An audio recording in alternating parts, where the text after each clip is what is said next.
Terus, jadi khairun nas anfa'uhum linnas wa ahsanuhum khuluqa. Bermanfaat dan berakhlak. Jadi menyebarkan ilmu dan harus jaga diri kepribadian. Harus melalui tulisan? Tidak mesti. Kita membimbing sebagai dosen, kita tidak mempersulit mahasiswa. Nah, jadi di Bengkulu itu, di Jawa Timur dulu, setelah berkeluarga, sambil juga mengabdi di Nurul Jadid, saya punya lembaga namanya Madaniyah Center. Madaniyah Center? Ya, Center for Religious Studies and Community Development. Ya, punya beberapa divisi. Divisi yang paling utama adalah penerbitan dan publikasi ilmiah. Jadi kami menulis sudah belasan buku begini. Oke. Nah, ini kan salah satu buku yang kami tulis. Dan ini dibiayai oleh Polda. Termasuk ini juga ya, Prof? Ini buku-buku juga ya? Ini tulisan saya, ini saya dapat royalti setiap tahun dari sini. Masya Allah. Ini tahun berapa ini kali ini? Tahun 2014, terbit lagi 2015 atas permintaan penerbit. Kemudian 100 halaman di Australia, 200 halaman saya tulis di Kampung Keramat. Datang Direktur Raja Wali ke sini, dia lihat bagus, dia terbitkan. Jadi saya setiap tahun dapat royalti 11% dari hasil penjualan. Apa yang kemudian menjadi latar belakang ataupun backgroundnya Prof Rusdi untuk bisa melakukan semua ini? Tentu prosesnya panjang ya. Jadi saya dulu punya prinsip, perintah orang tua, perintah kiai, itu semua saya kerjakan tanpa menolak. Sam'an wa ta'atan. Pernah malam hari habis sisa itu dipanggil Kiai Wahid Zaini. Beliau lagi mengambil program doktoral di UNER, S3. Jadi makalah beliau saya bikin kadang, menambah-menambah. Malam hari saya suruh terjemah. Rusdi, ini ada 3 paket, 3 buku. Tolong terjemahkan 12 halaman. Sampai menjelang subuh selesai. Kata Kiai, nanti habis subuh jam 6 serahkan ke saya. Nah, jadi saya serahkan ke beliau untuk persiapan makalah beliau di Unair, Surabaya. Bagus ya Rusdi? Insya Allah. Nah, kalau ada tamu-tamu asing dari Thailand misalnya ya, dari mana itu datang ke Nurul Jadid, kan sambutan Kiai pakai bahasa Inggris, welcoming word ya, saya bikin. Rusdi, habis subuh suruhnya, buat ini, berapa halaman Kiai? 2-3 halaman. Saya bikin 2,5 halaman berbahasa Inggris. Jadi Kiai saya membaca sambutan itu dari saya konsepnya. Nah, dari situ sambil juga saya sudah terbiasa menulis buku ajar. Buku ajar bahasa Inggris, punya Basic English Structure, Deutsch Grammatik bahasa Jerman untuk anak-anak. Dari situlah kemudian kita latihan dan melakukan. Biasa saya menulis malam hari. Tapi untuk pertama kali sebenarnya Prof Rusdi kemudian menemukan lebih ke jati diri. Saya ini kok senang sekali menulis, itu kapan tepatnya? Apakah dari kecil dulu memang sudah hobi menulis juga? Enggak. Saya malah kalau kecil tuh enggak belajar. Saya sering bolos itu kalau di SD. Kalau ini jangan ditiru berarti yang ini. Jadi kalau SD itu saya kalau ada penggalian makam di Kerkop itu ikut saya pasti di sana. Ikut gali makam. Nah, kecenderungan saya ke sejarah itu sudah tinggi. Jadi saya senang lihat hal-hal yang kuno-kuno itu. Jadi uniknya itu kalau Ibu Latifah itu kepala sekolah SD, cari Rusdi, pasti di Kerkop. Kalau ada penggalian makam Belanda. Dari Madaniyah Center itu pindah juga ke Bangka. Saya juga menetap di sini. Saya sekarang ini posisinya sebagai selain dosen di sini, guru besar di sini, saya sebagai sekretaris Dewan Pembina Pondok Pesantren Al-Islam Kemuja, yang tertua di Bangka. Betul. Kemudian saya juga pengurus Badan Wakaf Pondok Modern Darul Abror. dia menangani pengembangan ke depan. Saya juga penasehat Dewan Pakar Dewan Masjid Indonesia Provinsi Bangka Belitung. Kemudian juga di pengurus Lembaga Adat Melayu Provinsi bersama Pak Elvian. Makanya dia tunjukkan di sini. Betul, betul. Kemudian pengurus juga di FKUB Provinsi. Kemudian di MUI ini sekarang saya sebagai Ketua Bidang Fatwa dan Penelitian. Sertifikasi hal, macam-macam itu semua di situ. Selain itu, baru aja diangkat kemarin di BP 4. Terkait dengan Badan Penasihat Perkawinan apa begitu oleh Kanwil Kemenak yang ditantang oleh Menteri Agama itu. Selain itu ya mengajar di S1, S2 di sini, dan juga mengajar S3 di UNUJA, Universitas Nurul Jadid. Oh masih ya? Sampai sekarang? Masih. Masya Allah. Cuma dia 1 kali luring nanti, yang lainnya dia daring. Daring ya. Kemudian juga kadang menguji doktor, promosi, disertasi doktor sebagai co-promotor atau promotor di UIN Bengkulu. Karena ujiannya kan Zoom juga. Jadi ada asesor juga kan, reviewer beberapa artikel jurnal-jurnal internasional, jurnal-jurnal kayak Sinta 2 atau apa gitu. Nah gitu. Ya, fokusnya di akademik lah. Prof, tapi dari semua apa yang Prof sudah lakukan itu, bagaimana kemudian Prof melihat perkembangan era sekarang, era digitalisasi, era yang penuh dengan teknologi yang semakin pesat dengan kaitannya terhadap agama kita, terutama Islam, Prof. Melihatnya, Prof. Jadi begini, kita tidak anti modernitas ya. Kita boleh jemput modernitas, tapi akar kita harus kuat. Jadi kita harus punya sikap ortodoksi. Kita, kita disebut konservatif, tapi kita harus ada punya nilai di situ. Kita punya nilai, kita nggak bisa dibeli. Artinya kita punya nilai, kita punya prinsip, kita punya ruh, punya jiwa, kita punya tradisi. Jadi kita menyebutnya al-muhafazah alal qadimis sholeh. Kita memelihara nilai-nilai lama yang sudah diwariskan oleh ulama-ulama besar. Nah, tapi kita juga wal akhzu bil jadidil aslah. Kita mengadopsi nilai-nilai baru yang baik. Jadi kalau nilai baru itu yang baik, nilai lama yang lebih baik dari nilai baru kita ambil. Jadi nggak serta-merta kita bertahan dengan nilai lama, kita tidak melangkah ke depan. Dalam konteks peradaban, kita itu kan harus punya, pertama itu wujud ideal, ini harus kuat. Kalau ini tidak kuat, tidak bisa melahirkan buku dan gagasan besar kan? Ya. Yang kedua, wujud kelakuan bersumber ke sini. Etika, attitude, behavior, perilaku, semua itu bersumber dari sini. Kemudian saya pakai songkok ini kan wujud kelakuan. Ini di mana-mana nggak boleh lepas. Ke Amerika aja saya pakai songkok ini. Ke Australia 2012 waktu nulis buku ini sebagai dosen teladan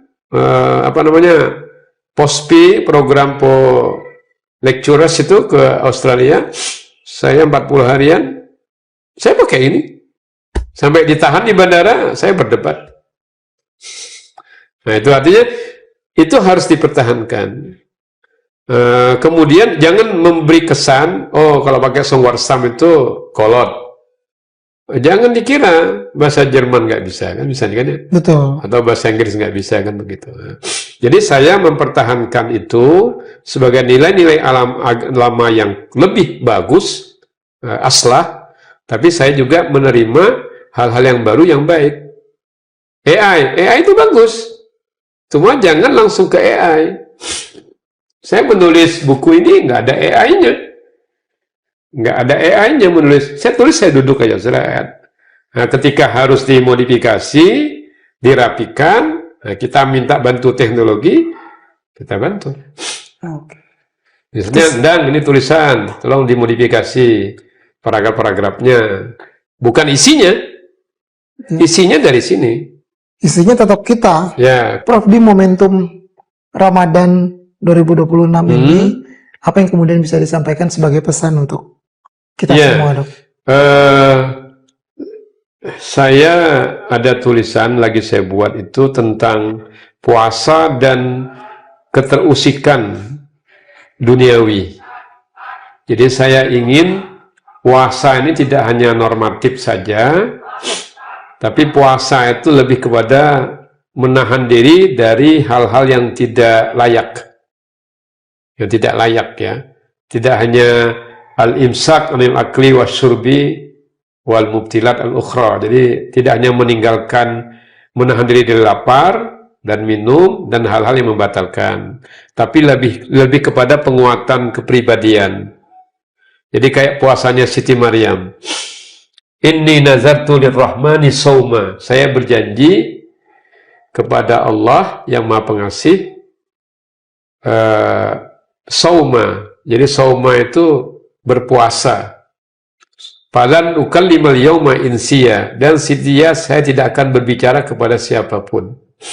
Jadi di tengah tuduhan kepada Siti Maryam yang melahirkan anak tanpa seorang ayah itu, ayahnya Isa alaihissalam, beliau diam dan tidak menjawab tuduhan itu.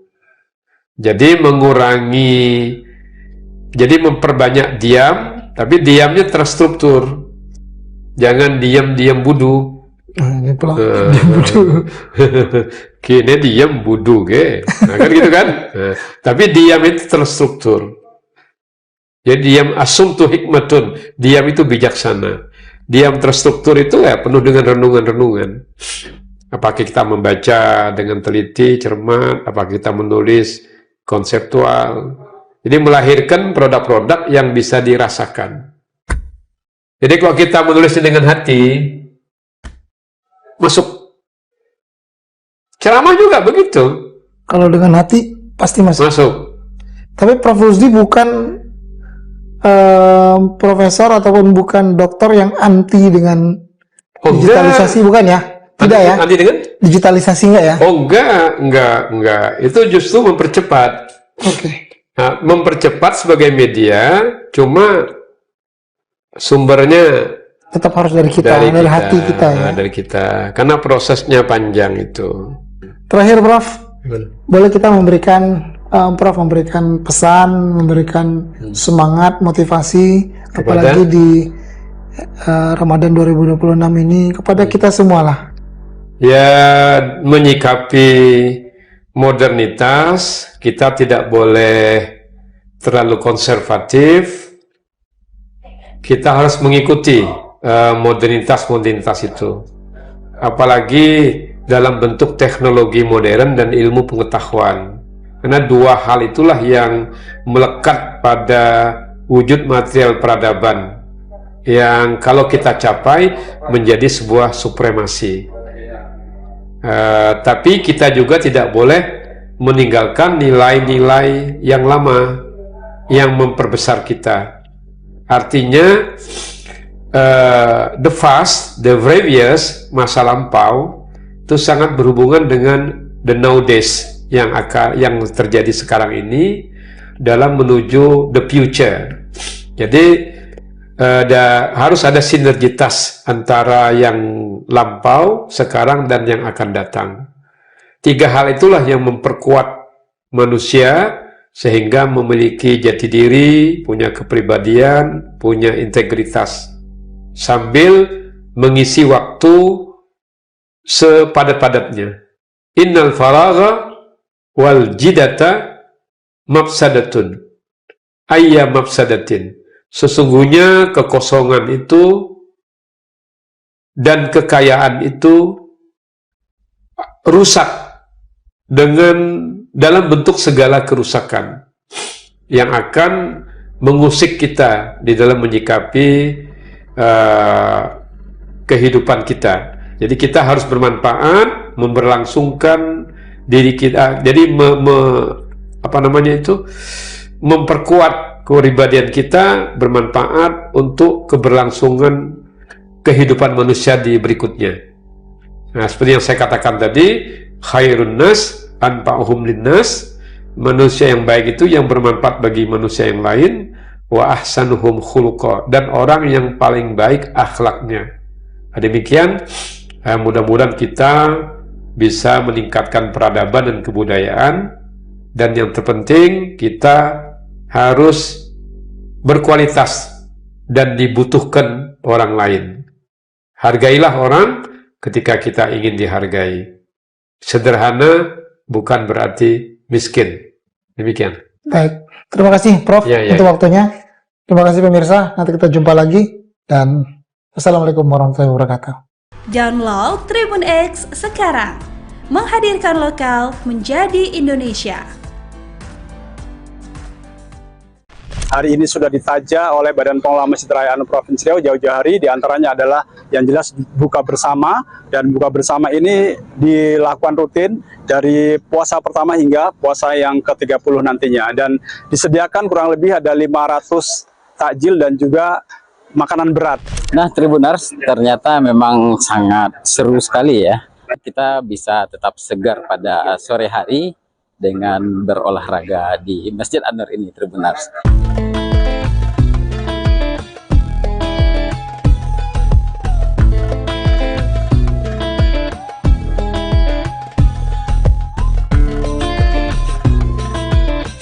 Assalamualaikum warahmatullahi wabarakatuh. Selamat sore Tribuners semua dimanapun Anda berada. Kembali lagi bersama saya, reporter tribunpekanbaru.com, Malekita Nanma. Sore ini Tribuners, kita sedang berada di kawasan Masjid An-Nur Pekanbaru. Dan saat ini sudah menunjukkan jam 17.30 atau lebih tepatnya jam setengah 6 sore. Dan Tribuners, biasanya masyarakat akan mencari tempat-tempat yang nyaman untuk menghabiskan waktu bersama keluarga, menunggu jam berbuka puasa masuk. Dan Masjid An-Nur ini, Tribuners, menjadi salah satu alternatif bagi masyarakat Pekanbaru khususnya bersantai menunggu waktu jam berbuka puasa. Dan seperti apa keseruan ngabuburit di Masjid An-Nur ini? Ikuti saya di liputan berikut ini. Sore hari di Masjid Raya An-Nur selalu punya suasana yang berbeda saat Ramadan. Halaman masjid yang luas mulai dipadati warga yang datang untuk ngabuburit, menunggu waktu berbuka puasa. Cahaya matahari yang perlahan meredup menghadirkan nuansa yang hangat di antara kemegahan bangunan masjid yang menjadi salah satu ikon kota Pekanbaru. Di pelataran depan, para pengunjung tampak bersantai bersama keluarga. Banyak yang memanfaatkan momen ini untuk bersuah foto dengan latar kubah Masjid An-Nur yang terlihat semakin indah.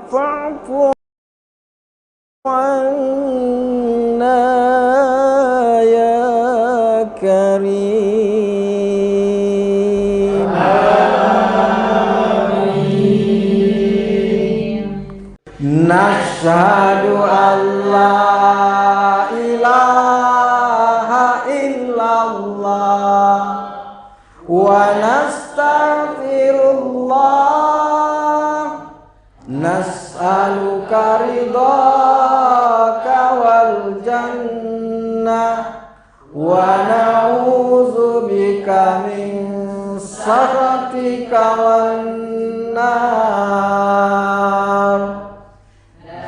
Asyhadu an la ilaha illallah wa nastaghfirullah, nas'aluka ridhaka wal jannah wa na'udzubika min sakhatika wan nar.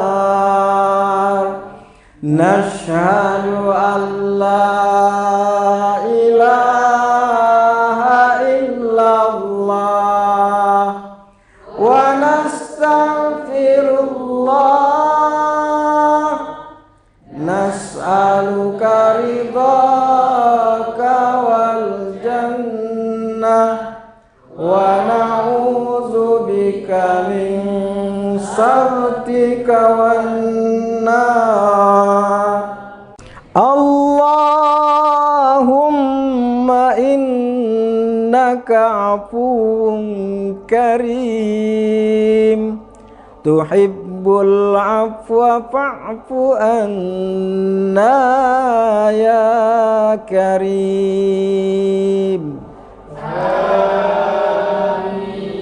Allahumma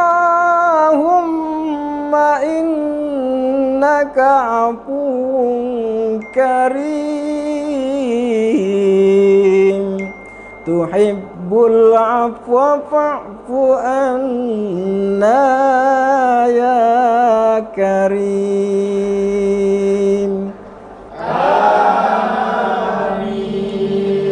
Allahumma innaka afuwun karim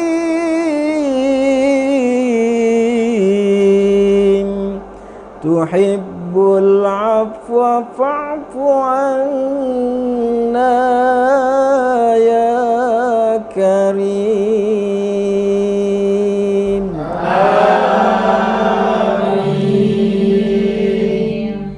Nashhadu an la ilaha illallah wa nastaghfirullah nas'aluka ridhaka wal jannah wa na'udzubika min sakhatika wan nar. Asyhadu an la ilaha illallah wa nastaghfirullah nas'aluka ridhaka wal jannah wa na'udzubika min sakhatika wan nar. Nashhadu an la ilaha illallah wa nastaghfirullah nas'aluka ridhaka wal jannah wa na'udzubika min sakhatika wan nar. Allahumma innaka afuwun karim tuhibbul afwa fa'fu anna ya karim.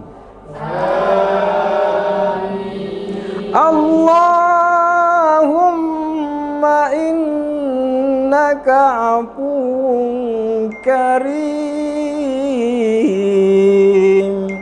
tuhibbul afwa fa'fu anna ya karim.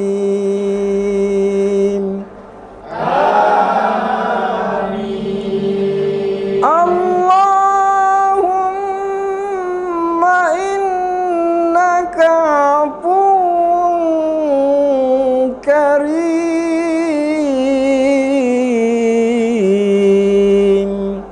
tuhibbul afwa fa'fu anna ya karim.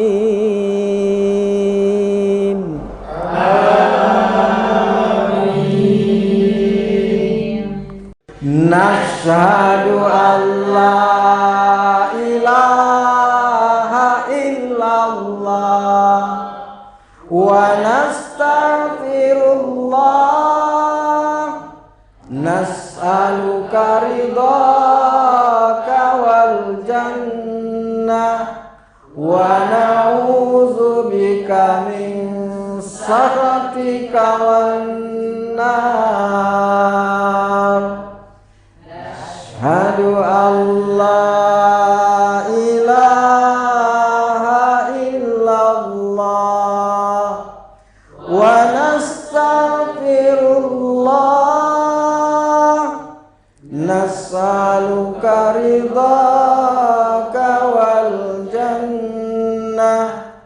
wa na'udzu bika min sakhatika wan nar.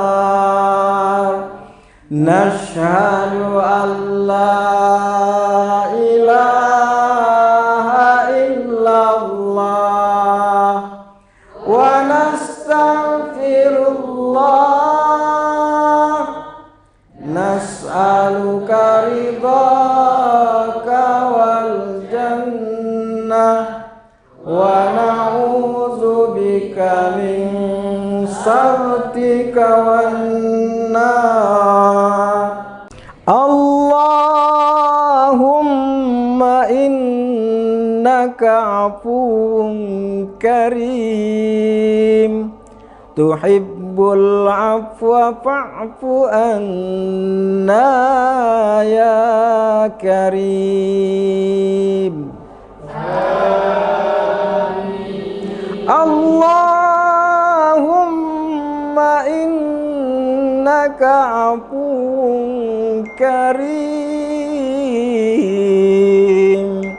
tuhibbul afwa fa'fu anna ya karim.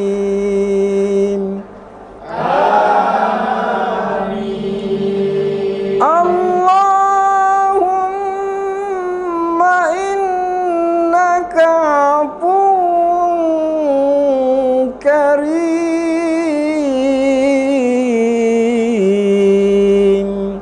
tuhibbul afwa fa'fu anna ya karim.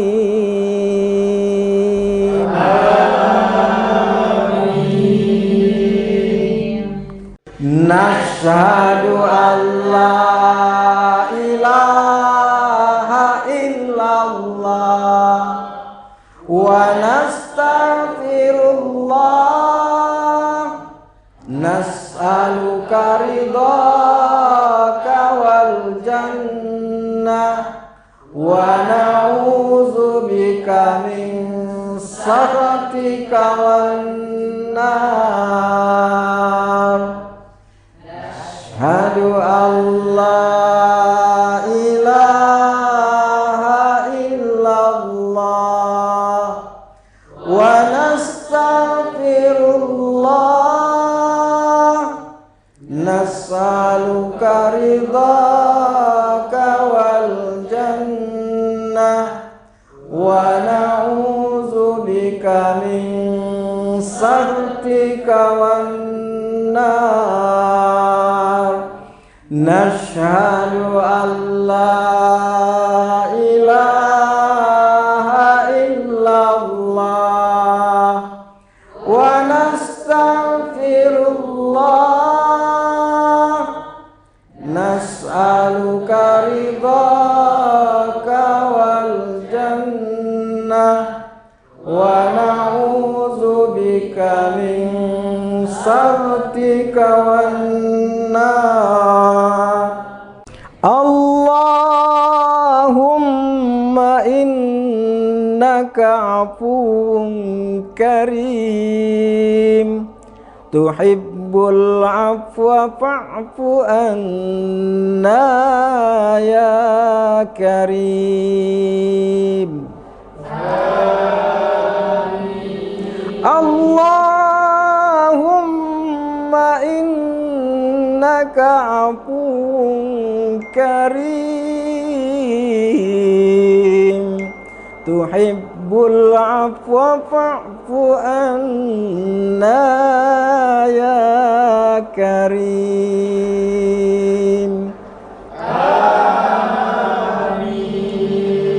Allahumma innaka afuwun karim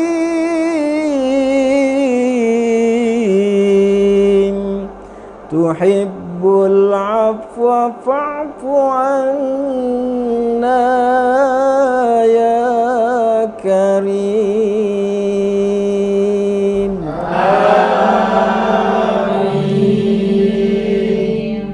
Nashhadu an la ilaha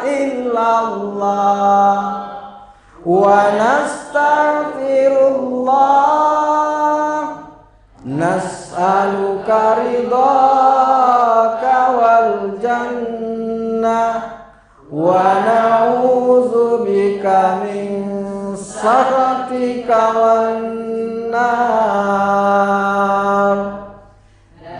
Asyhadu an la ilaha illallah wa nastaghfirullah nas'aluka ridhaka wal jannah wa na'udzubika min sakhatika wan nar. Nashhadu an la ilaha illallah wa nastaghfirullah nas'aluka ridhaka wal jannah wa na'udzubika min sakhatika. Allahumma laka sumna wa ala rizqika aftarna zahabat dam'u wa batallatil uruq wa thabatal ajru insyaallah. Allahu akbar, Allahu akbar, Allahu akbar,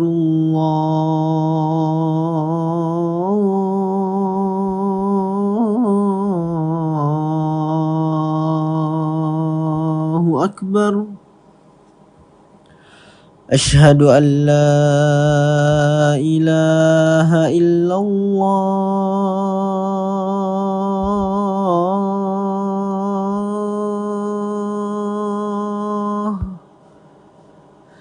Asyhadu an la ilaha illallah.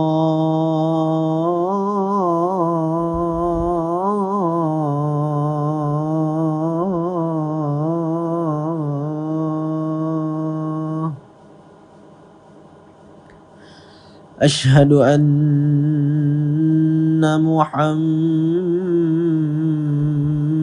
Rasulullah.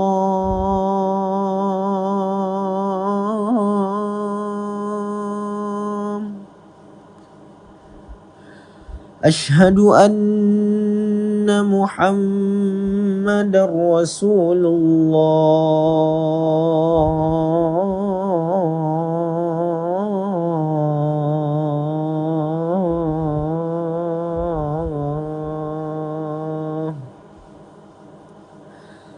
Hayya 'alas salah.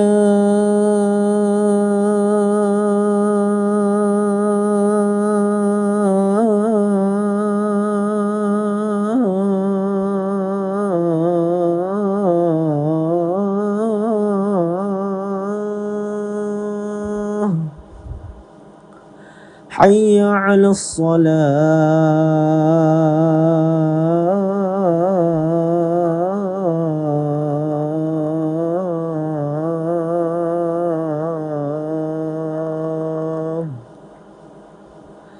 Hayya 'alal falah.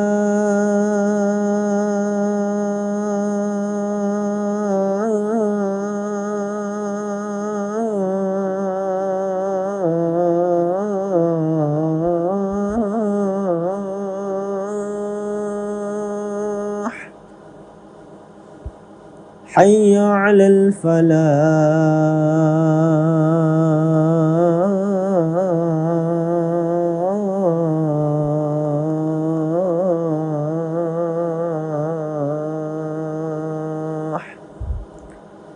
Allahu akbar, Allahu akbar. La ilaha illallah.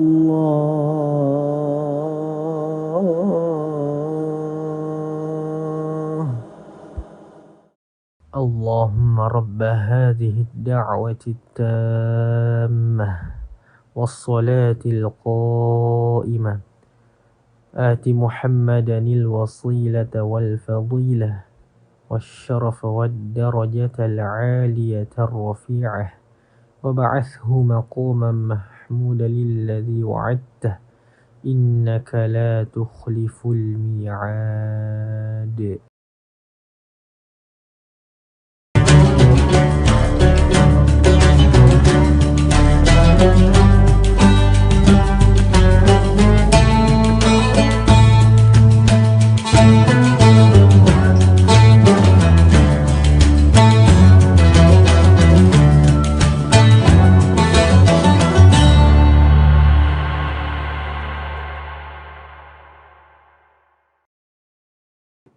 Assalamualaikum warahmatullahi wabarakatuh. Tribuners, seperti apa kabar Anda pada puasa hari ini? Senang sekali tentunya saya Ilu dapat kembali menjumpai Tribuners dalam program Syiar Ramadan yang akan memberikan informasi menarik dan juga memberikan informasi yang bisa menguatkan iman kita semua, terutama dalam bulan suci Ramadan kali ini. Dan hari ini di Syiar Ramadan kita akan membahas terkait dengan puasa sebagai terapi jiwa di tengah stres sosial, karena kita tahu bahwa di bulan puasa kali ini tantangannya juga sungguh luar biasa dan kita juga harus terhindar dari stres sosial yang mungkin bisa saja menggoyahkan iman kita pada saat menjalani ibadah di bulan suci Ramadan. Untuk membahas tema tersebut kita sudah bersama dengan Bapak Ustadz Kiai Haji Sabarudin LC pada hari ini di studio bersama kita. Kita sapa terlebih dahulu narasumber kita. Assalamualaikum Pak Ustadz. Waalaikumsalam warahmatullahi wabarakatuh. Baik, kabarnya seperti apa?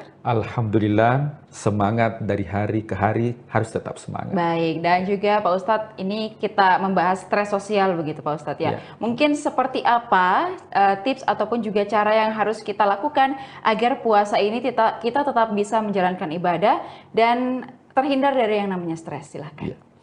Bismillahirrahmanirrahim. Hamdan wa syukranillah, salatan wa salaman ala rasulillah, amma ba'd. Ya, tentunya saya membuka dengan sebuah hadis dari Rasul sallallahu alaihi wasallam. Beliau bersabda, "Sumu tasihhu." Berpuasalah supaya sehat. Bukan hanya sehat dari segi fisik, akan tetapi juga sehat dari segi mental. Nah, sebuah penelitian mengatakan bahwa ya, ada 4 hal yang membuat manusia itu mengalami yang namanya tekanan mental. Yang pertama itu adalah pikiran. Makanya dalam Al-Quran, Allah menegaskan, ya ayyuhalladzina amanu, wahai orang-orang yang beriman, ijtanibu katsiran minadh-dhon. Hindarilah banyak prasangka. Karena prasangka itu biasanya munculnya dari pikiran. Ya, memprasangka negatif atau prasangka buruk. Nah, dengan melakukan ibadah puasa, maka prasangka itu pasti akan semakin menurun dan pasti akan berkurang. Yang kedua, yaitu dalam hati atau jiwa kita. Makanya di bulan suci Ramadan, ya dalam Al-Quran dikatakan, qad aflaha man zakkaha wa qad khaba man dassaha. Beruntunglah orang yang mensucikan jiwanya. Jadi kita berpuasa bukan hanya mendetoks racun-racun yang ada dalam tubuh kita, akan tetapi lebih daripada itu apa yang ada dalam diri kita, yaitu jiwa, justru itu yang dibersihkan. Kalau itu sudah bersih, saya yakin bahwa kecemasan sosial itu akan bisa diminimalisir. Kemudian yang ketiga, ya penyebab terjadinya tekanan sosial atau tekanan mental itu, yang ketiga adalah adanya pikiran dan juga jiwa, tapi terlebih lagi yang ketiga yaitu makanan. Nah, jadi makanan yang kita konsumsi ini juga sangat erat kaitannya dengan adanya ya penyakit mental ya atau tekanan mental. Nah, coba kita lihat betapa banyak orang yang kurus ingin kaya, yang kurus ingin gemuk, yang gemuk ingin kurus. Nah, itu disebabkan karena pola makan. Nah, bahkan ada sebuah penelitian, ternyata 2 hewan, yang satunya diberikan makan terus, yang satunya itu kadang-kadang diberikan makan. Nah, ternyata yang sering diberikan asupan makanan tiap hari, itu lebih cepat meninggal dibandingkan yang ditahan makannya dan minumnya. Itu sebabnya dalam syariat Islam, Kenapa ketika ya Idul Kurban atau Idul Adha itu pada tanggal 10 Zulhijjah kita lebaran, kemudian 11, 12, 13 itu namanya Ayyamut Tasyrik atau hari-hari tasyrik yang haram hukumnya untuk berpuasa. Jadi kalau dihitung selama 4 hari kita makan, ini seakan-akan ada filosofi yang mengatakan bahwa setiap masuk hari keempat itu dianjurkan untuk mendetoks racun yang ada dalam diri kita. Nah, coba kita lihat kalau kita menghitung puasa Senin dan Kamis, rata-rata itu masuk hari keempat kita dianjurkan lagi untuk berpuasa meskipun itu puasa sunnah. Ya, hari Senin dianjurkan berpuasa, Selasa, Rabu, Kamis dianjurkan lagi untuk berpuasa sunnah. Masuk hari Jumat, Sabtu, Minggu, Senin kembali dianjurkan. Nah, tujuannya untuk apa? Bahwa ketika seseorang bisa melakukan ibadah puasa secara rutin, maka insya Allah bisa mendetoks dirinya dan juga tentunya sangat erat kaitannya dengan mental. Dan yang terakhir, kata peneliti mengatakan bahwa ya tekanan mental itu terkadang didapatkan dengan gaya hidup. Nah, jadi kalau rumusnya ilmu fisika itu semakin banyak gaya, itu beririsan dengan tekanan. Jadi semakin banyak gaya, pasti semakin tertekan. Dan ini keempatnya ini bisa tentunya diminimalisir ketika masuk bulan suci Ramadan. Nah, dengan cara seperti apa? Jadi yang pertama bahwa ya di bulan suci Ramadan ini itu bukan hanya mendetoks ya anggota badan kita, tapi mulai dari penglihatan kita. Jadi bukan mata, tapi penglihatan kita. Tentunya kita tidak melihat kecuali yang baik-baik. Pendengaran kita tentunya kita tidak mendengar kecuali yang baik-baik.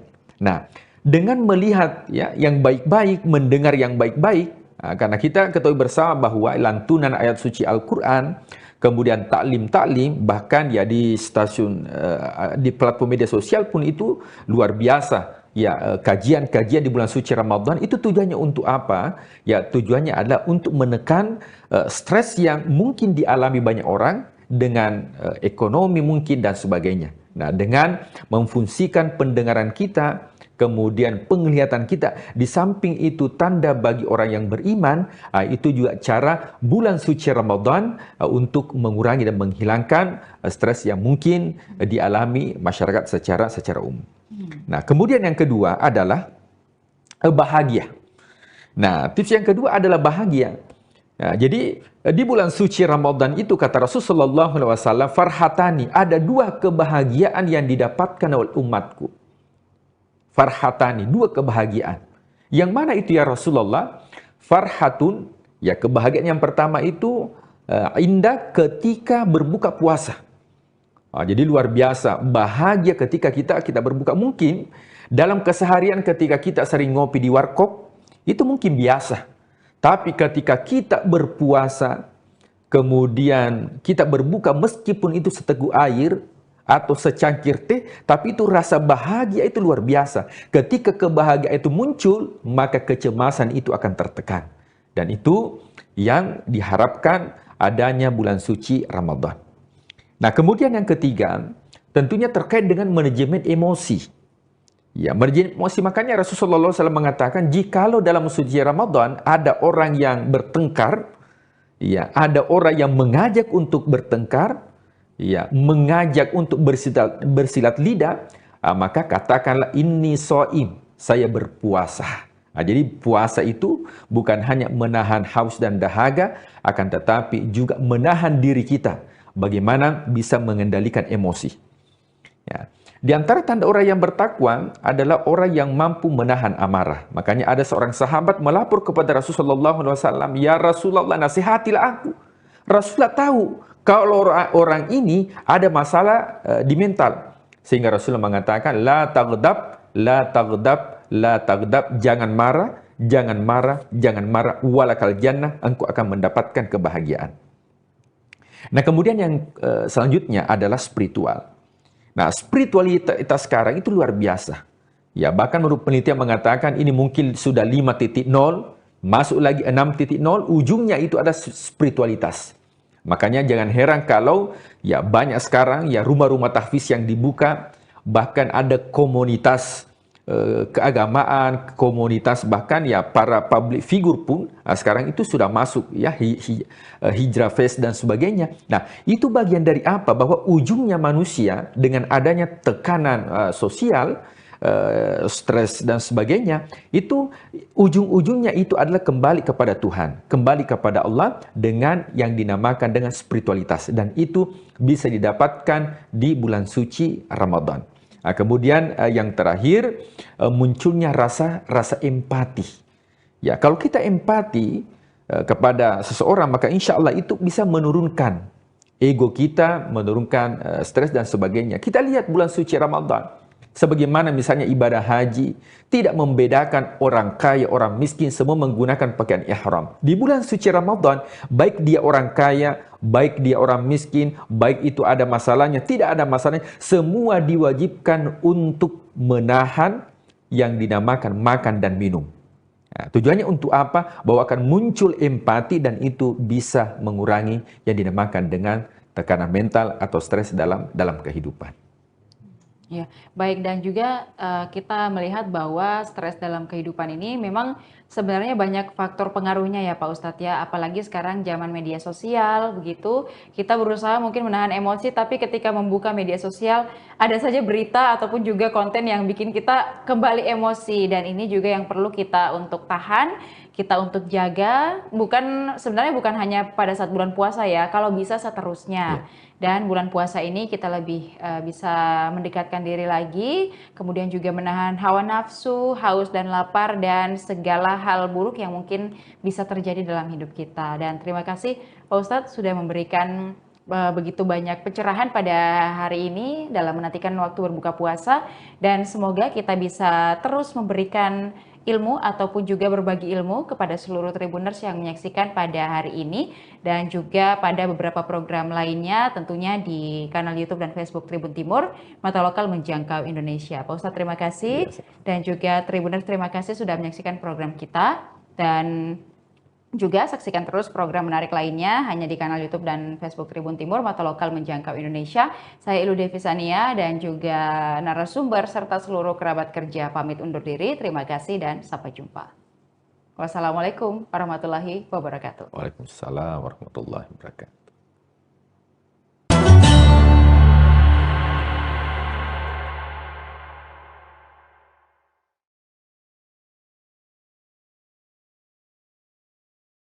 Hari ini sudah ditaja oleh Badan Pengelola Masjid Raya An-Nur Provinsi Riau jauh-jauh hari, diantaranya adalah yang jelas buka bersama, dan buka bersama ini dilakukan rutin dari puasa pertama hingga puasa yang ke-30 nantinya, dan disediakan kurang lebih ada 500 takjil dan juga makanan berat. Nah Tribuners, ternyata memang sangat seru sekali ya, kita bisa tetap segar pada sore hari dengan berolahraga di Masjid An-Nur ini Tribuners.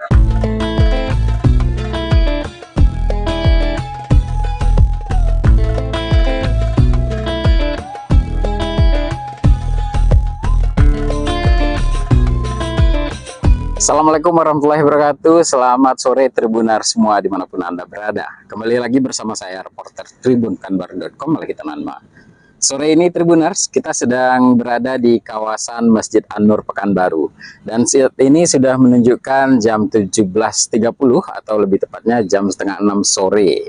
Dan Tribuners, biasanya masyarakat akan mencari tempat-tempat yang nyaman untuk menghabiskan waktu bersama keluarga menunggu jam berbuka puasa masuk. Dan Masjid An-Nur ini Tribuners menjadi salah satu alternatif bagi masyarakat Pekanbaru khususnya bersantai menunggu waktu jam berbuka puasa. Dan seperti apa keseruan ngabuburit di Masjid An-Nur ini, ikuti saya di liputan berikut ini. Sore hari di Masjid Raya An-Nur selalu punya suasana yang berbeda saat Ramadan. Halaman masjid yang luas mulai dipadati warga yang datang untuk ngabuburit menunggu waktu berbuka puasa. Cahaya matahari yang perlahan meredup menghadirkan nuansa yang hangat di antara kemegahan bangunan masjid yang menjadi salah satu ikon kota Pekanbaru. Di pelataran depan, para pengunjung tampak bersantai bersama keluarga. Banyak yang memanfaatkan momen ini untuk bersuah foto dengan latar kubah Masjid An-Nur yang terlihat semakin indah saat senja. Bangunan masjid dan kubah masjid yang ada di belakang saya ini Tribuners seringkali juga digunakan oleh masyarakat untuk mengabadikan momen ya, untuk berfoto-foto biasanya dan menghabiskan waktu di sini bersama keluarga. Dan bisa Tribuners lihat ya keindahannya kubah masjid di An-Nur ini. Di bagian keramiknya juga tampak seperti air ya. Jadi seolah-olah pantulan kubah itu ada di permukaan air.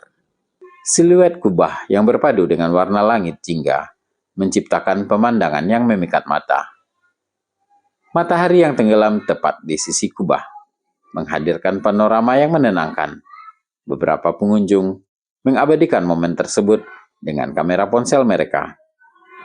Suasana sore yang sejuk membuat siapapun akan betah berlama-lama di halaman masjid.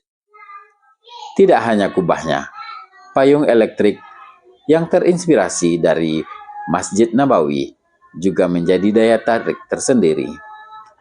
Seperti yang Tribuners lihat di bagian belakang saya ini terdapat payung elektrik ya yang cukup unik dan kesannya seperti payung elektrik di kawasan Masjid Nabawi.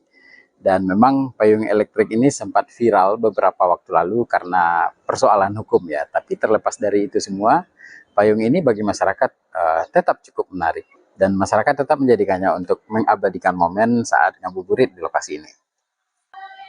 Keindahan menambah kesan megah sekaligus nyaman bagi para pengunjung yang datang. Dan Tribuners tentunya penasaran apa saja kegiatan-kegiatan masyarakat yang ada di Masjid An-Nur menunggu waktu berbuka puasa. Nah, bisa kita lihat Tribuners di belakang saya ini masyarakat tampak menggunakan lokasi ini sebagai tempat berolahraga ya. Hamparan halaman Masjid An-Nur yang luas juga dimanfaatkan warga untuk berolahraga ringan. Aktivitas ini menjadi pilihan positif untuk mengisi waktu menjelang berbuka puasa. Nah, Tribuners melihat keseruan warga yang berjalan kaki dan jogging pada sore hari ini, saya juga tertarik ingin ikut bergabung dan ikuti saya untuk berkeliling kawasan Masjid An-Nur ini sambil lari-lari kecil atau berjalan kaki.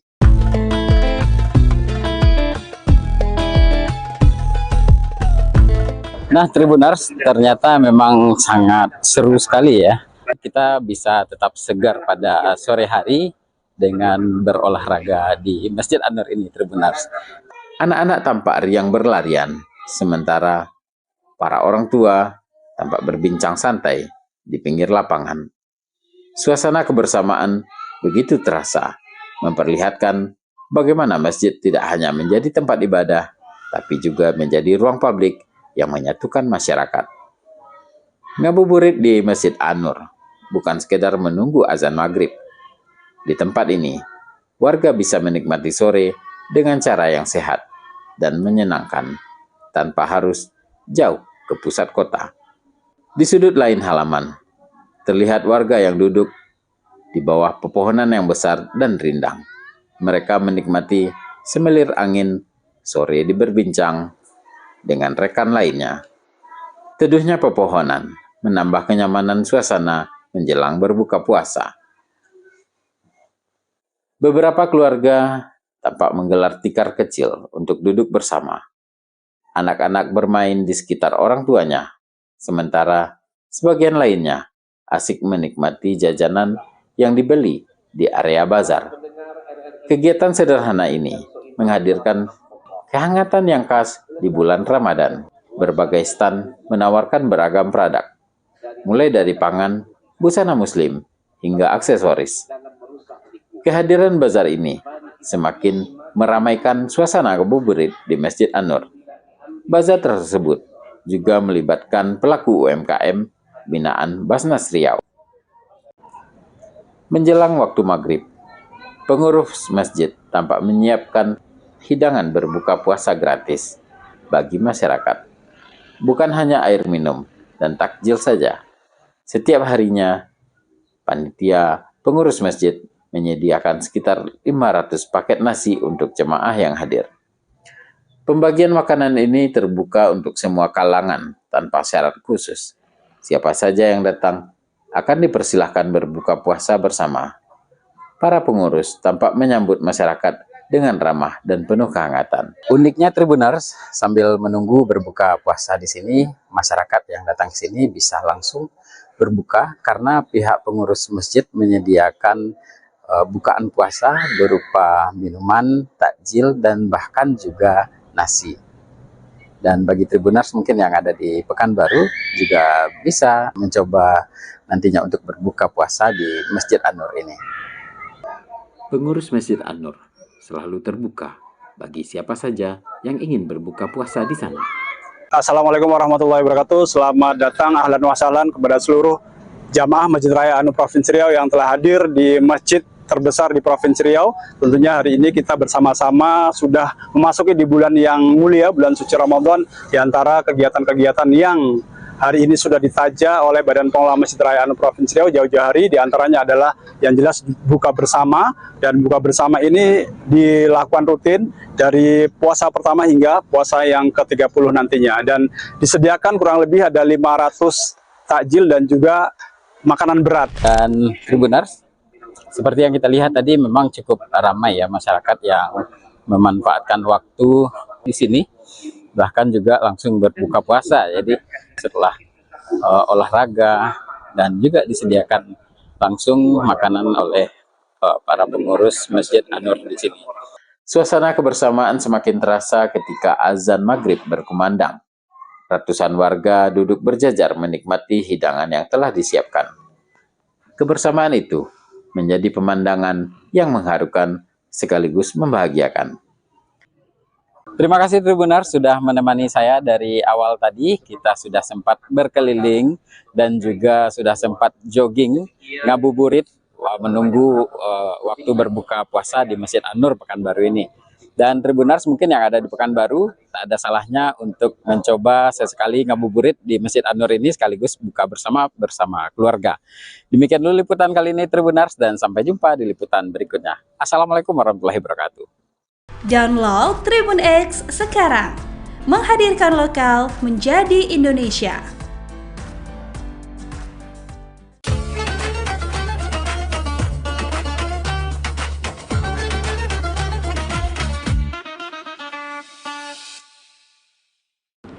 Assalamualaikum warahmatullahi wabarakatuh. Bismillahirrahmanirrahim. Alhamdulillahi wahdah, wassalatu wassalamu ala rasulillah Muhammad ibni Abdillah wa ala alihi wa ashabihi wa mawalah. La hawla wa la quwata illa billah, amma ba'd. Rasulullah sallallahu alaihi wasallam yang lalu kemudian diajarkan beliau kepada para sahabat, lalu diajarkan lagi kepada berikutnya sampailah pada ulama-ulama kita. Salah satu pengajaran yang diberikan oleh Rasulullah kepada ulama-ulama kita, dan lalu kemudian ulama-ulama kita itu menyampaikan kepada kita semua.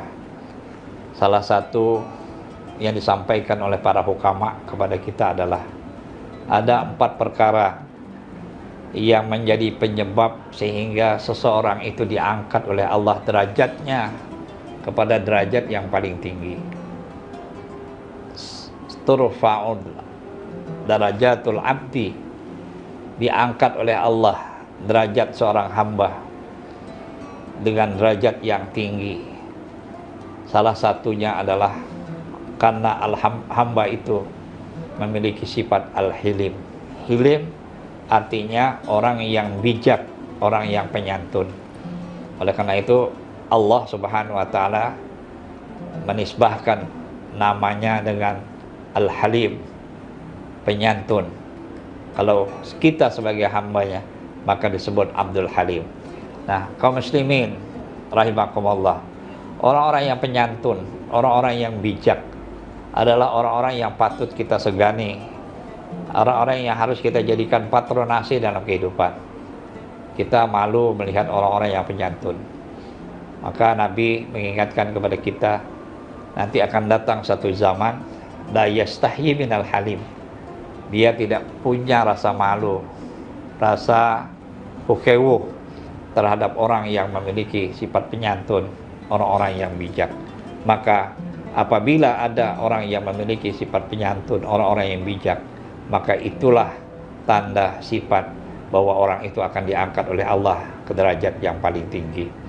Nah, lalu yang kedua adalah sifat tawadu', orang-orang yang rendah hati, orang-orang yang selalu tidak menyombongkan dirinya, baik dengan pangkat dan jabatan, harta, ya, ataupun ilmu pengetahuan yang dia miliki. Tetapi semakin dia banyak dianugerahkan oleh Allah, lalu dia semakin rendah hati dalam hidupnya. Maka orang yang memiliki sifat tawadu ini adalah orang yang menjadi penyebab Allah angkatkan derajatnya di derajat yang paling tinggi di antara hamba-hambanya. Kaum muslimin, para pemirsa rahimakumullah. Lalu yang ketiga adalah as-sakha. As-sakha ini adalah orang-orang yang dermawan, orang-orang yang pemurah.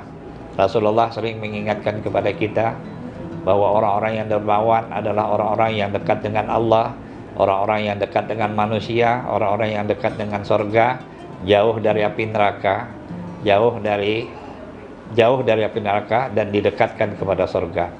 Orang-orang yang pemurah adalah orang-orang yang selalu memiliki rasa kesetiakawanan sosial yang tinggi, berbela hati, memiliki sense of responsibility, rasa tanggung jawab atas nikmat yang Allah kasih, lalu kemudian dia bisa memanfaatkan harta kekayaannya bagi banyak masyarakat.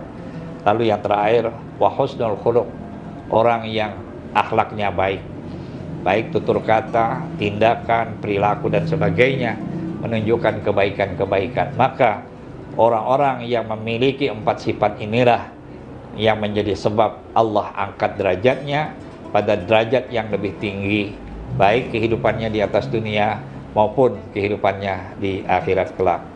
Setiap kita menginginkan kebaikan, dan semua orang punya cita-cita ingin menjadi baik.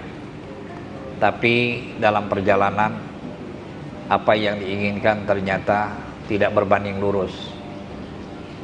Salah satu seperti apa yang diuntaikan oleh para hukama kita, laula khamsu khisalin lasaran nas kulluhum salihina. Kalaulah bukan karena 5 persoalan, maka orang-orang itu akan menjadi orang-orang yang baik semua. Yang pertama adalah al-qana'ah bil jahli, orang yang merasa puas dengan kebodohan sehingga dia tidak mau menuntut ilmu pengetahuan. Apa yang dia dapatkan selama ini menjadi sesuatu yang sudah memuaskan dirinya sehingga dia hidup dalam kebodohan, tidak mau untuk menambah wawasan, menuntut ilmu dan sebagainya, sehingga merasa cukup dengan apa yang dia miliki. Inilah yang menyebabkan seseorang itu kemudian tidak menjadi baik. Lalu yang kedua, wal hirsu 'ala dunia, orang yang terlalu serakah hidupnya di atas dunia sehingga dia lupa bahwa dunia ini adalah tempatnya bercocok tanam, tempatnya untuk mencari bekal bagi kehidupan mereka nanti di akhirat. Oleh karena itu, apabila sifat ini dimiliki oleh seseorang, maka sulit orang itu akan menjadi orang yang baik. Kaum muslimin rahimakumullah. Yang ketiga, was-suhbil fadli, orang yang kikir terhadap anugerah karunia yang diberikan oleh Allah kepada mereka. Kenikmatan berupa harta yang telah Allah limpahkan kepada dirinya, lalu tidak menjadikan dia menjadi orang yang pemurah, padahal itu adalah kesempatan baginya untuk menjadikan dirinya sebagai hamba yang baik, hamba yang saleh di hadapan Allah Subhanahu wa taala. Kaum muslimin rahimakumullah. Lalu yang keempat adalah ar-riya' fil amal, orang yang selalu pamer, yang selalu minta lihat orang lain ketika dia melakukan amal-amal baik, amal-amal saleh, baik amal yang berkaitan dengan hubungan kepada Allah secara langsung maupun amal-amal yang berkaitan dengan kehidupan sosial. Orang yang selalu minta lihat, yang selalu ingin disebut adalah orang-orang yang riya terhadap amalnya, sehingga tidak cukup dengan penglihatan Allah Subhanahu wa taala, maka ini menjadi penghalang untuk menjadikan dirinya sebagai orang yang saleh. Lalu yang kelima ialah wal a'jab, orang yang selalu merasa benar, yang selalu menganggap dirinya yang baik, sehingga semua orang dianggap tidak baik dan tidak benar. Nah, orang seperti ini adalah orang-orang yang egoisme, orang-orang yang hidupnya egois, sehingga menganggap bahwa dirinya adalah sesuatu yang benar, yang tidak pernah salah, dan melihat orang lain semua salah dan tidak benar.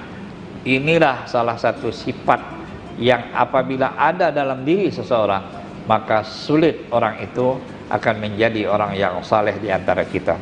Yang terakhir, kata Ali bin Abi Thalib, adalah orang-orang yang selalu menganggap bahwa segala-galanya adalah tergantung dengan dirinya. Semoga Allah Subhanahu wa taala senantiasa melimpahkan anugerahnya kepada kita semua. Amin. Wassalamualaikum warahmatullahi wabarakatuh. Download Tribun X sekarang, menghadirkan lokal menjadi Indonesia. Cuma kalau di Gontor itu saya dikenal bahasa Inggrisnya bagus oleh teman-teman saya. Nah, dibesarkan oleh guru-guru. Nah, kalau tanya bahasa Inggris, tanya sama Rusdi. Saya sudah memberi kursus-kursus ke kakak-kakak kelas. Saya semester 1, ter 2, kakak kelas saya ter 6, ter 7, saya ngajar mereka. Saya harus disiplin mengisi. Saya tidak suka kalau waktu saya kosong. Jadi nggak ada waktu saya kosong. Jadi dari 300-an guru di Nurul Jadid itu, dari belasan ribu santri di dalam, 15-an ribu santri, gurunya hampir 400. Saya sendiri yang dipanggil Kiai, Rusdi, kamu ambil S2, kuliah lagi. Saya sempat ke Amerika, saya ikut seleksi di program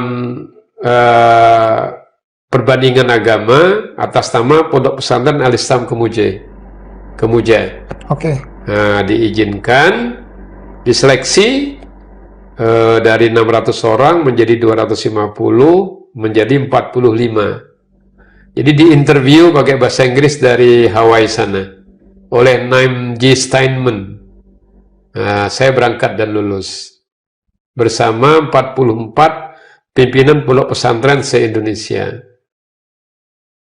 Assalamualaikum warahmatullahi wabarakatuh. Waalaikumsalam warahmatullahi wabarakatuh. Pemirsa Pangkapos dimanapun Anda berada, Bang Edi di program khusus Ramadan 2026 ini kita akan menghadirkan kisah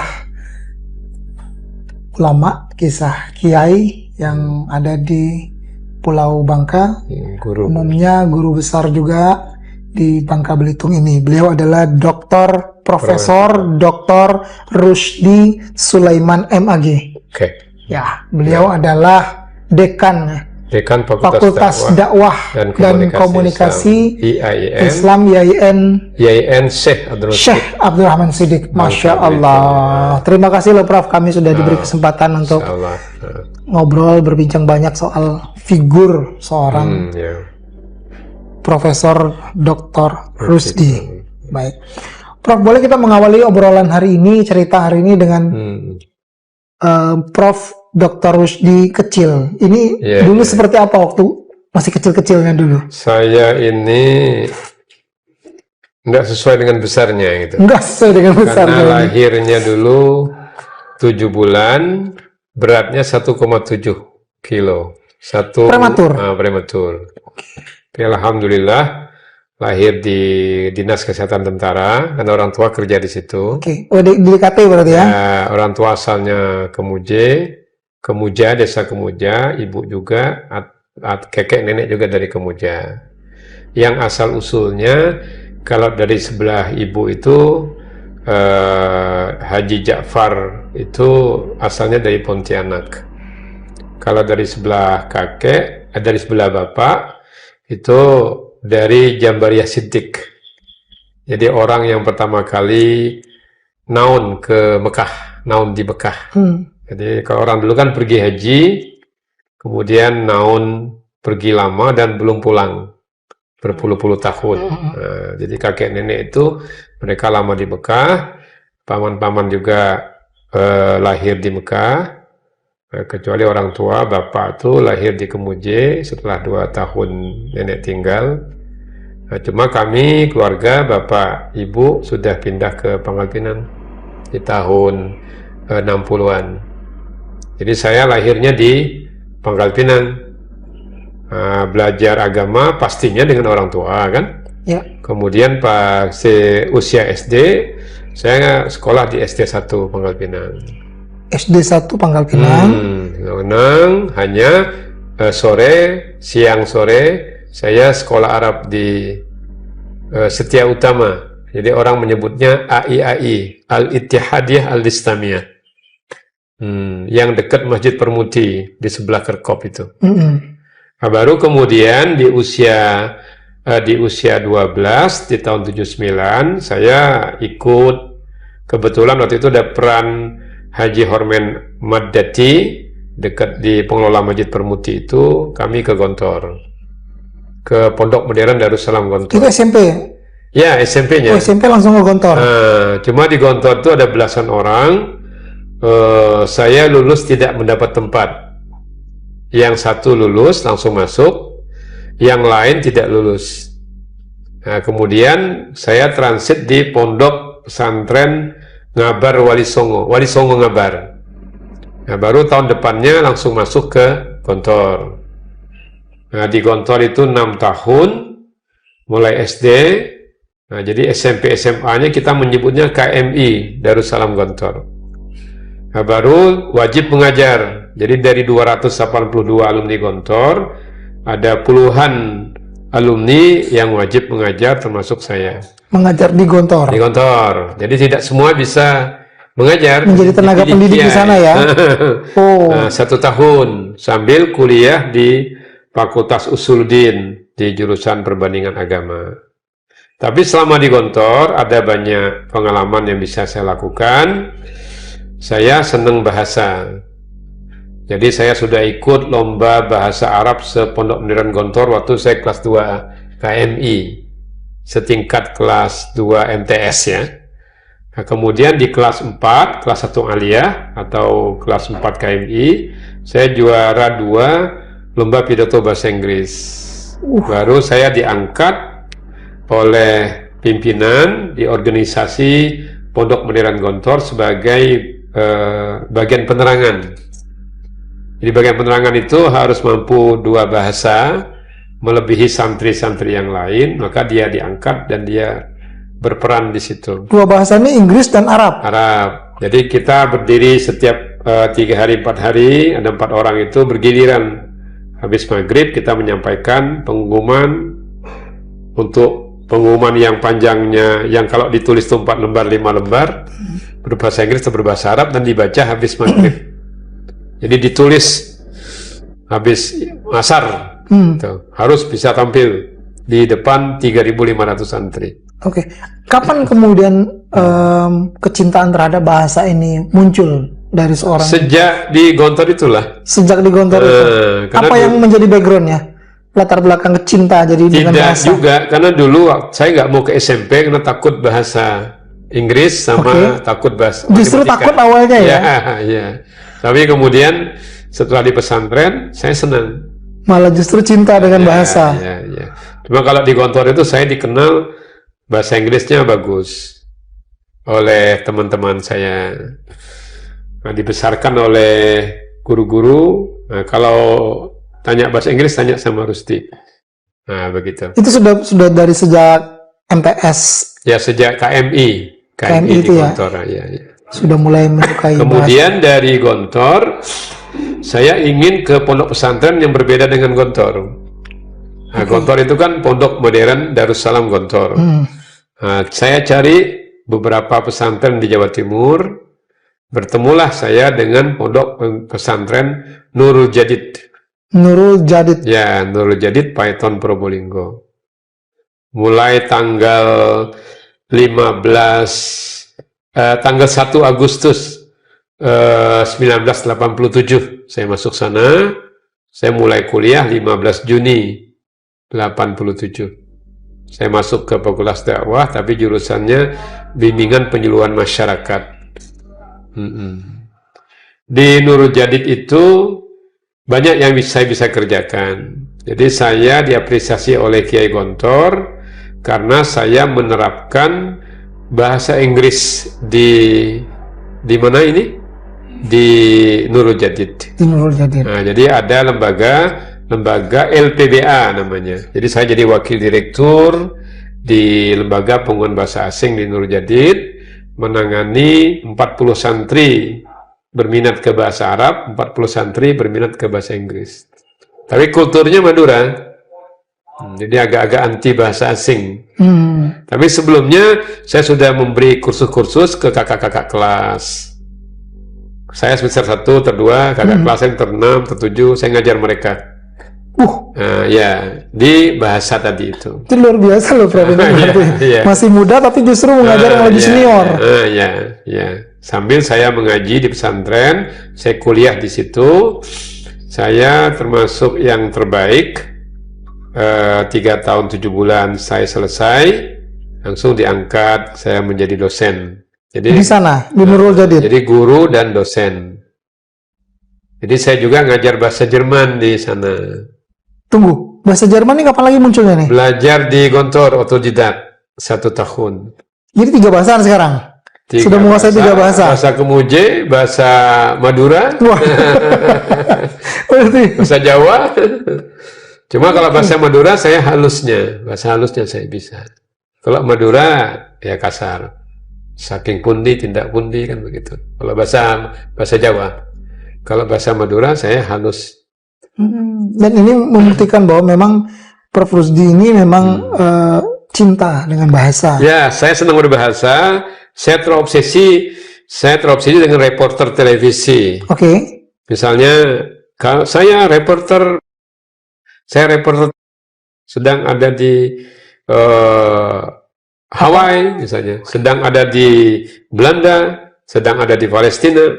Saya terobsesi begitu. Terobsesi karena bahasanya. Bahasa dan bukan terobsesi mau menjadi reporternya juga. Ya saya memang senang di situ. Kan saya di bagian penerangan tadi. Di komunikasi kan? Juga kan? Komunikasi. Maka saya cita-citanya masuknya ke HI, Hubungan Internasional.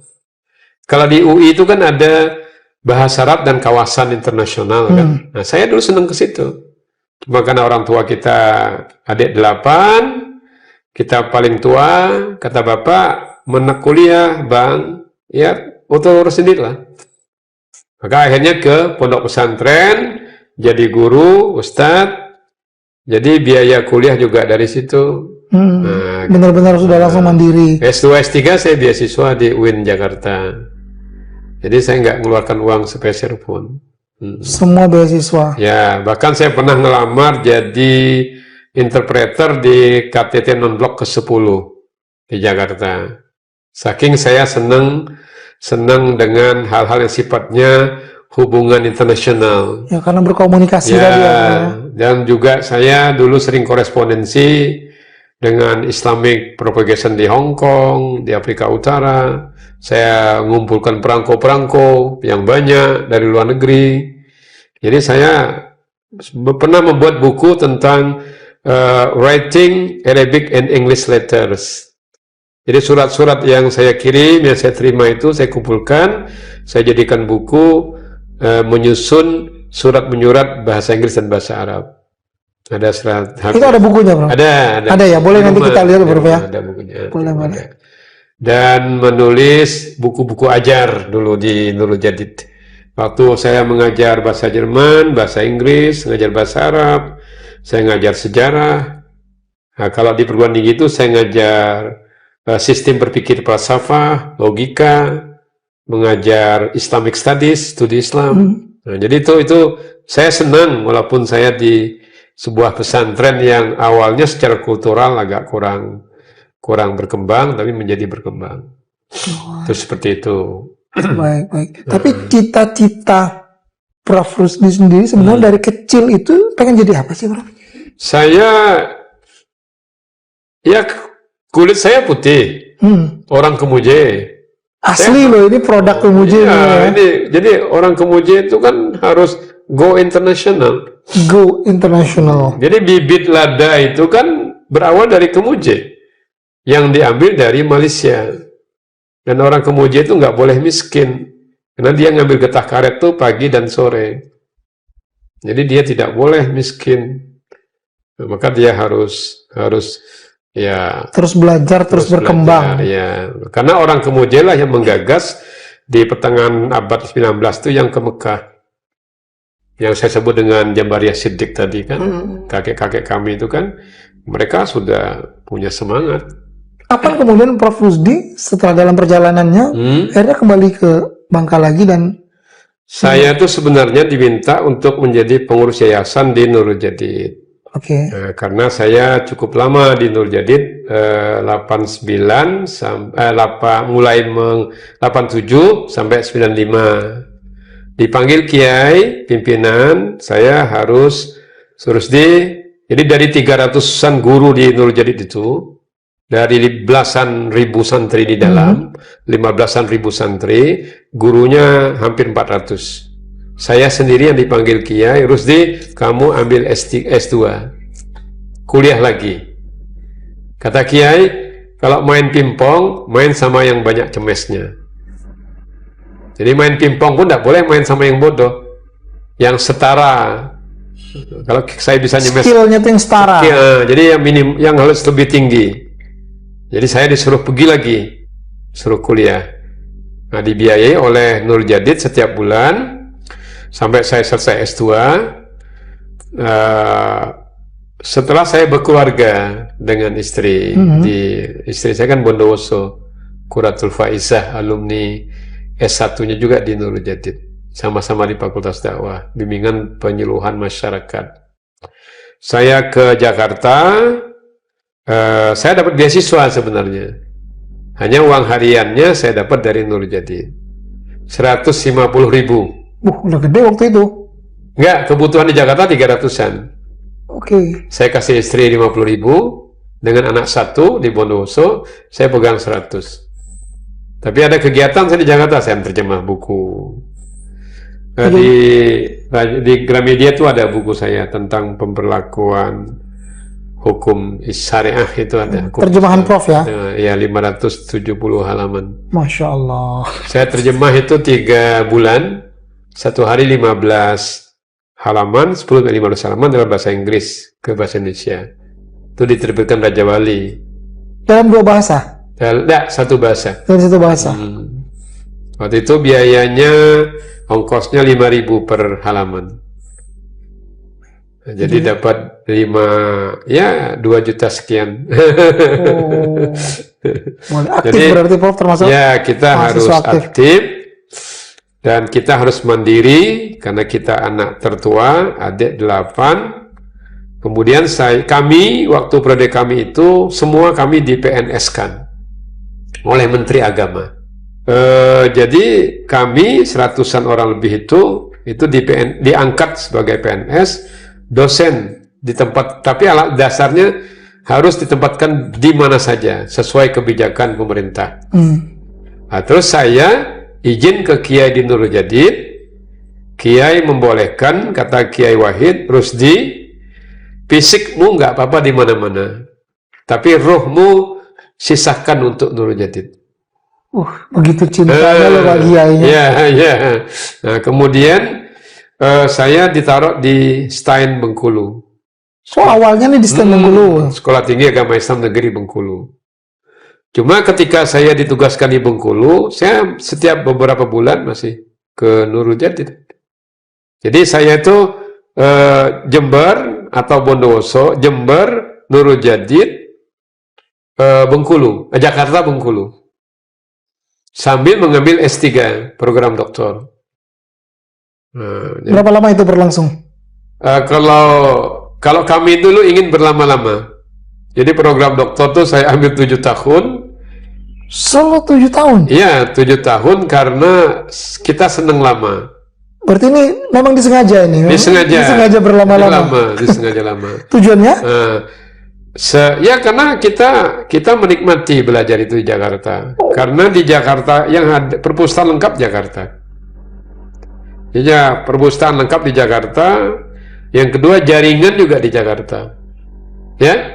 Akses kita, bergaining kita, komunikasi kita, hubungan kita ke mana-mana itu kan Jakarta waktu itu kan. Masih kan kita orang Bangka aja kan baru 3 bulan di Jakarta lah, lulu gua udah gaya-gayaan kan.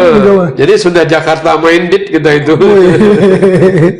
Nah, jadi kita nggak boleh Jakarta minded, sekarang itu harus Bangka minded.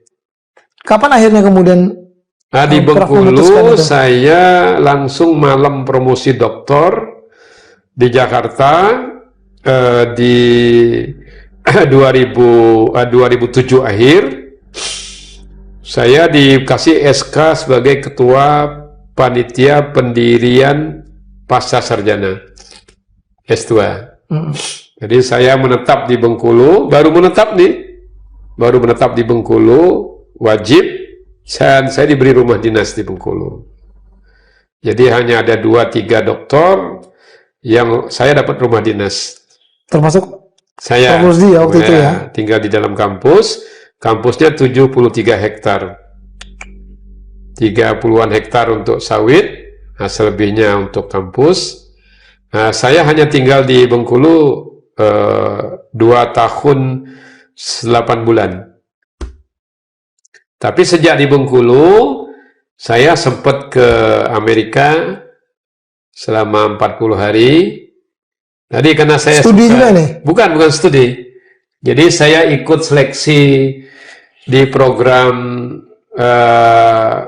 perbandingan agama atas nama Pondok Pesantren Al-Islam Kemuja.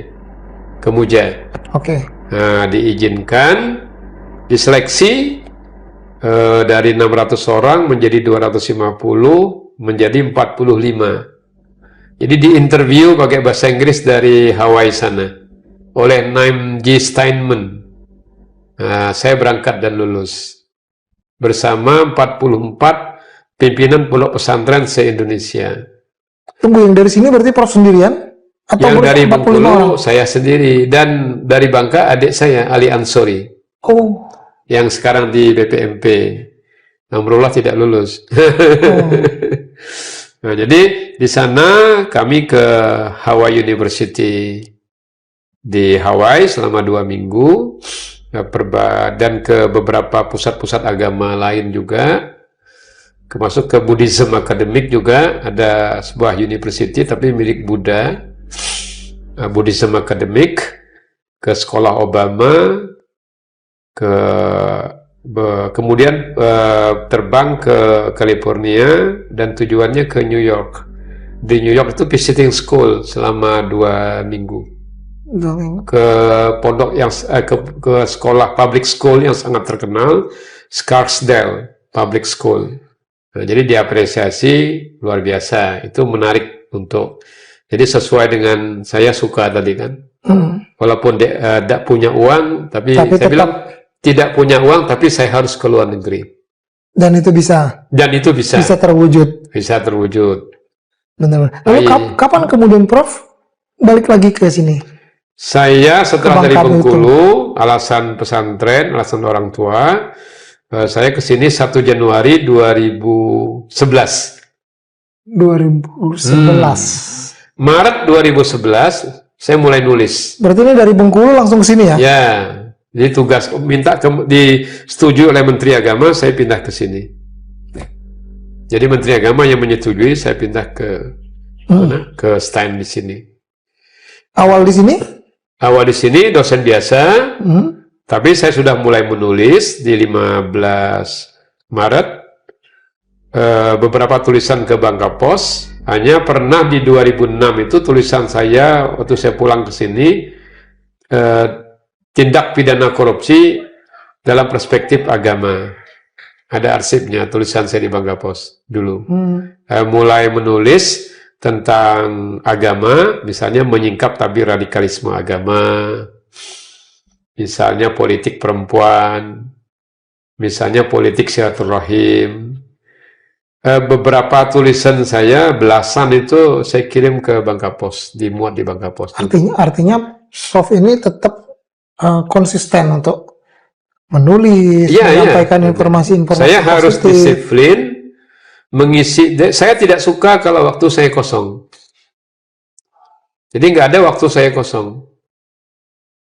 Saya harus apapun jadi, bentuknya harus terisi. Harus terisi. Maka saya sejak kecil dari Gontor di kelas 1 KMI hingga hari ini diary saya. Jadi saya dulu setiap tahun 1 buku agenda. Dan itu tercatat. Dan saya setiap minggu ada tulisan. Seperti itu. Oh iya. Maka tulisan terakhir itu, jadi 10-12 paragraf tulisan. Maka tulisan yang 2025 itu ada 30 tulisan, nanti jadi buku. Nah, jadi judulnya Memperkuat Peradaban Menuju Supremasi. Oke. Apa pesan yang ingin disampaikan dari kalau konsistensinya Prof dengan menulis? Ya, kita harus jadi khairun nas anfa'uhum linnas wa ahsanuhum khuluqa. Bermanfaat dan berakhlak. Jadi menyebarkan ilmu dan harus jaga diri kepribadian. Harus melalui tulisan? Tidak mesti. Kita membimbing sebagai dosen, kita tidak mempersulit mahasiswa. Nah, jadi di Bengkulu itu, di Jawa Timur dulu, setelah berkeluarga, sambil juga mengabdi di Nurul Jadid, saya punya lembaga namanya Madaniyah Center. Madaniyah Center. Ya, Center for Religious Studies and Community Development. Ya, punya beberapa divisi. Divisi yang paling utama adalah penerbitan dan publikasi ilmiah. Jadi kami menulis sudah belasan buku begini. Oke. Nah, ini kan salah satu buku yang kami tulis. Dan ini dibiayai oleh Polda. Termasuk ini juga ya, Prof? Ini buku juga ya? Ini tulisan saya, ini saya dapat royalti setiap tahun dari sini. Masya Allah. Ini tahun berapa ini kali ini? Tahun 2014, terbit lagi 2015 atas permintaan penerbit. Kemudian 100 halaman di Australia, 200 halaman saya nulis di Kampung Keramat. Datang Direktur Raja Wali ke sini, dia lihat bagus, dia terbitkan. Jadi saya setiap tahun dapat royalti 11% dari hasil penjualan. Apa yang kemudian menjadi latar belakang ataupun backgroundnya Prof Rusdi untuk bisa melakukan semua ini? Tentu prosesnya panjang ya. Jadi saya dulu punya prinsip, perintah orang tua, perintah kiai, itu semua saya kerjakan tanpa menolak. Sam'an wa ta'atan. Pernah malam hari habis sisa itu dipanggil Kiai Wahid Zaini. Beliau lagi mengambil program doktoral di UNER, S3. Jadi makalah beliau saya bikin kadang, menambah-menambah. Malam hari saya suruh terjemah. Rusdi, ini ada 3 paket, 3 buku. Tolong terjemahkan 12 halaman. Sampai menjelang subuh selesai. Kata Kiai nanti habis subuh jam 6 serahkan ke saya. Nah, jadi saya serahkan ke beliau untuk persiapan makalah beliau di Unair Surabaya. Bagus ya Rusdi, insya Allah. Nah, kalau ada tamu-tamu asing dari Thailand misalnya ya, dari mana itu datang ke Nurul Jadid, kan sambutan Kiai pakai bahasa Inggris, welcoming word ya, saya bikin. Rusdi, habis subuh suruhnya, buat ini, berapa halaman Kiai? 2-3 halaman. Saya bikin 2,5 halaman berbahasa Inggris. Jadi Kiai saya membaca sambutan itu dari saya konsepnya.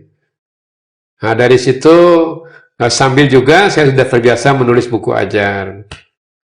Buku ajar bahasa Inggris, sebenarnya Basic English Structure, Deutsch Grammatik bahasa Jerman untuk anak-anak.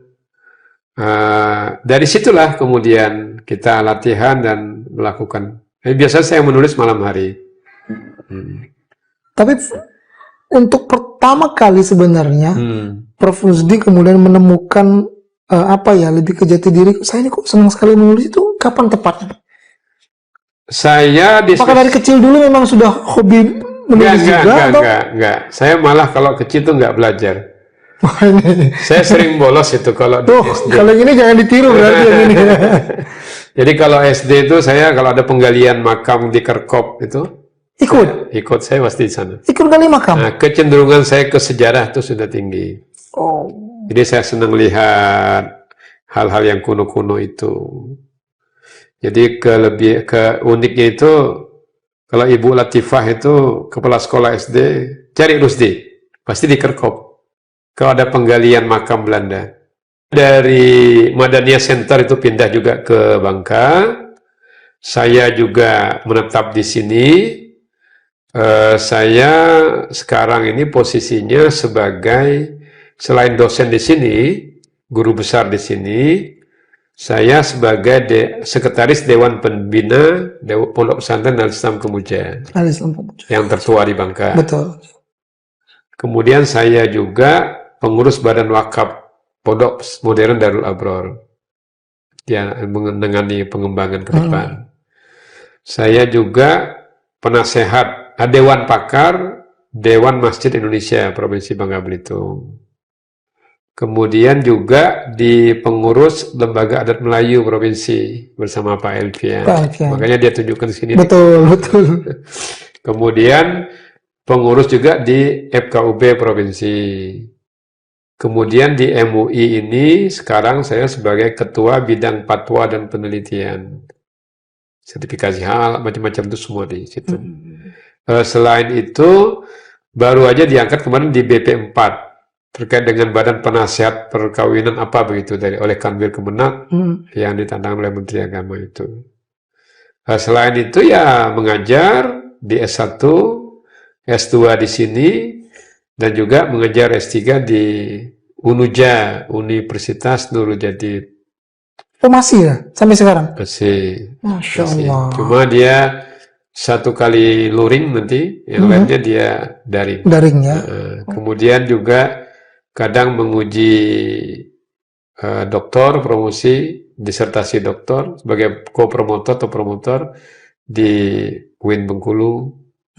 Karena ujiannya kan Zoom juga. Jadi ada asesor juga kan, reviewer beberapa artikel jurnal-jurnal internasional, jurnal-jurnal kayak Sinta 2 atau apa gitu. Nah gitu. Ya, fokusnya di akademik lah. Prof, tapi dari semua apa yang Prof sudah lakukan itu, bagaimana kemudian Prof melihat perkembangan era sekarang, era digitalisasi, era yang penuh dengan teknologi yang semakin pesat dengan kaitannya terhadap agama kita, terutama Islam, Prof. Melihatnya, Prof.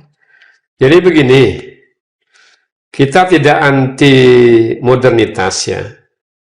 Kita boleh jemput modernitas, tapi akar kita harus kuat. Jadi kita harus punya sikap ortodoksi. Kita disebut konservatif, tapi kita harus ada punya nilai di situ. Kita punya nilai, kita nggak bisa dibeli. Artinya kita punya nilai, kita punya prinsip, kita punya ruh, punya jiwa, kita punya tradisi. Jadi kita menyebutnya al-muhafazah alal qadimis sholeh. Kita memelihara nilai-nilai lama yang sudah diwariskan oleh ulama-ulama besar.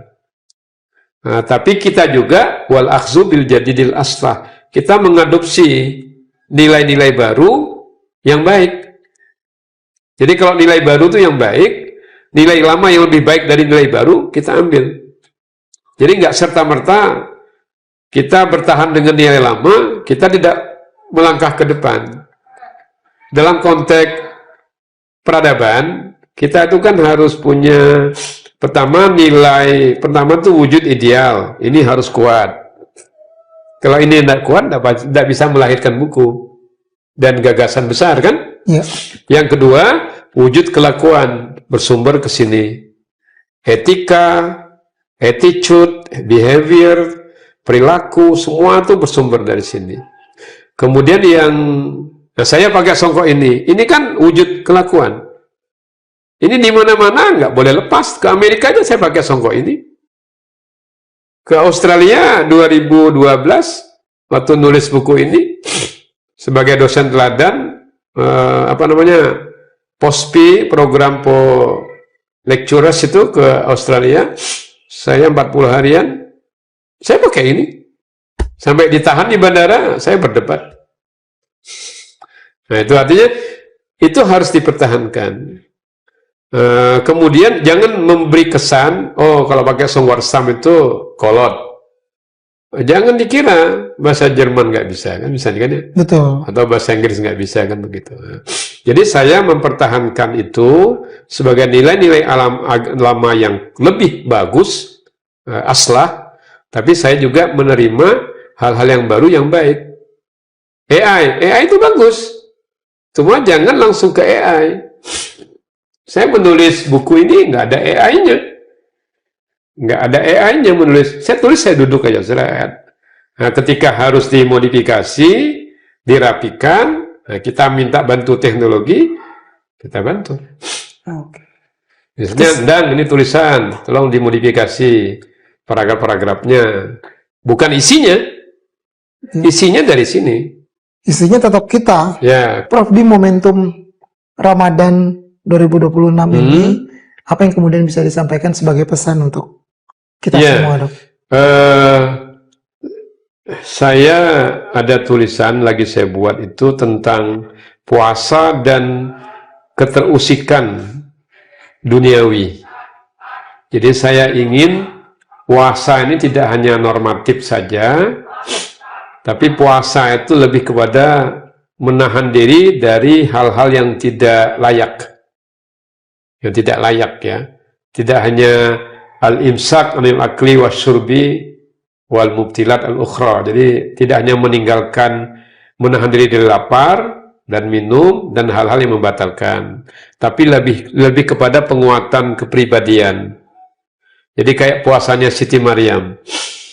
Inni nazartu lirrahmani sauma. Saya berjanji kepada Allah yang Maha Pengasih, sauma. Jadi sauma itu berpuasa. Falan ukallimal yauma insiya, dan setia saya tidak akan berbicara kepada siapapun. Jadi di tengah tuduhan kepada Siti Maryam yang melahirkan anak tanpa seorang ayah, itu ayahnya Isa alaihissalam, beliau diam dan tidak menjawab tuduhan itu. Jadi memperbanyak diam, tapi diamnya terstruktur. Jangan diam-diam budu. Ini pula diam budu. Kini diam budu, nah, kan gitu kan? Nah, tapi diam itu terstruktur. Jadi diam asumtu hikmatun, diam itu bijaksana. Diam terstruktur itu ya penuh dengan renungan-renungan. Apakah kita membaca dengan teliti, cermat, apakah kita menulis konseptual. Jadi melahirkan produk-produk yang bisa dirasakan. Jadi kalau kita menulisnya dengan hati, masuk. Ceramah juga begitu. Kalau dengan hati, pasti masuk. Tapi Prof. Rusdi bukan profesor ataupun bukan dokter yang anti dengan digitalisasi, bukan ya? Tidak ya? Anti dengan? Digitalisasi enggak ya? Oh enggak. Itu justru mempercepat. Nah, mempercepat sebagai media, cuma sumbernya tetap harus dari kita, dari hati kita ya. Dari kita, karena prosesnya panjang itu. Terakhir, Prof, boleh kita memberikan Prof memberikan pesan, memberikan semangat, motivasi, apalagi di Ramadan 2026 ini kepada kita semualah. Ya, menyikapi modernitas, kita tidak boleh terlalu konservatif. Kita harus mengikuti modernitas itu, apalagi dalam bentuk teknologi modern dan ilmu pengetahuan, karena dua hal itulah yang melekat pada wujud material peradaban, yang kalau kita capai menjadi sebuah supremasi. Tapi kita juga tidak boleh meninggalkan nilai-nilai yang lama yang memperbesar kita. Artinya the past, the previous, masa lampau itu sangat berhubungan dengan the nowadays yang terjadi sekarang ini dalam menuju the future. Jadi harus ada sinergitas antara yang lampau, sekarang, dan yang akan datang.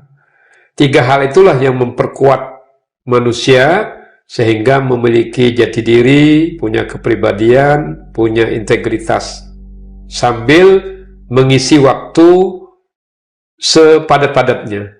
Innal faragha wal jidata mafsadatun ayya mafsadatin.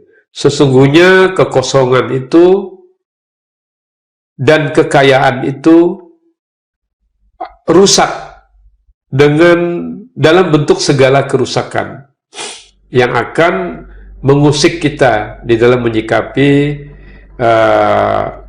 kehidupan kita. Jadi kita harus bermanfaat, memberlangsungkan diri kita. Jadi memperkuat kepribadian kita, bermanfaat untuk keberlangsungan kehidupan manusia di berikutnya. Nah, seperti yang saya katakan tadi, khairun nas anfa'uhum linnas, manusia yang baik itu yang bermanfaat bagi manusia yang lain, wa ahsanuhum khuluqa, dan orang yang paling baik akhlaknya. Demikian, mudah-mudahan kita bisa meningkatkan peradaban dan kebudayaan, dan yang terpenting kita harus berkualitas dan dibutuhkan orang lain. Hargailah orang ketika kita ingin dihargai. Sederhana bukan berarti miskin. Demikian. Baik, terima kasih Prof untuk waktunya.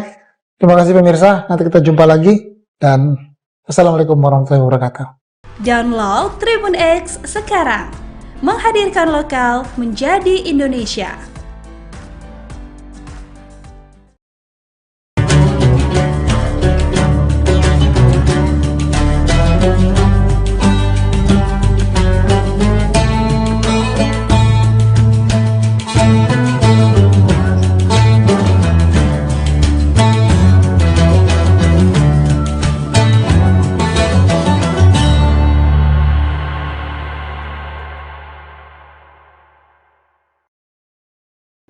Assalamualaikum warahmatullahi wabarakatuh. Tribuners, seperti apa kabar Anda pada puasa hari ini? Senang sekali tentunya saya Ilu dapat kembali menjumpai Tribuners dalam program Syiar Ramadan yang akan memberikan informasi menarik dan juga memberikan informasi yang bisa menguatkan iman kita semua, terutama dalam bulan suci Ramadan kali ini. Dan hari ini di Syiar Ramadan kita akan membahas terkait dengan puasa sebagai terapi jiwa di tengah stres sosial, karena kita tahu bahwa di bulan puasa kali ini tantangannya juga sungguh luar biasa, dan kita juga harus terhindar dari stres sosial yang mungkin bisa saja menggoyahkan iman kita pada saat menjalani ibadah di bulan suci Ramadan. Untuk membahas tema tersebut kita sudah bersama dengan Bapak Ustadz Kiai Haji Sabarudin LC pada hari ini di studio bersama kita. Kita sapa terlebih dahulu narasumber kita. Assalamualaikum Pak Ustadz. Waalaikumsalam warahmatullahi wabarakatuh. Baik, kabarnya seperti apa?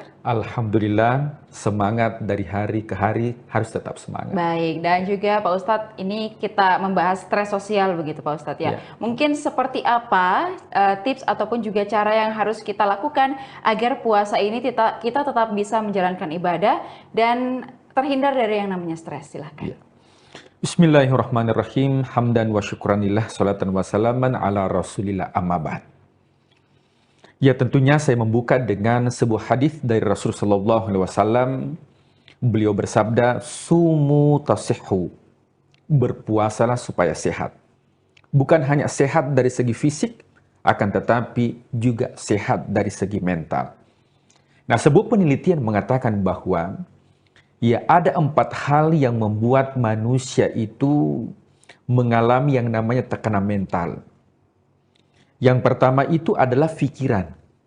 Makanya dalam Al-Quran, Allah menegaskan, ya ayyuhalladzina amanu, wahai orang-orang yang beriman, ijtanibu katsiran minadh-dhon. Hindarilah banyak prasangka. Karena prasangka itu biasanya munculnya dari fikiran, ya, memprasangka negatif atau prasangka buruk. Nah, dengan melakukan ibadah puasa, maka prasangka itu pasti akan semakin menurun dan pasti akan berkurang. Yang kedua, yaitu dalam hati atau jiwa kita. Makanya di bulan suci Ramadan, ya, dalam Al-Quran dikatakan, qad aflaha man zakkaha wa qad khaba man dassaha. Beruntunglah orang yang mensucikan jiwanya. Jadi kita berpuasa bukan hanya mendetoks racun-racun yang ada dalam tubuh kita, akan tetapi lebih daripada itu apa yang ada dalam diri kita, yaitu jiwa, justru itu yang dibersihkan. Kalau itu sudah bersih, saya yakin bahwa kecemasan sosial itu akan bisa diminimalisir. Kemudian yang ketiga, ya, penyebab terjadinya tekanan sosial atau tekanan mental itu, yang ketiga adalah adanya pikiran dan juga jiwa, tapi terlebih lagi yang ketiga yaitu makanan. Jadi makanan yang kita konsumsi ini juga sangat erat kaitannya dengan adanya, ya, penyakit mental, ya, atau tekanan mental. Coba kita lihat betapa banyak orang yang kurus ingin kaya, yang kurus ingin gemuk, yang gemuk ingin kurus. Nah, itu disebabkan karena pola makan. Nah, bahkan ada sebuah penelitian, ternyata dua hewan, yang satunya diberikan makan terus, yang satunya itu kadang-kadang diberikan makan. Nah, ternyata yang sering diberikan asupan makanan tiap hari itu lebih cepat meninggal dibandingkan yang ditahan makannya dan minumnya. Itu sebabnya dalam syariat Islam, kenapa ketika ya, Idul Kurban atau Idul Adha itu pada tanggal 10 Zulhijjah kita lebaran, kemudian 11, 12, 13 itu namanya Ayyamut Tasyrik atau hari-hari tasyrik yang haram hukumnya untuk berpuasa. Jadi kalau dihitung selama 4 hari kita makan, ini seakan-akan ada filosofi yang mengatakan bahwa setiap masuk hari keempat itu dianjurkan untuk mendetoks racun yang ada dalam diri kita. Nah, coba kita lihat, kalau kita menghitung puasa Senin dan Kamis, rata-rata itu masuk hari keempat, kita dianjurkan lagi untuk berpuasa, meskipun itu puasa sunnah. Ya. Hari Senin dianjurkan berpuasa, Selasa, Rabu, Kamis dianjurkan lagi untuk berpuasa sunnah. Masuk hari Jumat, Sabtu, Minggu, Senin kembali dianjurkan. Nah, tujuannya untuk apa? Bahwa ketika seseorang bisa melakukan ibadah puasa secara rutin, maka insya Allah bisa mendetoks dirinya dan juga tentunya sangat erat kaitannya dengan mental. Dan yang terakhir, kata peneliti mengatakan bahwa ya, tekanan mental itu terkadang didapatkan dengan gaya hidup. Nah, jadi kalau rumusnya ilmu fisika itu semakin banyak gaya, itu beririsan dengan tekanan. Jadi semakin banyak gaya, pasti semakin tertekan. Dan ini keempatnya ini bisa tentunya diminimalisir ketika masuk bulan suci Ramadan. Nah, dengan cara seperti apa? Nah, jadi yang pertama, bahwa ya di bulan suci Ramadan ini itu bukan hanya mendetoks ya anggota badan kita, tapi mulai dari penglihatan kita. Jadi bukan mata, tapi penglihatan kita. Tentunya kita tidak melihat kecuali yang baik-baik. Pendengaran kita tentunya kita tidak mendengar kecuali yang baik-baik. Nah, dengan melihat ya yang baik-baik, mendengar yang baik-baik, karena kita ketahui bersama bahwa lantunan ayat suci Al-Quran, kemudian taklim, bahkan ya di stasiun, di platform media sosial pun itu luar biasa. Ya, kajian-kajian di bulan suci Ramadan itu tujuannya untuk apa? Ya, tujuannya adalah untuk menekan stres yang mungkin dialami banyak orang dengan ekonomi mungkin dan sebagainya. Nah, dengan memfungsikan pendengaran kita, kemudian penglihatan kita, di samping itu tanda bagi orang yang beriman, itu juga cara bulan suci Ramadan untuk mengurangi dan menghilangkan stres yang mungkin dialami masyarakat secara umum. Nah, kemudian yang kedua adalah bahagia. Nah, tips yang kedua adalah bahagia. Nah, jadi di bulan suci Ramadan itu kata Rasulullah SAW, farhatani, ada dua kebahagiaan yang didapatkan oleh umatku. Farhatani, dua kebahagiaan. Yang mana itu ya Rasulullah? Farhatun, ya kebahagiaan yang pertama itu indah ketika berbuka puasa.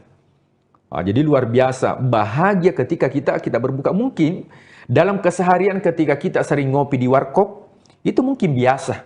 Tapi ketika kita berpuasa, kemudian kita berbuka meskipun itu seteguk air atau secangkir teh, tapi itu rasa bahagia itu luar biasa. Ketika kebahagiaan itu muncul, maka kecemasan itu akan tertekan.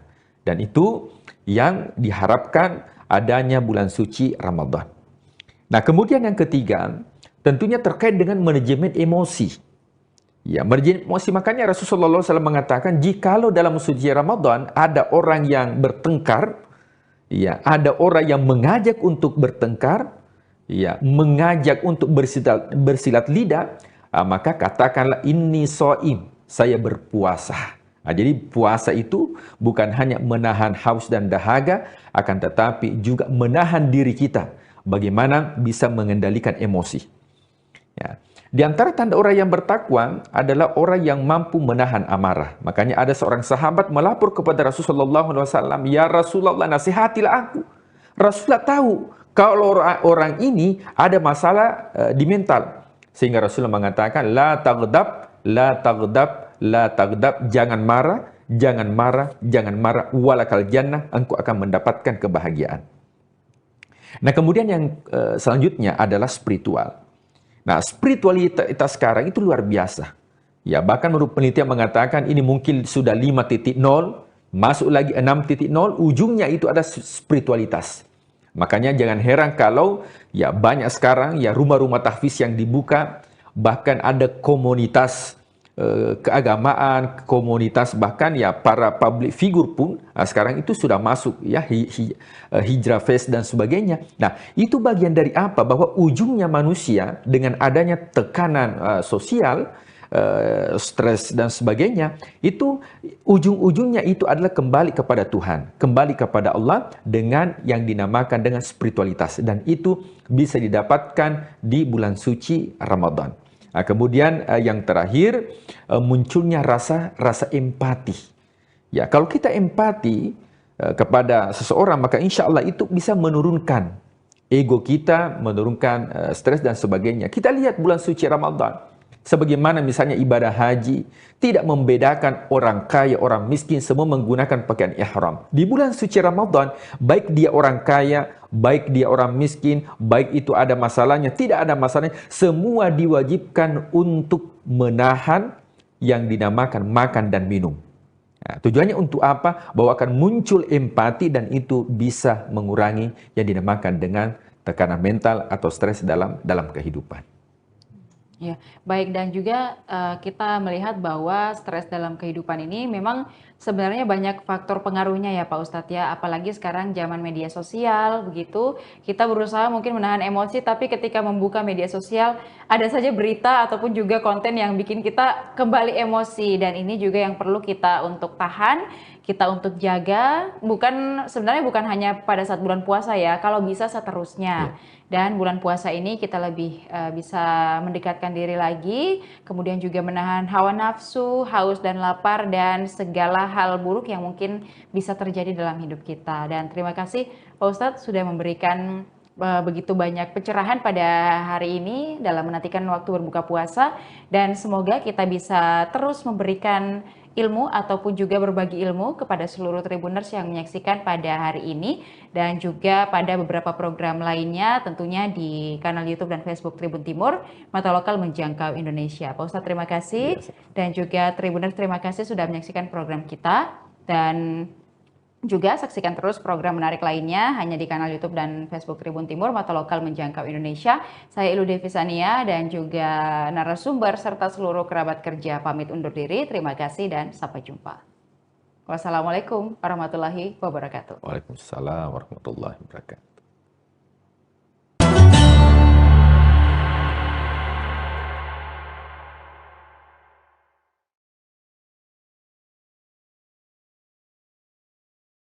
hari ini sudah ditaja oleh Badan Pengelola Masjid Raya An-Nur Provinsi Riau jauh-jauh hari. Di antaranya adalah yang jelas buka bersama, dan buka bersama ini dilakukan rutin dari puasa pertama hingga puasa yang ke-30 nantinya. Dan disediakan kurang lebih ada 500 takjil dan juga makanan berat.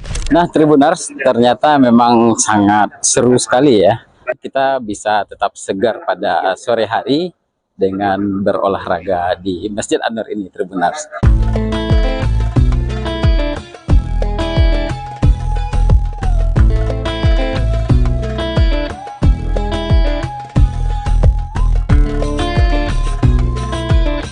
Assalamualaikum warahmatullahi wabarakatuh. Selamat sore Tribuners semua dimanapun Anda berada. Kembali lagi bersama saya, reporter tribunkanbar.com, Maliki Tananma. Sore ini Tribuners, kita sedang berada di kawasan Masjid An-Nur Pekanbaru. Dan saat ini sudah menunjukkan jam 17.30 atau lebih tepatnya jam setengah 6 sore.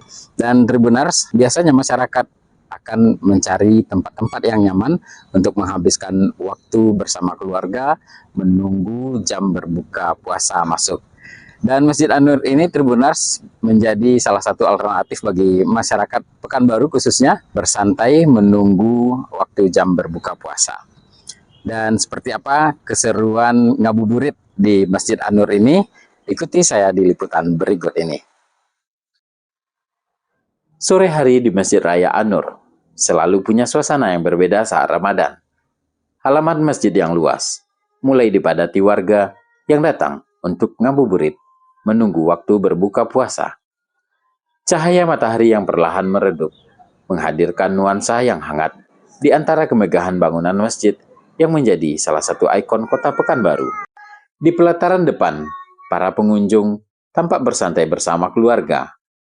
Banyak yang memanfaatkan momen ini untuk bersuah foto dengan latar kubah Masjid An-Nur yang terlihat semakin indah saat senja. Bangunan masjid dan kubah masjid yang ada di belakang saya ini Tribuners seringkali juga digunakan oleh masyarakat untuk mengabadikan momen ya, untuk berfoto-foto biasanya dan menghabiskan waktu di sini bersama keluarga. Dan bisa Tribuners lihat ya keindahannya kubah masjid di An-Nur ini. Di bagian keramiknya juga tampak seperti air ya. Jadi seolah-olah pantulan kubah itu ada di permukaan air. Siluet kubah yang berpadu dengan warna langit jingga menciptakan pemandangan yang memikat mata. Matahari yang tenggelam tepat di sisi kubah menghadirkan panorama yang menenangkan. Beberapa pengunjung mengabadikan momen tersebut dengan kamera ponsel mereka. Suasana sore yang sejuk membuat siapapun akan betah berlama-lama di halaman masjid. Tidak hanya kubahnya, payung elektrik yang terinspirasi dari Masjid Nabawi juga menjadi daya tarik tersendiri. Seperti yang Tribuners lihat di bagian belakang saya ini terdapat payung elektrik ya, yang cukup unik dan kesannya seperti payung elektrik di kawasan Masjid Nabawi. Dan memang payung elektrik ini sempat viral beberapa waktu lalu karena persoalan hukum ya. Tapi terlepas dari itu semua, payung ini bagi masyarakat tetap cukup menarik. Dan masyarakat tetap menjadikannya untuk mengabadikan momen saat ngabuburit di lokasi ini. Keindahan menambah kesan megah sekaligus nyaman bagi para pengunjung yang datang. Dan Tribuners tentunya penasaran apa saja kegiatan-kegiatan masyarakat yang ada di Masjid An-Nur menunggu waktu berbuka puasa. Nah, bisa kita lihat Tribuners di belakang saya ini masyarakat tampak menggunakan lokasi ini sebagai tempat berolahraga ya. Hamparan halaman Masjid An-Nur yang luas juga dimanfaatkan warga untuk berolahraga ringan. Aktivitas ini menjadi pilihan positif untuk mengisi waktu menjelang berbuka puasa.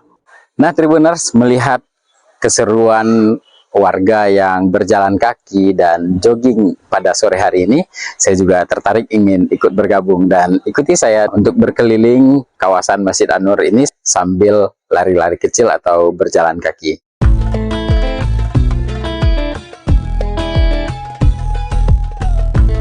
Nah, Tribuners, ternyata memang sangat seru sekali ya kita bisa tetap segar pada sore hari dengan berolahraga di Masjid An-Nur ini, Tribuners. Anak-anak tampak riang berlarian, sementara para orang tua tampak berbincang santai di pinggir lapangan. Suasana kebersamaan begitu terasa, memperlihatkan bagaimana masjid tidak hanya menjadi tempat ibadah, tapi juga menjadi ruang publik yang menyatukan masyarakat. Ngabuburit di Masjid An-Nur bukan sekedar menunggu azan maghrib. Di tempat ini, warga bisa menikmati sore dengan cara yang sehat dan menyenangkan, tanpa harus jauh ke pusat kota. Di sudut lain halaman, terlihat warga yang duduk di bawah pepohonan yang besar dan rindang. Mereka menikmati semilir angin sore berbincang dengan rekan lainnya.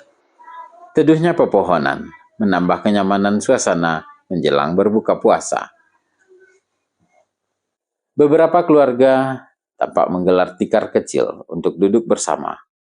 Anak-anak bermain di sekitar orang tuanya, sementara sebagian lainnya asik menikmati jajanan yang dibeli di area bazar. Kegiatan sederhana ini menghadirkan kehangatan yang khas di bulan Ramadan. Berbagai stan menawarkan beragam produk, mulai dari pangan, busana muslim, hingga aksesoris. Kehadiran bazar ini semakin meramaikan suasana ngabuburit di Masjid An-Nur. Bazar tersebut juga melibatkan pelaku UMKM binaan Basnas Riau. Menjelang waktu maghrib, pengurus masjid tampak menyiapkan hidangan berbuka puasa gratis bagi masyarakat. Bukan hanya air minum dan takjil saja. Setiap harinya, panitia pengurus masjid menyediakan sekitar 500 paket nasi untuk jemaah yang hadir. Pembagian makanan ini terbuka untuk semua kalangan tanpa syarat khusus. Siapa saja yang datang akan dipersilahkan berbuka puasa bersama. Para pengurus tampak menyambut masyarakat dengan ramah dan penuh kehangatan. Uniknya Tribuners, sambil menunggu berbuka puasa di sini, masyarakat yang datang ke sini bisa langsung berbuka karena pihak pengurus masjid menyediakan bukaan puasa berupa minuman, takjil, dan bahkan juga nasi. Dan bagi Tribuners mungkin yang ada di Pekanbaru juga bisa mencoba nantinya untuk berbuka puasa di Masjid An-Nur ini. Pengurus Masjid An-Nur selalu terbuka bagi siapa saja yang ingin berbuka puasa di sana. Assalamualaikum warahmatullahi wabarakatuh. Selamat datang, ahlan wa sahlan kepada seluruh jamaah Masjid Raya An-Nur Provinsi Riau yang telah hadir di masjid terbesar di Provinsi Riau. Tentunya hari ini kita bersama-sama sudah memasuki di bulan yang mulia, bulan suci Ramadan. Di antara kegiatan-kegiatan yang hari ini sudah ditaja oleh Badan Pengelola Masjid Raya An-Nur Provinsi Riau jauh-jauh hari, di antaranya adalah yang jelas buka bersama, dan buka bersama ini dilakukan rutin dari puasa pertama hingga puasa yang ke-30 nantinya, dan disediakan kurang lebih ada 500 takjil dan juga makanan berat. Dan Tribuners, seperti yang kita lihat tadi memang cukup ramai ya masyarakat yang memanfaatkan waktu di sini, bahkan juga langsung berbuka puasa. Jadi setelah olahraga dan juga disediakan langsung makanan oleh para pengurus Masjid An-Nur di sini. Suasana kebersamaan semakin terasa ketika azan maghrib berkumandang. Ratusan warga duduk berjajar menikmati hidangan yang telah disiapkan. Kebersamaan itu menjadi pemandangan yang mengharukan sekaligus membahagiakan.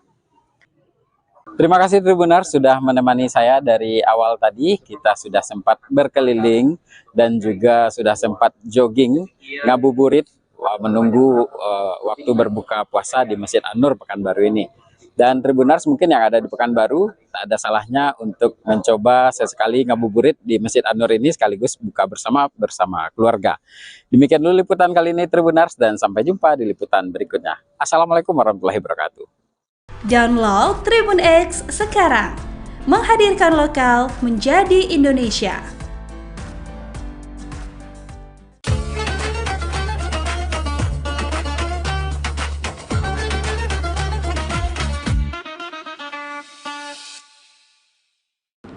Assalamualaikum warahmatullahi wabarakatuh.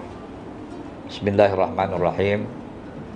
Alhamdulillahi wahdah, wassalatu wassalamu ala rasulillah Muhammad ibni Abdillah wa ala alihi wa ashabihi wa mawalah.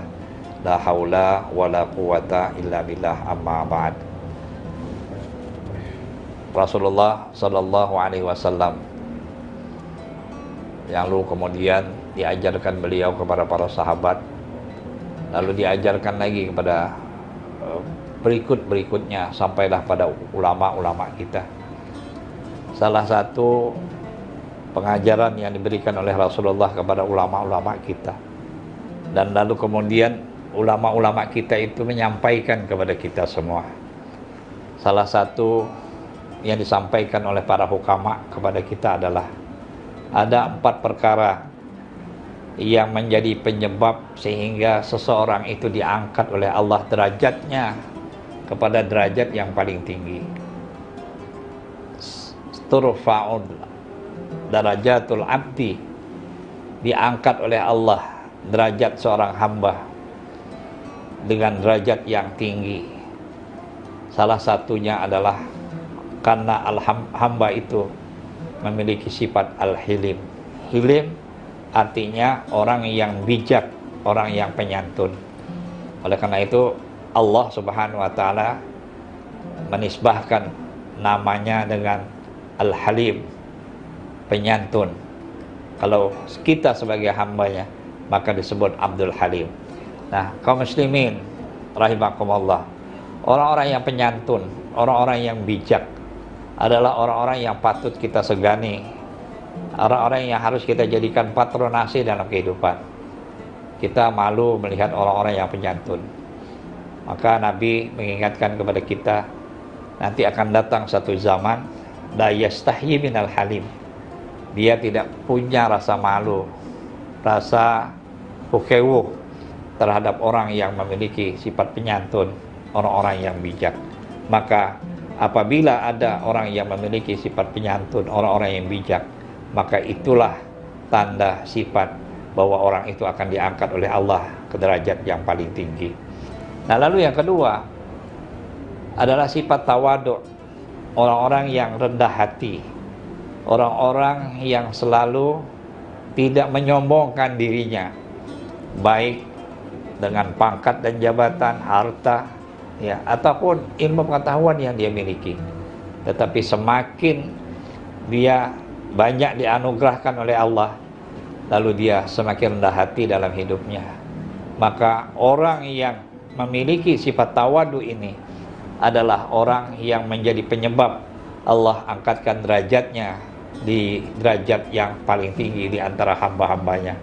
Kaum muslimin, para pemirsa rahimakumullah. Lalu yang ketiga adalah as-sakha. As-sakha ini adalah orang-orang yang dermawan, orang-orang yang pemurah. Rasulullah sering mengingatkan kepada kita bahwa orang-orang yang dermawan adalah orang-orang yang dekat dengan Allah, orang-orang yang dekat dengan manusia, orang-orang yang dekat dengan surga, jauh dari api neraka, jauh dari api neraka dan didekatkan kepada surga. Orang-orang yang pemurah adalah orang-orang yang selalu memiliki rasa kesetiakawanan sosial yang tinggi, berbela hati, memiliki sense of responsibility, rasa tanggung jawab atas nikmat yang Allah kasih, lalu kemudian dia bisa memanfaatkan harta kekayaannya bagi banyak masyarakat. Lalu yang terakhir, wa husnul khuluq, orang yang akhlaknya baik, baik tutur kata, tindakan, perilaku dan sebagainya menunjukkan kebaikan-kebaikan. Maka orang-orang yang memiliki 4 sifat inilah yang menjadi sebab Allah angkat derajatnya pada derajat yang lebih tinggi, baik kehidupannya di atas dunia maupun kehidupannya di akhirat kelak.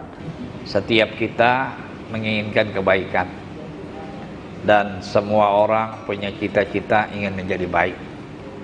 Tapi dalam perjalanan, apa yang diinginkan ternyata tidak berbanding lurus. Salah satu seperti apa yang diuntaikan oleh para hukama kita, laula khamsu khisalin lasaran nas kulluhum salihidah. kalaulah bukan karena 5 persoalan, maka orang-orang itu akan menjadi orang-orang yang baik semua. Yang pertama adalah al-qanaah bil jahli, orang yang merasa puas dengan kebodohan sehingga dia tidak mau menuntut ilmu pengetahuan. Apa yang dia dapatkan selama ini menjadi sesuatu yang sudah memuaskan dirinya sehingga dia hidup dalam kebodohan, tidak mau untuk menambah wawasan, menuntut ilmu dan sebagainya, sehingga merasa cukup dengan apa yang dia miliki. Inilah yang menyebabkan seseorang itu kemudian tidak menjadi baik. Lalu yang kedua, wal hirsu 'ala dunia, orang yang terlalu serakah hidupnya di atas dunia sehingga dia lupa bahwa dunia ini adalah tempatnya bercocok tanam, tempatnya untuk mencari bekal bagi kehidupan mereka nanti di akhirat. Oleh karena itu, apabila sifat ini dimiliki oleh seseorang, maka sulit orang itu akan menjadi orang yang baik. Kaum muslimin rahimakumullah. Yang ketiga, was-suhbil fadli, orang yang kikir terhadap anugerah karunia yang diberikan oleh Allah kepada mereka. Kenikmatan berupa harta yang telah Allah limpahkan kepada dirinya, lalu tidak menjadikan dia menjadi orang yang pemurah, padahal itu adalah kesempatan baginya untuk menjadikan dirinya sebagai hamba yang baik, hamba yang saleh di hadapan Allah Subhanahu wa ta'ala. Kaum muslimin rahimakumullah. Lalu yang keempat adalah ar-riya fil amal, orang yang selalu pamer, yang selalu minta lihat orang lain ketika dia melakukan amal-amal baik, amal-amal saleh, baik amal yang berkaitan dengan hubungan kepada Allah secara langsung maupun amal-amal yang berkaitan dengan kehidupan sosial. Orang yang selalu minta lihat, yang selalu ingin disebut adalah orang-orang yang riya terhadap amalnya sehingga tidak cukup dengan penglihatan Allah Subhanahu wa ta'ala, maka ini menjadi penghalang untuk menjadikan dirinya sebagai orang yang saleh. Lalu yang kelima ialah wal a'jab, orang yang selalu merasa benar, yang selalu menganggap dirinya yang baik sehingga semua orang dianggap tidak baik dan tidak benar. Nah, orang seperti ini adalah orang-orang yang egoisme, orang-orang yang hidupnya egois sehingga menganggap bahwa dirinya adalah sesuatu yang benar, yang tidak pernah salah, dan melihat orang lain semua salah dan tidak benar. Inilah salah satu sifat yang apabila ada dalam diri seseorang, maka sulit orang itu akan menjadi orang yang saleh di antara kita. Yang terakhir, kata Ali bin Abi Thalib, adalah orang-orang yang selalu menganggap bahwa segala-galanya adalah tergantung dengan dirinya. Semoga Allah Subhanahu wa ta'ala senantiasa melimpahkan anugerahnya kepada kita semua. Amin. Assalamualaikum warahmatullahi wabarakatuh. Download Tribun X sekarang, menghadirkan lokal menjadi Indonesia.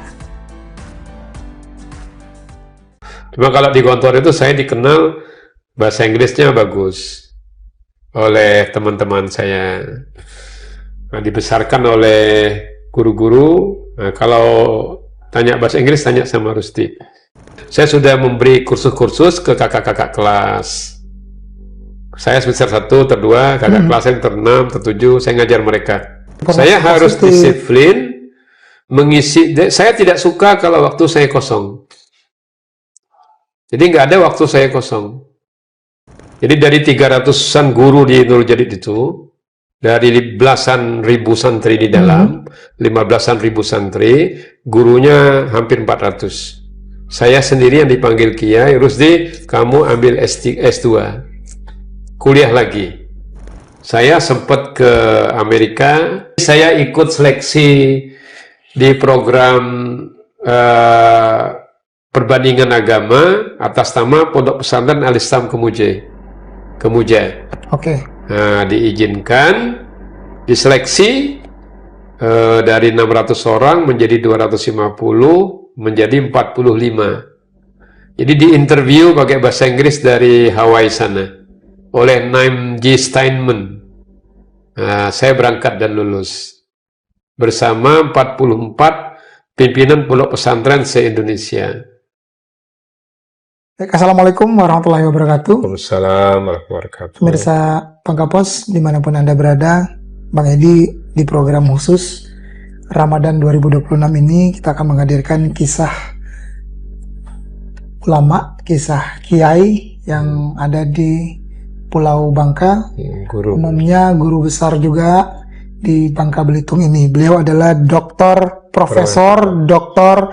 Rusdi Sulaiman MAG. Ya, beliau adalah dekan Fakultas Dakwah dan Komunikasi Islam YIN Syekh Abdurrahman Siddiq. Masya Allah. Terima kasih loh Prof, kami sudah diberi kesempatan untuk ngobrol, berbincang banyak soal figur seorang Profesor Dr. Rusdi. Baik, Prof, boleh kita mengawali obrolan hari ini, cerita hari ini dengan Prof. Dr. Rusdi kecil. Ini dulu seperti apa waktu masih kecil-kecilnya dulu? Saya ini nggak sesuai dengan besarnya gitu. Nggak sesuai dengan besarnya. Karena lahirnya dulu 7 bulan, beratnya 1,7 kilo. Prematur? Prematur. Tapi alhamdulillah lahir di Dinas Kesehatan Tentara, karena orang tua kerja di situ. Di DKT berarti ya? Orang tua asalnya Kemuja, desa Kemuja, ibu juga, kakek nenek juga dari Kemuja. Yang asal usulnya, kalau dari sebelah ibu itu, Haji Ja'far itu asalnya dari Pontianak. Kalau dari sebelah kakek, dari sebelah bapak, itu dari Jambariyah Siddiq. Jadi orang yang pertama kali naun ke Mekah, naun di Mekah. Jadi kalau orang dulu kan pergi haji, kemudian naun pergi lama dan belum pulang berpuluh-puluh tahun. Jadi kakek nenek itu mereka lama di Mekah, paman-paman juga lahir di Mekah, kecuali orang tua bapak itu lahir di Kemuje setelah 2 tahun nenek tinggal. Cuma kami keluarga bapak ibu sudah pindah ke Pangkal Pinang di tahun 60-an. Jadi saya lahirnya di Pangkal Pinang, belajar agama pastinya dengan orang tua kan. Kemudian pas usia SD, saya sekolah di SD 1 Pangkal Pinang. SD 1 Pangkal Pinang. Hanya siang sore saya sekolah Arab di Setia Utama. Jadi orang menyebutnya AIAI, Al-Ittihadiyah Al-Islamiyah. Yang dekat Masjid Permudi di sebelah Kerkop itu. Baru kemudian di usia 12 di tahun 79 saya ikut, kebetulan waktu itu ada peran Haji Hormen Maddati dekat di pengelola Masjid Permudi itu, kami ke Gontor, ke Pondok Modern Darussalam Gontor. Itu SMP? Ya, SMP-nya. SMP langsung ke Gontor. Cuma di Gontor itu ada belasan orang. Saya lulus tidak mendapat tempat. Yang satu lulus langsung masuk, yang lain tidak lulus.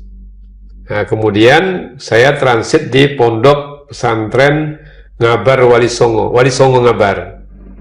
Baru tahun depannya langsung masuk ke Gontor. Di Gontor itu 6 tahun, mulai SD. Jadi SMP SMA-nya kita menyebutnya KMI Darussalam Gontor. Baru wajib mengajar. Jadi dari 282 alumni Gontor, ada puluhan alumni yang wajib mengajar termasuk saya. Mengajar di Gontor? Di Gontor. Jadi tidak semua bisa mengajar. Menjadi tenaga pendidik di sana ya? 1 tahun sambil kuliah di Fakultas Usuluddin di jurusan Perbandingan Agama. Tapi selama di Gontor ada banyak pengalaman yang bisa saya lakukan. Saya senang bahasa. Jadi saya sudah ikut lomba bahasa Arab sepondok Modern Gontor waktu saya kelas 2 KMI. setingkat kelas 2 MTS ya. Nah, kemudian di kelas 4, kelas 1 Aliyah atau kelas 4 KMI, saya juara 2 lomba pidato bahasa Inggris. Baru saya diangkat oleh pimpinan di organisasi Pondok Modern Gontor sebagai bagian penerangan. Jadi bagian penerangan itu harus mampu 2 bahasa, melebihi santri-santri yang lain, maka dia diangkat dan dia berperan di situ. 2 bahasanya Inggris dan Arab. Arab. Jadi kita berdiri setiap 3 hari 4 hari, ada 4 orang itu bergiliran. Habis maghrib kita menyampaikan pengumuman. Untuk pengumuman yang panjangnya, yang kalau ditulis itu 4 lembar, 5 lembar, berbahasa Inggris atau berbahasa Arab, dan dibaca habis maghrib. Jadi ditulis habis asar. Harus bisa tampil di depan 3.500 santri. Oke. Kapan kemudian kecintaan terhadap bahasa ini muncul dari seorang? Sejak di Gontor itulah. Sejak di Gontor itu. Apa yang menjadi backgroundnya? Latar belakang cinta jadi dengan bahasa? Tidak juga, karena dulu saya nggak mau ke SMP karena takut bahasa Inggris sama takut bahasa Justru matematika. Takut awalnya ya? Iya. Tapi kemudian setelah di pesantren saya senang. Malah justru cinta dengan bahasa. Iya.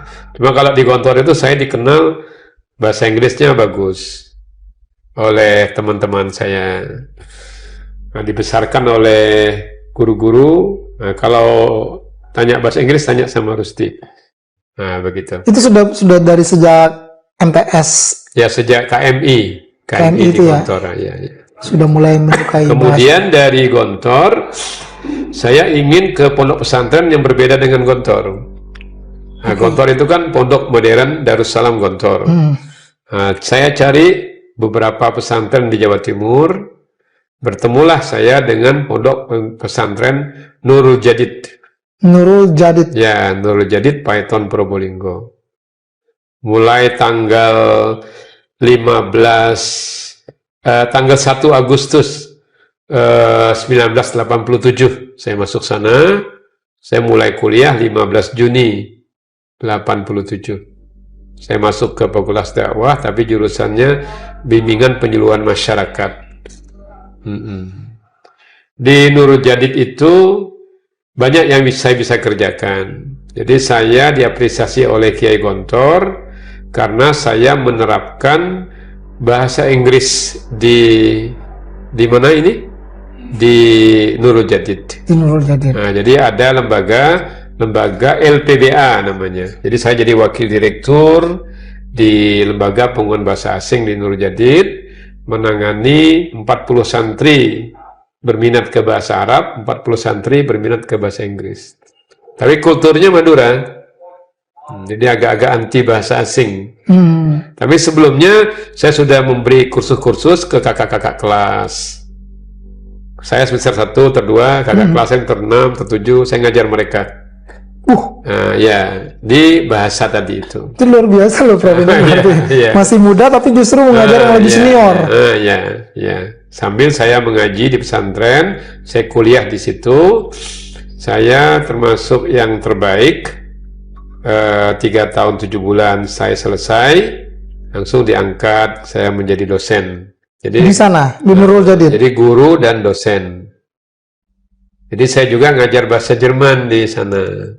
Tunggu, bahasa Jerman ini kapan lagi munculnya nih? Belajar di Gontor otodidak 1 tahun. Jadi 3 bahasa sekarang. Sudah menguasai 3 bahasa. Bahasa Kemuje, bahasa Madura, bahasa Jawa. Cuma kalau bahasa Madura saya bahasa halusnya saya bisa. Kalau Madura ya kasar, saking pundi tindak pundi kan begitu. Kalau bahasa Jawa, kalau bahasa Madura saya halus. Dan ini membuktikan bahwa memang Prof. Rusdi ini memang cinta dengan bahasa. Ya, saya senang berbahasa. Saya terobsesi dengan reporter televisi. Oke. Misalnya, kalau saya reporter sedang ada di Hawaii misalnya, sedang ada di Belanda, sedang ada di Palestina, saya terobsesi begitu. Terobsesi karena bahasanya. Bahasa dan bukan terobsesi mau menjadi reporternya juga. Ya saya memang senang di situ. Kan saya di bagian penerangan tadi. Komunikasi juga kan?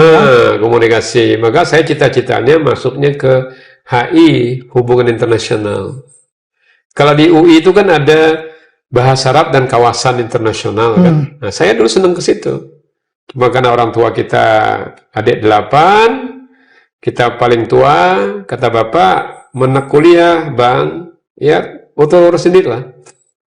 Maka akhirnya ke pondok pesantren, jadi guru, ustadz, jadi biaya kuliah juga dari situ. Nah, benar-benar sudah langsung mandiri. S2, S3 saya beasiswa di UIN Jakarta.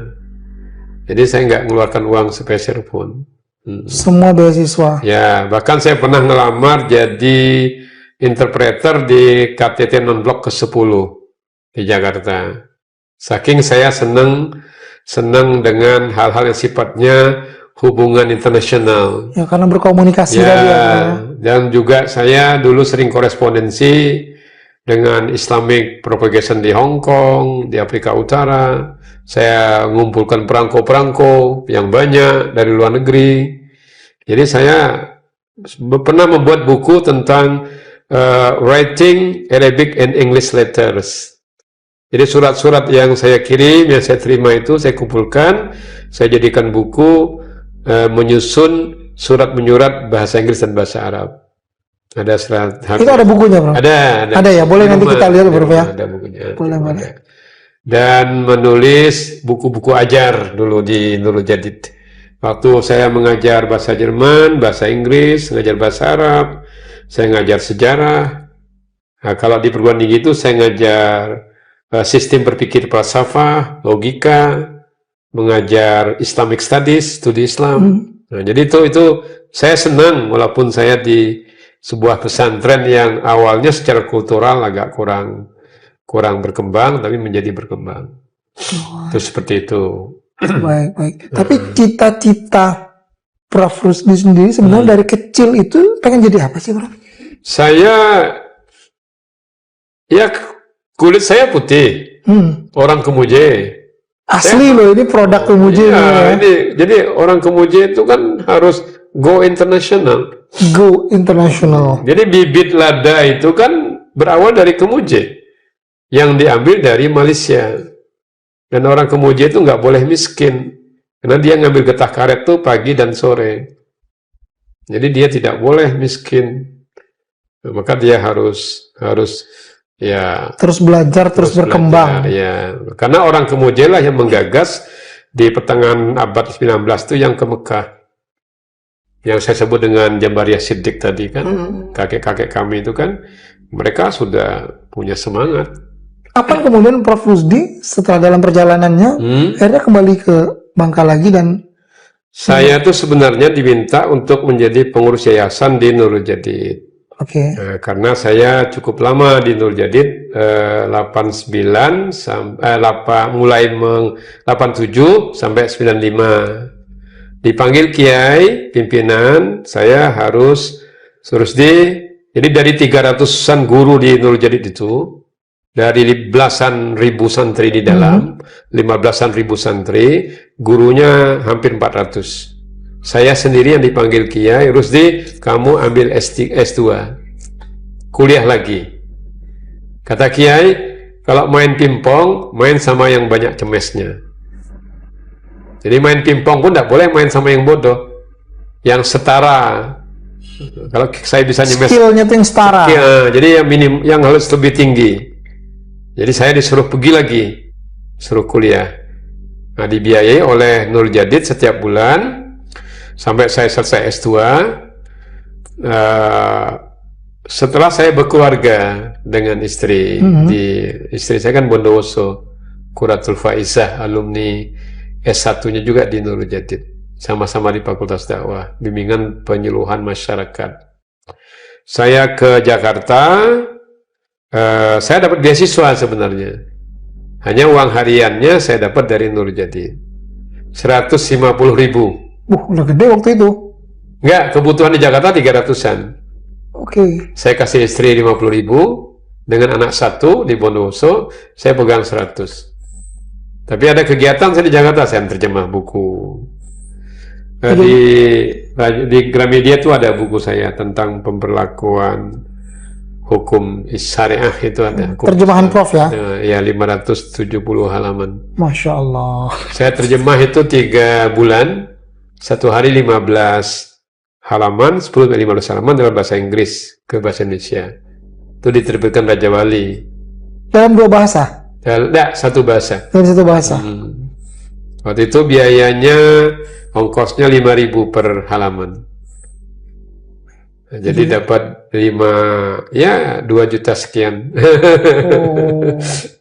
Boleh aktif jadi, berarti Prof termasuk? Ya, kita harus aktif dan kita harus mandiri karena kita anak tertua, adik 8. Kemudian waktu periode kami itu semua kami di PNS-kan oleh Menteri Agama.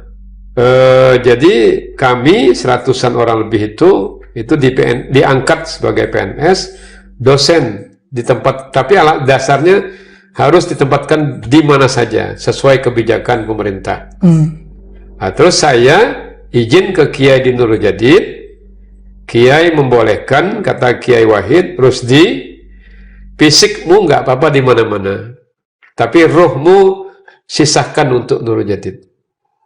Begitu cintanya lo bagi Kiainya. Ya. Nah, kemudian saya ditaruh di Stein Bengkulu. Awalnya nih di Stein Bengkulu. Sekolah Tinggi Agama Islam Negeri Bengkulu. Cuma ketika saya ditugaskan di Bengkulu, saya setiap beberapa bulan masih ke Nurul Jadid. Jadi saya itu Jember atau Bondowoso, Jember, Nurul Jadid, Bengkulu, Jakarta, Bengkulu. Sambil mengambil S3, program doktor. Berapa lama itu berlangsung? Kalau kami dulu ingin berlama-lama. Jadi program doktor tuh saya ambil 7 tahun. Solo 7 tahun? Iya, 7 tahun karena kita seneng lama. Berarti ini memang disengaja ini? Disengaja berlama-lama? Disengaja lama. Tujuannya? Ya karena kita menikmati belajar itu di Jakarta. Karena di Jakarta yang ada perpustakaan lengkap Jakarta. Ya, perpustakaan lengkap di Jakarta. Yang kedua, jaringan juga di Jakarta. Ya. Akses kita, bergaining kita, komunikasi kita, hubungan kita ke mana-mana itu kan Jakarta waktu itu kan. Masih kan kita orang Bangka aja kan baru 3 bulan di Jakarta lah. Lulu gua udah gaya-gayaan jadi sudah Jakarta minded kita itu. Nah, jadi kita nggak boleh Jakarta minded, sekarang itu harus Bangka minded. Kapan akhirnya kemudian di Bengkulu saya langsung malam promosi doktor di Jakarta di 2007 akhir saya dikasih SK sebagai ketua panitia pendirian pasca sarjana S2. Jadi saya menetap di Bengkulu, baru menetap di Bengkulu, wajib, saya diberi rumah dinas di Bengkulu. Jadi hanya ada 2-3 doktor yang saya dapat rumah dinas.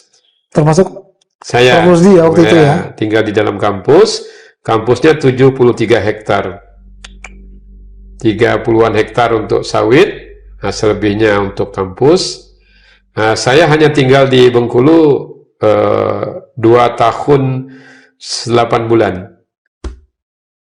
Tapi sejak di Bengkulu, saya sempat ke Amerika selama 40 hari. Tadi karena saya studi juga nih? Bukan studi.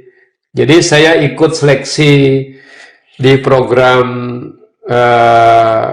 perbandingan agama atas nama Pondok Pesantren Al-Islam Kemuja. Oke. Nah, diizinkan, diseleksi dari 600 orang menjadi 250, menjadi 45. Jadi diinterview pakai bahasa Inggris dari Hawaii sana oleh Naim G. Steinman. Nah, saya berangkat dan lulus bersama 44 pimpinan pondok pesantren se-Indonesia. Tunggu, yang dari sini berarti Prof sendirian? Atau yang dari 45 Bengkulu orang? saya sendiri, dan dari Bangka adik saya Ali Ansori. Yang sekarang di BPMP. Alhamdulillah tidak lulus. Nah, jadi di sana kami ke Hawaii University di Hawaii selama 2 minggu, dan ke beberapa pusat-pusat agama lain juga, termasuk ke Buddhism Academic juga, ada sebuah university tapi milik Buddha, Buddhism Academic, ke sekolah Obama, kemudian terbang ke California dan tujuannya ke New York. Di New York itu visiting school selama 2 minggu. Ke pondok yang ke sekolah public school yang sangat terkenal, Scarsdale Public School. Nah, jadi diapresiasi luar biasa. Itu menarik untuk, jadi sesuai dengan saya suka tadi kan. Walaupun tidak punya uang, tapi saya bilang tidak punya uang, tapi saya harus ke luar negeri. Dan itu bisa. Dan itu bisa. Bisa terwujud. Bisa terwujud. Benar. Lalu kapan kemudian Prof balik lagi ke sini? Saya setelah dari Bengkulu, alasan pesantren, alasan orang tua, saya ke sini 1 Januari 2011. 2011. Maret 2011 saya mulai nulis. Berarti ini dari Bengkulu langsung sini ya? Ya, jadi tugas disetujui oleh Menteri Agama, saya pindah ke sini. Jadi Menteri Agama yang menyetujui, saya pindah ke stand di sini. Awal di sini? Awal di sini dosen biasa, tapi saya sudah mulai menulis di 15 Maret, beberapa tulisan ke Bangka Pos. Hanya pernah di 2006 itu tulisan saya waktu saya pulang ke sini, tindak pidana korupsi dalam perspektif agama. Ada arsipnya, tulisan saya di Bangka Pos dulu. Mulai menulis tentang agama, misalnya menyingkap tabir radikalisme agama, misalnya politik perempuan, misalnya politik silaturahim. Beberapa tulisan saya, belasan itu saya kirim ke Bangka Pos, dimuat di Bangka Pos. Artinya Prof ini tetap konsisten untuk menulis, menyampaikan informasi-informasi Saya harus positif. disiplin, mengisi. Saya tidak suka kalau waktu saya kosong. Jadi nggak ada waktu saya kosong.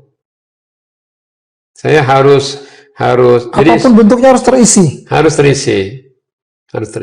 Maka saya sejak kecil dari Gontor di kelas 1 KMI hingga hari ini diary saya. Jadi saya dulu setiap tahun 1 buku agenda. Dan itu tercatat. Dan saya setiap minggu ada tulisan. Seperti itu. Oh iya. Maka tulisan terakhir itu, jadi 10-12 paragraf tulisan. Maka tulisan yang 2025 itu ada 30 tulisan, nanti jadi buku. Nah, jadi judulnya Memperkuat Peradaban Menuju Supremasi. Oke. Apa pesan yang ingin disampaikan dari kalau konsistensinya Prof dengan menulis? Ya, kita harus jadi khairun nas anfa'uhum linnas wa ahsanuhum khuluqa. Bermanfaat dan berakhlak. Jadi menyebarkan ilmu dan harus jaga diri kepribadian. Harus melalui tulisan? Tidak mesti. Kita membimbing sebagai dosen, kita tidak mempersulit mahasiswa. Nah, jadi di Bengkulu itu, di Jawa Timur dulu, setelah berkeluarga, sambil juga mengabdi di Nurul Jadid, saya punya lembaga namanya Madaniyah Center. Madaniyah Center? Ya, Center for Religious Studies and Community Development. Ya, punya beberapa divisi. Divisi yang paling utama adalah penerbitan dan publikasi ilmiah. Jadi kami menulis sudah belasan buku begini. Oke. Nah, ini kan salah satu buku yang kami tulis. Dan ini dibiayai oleh Polda. Termasuk ini juga ya, Prof? Ini buku juga ya? Ini tulisan saya. Ini saya dapat royalti setiap tahun dari sini. Masya Allah. Ini tahun berapa ini kali ini? Tahun 2014, terbit lagi 2015 atas permintaan penerbit. Kemudian 100 halaman di Australia, 200 halaman saya nulis di Kampung Keramat. Datang Direktur Raja Wali ke sini, dia lihat bagus, dia terbitkan. Jadi saya setiap tahun dapat royalti 11% dari hasil penjualan. Apa yang kemudian menjadi latar belakang ataupun backgroundnya Prof. Rusdi untuk bisa melakukan semua ini? Tentu prosesnya panjang ya. Jadi saya dulu punya prinsip, perintah orang tua, perintah kiai, itu semua saya kerjakan tanpa menolak. Sam'an wa ta'atan. Pernah malam hari habis sisa itu dipanggil Kiai Wahid Zaini, beliau lagi mengambil program doktoral di UNER, S3. Jadi makalah beliau saya bikin kadang, menambah-menambah. Malam hari saya suruh terjemah. Rusdi, ini ada 3 paket, 3 buku, tolong terjemahkan 12 halaman, sampai menjelang subuh selesai. Kata Kiai nanti habis subuh jam 6 serahkan ke saya. Nah, jadi saya serahkan ke beliau untuk persiapan makalah beliau di Unair, Surabaya. Bagus ya Rusdi? Insya Allah. Nah, kalau ada tamu-tamu asing dari Thailand misalnya ya, dari mana itu datang ke Nurul Jadid, kan sambutan Kiai pakai bahasa Inggris, welcoming word ya, saya bikin. Rusdi, habis subuh suruhnya, buat ini, berapa halaman Kiai? 2-3 halaman. Saya bikin 2,5 halaman berbahasa Inggris. Jadi Kiai saya membaca sambutan itu dari saya konsepnya. Nah, dari situ sambil juga saya sudah terbiasa menulis buku ajar. Buku ajar bahasa Inggris, punya Basic English Structure, Deutsch Grammatik bahasa Jerman untuk anak-anak. Dari situlah kemudian kita latihan dan melakukan. Biasa saya menulis malam hari. Tapi untuk pertama kali sebenarnya Prof. Rusdi kemudian menemukan lebih ke jati diri. Saya ini kok senang sekali menulis, itu kapan tepatnya? Apakah dari kecil dulu memang sudah hobi menulis juga? Enggak. Saya malah kalau kecil tuh enggak belajar. Saya sering bolos itu kalau di SD. Kalau ini jangan ditiru berarti yang ini. Jadi kalau SD itu saya kalau ada penggalian makam di Kerkop itu ikut saya pasti di sana. Ikut gali makam. Nah, kecenderungan saya ke sejarah itu sudah tinggi. Jadi saya senang lihat hal-hal yang kuno-kuno itu. Jadi uniknya itu kalau Ibu Latifah itu kepala sekolah SD, cari Rusdi, pasti di Kerkop. Kalau ada penggalian makam Belanda. Dari Madania Center itu pindah juga ke Bangka. Saya juga menetap di sini. Saya sekarang ini posisinya sebagai selain dosen di sini, guru besar di sini, saya sebagai sekretaris Dewan Pembina Pondok Pesantren Al-Islam Kemuja, yang tertua di Bangka. Betul. Kemudian saya juga pengurus Badan Wakaf Pondok Modern Darul Abror, yang menangani pengembangan ke depan. Saya juga penasehat Dewan Pakar Dewan Masjid Indonesia Provinsi Bangka Belitung. Kemudian juga di pengurus Lembaga Adat Melayu Provinsi bersama Pak Elvian. Makanya dia tunjukkan sini. Betul. Kemudian pengurus juga di FKUB Provinsi. Kemudian di MUI ini sekarang saya sebagai Ketua Bidang Fatwa dan Penelitian. Sertifikasi hal, macam-macam itu semua di situ.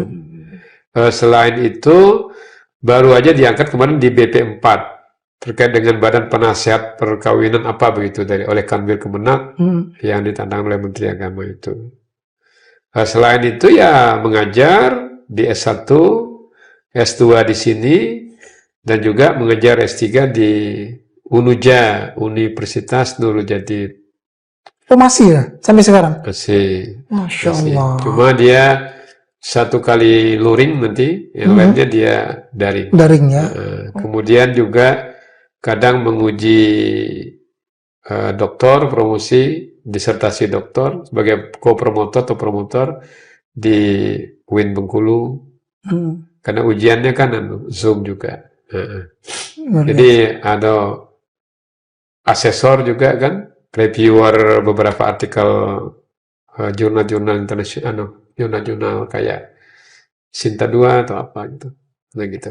Oke. Fokusnya di akademik lah. Oke, Prof. Tapi dari semua apa yang Prof sudah lakukan itu, bagaimana kemudian Prof melihat perkembangan era sekarang, era digitalisasi, ya kan, era yang penuh dengan teknologi yang semakin pesat dengan kaitannya terhadap agama kita, terutama Islam, Prof.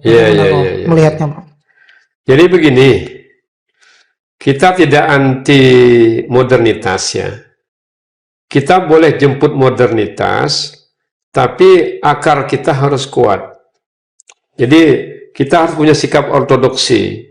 Kita, kita disebut konservatif, tapi kita harus ada punya nilai di situ. Kita punya nilai, kita nggak bisa dibeli. Artinya kita punya nilai, kita punya prinsip, kita punya ruh, punya jiwa, kita punya tradisi. Jadi kita menyebutnya al-muhafazah alal qadimis sholeh. Kita memelihara nilai-nilai lama yang sudah diwariskan oleh ulama-ulama besar. Nah, tapi kita juga wal akhzu bil jadidil aslah. Kita mengadopsi nilai-nilai baru yang baik. Jadi kalau nilai baru itu yang baik, nilai lama yang lebih baik dari nilai baru kita ambil. Jadi nggak serta-merta kita bertahan dengan nilai lama, kita tidak melangkah ke depan. Dalam konteks peradaban, kita itu kan harus punya pertama itu wujud ideal, ini harus kuat. Kalau ini tidak kuat, tidak bisa melahirkan buku dan gagasan besar kan? Ya. Yang kedua, wujud kelakuan bersumber ke sini. Etika, attitude, behavior, perilaku, semua itu bersumber dari sini. Kemudian saya pakai songkok ini kan wujud kelakuan. Ini di mana-mana nggak boleh lepas. Ke Amerika aja saya pakai songkok ini. Ke Australia 2012 waktu nulis buku ini sebagai dosen teladan POSPI program lecturers itu ke Australia. Saya 40 harian. Saya pakai ini. Sampai ditahan di bandara, saya berdebat. Nah, itu artinya itu harus dipertahankan. Kemudian jangan memberi kesan, kalau pakai songwarsam itu kolot. Jangan dikira bahasa Jerman nggak bisa, kan bisa kan ya? Betul. Atau bahasa Inggris nggak bisa, kan begitu. Jadi saya mempertahankan itu sebagai nilai-nilai lama yang lebih bagus, aslah, tapi saya juga menerima hal-hal yang baru yang baik. AI itu bagus, cuma jangan langsung ke AI. Saya menulis buku ini nggak ada AI-nya. Nggak ada AI-nya menulis. Saya tulis, saya duduk aja, Nah, ketika harus dimodifikasi, dirapikan, kita minta bantu teknologi, kita bantu. Misalnya, Dan ini tulisan, tolong dimodifikasi paragraf-paragrafnya. Bukan isinya. Isinya dari sini. Isinya tetap kita. Ya. Prof, di momentum Ramadan 2026 ini, apa yang kemudian bisa disampaikan sebagai pesan untuk kita semua, Dok? Saya ada tulisan lagi saya buat itu tentang puasa dan keterusikan duniawi. Jadi saya ingin puasa ini tidak hanya normatif saja, tapi puasa itu lebih kepada menahan diri dari hal-hal yang tidak layak. Yang tidak layak ya. Tidak hanya al-imsak anil akli wasyurbi wal mubtilat al-ukhra. Jadi tidak hanya menahan diri dari lapar dan minum dan hal-hal yang membatalkan, tapi lebih kepada penguatan kepribadian. Jadi kayak puasanya Siti Maryam. Inni nazartu lirrahmani sauma. Saya berjanji kepada Allah yang Maha Pengasih sauma. Jadi sauma itu berpuasa. Falan ukallimal yauma insiya, dan setia saya tidak akan berbicara kepada siapapun. Jadi di tengah tuduhan kepada Siti Maryam yang melahirkan anak tanpa seorang ayah itu, ayahnya Isa alaihissalam, beliau diam dan tidak menjawab tuduhan itu. Jadi memperbanyak diam, tapi diamnya terstruktur. Jangan diam-diam budu. Kini diam budu ke, kan gitu kan? Tapi diam itu terstruktur. Jadi diam asumtu hikmatun, diam itu bijaksana.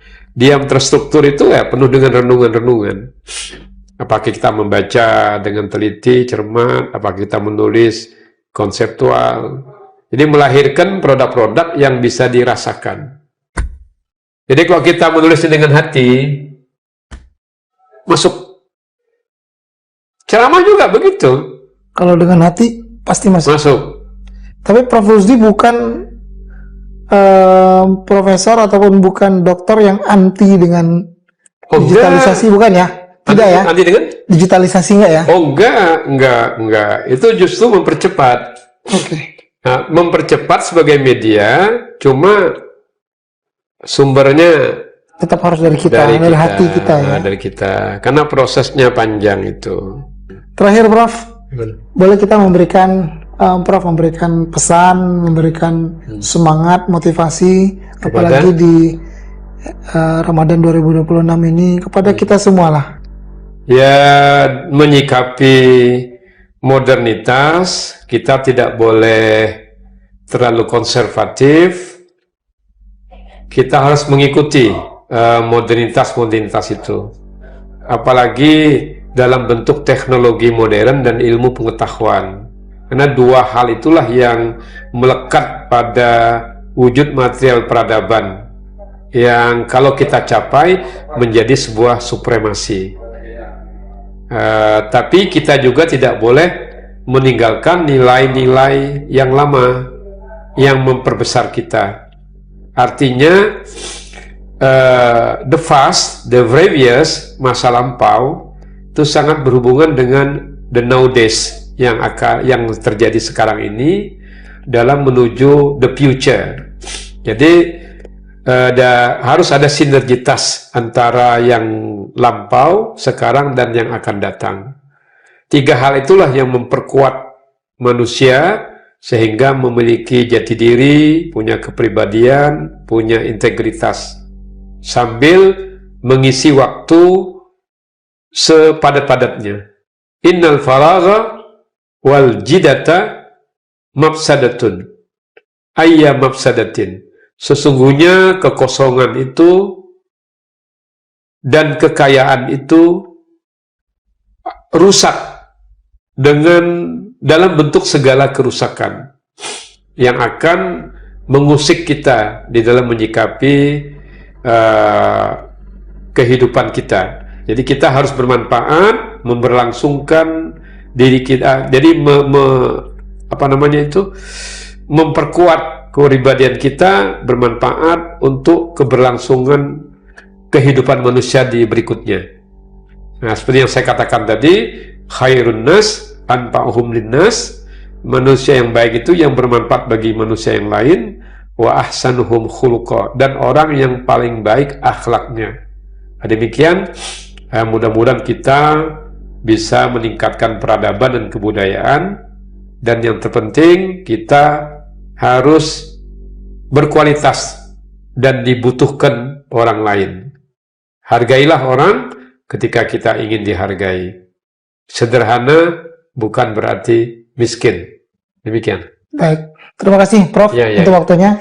Terima kasih pemirsa, nanti kita jumpa lagi, dan Assalamualaikum warahmatullahi wabarakatuh.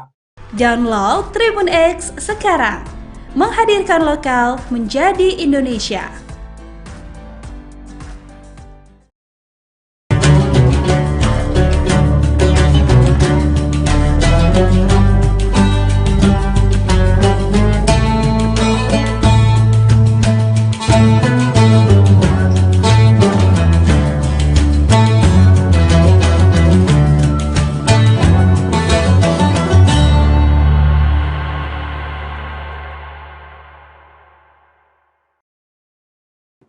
Assalamualaikum warahmatullahi wabarakatuh. Tribuners, seperti apa kabar Anda pada puasa hari ini? Senang sekali tentunya saya Ilu dapat kembali menjumpai Tribuners dalam program Syiar Ramadan yang akan memberikan informasi menarik dan juga memberikan informasi yang bisa menguatkan iman kita semua, terutama dalam bulan suci Ramadan kali ini. Dan hari ini di Syiar Ramadan kita akan membahas terkait dengan puasa sebagai terapi jiwa di tengah stres sosial, karena kita tahu bahwa di bulan puasa kali ini tantangannya juga sungguh luar biasa dan kita juga harus terhindar dari stres sosial yang mungkin bisa saja menggoyahkan iman kita pada saat menjalani ibadah di bulan suci Ramadan. Untuk membahas tema tersebut kita sudah bersama dengan Bapak Ustadz Kiai Haji Sabarudin LC pada hari ini di studio bersama kita. Kita sapa terlebih dahulu narasumber kita. Assalamualaikum Pak Ustadz. Waalaikumsalam warahmatullahi wabarakatuh. Baik, kabarnya seperti apa?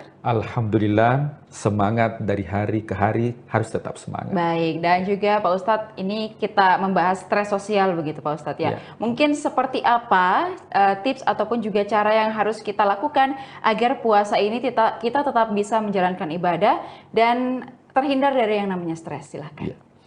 Bismillahirrahmanirrahim. Hamdan wa syukranillah, salatan wa salaman ala rasulillah, amma ba'd. Ya, tentunya saya membuka dengan sebuah hadis dari Rasulullah SAW. Beliau bersabda, sumu tasihhu, berpuasalah supaya sehat. Bukan hanya sehat dari segi fisik, akan tetapi juga sehat dari segi mental. Nah, sebuah penelitian mengatakan bahwa ya, ada 4 hal yang membuat manusia itu mengalami yang namanya tekanan mental. Yang pertama itu adalah pikiran. Makanya dalam Al-Quran, Allah menegaskan, ya ayyuhalladzina amanu, wahai orang-orang yang beriman, ijtanibu katsiran minadh-dhon. Hindarilah banyak prasangka. Karena prasangka itu biasanya munculnya dari pikiran. Ya, memprasangka negatif atau prasangka buruk.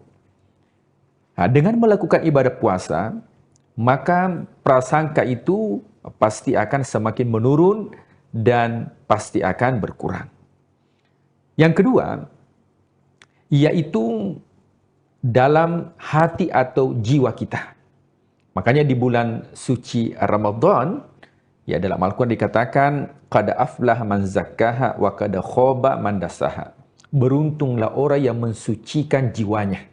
Jadi kita berpuasa bukan hanya mendetoks racun-racun yang ada dalam tubuh kita, akan tetapi lebih daripada itu apa yang ada dalam diri kita, yaitu jiwa, justru itu yang dibersihkan. Kalau itu sudah bersih, saya yakin bahwa kecemasan sosial itu akan bisa diminimalisir.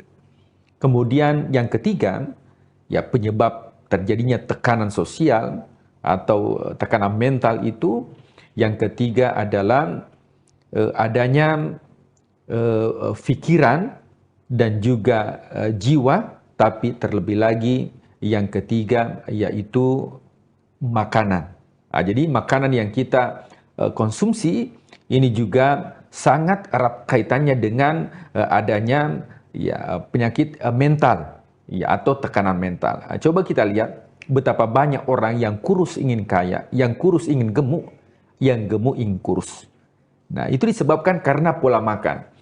Nah, bahkan ada sebuah penelitian, ternyata 2 hewan, yang satunya diberikan makan terus, yang satunya itu kadang-kadang diberikan makan. Nah, ternyata yang sering diberikan asupan makanan tiap hari, itu lebih cepat meninggal dibandingkan yang ditahan makannya dan minumnya. Itu sebabnya dalam syariat Islam, kenapa ketika ya Idul Kurban atau Idul Adha itu, pada tanggal 10 Zulhijjah kita lebaran, kemudian 11, 12, 13 itu namanya Ayyamut Tasyrik atau hari-hari tasyrik yang haram hukumnya untuk berpuasa. Jadi kalau dihitung selama 4 hari kita makan, ini seakan-akan ada filosofi yang mengatakan bahwa setiap masuk hari keempat itu dianjurkan untuk mendetoks racun yang ada dalam diri kita. Nah, coba kita lihat kalau kita menghitung puasa Senin dan Kamis, rata-rata itu masuk hari keempat, kita dianjurkan lagi untuk berpuasa, meskipun itu puasa sunnah. Ya, hari Senin dianjurkan berpuasa, Selasa, Rabu, Kamis dianjurkan lagi untuk berpuasa sunnah. Masuk hari Jumat, Sabtu, Minggu, Senin kembali dianjurkan. Nah, tujuannya untuk apa? Bahwa ketika seseorang bisa melakukan ibadah puasa secara rutin, maka insya Allah bisa mendetoks dirinya dan juga tentunya sangat erat kaitannya dengan mental. Dan yang terakhir, kata peneliti mengatakan bahwa ya tekanan mental itu terkadang didapatkan dengan gaya hidup. Jadi kalau rumusnya ilmu fisika itu semakin banyak gaya, itu beririsan dengan tekanan. Jadi semakin banyak gaya, pasti semakin tertekan. Dan ini keempatnya ini bisa tentunya diminimalisir ketika masuk bulan suci Ramadan. Nah, dengan cara seperti apa? Jadi yang pertama bahwa ya di bulan suci Ramadan ini itu bukan hanya mendetoks ya anggota badan kita, tapi mulai dari penglihatan kita. Jadi bukan mata, tapi penglihatan kita. Tentunya kita tidak melihat kecuali yang baik-baik. Pendengaran kita tentunya kita tidak mendengar kecuali yang baik-baik.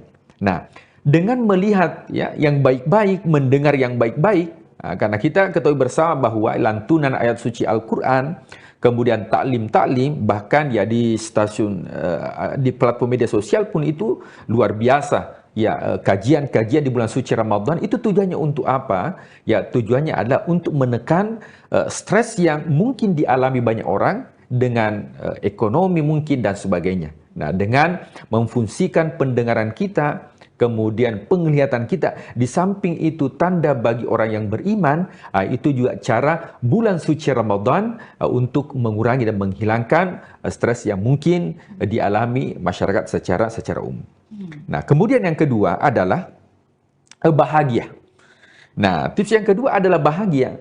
Nah, jadi di bulan suci Ramadan itu kata Rasulullah SAW, farhatani, ada dua kebahagiaan yang didapatkan oleh umatku. Farhatani, dua kebahagiaan. Yang mana itu ya Rasulullah? Farhatun, ya kebahagiaan yang pertama itu indah ketika berbuka puasa. Jadi luar biasa, bahagia ketika kita berbuka. Mungkin dalam keseharian ketika kita sering ngopi di warkop, itu mungkin biasa. Tapi ketika kita berpuasa, kemudian kita berbuka meskipun itu seteguk air atau secangkir teh, tapi itu rasa bahagia itu luar biasa. Ketika kebahagiaan itu muncul, maka kecemasan itu akan tertekan. Dan itu yang diharapkan adanya bulan suci Ramadan. Nah, kemudian yang ketiga, tentunya terkait dengan manajemen emosi. Ya, manajemen emosi, makanya Rasulullah SAW mengatakan, jikalau dalam suci Ramadan ada orang yang bertengkar, ya, ada orang yang mengajak untuk bertengkar, ya, mengajak untuk bersilat lidah, maka katakanlah inni shaim, saya berpuasa. Jadi puasa itu bukan hanya menahan haus dan dahaga, akan tetapi juga menahan diri kita. Bagaimana bisa mengendalikan emosi. Ya. Di antara tanda orang yang bertakwa adalah orang yang mampu menahan amarah. Makanya ada seorang sahabat melapor kepada Rasulullah SAW, ya Rasulullah, nasihatilah aku. Rasulullah tahu kalau orang ini ada masalah di mental. Sehingga Rasulullah mengatakan, la taghdab, la taghdab, la taghdab, jangan marah, jangan marah, jangan marah, walakal jannah, engkau akan mendapatkan kebahagiaan. Nah, kemudian yang selanjutnya adalah spiritual. Nah, spiritualitas sekarang itu luar biasa. Ya, bahkan menurut penelitian mengatakan ini mungkin sudah 5.0, masuk lagi 6.0, ujungnya itu ada spiritualitas. Makanya jangan heran kalau ya banyak sekarang ya rumah-rumah tahfiz yang dibuka, bahkan ada komunitas keagamaan, komunitas, bahkan ya para public figure pun sekarang itu sudah masuk ya hijrah fest dan sebagainya. Nah, itu bagian dari apa? Bahwa ujungnya manusia dengan adanya tekanan sosial, stres dan sebagainya, itu ujung-ujungnya itu adalah kembali kepada Tuhan, kembali kepada Allah dengan yang dinamakan dengan spiritualitas, dan itu bisa didapatkan di bulan suci Ramadan. Kemudian yang terakhir, munculnya rasa empati. Ya, kalau kita empati kepada seseorang, maka insya Allah itu bisa menurunkan ego kita, menurunkan stres dan sebagainya. Kita lihat bulan suci Ramadan. Sebagaimana misalnya ibadah haji, tidak membedakan orang kaya, orang miskin, semua menggunakan pakaian ihram. Di bulan suci Ramadan, baik dia orang kaya, baik dia orang miskin, baik itu ada masalahnya, tidak ada masalahnya, semua diwajibkan untuk menahan yang dinamakan makan dan minum. Nah, tujuannya untuk apa? Bahwa akan muncul empati dan itu bisa mengurangi yang dinamakan dengan tekanan mental atau stres dalam kehidupan. Ya, baik, dan juga kita melihat bahwa stres dalam kehidupan ini memang sebenarnya banyak faktor pengaruhnya ya Pak Ustadz ya, apalagi sekarang zaman media sosial begitu, kita berusaha mungkin menahan emosi, tapi ketika membuka media sosial ada saja berita ataupun juga konten yang bikin kita kembali emosi, dan ini juga yang perlu kita untuk tahan, kita untuk jaga, sebenarnya bukan hanya pada saat bulan puasa ya, kalau bisa seterusnya. Dan bulan puasa ini kita lebih bisa mendekatkan diri lagi, kemudian juga menahan hawa nafsu, haus dan lapar, dan segala hal buruk yang mungkin bisa terjadi dalam hidup kita. Dan terima kasih Pak Ustadz sudah memberikan begitu banyak pencerahan pada hari ini dalam menantikan waktu berbuka puasa, dan semoga kita bisa terus memberikan ilmu ataupun juga berbagi ilmu kepada seluruh Tribuners yang menyaksikan pada hari ini, dan juga pada beberapa program lainnya tentunya di kanal YouTube dan Facebook Tribun Timur, Mata Lokal Menjangkau Indonesia. Pak Ustadz terima kasih, dan juga Tribuners terima kasih sudah menyaksikan program kita, dan juga saksikan terus program menarik lainnya hanya di kanal YouTube dan Facebook Tribun Timur, Mata Lokal Menjangkau Indonesia. Saya Ilu Devisania dan juga narasumber serta seluruh kerabat kerja pamit undur diri. Terima kasih dan sampai jumpa. Wassalamualaikum warahmatullahi wabarakatuh. Waalaikumsalam warahmatullahi wabarakatuh.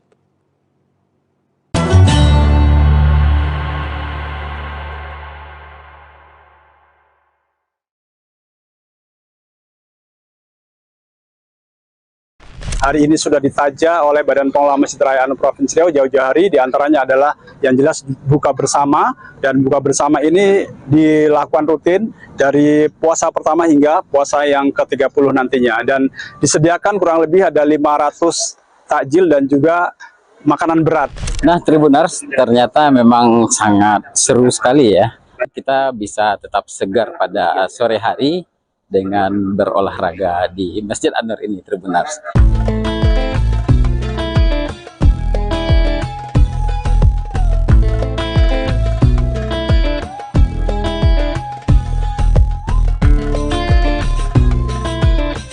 Assalamualaikum warahmatullahi wabarakatuh. Selamat sore Tribuners semua dimanapun Anda berada. Kembali lagi bersama saya reporter tribunkanbaru.com Maliki Tananma. Sore ini Tribuners, kita sedang berada di kawasan Masjid An-Nur Pekanbaru, dan saat ini sudah menunjukkan jam 17.30 atau lebih tepatnya jam setengah 6 sore. Dan Tribuners, biasanya masyarakat akan mencari tempat-tempat yang nyaman untuk menghabiskan waktu bersama keluarga menunggu jam berbuka puasa masuk. Dan Masjid An-Nur ini Tribuners menjadi salah satu alternatif bagi masyarakat Pekanbaru khususnya bersantai menunggu waktu jam berbuka puasa. Dan seperti apa keseruan ngabuburit di Masjid An-Nur ini? Ikuti saya di liputan berikut ini. Sore hari di Masjid Raya An-Nur selalu punya suasana yang berbeda saat Ramadan. Halaman masjid yang luas mulai dipadati warga yang datang untuk ngabuburit menunggu waktu berbuka puasa. Cahaya matahari yang perlahan meredup menghadirkan nuansa yang hangat di antara kemegahan bangunan masjid yang menjadi salah satu ikon kota Pekanbaru. Di pelataran depan, para pengunjung tampak bersantai bersama keluarga. Banyak yang memanfaatkan momen ini untuk bersuah foto dengan latar kubah Masjid An-Nur yang terlihat semakin indah saat senja. Bangunan masjid dan kubah masjid yang ada di belakang saya ini Tribuners seringkali juga digunakan oleh masyarakat untuk mengabadikan momen ya, untuk berfoto-foto biasanya dan menghabiskan waktu di sini bersama keluarga. Dan bisa Tribuners lihat ya keindahannya kubah masjid di An-Nur ini. Di bagian keramiknya juga tampak seperti air ya. Jadi seolah-olah pantulan kubah itu ada di permukaan air. Siluet kubah yang berpadu dengan warna langit jingga menciptakan pemandangan yang memikat mata. Matahari yang tenggelam tepat di sisi kubah, menghadirkan panorama yang menenangkan. Beberapa pengunjung mengabadikan momen tersebut dengan kamera ponsel mereka. Suasana sore yang sejuk membuat siapapun akan betah berlama-lama di halaman masjid. Tidak hanya kubahnya, payung elektrik yang terinspirasi dari Masjid Nabawi juga menjadi daya tarik tersendiri. Seperti yang Tribuners lihat di bagian belakang saya ini terdapat payung elektrik ya, yang cukup unik dan kesannya seperti payung elektrik di kawasan Masjid Nabawi. Dan memang payung elektrik ini sempat viral beberapa waktu lalu karena persoalan hukum ya. Tapi terlepas dari itu semua, payung ini bagi masyarakat tetap cukup menarik. Dan masyarakat tetap menjadikannya untuk mengabadikan momen saat ngabuburit di lokasi ini. Keindahan menambah kesan megah sekaligus nyaman bagi para pengunjung yang datang. Dan Tribuners tentunya penasaran apa saja kegiatan-kegiatan masyarakat yang ada di Masjid An-Nur menunggu waktu berbuka puasa. Nah, bisa kita lihat Tribuners di belakang saya ini masyarakat tampak menggunakan lokasi ini sebagai tempat berolahraga ya. Hamparan halaman Masjid An-Nur yang luas juga dimanfaatkan warga untuk berolahraga ringan. Aktivitas ini menjadi pilihan positif untuk mengisi waktu menjelang berbuka puasa. Nah, Tribuners, melihat keseruan warga yang berjalan kaki dan jogging pada sore hari ini, saya juga tertarik ingin ikut bergabung dan ikuti saya untuk berkeliling kawasan Masjid An-Nur ini sambil lari-lari kecil atau berjalan kaki.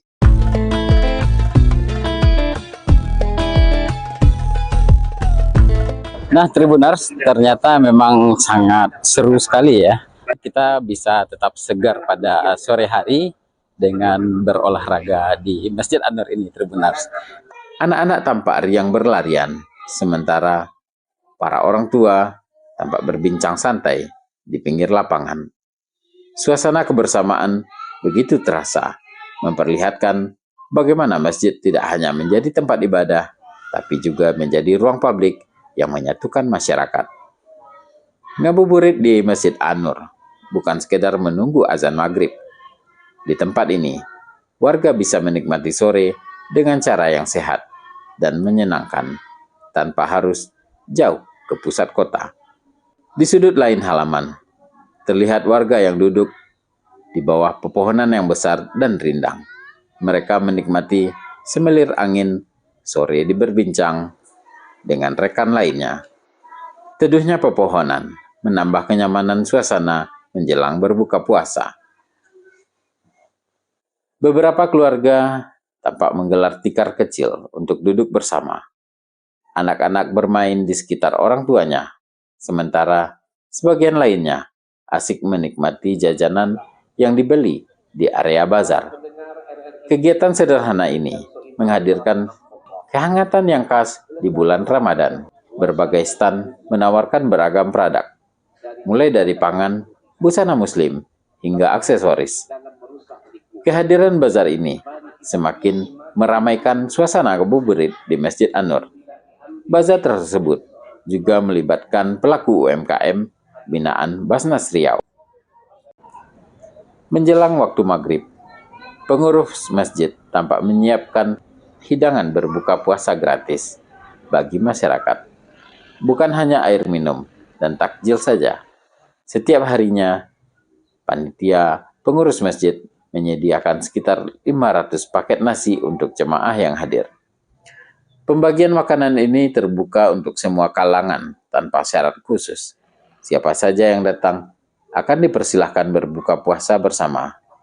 Para pengurus tampak menyambut masyarakat dengan ramah dan penuh kehangatan. Uniknya Tribuners, sambil menunggu berbuka puasa di sini, masyarakat yang datang ke sini bisa langsung berbuka karena pihak pengurus masjid menyediakan bukaan puasa berupa minuman, takjil, dan bahkan juga nasi.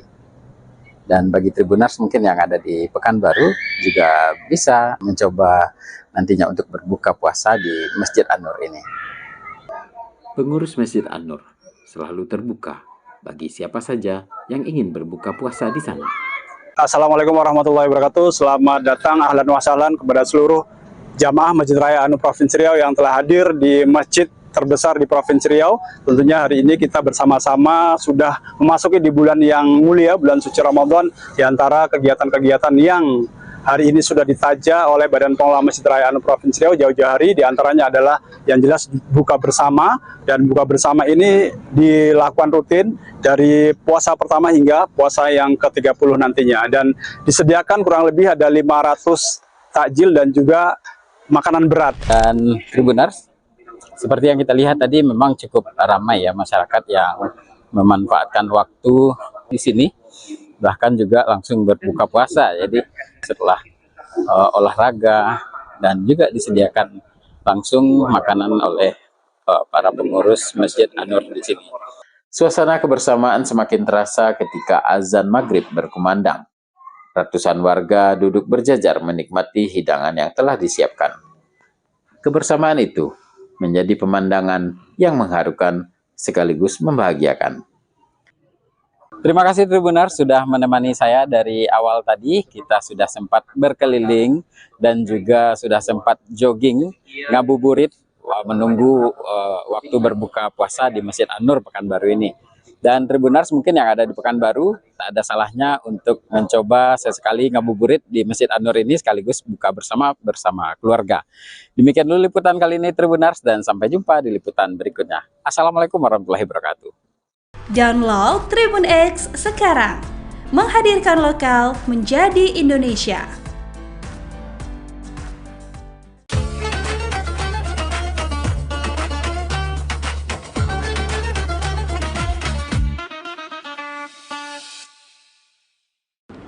Assalamualaikum warahmatullahi wabarakatuh. Bismillahirrahmanirrahim. Alhamdulillahi wahdah, wassalatu wassalamu ala rasulillah Muhammad ibni Abdillah wa ala alihi wa ashabihi wa mawalah. La haula wa la quwata illa billah, amma ba'd. Rasulullah sallallahu alaihi wasallam yang lalu kemudian diajarkan beliau kepada para sahabat, lalu diajarkan lagi kepada berikutnya sampailah pada ulama-ulama kita. Salah satu pengajaran yang diberikan oleh Rasulullah kepada ulama-ulama kita, dan lalu kemudian ulama-ulama kita itu menyampaikan kepada kita semua. Salah satu yang disampaikan oleh para hukama kepada kita adalah ada 4 perkara yang menjadi penyebab sehingga seseorang itu diangkat oleh Allah derajatnya kepada derajat yang paling tinggi. Turfa'ud darajatul abdi, diangkat oleh Allah derajat seorang hamba dengan derajat yang tinggi. Salah satunya adalah karena hamba itu memiliki sifat al-hilim. Hilim artinya orang yang bijak, orang yang penyantun. Oleh karena itu Allah Subhanahu wa taala menisbahkan namanya dengan Al-Halim, penyantun. Kalau kita sebagai hambanya maka disebut Abdul Halim. Nah, kaum muslimin rahimakumullah, orang-orang yang penyantun, orang-orang yang bijak adalah orang-orang yang patut kita segani, orang-orang yang harus kita jadikan patronase dalam kehidupan. Kita malu melihat orang-orang yang penyantun. Maka Nabi mengingatkan kepada kita, nanti akan datang satu zaman la yastahyi minal halim. Dia tidak punya rasa malu, rasa ukewuh terhadap orang yang memiliki sifat penyantun, orang-orang yang bijak. Maka apabila ada orang yang memiliki sifat penyantun, orang-orang yang bijak, maka itulah tanda sifat bahwa orang itu akan diangkat oleh Allah ke derajat yang paling tinggi. Nah, lalu yang kedua adalah sifat tawadu, orang-orang yang rendah hati, orang-orang yang selalu tidak menyombongkan dirinya, baik dengan pangkat dan jabatan, harta, ya, ataupun ilmu pengetahuan yang dia miliki. Tetapi semakin dia banyak dianugerahkan oleh Allah, lalu dia semakin rendah hati dalam hidupnya. Maka orang yang memiliki sifat tawadu ini adalah orang yang menjadi penyebab Allah angkatkan derajatnya di derajat yang paling tinggi di antara hamba-hambanya.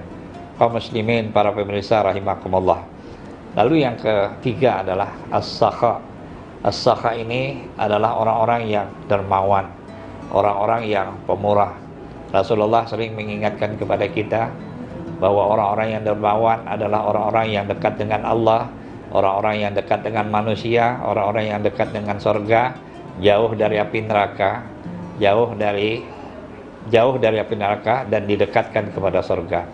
Orang-orang yang pemurah adalah orang-orang yang selalu memiliki rasa kesetiakawanan sosial yang tinggi, berbela hati, memiliki sense of responsibility, rasa tanggung jawab atas nikmat yang Allah kasih, lalu kemudian dia bisa memanfaatkan harta kekayaannya bagi banyak masyarakat. Lalu yang terakhir, wa husnul khuluq, orang yang akhlaknya baik, baik tutur kata, tindakan, perilaku dan sebagainya menunjukkan kebaikan-kebaikan. Maka orang-orang yang memiliki 4 sifat inilah yang menjadi sebab Allah angkat derajatnya pada derajat yang lebih tinggi, baik kehidupannya di atas dunia maupun kehidupannya di akhirat kelak. Setiap kita menginginkan kebaikan, dan semua orang punya cita-cita ingin menjadi baik.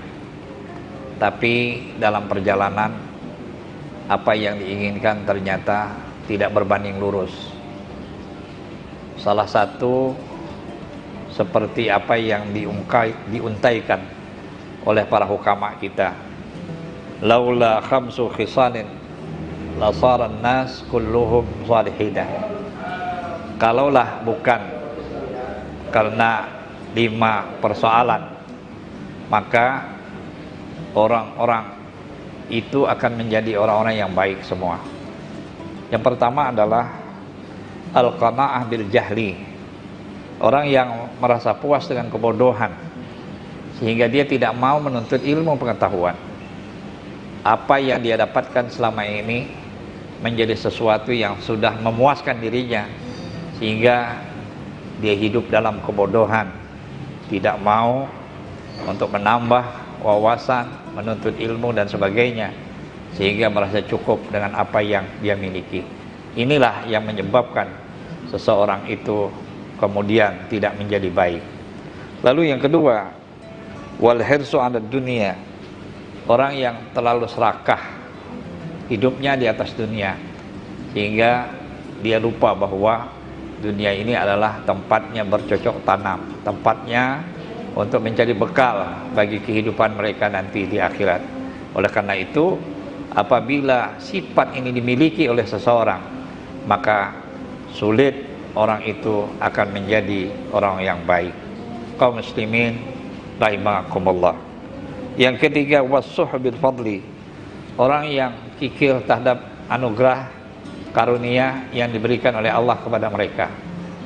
Kenikmatan berupa harta yang telah Allah limpahkan kepada dirinya, lalu tidak menjadikan dia menjadi orang yang pemurah, padahal itu adalah kesempatan baginya untuk menjadikan dirinya sebagai hamba yang baik, hamba yang saleh di hadapan Allah Subhanahu wa ta'ala. Kaum muslimin rahimakumullah. Lalu yang keempat adalah ar-riya' fil amal, orang yang selalu pamer, yang selalu minta lihat orang lain ketika dia melakukan amal-amal baik, amal-amal saleh, baik amal yang berkaitan dengan hubungan kepada Allah secara langsung maupun amal-amal yang berkaitan dengan kehidupan sosial. Orang yang selalu minta lihat, yang selalu ingin disebut, adalah orang-orang yang riya terhadap amalnya, sehingga tidak cukup dengan penglihatan Allah Subhanahu wa ta'ala. Maka ini menjadi penghalang untuk menjadikan dirinya sebagai orang yang saleh.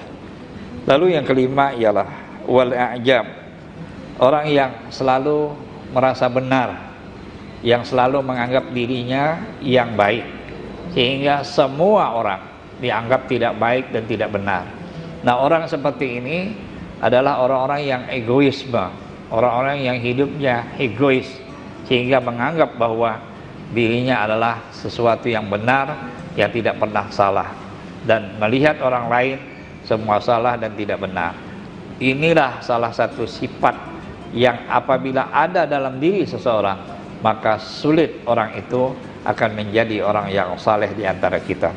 Yang terakhir, kata Ali bin Abi Thalib, adalah orang-orang yang selalu menganggap bahwa segala-galanya adalah tergantung dengan dirinya.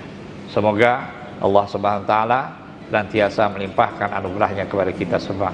Amin. Assalamualaikum warahmatullahi wabarakatuh. Download Tribun X sekarang. Menghadirkan lokal menjadi Indonesia.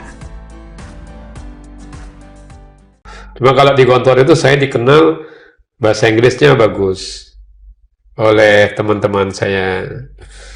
Nah, dibesarkan oleh guru-guru. Nah, kalau tanya bahasa Inggris, tanya sama Rusdi.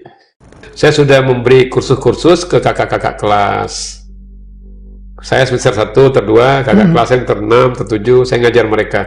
Saya harus disiplin mengisi. Saya tidak suka kalau waktu saya kosong.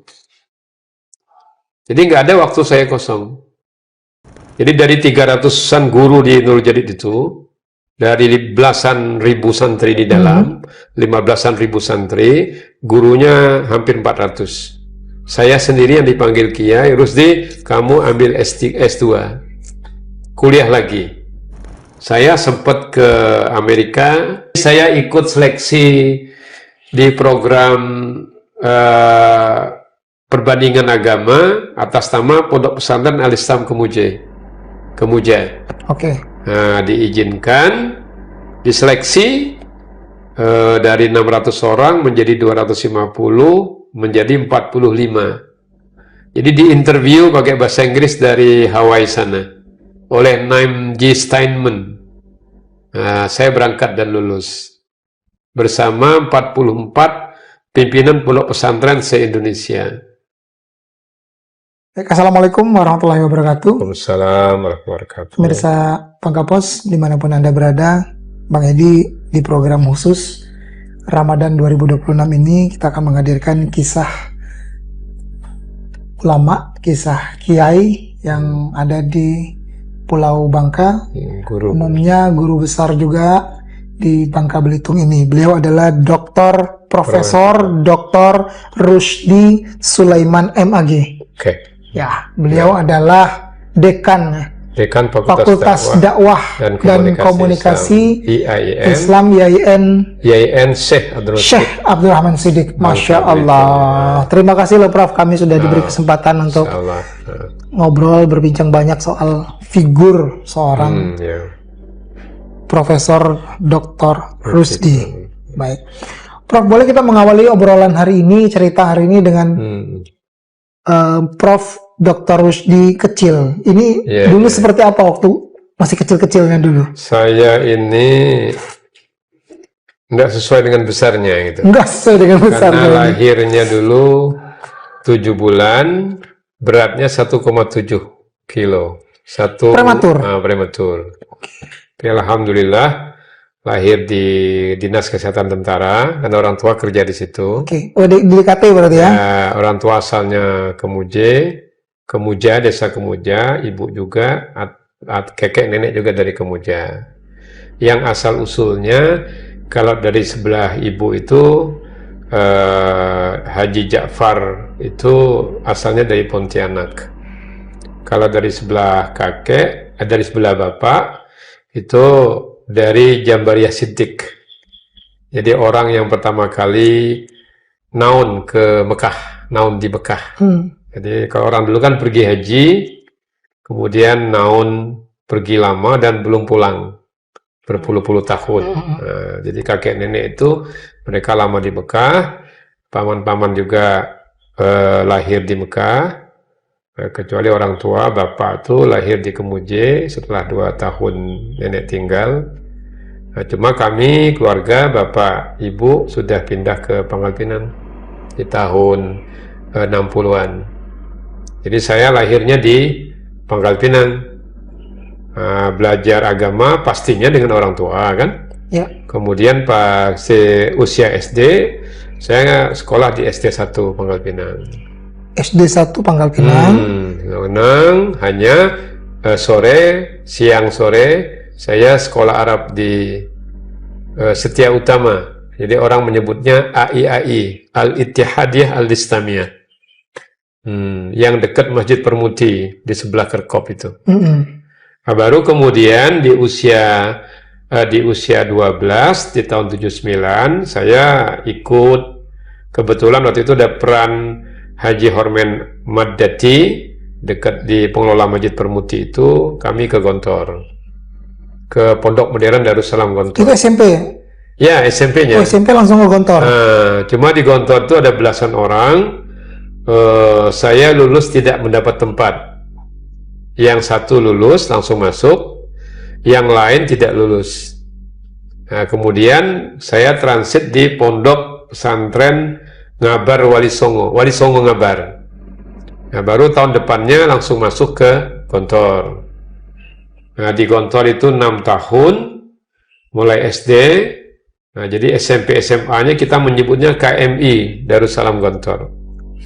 Nah, baru wajib mengajar. Jadi dari 282 alumni Gontor, ada puluhan alumni yang wajib mengajar, termasuk saya. Mengajar di Gontor? Di Gontor. Jadi tidak semua bisa mengajar. Menjadi tenaga pendidik di sana ya? Nah, 1 tahun, sambil kuliah di Fakultas Usuluddin, di jurusan perbandingan agama. Tapi selama di Gontor, ada banyak pengalaman yang bisa saya lakukan. Saya senang bahasa. Jadi saya sudah ikut lomba bahasa Arab se-Pondok Modern Gontor waktu saya kelas 2 KMI, setingkat kelas 2 MTS ya. Nah, kemudian di kelas 4, kelas 1 Aliyah atau kelas 4 KMI, saya juara 2 lomba pidato bahasa Inggris. Baru saya diangkat oleh pimpinan di organisasi Pondok Modern Gontor sebagai bagian penerangan. Jadi bagian penerangan itu harus mampu 2 bahasa, melebihi santri-santri yang lain, maka dia diangkat dan dia berperan di situ. 2 bahasa ini Inggris dan Arab? Arab. Jadi kita berdiri setiap 3 hari, 4 hari, ada 4 orang itu bergiliran. Habis maghrib kita menyampaikan pengumuman, untuk pengumuman yang panjangnya, yang kalau ditulis itu 4 lembar, 5 lembar, berbahasa Inggris atau berbahasa Arab, dan dibaca habis maghrib. Jadi ditulis habis asar, harus bisa tampil di depan 3.500 santri. Oke. Kapan kemudian kecintaan terhadap bahasa ini muncul dari seorang? Sejak di Gontor itulah. Sejak di Gontor itu. Apa yang menjadi backgroundnya?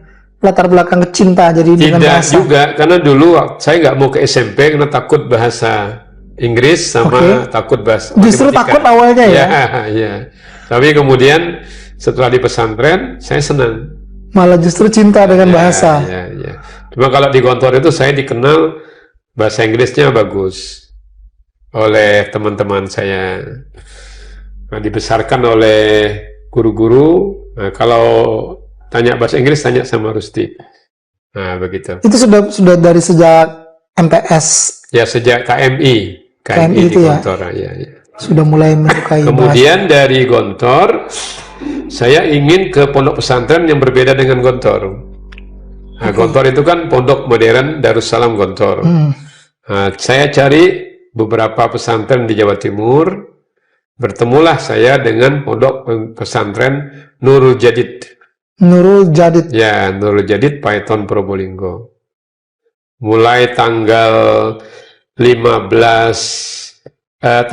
Agustus 1987 saya masuk sana. Saya mulai kuliah 15 Juni 87. Saya masuk ke Fakultas Dakwah, tapi jurusannya bimbingan penyuluhan masyarakat. Di Nurul Jadid itu banyak yang saya bisa kerjakan. Jadi saya diapresiasi oleh Kiai Gontor karena saya menerapkan bahasa Inggris di mana ini? di Nurul Jadid. Di Nurul Jadid. Nah, jadi ada lembaga LPBA namanya. Jadi saya jadi wakil direktur di Lembaga Penguatan Bahasa Asing di Nurul Jadid, menangani 40 santri berminat ke bahasa Arab, 40 santri berminat ke bahasa Inggris. Tapi kulturnya Madura. Jadi agak-agak anti bahasa asing. Tapi sebelumnya saya sudah memberi kursus-kursus ke kakak-kakak kelas. Saya semester 1, ter 2, kakak kelas yang ter 6, ter 7, saya ngajar mereka. Ya, di bahasa tadi itu. Itu luar biasa loh, Prof. Masih muda tapi justru mengajar yang lebih senior. Ya. Sambil saya mengaji di pesantren, saya kuliah di situ. Saya termasuk yang terbaik. 3 tahun 7 bulan saya selesai, langsung diangkat saya menjadi dosen. Jadi di sana di Nurul Jadid. Jadi guru dan dosen. Jadi saya juga ngajar bahasa Jerman di sana. Tunggu, bahasa Jerman ini kapan lagi munculnya nih? Belajar di Gontor otodidak 1 tahun. Jadi 3 bahasa sekarang. Sudah menguasai 3 bahasa. Bahasa Kemuj, bahasa Madura, bahasa Jawa. Cuma kalau bahasa Madura saya bahasa halusnya saya bisa. Kalau Madura ya kasar, saking pundi tindak pundi kan begitu. Kalau bahasa Jawa, kalau bahasa Madura saya halus. Dan ini membuktikan bahwa memang Prof. Rusdi ini memang cinta dengan bahasa. Ya, saya senang berbahasa. Saya terobsesi dengan reporter televisi. Oke. Misalnya kalau saya reporter sedang ada di Hawaii misalnya, sedang ada di Belanda, sedang ada di Palestina, saya terobsesi begitu. Terobsesi karena bahasanya. Bahasa dan bukan terobsesi mau menjadi reporternya juga. Ya saya memang senang di situ. Kan saya di bagian penerangan tadi. Komunikasi juga kan? Komunikasi. Maka saya cita-citanya masuknya ke HI, Hubungan Internasional. Kalau di UI itu kan ada Bahasa Arab dan Kawasan Internasional kan. Nah, saya dulu senang ke situ. Cuma karena orang tua kita adik 8, kita paling tua, kata bapak, menek kuliah, bang, ya urus sendiri lah. Maka akhirnya ke pondok pesantren, jadi guru, ustadz, jadi biaya kuliah juga dari situ. Benar-benar sudah langsung mandiri. S2, S3 saya beasiswa di UIN Jakarta. Jadi saya nggak mengeluarkan uang sepeser pun. Semua beasiswa. Ya, bahkan saya pernah ngelamar jadi interpreter di KTT non-blok ke-10 di Jakarta. Saking saya senang dengan hal-hal yang sifatnya hubungan internasional. Ya, karena berkomunikasi tadi ya. Dan juga saya dulu sering korespondensi dengan Islamic Propagation di Hong Kong, di Afrika Utara. Saya mengumpulkan perangko-perangko yang banyak dari luar negeri. Jadi saya pernah membuat buku tentang writing Arabic and English letters. Jadi surat-surat yang saya kirim, yang saya terima itu saya kumpulkan, saya jadikan buku menyusun surat menyurat bahasa Inggris dan bahasa Arab. Ada surat. Itu ada bukunya, Bro? Ada ya, boleh nanti kita lihat, Bro ya. Ada bukunya. Boleh. Dan menulis buku-buku ajar dulu di Nurul Jadid. Waktu saya mengajar bahasa Jerman, bahasa Inggris, mengajar bahasa Arab, saya ngajar sejarah. Nah, kalau di perguruan tinggi itu saya ngajar sistem berpikir falsafah, logika, mengajar Islamic Studies, studi Islam. Nah, jadi itu saya senang walaupun saya di sebuah pesantren yang awalnya secara kultural agak kurang berkembang, tapi menjadi berkembang. Terus seperti itu. Baik. Tapi cita-cita Prof. Rusdi sendiri sebenarnya dari kecil itu pengen jadi apa sih, Prof? Saya, ya kulit saya putih, orang Kemuj. Asli loh, ini produk Kemuj. Ya, jadi orang Kemuj itu kan harus go international. Go international. Jadi bibit lada itu kan berawal dari Kemuj, yang diambil dari Malaysia. Dan orang Kemuj itu nggak boleh miskin, karena dia ngambil getah karet tuh pagi dan sore. Jadi dia tidak boleh miskin. Nah, maka dia harus harus ya terus belajar, terus berkembang. Belajar, ya. Karena orang Kemudian lah yang menggagas di pertengahan abad 19 itu yang ke Mekah. Yang saya sebut dengan Jambariyah Siddiq tadi kan, kakek-kakek kami itu kan, mereka sudah punya semangat. Kapan kemudian Prof. Rusdi setelah dalam perjalanannya akhirnya kembali ke Bangka lagi dan saya tuh sebenarnya diminta untuk menjadi pengurus yayasan di Nurul Jadid. Oke. Karena saya cukup lama di Nurul Jadid, 89 sampai 87 sampai 95. Dipanggil Kiai pimpinan, saya harus Rusdi. Jadi dari 300-an guru di Nurul Jadid itu, dari belasan ribu santri di dalam, 15-an ribu santri, gurunya hampir 400. Saya sendiri yang dipanggil Kiai, Rusdi, kamu ambil S2, kuliah lagi. Kata Kiai, kalau main pingpong, main sama yang banyak cemesnya. Jadi main pingpong pun tidak boleh main sama yang bodoh, yang setara. Kalau saya bisa nyemes, skillnya itu yang setara. Ya, jadi yang harus lebih tinggi. Jadi saya disuruh pergi lagi, suruh kuliah. Nah, dibiayai oleh Nurul Jadid setiap bulan sampai saya selesai S2. Setelah saya berkeluarga dengan istri, istri saya kan Bondowoso, Quratul Faizah, alumni S1-nya juga di Nurul Jadid, sama-sama di Fakultas Dakwah, bimbingan penyuluhan masyarakat. Saya ke Jakarta. Saya dapat beasiswa sebenarnya. Hanya uang hariannya saya dapat dari Nurul Jadid 150.000. Udah gede waktu itu. Enggak, kebutuhan di Jakarta 300-an. Oke. Saya kasih istri 50.000, dengan anak satu di Bondowoso, saya pegang 100. Tapi ada kegiatan saya di Jakarta, saya terjemah buku. Di Gramedia itu ada buku saya tentang pemberlakuan hukum syariah, itu ada. Terjemahan Prof ya? Ya, 570 halaman. Masya Allah. Saya terjemah itu 3 bulan, 1 hari 15 halaman, 10-15 halaman dalam bahasa Inggris ke bahasa Indonesia. Itu diterbitkan Raja Wali. Dalam 2 bahasa? Tidak, 1 bahasa. Dalam 1 bahasa. Waktu itu biayanya, ongkosnya 5.000 per halaman. Jadi dapat 2 juta sekian. Aktif. Jadi, berarti Prof termasuk? Ya, kita harus aktif dan kita harus mandiri karena kita anak tertua, adik 8. Kemudian kami waktu periode kami itu semua kami di PNS-kan oleh Menteri Agama.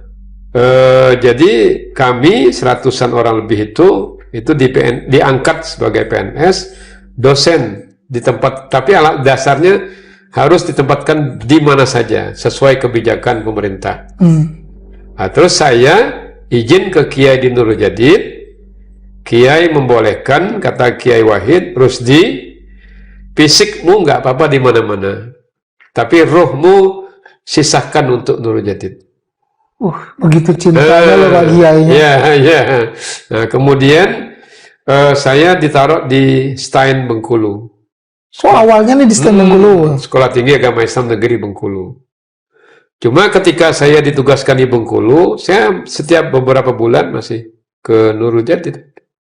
Jadi saya itu Jember atau Bondowoso, Jember, Nurul Jadid, Bengkulu, Jakarta, Bengkulu.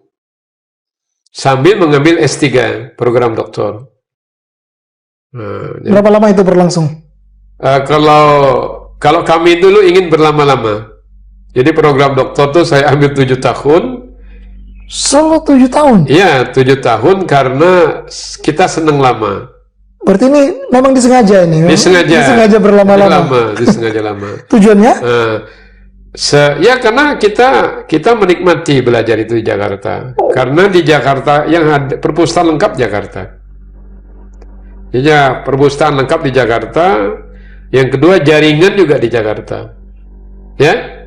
Akses kita, bergaining kita, komunikasi kita, hubungan kita ke mana-mana itu kan Jakarta waktu itu kan. Masih kan kita orang Bangka aja kan baru 3 bulan di Jakarta lah, lulu gua Udah gaya-gayaan kan? Jadi sudah Jakarta minded kita itu. Nah, jadi kita nggak boleh Jakarta minded, sekarang itu harus Bangka minded. Kapan akhirnya kemudian di Bengkulu saya langsung malam promosi doktor di Jakarta di 2007 akhir. Saya dikasih SK sebagai ketua panitia pendirian pasca sarjana S2. Jadi saya menetap di Bengkulu, baru menetap di Bengkulu, wajib, dan saya diberi rumah dinas di Bengkulu. Jadi hanya ada 2-3 doktor yang saya dapat rumah dinas. Termasuk saya waktu itu ya? Tinggal di dalam kampus, kampusnya 73 hektar. 30-an hektar untuk sawit, selebihnya untuk kampus. Saya hanya tinggal di Bengkulu 2 tahun 8 bulan. Tapi sejak di Bengkulu, saya sempat ke Amerika selama 40 hari. Tadi karena saya studi juga nih? Bukan studi. Jadi saya ikut seleksi di program perbandingan agama atas nama Pondok Pesantren Al-Islam Kemuja. Oke. Nah, diizinkan, diseleksi dari 600 orang menjadi 250, menjadi 45. Jadi diinterview pakai bahasa Inggris dari Hawaii sana oleh Naim G. Steinman. Nah, saya berangkat dan lulus bersama 44 pimpinan pondok pesantren se-Indonesia. Tunggu, yang dari sini berarti Prof sendirian? Atau yang dari 45 Bengkulu orang? saya sendiri, dan dari Bangka adik saya Ali Ansori.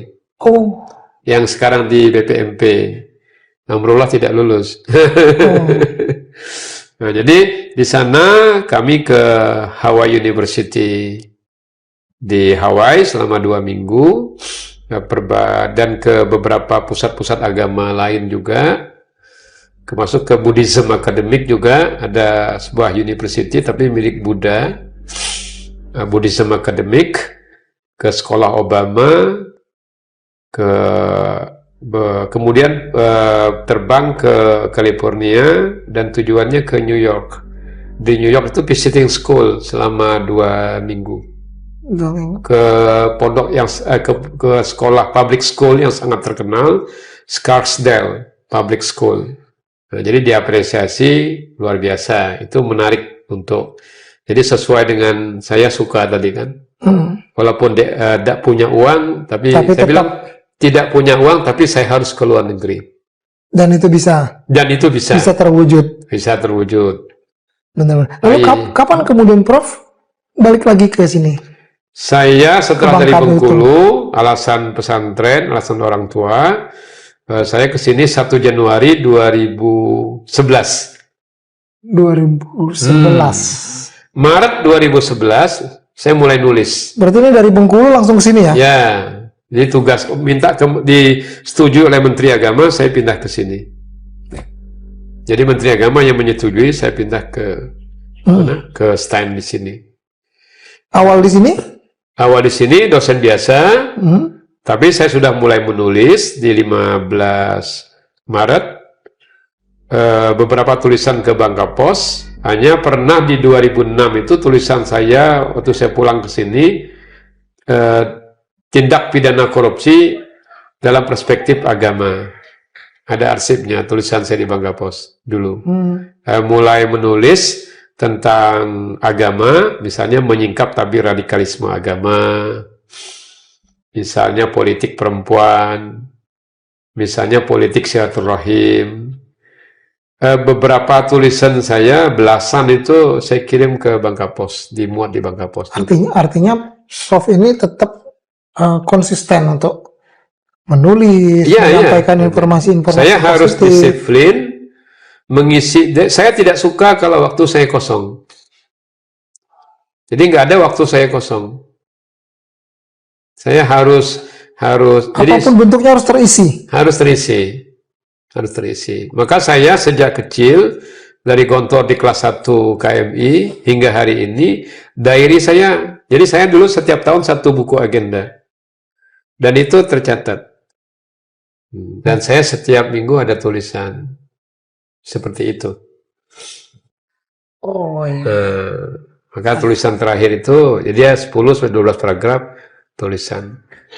Maka tulisan yang 2025 itu ada 30 tulisan, nanti jadi buku. Nah, jadi judulnya memperkuat peradaban menuju supremasi. Oke. Apa pesan yang ingin disampaikan dari kalau konsistensinya Prof dengan menulis? Ya, kita harus jadi khairun nas anfa'uhum linnas wa ahsanuhum khuluqa. Bermanfaat dan berakhlak. Jadi menyebarkan ilmu dan harus jaga diri kepribadian. Harus melalui tulisan? Tidak mesti. Kita membimbing sebagai dosen, kita tidak mempersulit mahasiswa. Nah, jadi di Bengkulu itu, di Jawa Timur dulu, setelah berkeluarga, sambil juga mengabdi di Nurul Jadid, saya punya lembaga namanya Madaniyah Center. Madaniyah Center. Ya, Center for Religious Studies and Community Development. Ya, punya beberapa divisi. Divisi yang paling utama adalah penerbitan dan publikasi ilmiah. Jadi kami menulis sudah belasan buku begini. Oke. Nah, ini kan salah satu buku yang kami tulis. Dan ini dibiayai oleh Polda. Termasuk ini juga ya, Prof? Ini buku-buku juga ya? Ini tulisan saya, ini saya dapat royalti setiap tahun dari sini. Masya Allah. Ini tahun berapa ini kali ini? Tahun 2014, terbit lagi 2015 atas permintaan penerbit. Kemudian 100 halaman di Australia, 200 halaman saya nulis di Kampung Keramat. Datang Direktur Raja Wali ke sini, dia lihat bagus, dia terbitkan. Jadi saya setiap tahun dapat royalti 11% dari hasil penjualan. Apa yang kemudian menjadi latar belakang ataupun backgroundnya Prof Rusdi untuk bisa melakukan semua ini? Tentu prosesnya panjang ya. Jadi saya dulu punya prinsip, perintah orang tua, perintah kiai, itu semua saya kerjakan tanpa menolak. Sam'an wa ta'atan. Pernah malam hari habis sisa itu dipanggil Kiai Wahid Zaini, beliau lagi mengambil program doktoral di UNER, S3. Jadi makalah beliau saya bikin kadang, menambah-menambah. Malam hari saya suruh terjemah. Rusdi, ini ada 3 paket, 3 buku, tolong terjemahkan 12 halaman, sampai menjelang subuh selesai. Kata Kiai nanti habis subuh jam 6 serahkan ke saya. Nah, jadi saya serahkan ke beliau untuk persiapan makalah beliau di Unair, Surabaya. Bagus ya Rusdi? Insya Allah. Nah, kalau ada tamu-tamu asing dari Thailand misalnya ya, dari mana itu datang ke Nurul Jadid, kan sambutan Kiai pakai bahasa Inggris, welcoming word ya, saya bikin. Rusdi, habis subuh suruhnya, buat ini, berapa halaman Kiai? 2-3 halaman. Saya bikin 2,5 halaman berbahasa Inggris. Jadi Kiai saya membaca sambutan itu dari saya konsepnya. Nah, dari situ sambil juga saya sudah terbiasa menulis buku ajar. Buku ajar bahasa Inggris, punya Basic English Structure, Deutsch Grammatik bahasa Jerman untuk anak-anak. Dari situlah kemudian kita latihan dan melakukan. Biasa saya menulis malam hari. Tapi untuk pertama kali sebenarnya Prof Rusdi kemudian menemukan lebih ke jati diri. Saya ini kok senang sekali menulis, itu kapan tepatnya? Apakah dari kecil dulu memang sudah hobi menulis juga? Enggak. Saya malah kalau kecil tuh enggak belajar. Saya sering bolos itu kalau di SD. Kalau ini jangan ditiru berarti yang ini.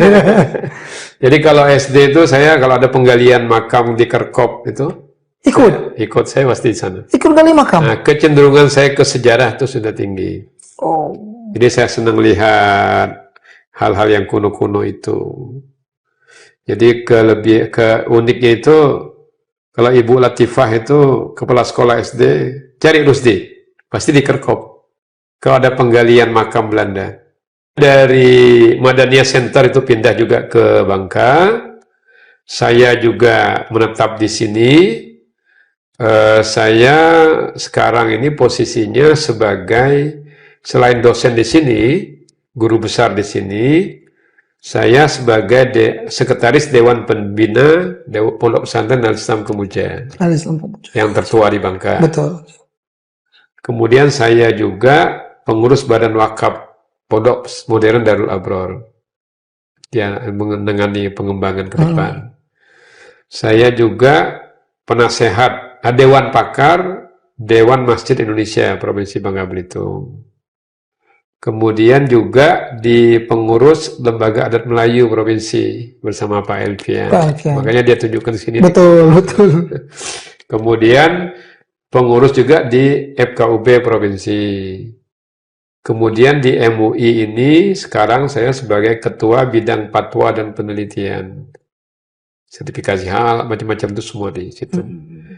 Selain itu, baru aja diangkat kemarin di BP4 terkait dengan Badan Penasihat Perkawinan apa begitu oleh Kanwil Kemenak yang ditantang oleh Menteri Agama itu. Selain itu ya mengajar di S1, S2 di sini, dan juga mengajar S3 di UNUJA, Universitas Nurul Jadid. Oh masih ya? Sampai sekarang? Masih. Masya Allah. Cuma dia satu kali luring nanti, yang lainnya dia daring. Daring ya. Kemudian juga kadang menguji doktor, promosi, disertasi doktor sebagai co-promotor atau promotor di UIN Bengkulu. Karena ujiannya kan Zoom juga. Jadi ada asesor juga kan, reviewer beberapa artikel jurnal-jurnal internasional, jurnal-jurnal kayak Sinta 2 atau apa gitu. Nah gitu. Ya, fokusnya di akademik lah. Prof, tapi dari semua apa yang Prof sudah lakukan itu, bagaimana kemudian Prof melihat perkembangan era sekarang, era digitalisasi, era yang penuh dengan teknologi yang semakin pesat dengan kaitannya terhadap agama kita, terutama Islam, Prof. Melihatnya, Prof. Jadi begini, kita tidak anti modernitas ya. Kita boleh jemput modernitas, tapi akar kita harus kuat. Jadi kita harus punya sikap ortodoksi. Kita, kita disebut konservatif, tapi kita harus ada punya nilai di situ. Kita punya nilai, kita nggak bisa dibeli. Artinya kita punya nilai, kita punya prinsip, kita punya ruh, punya jiwa, kita punya tradisi. Jadi kita menyebutnya al-muhafazah alal qadimis sholeh. Kita memelihara nilai-nilai lama yang sudah diwariskan oleh ulama-ulama besar. Nah, tapi kita juga wal akhzu bil jadidil aslah. Kita mengadopsi nilai-nilai baru yang baik. Jadi kalau nilai baru itu yang baik, nilai lama yang lebih baik dari nilai baru kita ambil. Jadi nggak serta-merta kita bertahan dengan nilai lama, kita tidak melangkah ke depan. Dalam konteks peradaban, kita itu kan harus punya pertama itu wujud ideal, ini harus kuat. Kalau ini tidak kuat, tidak bisa melahirkan buku dan gagasan besar kan? Ya. Yang kedua, wujud kelakuan bersumber ke sini. Etika, attitude, behavior, perilaku, semua itu bersumber dari sini. Kemudian saya pakai songkok ini kan wujud kelakuan. Ini di mana-mana nggak boleh lepas. Ke Amerika aja saya pakai songkok ini. Ke Australia 2012 waktu nulis buku ini sebagai dosen teladan POSPI program lecturers itu ke Australia. Saya 40 harian. Saya pakai ini. Sampai ditahan di bandara, saya berdebat. Nah, itu artinya itu harus dipertahankan. Kemudian jangan memberi kesan, oh kalau pakai songwarsam itu kolot. Jangan dikira bahasa Jerman nggak bisa, kan bisa kan ya? Betul. Atau bahasa Inggris nggak bisa, kan begitu. Jadi saya mempertahankan itu sebagai nilai-nilai alam lama yang lebih bagus, aslah, tapi saya juga menerima hal-hal yang baru yang baik. AI itu bagus, cuma jangan langsung ke AI. Saya menulis buku ini nggak ada AI-nya. Nggak ada AI-nya menulis. Saya tulis, saya duduk aja, saya. Nah, ketika harus dimodifikasi, dirapikan, nah, kita minta bantu teknologi, kita bantu. Misalnya, dan ini tulisan, tolong dimodifikasi paragraf-paragrafnya. Bukan isinya. Isinya dari sini. Isinya tetap kita. Ya. Prof, di momentum Ramadan 2026 ini, apa yang kemudian bisa disampaikan sebagai pesan untuk kita semua, Dok? Saya ada tulisan lagi saya buat itu tentang puasa dan keterusikan duniawi. Jadi saya ingin puasa ini tidak hanya normatif saja, tapi puasa itu lebih kepada menahan diri dari hal-hal yang tidak layak. Yang tidak layak, ya. Tidak hanya al-imsak anil akli wasyurbi wal mubtilat al-ukhra. Jadi tidak hanya meninggalkan, menahan diri dari lapar dan minum dan hal-hal yang membatalkan, tapi lebih kepada penguatan kepribadian. Jadi kayak puasanya Siti Maryam. Inni nazartu lirrahmani sauma. Saya berjanji kepada Allah yang Maha Pengasih sauma. Jadi sauma itu berpuasa. Falan ukallimal yauma insiya, dan setia saya tidak akan berbicara kepada siapapun. Jadi di tengah tuduhan kepada Siti Maryam yang melahirkan anak tanpa seorang ayah, itu ayahnya Isa alaihissalam, beliau diam dan tidak menjawab tuduhan itu. Jadi memperbanyak diam, tapi diamnya terstruktur. Jangan diam-diam budu. Kini diam budu, kan gitu kan? Tapi diam itu terstruktur. Jadi diam asumtu hikmatun, diam itu bijaksana. Diam terstruktur itu ya penuh dengan renungan-renungan. Apakah kita membaca dengan teliti, cermat, apakah kita menulis konseptual. Jadi melahirkan produk-produk yang bisa dirasakan. Jadi kalau kita menulisnya dengan hati, masuk. Ceramah juga begitu. Kalau dengan hati, pasti masuk. Tapi Prof. Rusdi bukan profesor ataupun bukan dokter yang anti dengan digitalisasi, bukan ya? Tidak ya? Anti dengan? Digitalisasi enggak ya? Oh enggak. Itu justru mempercepat. Oke. Nah, mempercepat sebagai media, cuma sumbernya tetap harus dari kita, dari hati kita ya. Dari kita, karena prosesnya panjang itu. Terakhir, Prof, boleh kita memberikan Prof memberikan pesan, memberikan semangat, motivasi, apalagi di Ramadan 2026 ini kepada kita semua lah. Ya, menyikapi modernitas, kita tidak boleh terlalu konservatif. Kita harus mengikuti modernitas itu, apalagi dalam bentuk teknologi modern dan ilmu pengetahuan, karena dua hal itulah yang melekat pada wujud material peradaban yang kalau kita capai menjadi sebuah supremasi. Tapi kita juga tidak boleh meninggalkan nilai-nilai yang lama yang memperbesar kita. Artinya the past, the previous, masa lampau itu sangat berhubungan dengan the nowadays yang terjadi sekarang ini dalam menuju the future. Jadi harus ada sinergitas antara yang lampau, sekarang, dan yang akan datang.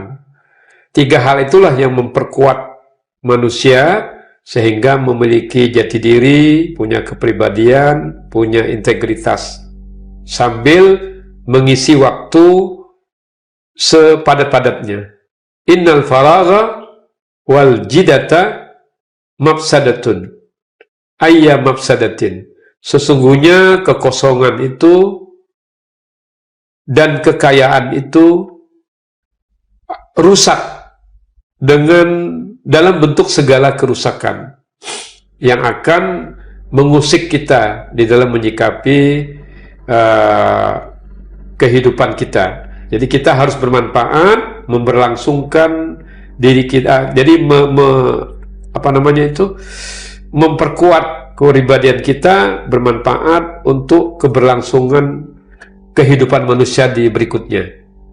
Nah, seperti yang saya katakan tadi, khairun nas anfa'uhum linnas, manusia yang baik itu yang bermanfaat bagi manusia yang lain, wa ahsanuhum khuluqa, dan orang yang paling baik akhlaknya.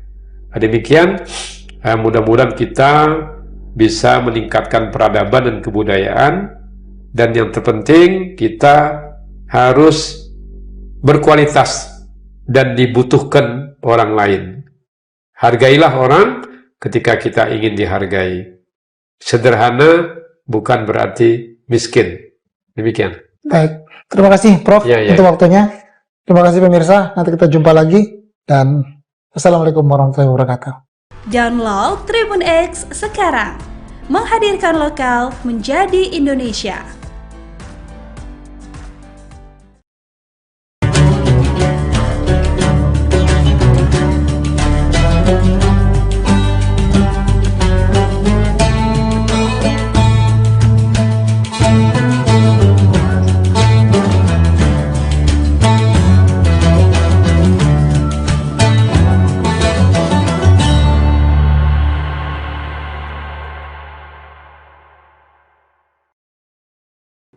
Assalamualaikum warahmatullahi wabarakatuh. Tribuners, seperti apa kabar Anda pada puasa hari ini? Senang sekali tentunya saya Ilu dapat kembali menjumpai Tribuners dalam program Syiar Ramadan yang akan memberikan informasi menarik dan juga memberikan informasi yang bisa menguatkan iman kita semua, terutama dalam bulan suci Ramadan kali ini. Dan hari ini di Syiar Ramadan kita akan membahas terkait dengan puasa sebagai terapi jiwa di tengah stres sosial, karena kita tahu bahwa di bulan puasa kali ini tantangannya juga sungguh luar biasa, dan kita juga harus terhindar dari stres sosial yang mungkin bisa saja menggoyahkan iman kita pada saat menjalani ibadah di bulan suci Ramadan. Untuk membahas tema tersebut kita sudah bersama dengan Bapak Ustadz Kiai Haji Sabarudin LC pada hari ini di studio bersama kita. Kita sapa terlebih dahulu narasumber kita. Assalamualaikum Pak Ustadz. Waalaikumsalam warahmatullahi wabarakatuh. Baik, kabarnya seperti apa?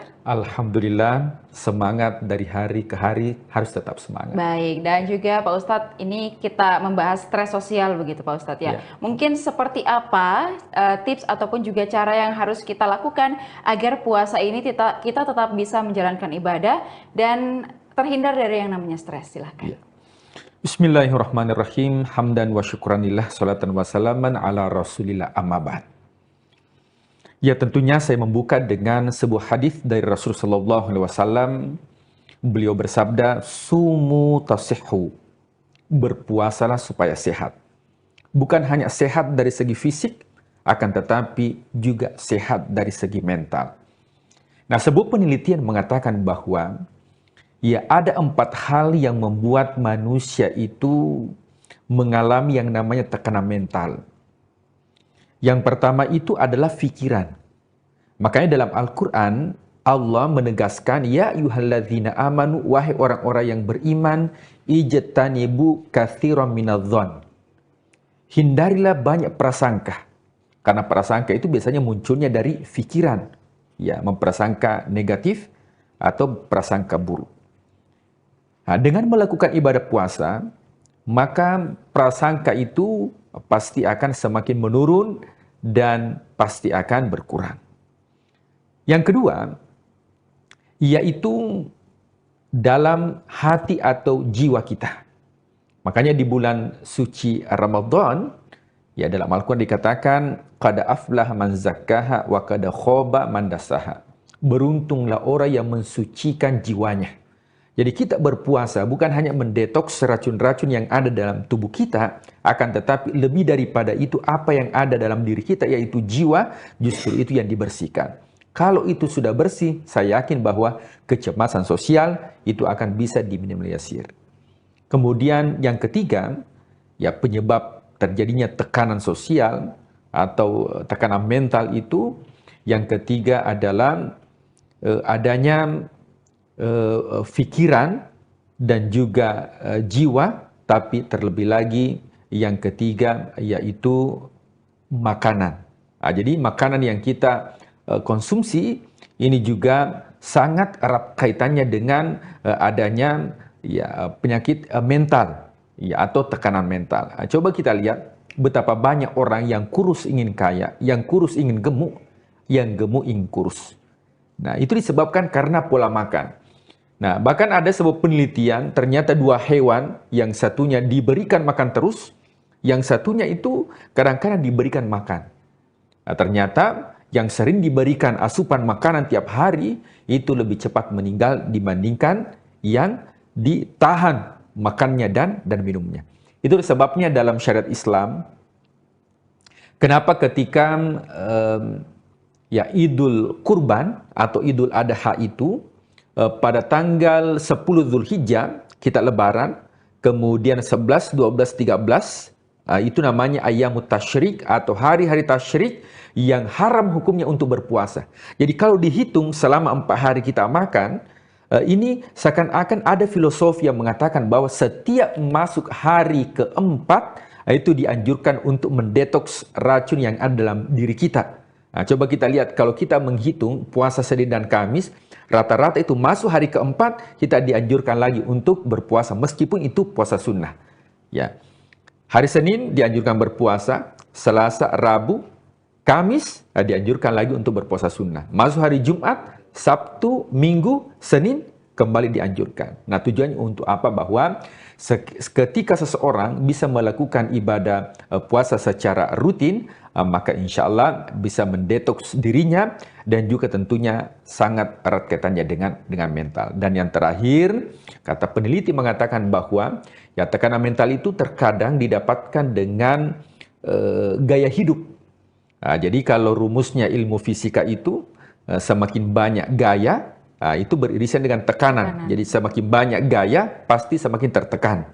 Dan ini keempatnya ini bisa tentunya diminimalisir ketika masuk bulan suci Ramadan. Nah, dengan cara seperti apa?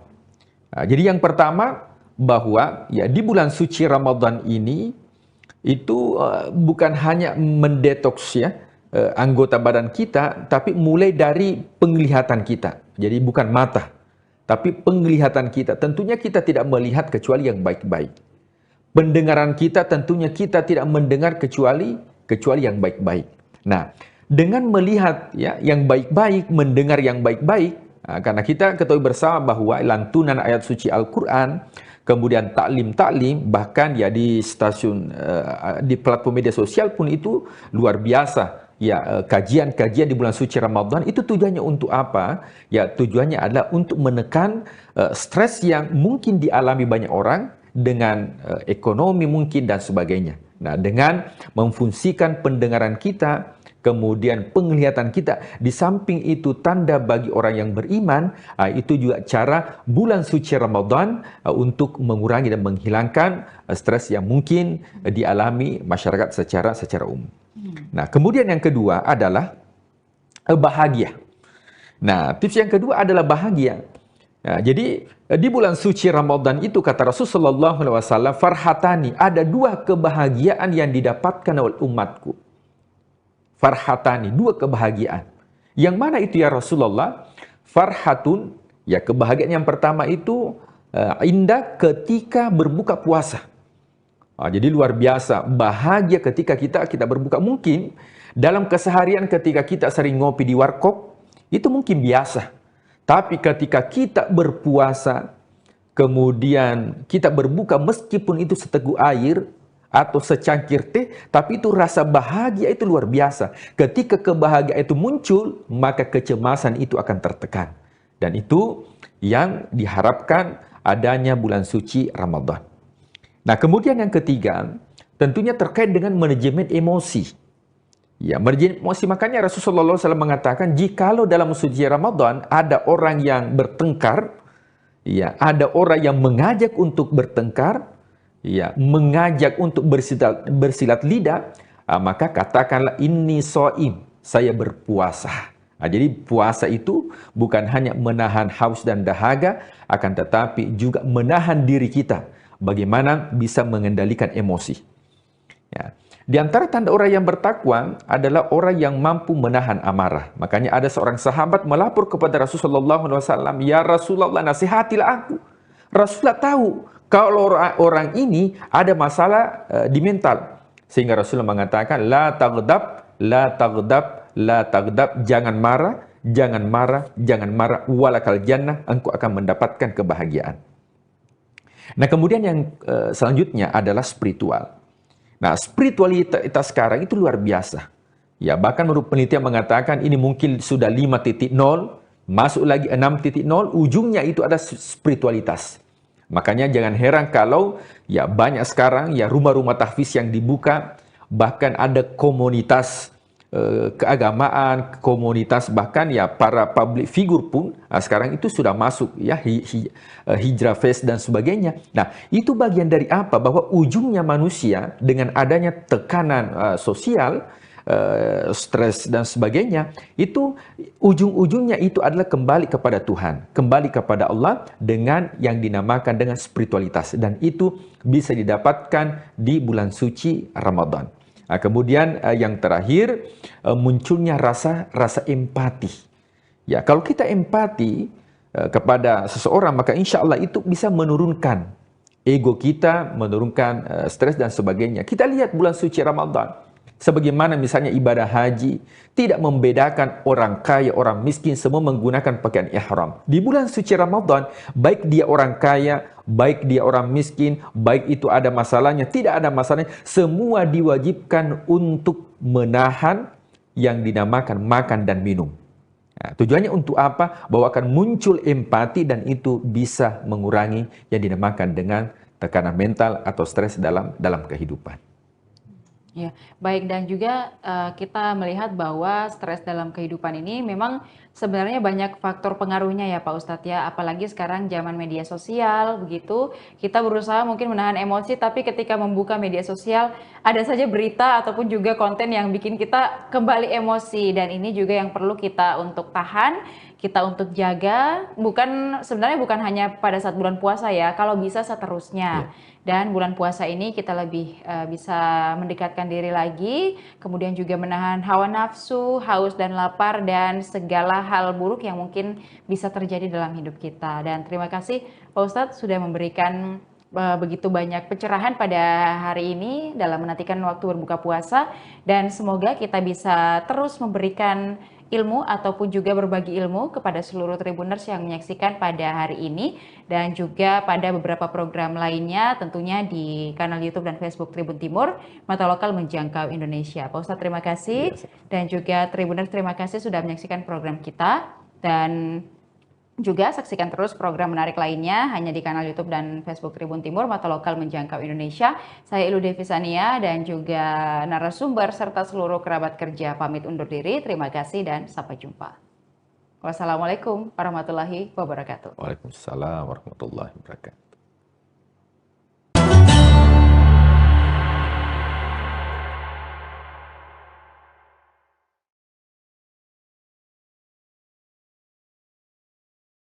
Hari ini sudah ditaja oleh Badan Pengelola Masjid Raya Anu Provinsi Riau jauh-jauh hari, diantaranya adalah yang jelas buka bersama, dan buka bersama ini dilakukan rutin dari puasa pertama hingga puasa yang ke-30 nantinya, dan disediakan kurang lebih ada 500 takjil dan juga makanan berat.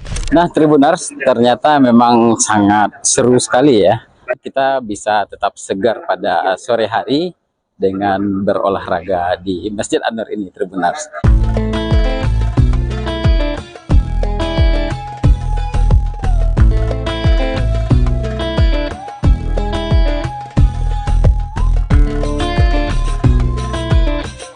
Assalamualaikum warahmatullahi wabarakatuh. Selamat sore Tribunar semua dimanapun Anda berada. Kembali lagi bersama saya reporter tribunkanbar.com. Sore ini Tribunars, kita sedang berada di kawasan Masjid An-Nur Pekanbaru. Dan saat ini sudah menunjukkan jam 17.30 atau lebih tepatnya jam setengah 6 sore. Dan Tribunars, biasanya masyarakat akan mencari tempat-tempat yang nyaman untuk menghabiskan waktu bersama keluarga menunggu jam berbuka puasa masuk. Dan Masjid An-Nur ini Tribunars menjadi salah satu alternatif bagi masyarakat Pekanbaru khususnya bersantai menunggu waktu jam berbuka puasa. Dan seperti apa keseruan ngabuburit di Masjid An-Nur ini? Ikuti saya di liputan berikut ini. Sore hari di Masjid Raya An-Nur selalu punya suasana yang berbeda saat Ramadan. Halaman masjid yang luas mulai dipadati warga yang datang untuk ngabuburit menunggu waktu berbuka puasa. Cahaya matahari yang perlahan meredup menghadirkan nuansa yang hangat di antara kemegahan bangunan masjid yang menjadi salah satu ikon kota Pekanbaru. Di pelataran depan, para pengunjung tampak bersantai bersama keluarga.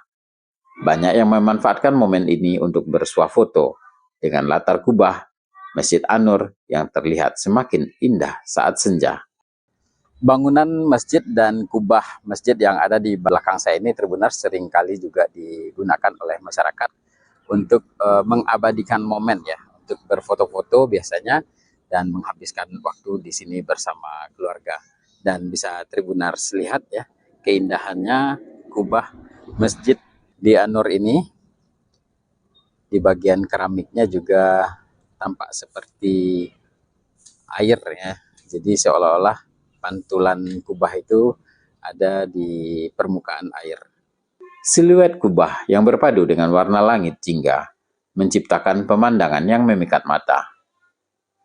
Matahari yang tenggelam tepat di sisi kubah menghadirkan panorama yang menenangkan. Beberapa pengunjung mengabadikan momen tersebut dengan kamera ponsel mereka. Suasana sore yang sejuk membuat siapapun akan betah berlama-lama di halaman masjid. Tidak hanya kubahnya, payung elektrik yang terinspirasi dari Masjid Nabawi juga menjadi daya tarik tersendiri. Seperti yang Tribunars lihat di bagian belakang saya ini terdapat payung elektrik ya yang cukup unik dan kesannya seperti payung elektrik di kawasan Masjid Nabawi. Dan memang payung elektrik ini sempat viral beberapa waktu lalu karena persoalan hukum ya. Tapi terlepas dari itu semua, payung ini bagi masyarakat tetap cukup menarik. Dan masyarakat tetap menjadikannya untuk mengabadikan momen saat ngabuburit di lokasi ini. Keindahan menambah kesan megah sekaligus nyaman bagi para pengunjung yang datang. Dan Tribunars tentunya penasaran apa saja kegiatan-kegiatan masyarakat yang ada di Masjid An-Nur menunggu waktu berbuka puasa. Nah, bisa kita lihat Tribunars di belakang saya ini masyarakat tampak menggunakan lokasi ini sebagai tempat berolahraga ya. Hamparan halaman Masjid An-Nur yang luas juga dimanfaatkan warga untuk berolahraga ringan. Aktivitas ini menjadi pilihan positif untuk mengisi waktu menjelang berbuka puasa. Nah, Tribunars melihat keseruan warga yang berjalan kaki dan jogging pada sore hari ini, saya juga tertarik ingin ikut bergabung dan ikuti saya untuk berkeliling kawasan Masjid An-Nur ini sambil lari-lari kecil atau berjalan kaki.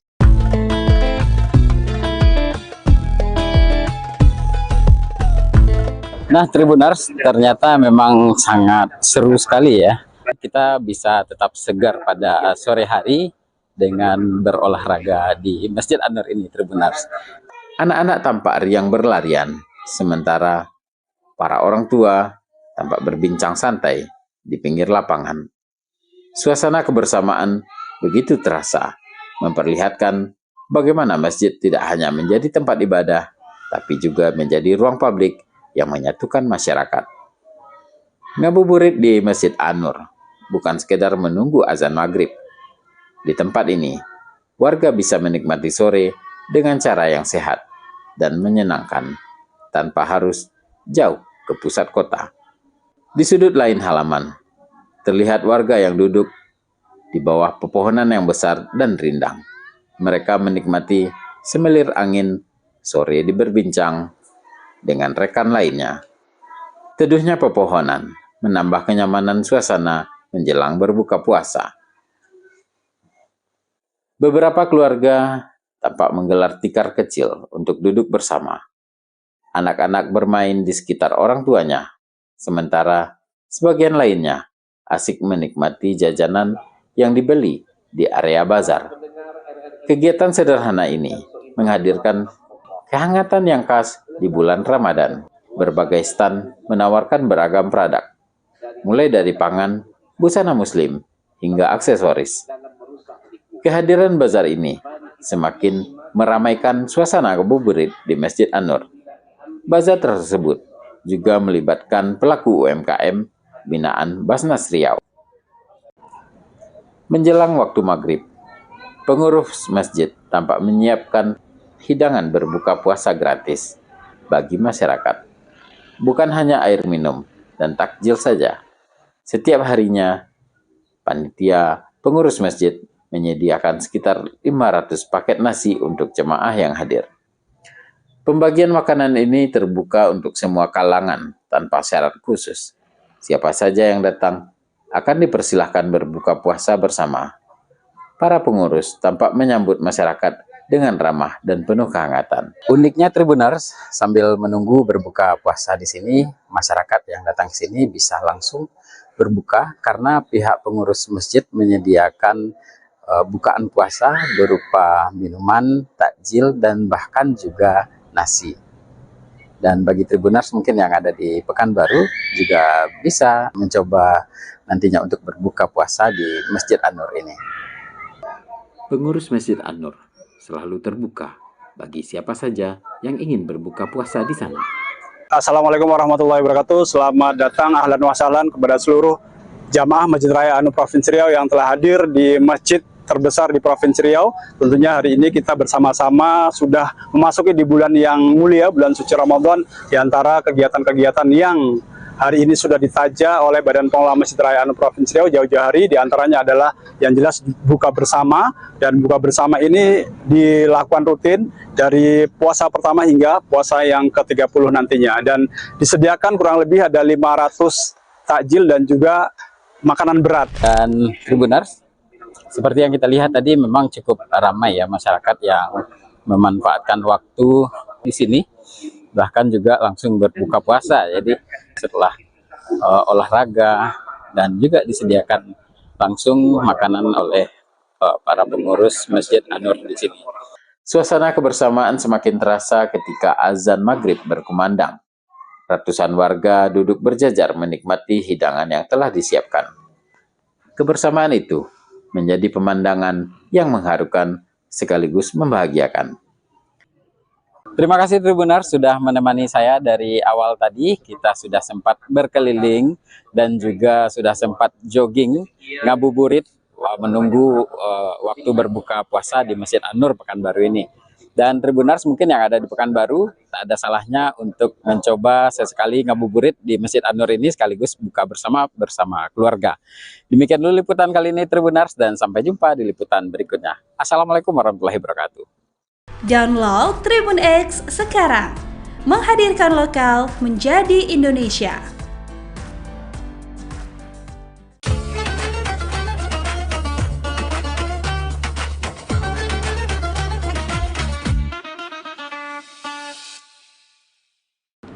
Assalamualaikum warahmatullahi wabarakatuh. Bismillahirrahmanirrahim. Alhamdulillahi wahdah, wassalatu wassalamu ala rasulillah Muhammad ibni Abdillah wa ala alihi wa ashabihi wa mawalah. La haula wa la quwata illa billah, amma ba'd. Rasulullah sallallahu alaihi wasallam yang lalu kemudian diajarkan beliau kepada para sahabat, lalu diajarkan lagi kepada berikutnya sampailah pada ulama-ulama kita. Salah satu pengajaran yang diberikan oleh Rasulullah kepada ulama-ulama kita, dan lalu kemudian ulama-ulama kita itu menyampaikan kepada kita semua. Salah satu yang disampaikan oleh para hukama kepada kita adalah ada 4 perkara yang menjadi penyebab sehingga seseorang itu diangkat oleh Allah derajatnya kepada derajat yang paling tinggi. Turfa'ud darajatul abdi, diangkat oleh Allah derajat seorang hamba dengan derajat yang tinggi. Salah satunya adalah karena hamba itu memiliki sifat al-hilim. Hilim artinya orang yang bijak, orang yang penyantun. Oleh karena itu Allah Subhanahu wa taala menisbahkan namanya dengan Al-Halim, penyantun. Kalau kita sebagai hambanya maka disebut Abdul Halim. Nah, kaum muslimin rahimakumullah, orang-orang yang penyantun, orang-orang yang bijak adalah orang-orang yang patut kita segani, orang-orang yang harus kita jadikan patronase dalam kehidupan. Kita malu melihat orang-orang yang penyantun. Maka Nabi mengingatkan kepada kita, nanti akan datang satu zaman la yastahyi minal halim. Dia tidak punya rasa malu, rasa hukewuh terhadap orang yang memiliki sifat penyantun, orang-orang yang bijak. Maka apabila ada orang yang memiliki sifat penyantun, orang-orang yang bijak, maka itulah tanda sifat bahwa orang itu akan diangkat oleh Allah ke derajat yang paling tinggi. Nah, lalu yang kedua adalah sifat tawadu', orang-orang yang rendah hati, orang-orang yang selalu tidak menyombongkan dirinya, baik dengan pangkat dan jabatan, harta, ya, ataupun ilmu pengetahuan yang dia miliki. Tetapi semakin dia banyak dianugerahkan oleh Allah, lalu dia semakin rendah hati dalam hidupnya. Maka orang yang memiliki sifat tawadu ini adalah orang yang menjadi penyebab Allah angkatkan derajatnya di derajat yang paling tinggi di antara hamba-hambanya. Kaum muslimin, para pemirsa rahimakumullah. Lalu yang ketiga adalah as-sakha. As-sakha ini adalah orang-orang yang dermawan, orang-orang yang pemurah. Rasulullah sering mengingatkan kepada kita bahwa orang-orang yang dermawan adalah orang-orang yang dekat dengan Allah, orang-orang yang dekat dengan manusia, orang-orang yang dekat dengan surga, jauh dari api neraka, jauh dari api neraka dan didekatkan kepada surga. Orang-orang yang pemurah adalah orang-orang yang selalu memiliki rasa kesetiakawanan sosial yang tinggi, berbela hati, memiliki sense of responsibility, rasa tanggung jawab atas nikmat yang Allah kasih, lalu kemudian dia bisa memanfaatkan harta kekayaannya bagi banyak masyarakat. Lalu yang terakhir, wa husnul khuluq, orang yang akhlaknya baik, baik tutur kata, tindakan, perilaku dan sebagainya menunjukkan kebaikan-kebaikan. Maka orang-orang yang memiliki 4 sifat inilah yang menjadi sebab Allah angkat derajatnya pada derajat yang lebih tinggi, baik kehidupannya di atas dunia maupun kehidupannya di akhirat kelak. Setiap kita menginginkan kebaikan, dan semua orang punya cita-cita ingin menjadi baik. Tapi dalam perjalanan, apa yang diinginkan ternyata tidak berbanding lurus. Salah satu seperti apa yang diuntaikan oleh para hukama kita, laula khamsu khisalin lasaran nas kulluhum salihina. Kalaulah bukan karena 5 persoalan, maka orang-orang itu akan menjadi orang-orang yang baik semua. Yang pertama adalah al-qana'ah bil jahli, orang yang merasa puas dengan kebodohan sehingga dia tidak mau menuntut ilmu pengetahuan. Apa yang dia dapatkan selama ini menjadi sesuatu yang sudah memuaskan dirinya, sehingga dia hidup dalam kebodohan, tidak mau untuk menambah wawasan, menuntut ilmu dan sebagainya. sehingga merasa cukup dengan apa yang dia miliki. Inilah yang menyebabkan seseorang itu kemudian tidak menjadi baik. Lalu yang kedua, wal hirsu 'ala dunia, orang yang terlalu serakah hidupnya di atas dunia, sehingga dia lupa bahwa dunia ini adalah tempatnya bercocok tanam, tempatnya untuk mencari bekal bagi kehidupan mereka nanti di akhirat. Oleh karena itu, apabila sifat ini dimiliki oleh seseorang, maka sulit orang itu akan menjadi orang yang baik. Kaum muslimin rahimakumullah. Yang ketiga, was-suhbil fadli, orang yang kikir terhadap anugerah karunia yang diberikan oleh Allah kepada mereka. Kenikmatan berupa harta yang telah Allah limpahkan kepada dirinya, lalu tidak menjadikan dia menjadi orang yang pemurah, padahal itu adalah kesempatan baginya untuk menjadikan dirinya sebagai hamba yang baik, hamba yang saleh di hadapan Allah Subhanahu wa taala. Kaum muslimin rahimakumullah. Lalu yang keempat adalah ar-riya fil amal, orang yang selalu pamer, yang selalu minta lihat orang lain ketika dia melakukan amal-amal baik, amal-amal saleh, baik amal yang berkaitan dengan hubungan kepada Allah secara langsung maupun amal-amal yang berkaitan dengan kehidupan sosial.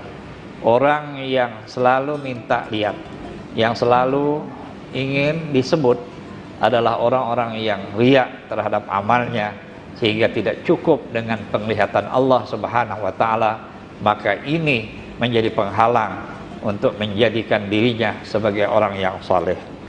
Lalu yang kelima ialah wal a'jab, orang yang selalu merasa benar, yang selalu menganggap dirinya yang baik, sehingga semua orang dianggap tidak baik dan tidak benar.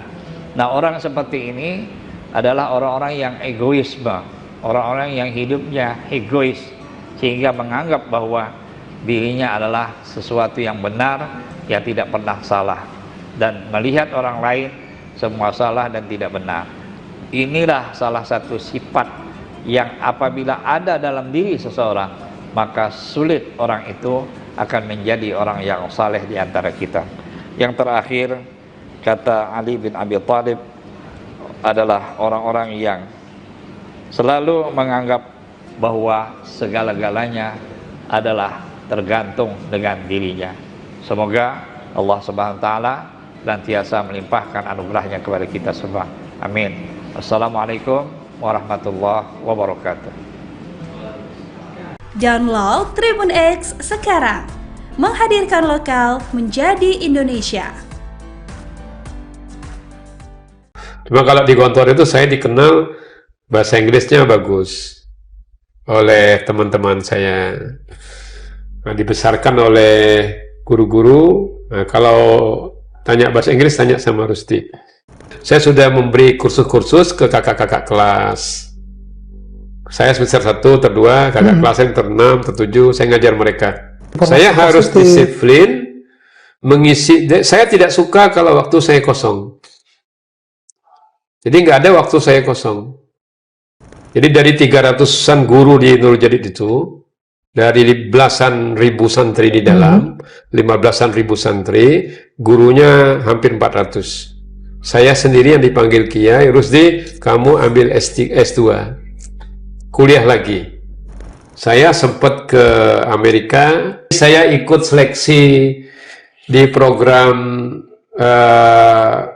perbandingan agama atas nama Pondok Pesantren Al-Islam Kemuja. Oke. Nah, diizinkan, diseleksi dari 600 orang menjadi 250, menjadi 45. Jadi diinterview pakai bahasa Inggris dari Hawaii sana oleh Naim G. Steinman. Nah, saya berangkat dan lulus bersama 44 pimpinan pondok pesantren se-Indonesia. Baik, Assalamualaikum warahmatullahi wabarakatuh. Waalaikumsalam warahmatullahi wabarakatuh. Pemirsa Pangkapos, dimanapun Anda berada, Bang Edi di program khusus Ramadan 2026 ini kita akan menghadirkan kisah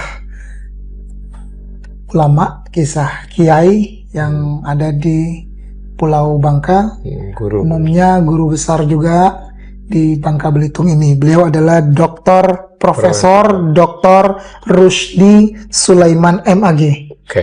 Ya, beliau adalah dekan Fakultas Dakwah dan Komunikasi Islam IAIN Syekh Abdurrahman Siddiq. Masya Allah. Terima kasih loh Prof, kami sudah diberi kesempatan untuk ngobrol, berbincang banyak soal figur seorang Profesor Dr. Rusdi. Baik, Prof, boleh kita mengawali obrolan hari ini, cerita hari ini dengan Prof Dr. Rusdi kecil. Ini dulu seperti apa waktu masih kecil-kecilnya dulu? Saya ini enggak sesuai dengan besarnya gitu. Enggak sesuai dengan besarnya. Karena lahirnya dulu 7 bulan, beratnya 1,7 kilo.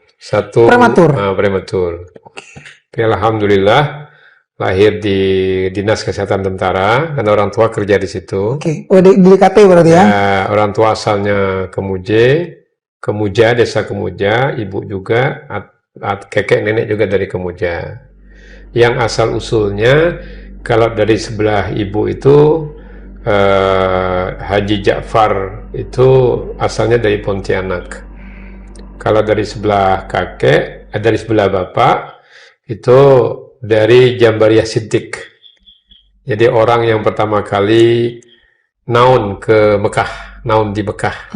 Jadi kalau orang dulu kan pergi haji, kemudian naun pergi lama dan belum pulang berpuluh-puluh tahun. Nah, jadi kakek nenek itu mereka lama di Mekah, paman-paman juga lahir di Mekah, kecuali orang tua bapak itu lahir di Kemuje setelah 2 tahun nenek tinggal.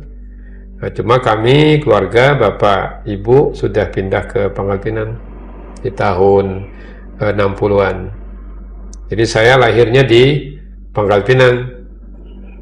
Belajar agama pastinya dengan orang tua kan. Ya. Kemudian pas usia SD, saya sekolah di SD 1 Pangkal Pinang. SD 1 Pangkal Pinang. Hanya siang sore saya sekolah Arab di Setia Utama. Jadi orang menyebutnya AIAI, Al-Ittihadiyah Al-Islamiyah. Yang dekat Masjid Permuti di sebelah Kerkop itu. Nah, baru kemudian di usia 12 di tahun 79 saya ikut, kebetulan waktu itu ada peran Haji Hormen Maddati dekat di pengelola Masjid Permuti itu, kami ke Gontor, ke Pondok Modern Darussalam Gontor. Itu SMP? Ya, SMP-nya. SMP langsung ke Gontor. Cuma di Gontor itu ada belasan orang. Saya lulus tidak mendapat tempat. Yang satu lulus langsung masuk, yang lain tidak lulus. Nah, kemudian saya transit di Pondok Pesantren Ngabar Wali Songo Ngabar. Nah, baru tahun depannya langsung masuk ke Gontor. Nah, di Gontor itu 6 tahun, mulai SD. Nah, jadi SMP SMA-nya kita menyebutnya KMI Darussalam Gontor. Nah, baru wajib mengajar. Jadi dari 282 alumni Gontor, ada puluhan alumni yang wajib mengajar, termasuk saya. Mengajar di Gontor? Di Gontor. Jadi tidak semua bisa mengajar. Menjadi tenaga pendidik di sana ya? Nah, 1 tahun, sambil kuliah di Fakultas Usuluddin, di jurusan perbandingan agama. Tapi selama di Gontor, ada banyak pengalaman yang bisa saya lakukan. Saya senang bahasa. Jadi saya sudah ikut lomba bahasa Arab sepondok modern Gontor waktu saya kelas 2 KMI, setingkat kelas 2 MTS ya. Nah, kemudian di kelas 4, kelas 1 Aliyah atau kelas 4 KMI, saya juara 2 lomba pidato bahasa Inggris. Baru saya diangkat oleh pimpinan di organisasi Pondok Modern Gontor sebagai bagian penerangan. Jadi bagian penerangan itu harus mampu 2 bahasa, melebihi santri-santri yang lain, maka dia diangkat dan dia berperan di situ. 2 bahasanya Inggris dan Arab? Arab. Jadi kita berdiri setiap 3 hari 4 hari, ada 4 orang itu bergiliran Habis maghrib kita menyampaikan pengumuman, untuk pengumuman yang panjangnya, yang kalau ditulis itu 4 lembar, 5 lembar, berbahasa Inggris atau berbahasa Arab, dan dibaca habis maghrib. Jadi ditulis habis asar, harus bisa tampil di depan 3.500 santri. Oke. Kapan kemudian kecintaan terhadap bahasa ini muncul dari seorang? Sejak di Gontor itulah. Sejak di Gontor itu. Apa yang menjadi backgroundnya?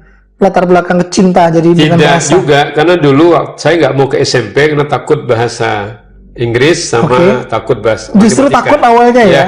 Iya. Tapi kemudian setelah di pesantren saya senang. Malah justru cinta dengan bahasa. Iya. Cuma kalau di Gontor itu saya dikenal bahasa Inggrisnya bagus oleh teman-teman saya. Nah, dibesarkan oleh guru-guru. Nah, kalau tanya bahasa Inggris, tanya sama Rusti.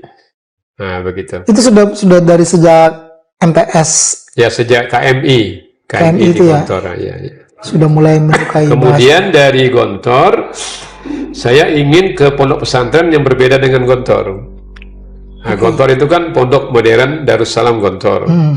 Nah, saya cari beberapa pesantren di Jawa Timur. Bertemulah saya dengan pondok pesantren Nurul Jadid. Nurul Jadid. Ya, Nurul Jadid Python Probolinggo. Mulai tanggal 1 Agustus 1987 saya masuk sana. Saya mulai kuliah 15 Juni 87. Saya masuk ke Fakultas Dakwah, tapi jurusannya bimbingan penyuluhan masyarakat. Di Nurul Jadid itu banyak yang saya bisa kerjakan. Jadi saya diapresiasi oleh Kiai Gontor karena saya menerapkan bahasa Inggris di mana ini? Di Nurul Jadid. Di Nurul Jadid. Nah, jadi ada lembaga LPBA namanya. Jadi saya jadi wakil direktur di lembaga penguatan bahasa asing di Nurul Jadid, menangani 40 santri berminat ke bahasa Arab, 40 santri berminat ke bahasa Inggris. Tapi kulturnya Madura, jadi agak-agak anti bahasa asing. Tapi sebelumnya saya sudah memberi kursus-kursus ke kakak-kakak kelas. Saya semester 1, ter 2, kakak kelas yang ter 6, ter 7, saya ngajar mereka. Ya, di bahasa tadi itu. Itu luar biasa loh, Prof. Masih muda tapi justru mengajar yang lebih senior. Ya. Sambil saya mengaji di pesantren, saya kuliah di situ. Saya termasuk yang terbaik. 3 tahun 7 bulan saya selesai, langsung diangkat saya menjadi dosen. Jadi di sana, di Nurul Jadid. Jadi guru dan dosen. Jadi saya juga ngajar bahasa Jerman di sana.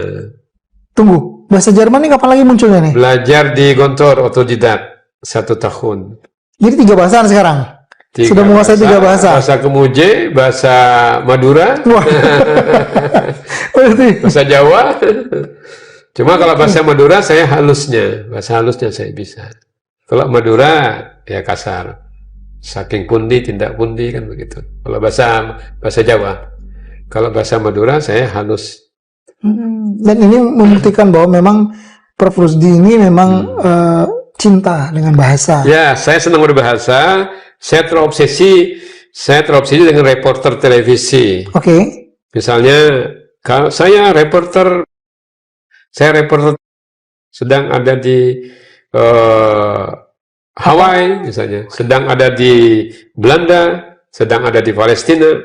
Saya terobsesi begitu. Terobsesi karena bahasanya. Bahasa dan bukan terobsesi mau menjadi reporternya juga. Ya, saya memang senang di situ. Kan saya di bagian penerangan tadi. Komunikasi juga kan? Komunikasi. Maka saya cita-citanya masuknya ke HI, Hubungan Internasional. Kalau di UI itu kan ada bahasa Arab dan kawasan internasional kan. Nah, saya dulu senang ke situ. Cuma karena orang tua kita adik 8, kita paling tua, kata bapak, menek kuliah, bang, ya, urus sendiri lah. Maka akhirnya ke pondok pesantren, jadi guru, ustadz, jadi biaya kuliah juga dari situ. Nah, benar-benar sudah langsung mandiri. S2, S3 saya beasiswa di UIN Jakarta. Jadi saya nggak mengeluarkan uang sepeser pun. Semua beasiswa. Ya, bahkan saya pernah ngelamar jadi interpreter di KTT Non-Blok ke-10 di Jakarta.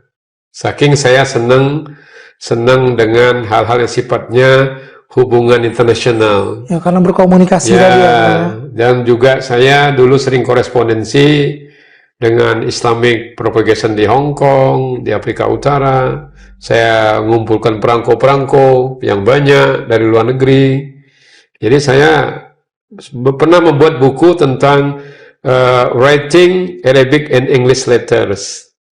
Jadi surat-surat yang saya kirim, yang saya terima itu saya kumpulkan, saya jadikan buku menyusun surat menyurat bahasa Inggris dan bahasa Arab. Ada surat. Itu ada bukunya, Bro? Ada ya, boleh nanti kita lihat, Bro ya. Ada bukunya. Boleh. Dan menulis buku-buku ajar dulu di Nurul Jadid. Waktu saya mengajar bahasa Jerman, bahasa Inggris, mengajar bahasa Arab, saya ngajar sejarah. Nah, kalau di perguruan tinggi itu saya ngajar sistem berpikir falsafah, logika, mengajar Islamic Studies, studi Islam. Nah, jadi itu saya senang walaupun saya di sebuah pesantren yang awalnya secara kultural agak kurang berkembang, tapi menjadi berkembang. Itu seperti itu. Baik. Tapi cita-cita Prof. Rusdi sendiri sebenarnya dari kecil itu pengen jadi apa sih, Prof? Saya, ya kulit saya putih, orang Kemuje. Asli loh, ini produk Kemuje. Ya, jadi orang Kemuje itu kan harus go international. Go international. Jadi bibit lada itu kan berawal dari Kemuje, yang diambil dari Malaysia. Dan orang Kemuje itu nggak boleh miskin, karena dia ngambil getah karet tuh pagi dan sore. Jadi dia tidak boleh miskin. Nah, maka dia harus ya terus belajar, terus berkembang. Belajar, ya. Karena orang Kemuje lah yang menggagas di pertengahan abad 19 itu yang ke Mekah. Yang saya sebut dengan Jambariyah Siddiq tadi kan, kakek-kakek kami itu kan, mereka sudah punya semangat. Kapan kemudian Prof. Rusdi setelah dalam perjalanannya akhirnya kembali ke Bangka lagi dan saya tuh sebenarnya diminta untuk menjadi pengurus yayasan di Nurul Jadid. Oke. Karena saya cukup lama di Nurul Jadid, 89 mulai 87 sampai 95. Dipanggil kiai pimpinan, saya harus jadi dari 300-an guru di Nurul Jadid itu, dari belasan ribu santri di dalam, 15-an ribu santri, gurunya hampir 400. Saya sendiri yang dipanggil kiai, Rusdi, kamu ambil S2, kuliah lagi. Kata kiai, kalau main pingpong, main sama yang banyak cemesnya. Jadi main pingpong pun tidak boleh main sama yang bodoh, yang setara. Kalau saya bisa nyemes, skillnya itu yang setara. Jadi yang harus lebih tinggi. Jadi saya disuruh pergi lagi, suruh kuliah. Nah, dibiayai oleh Nurul Jadid setiap bulan sampai saya selesai S2.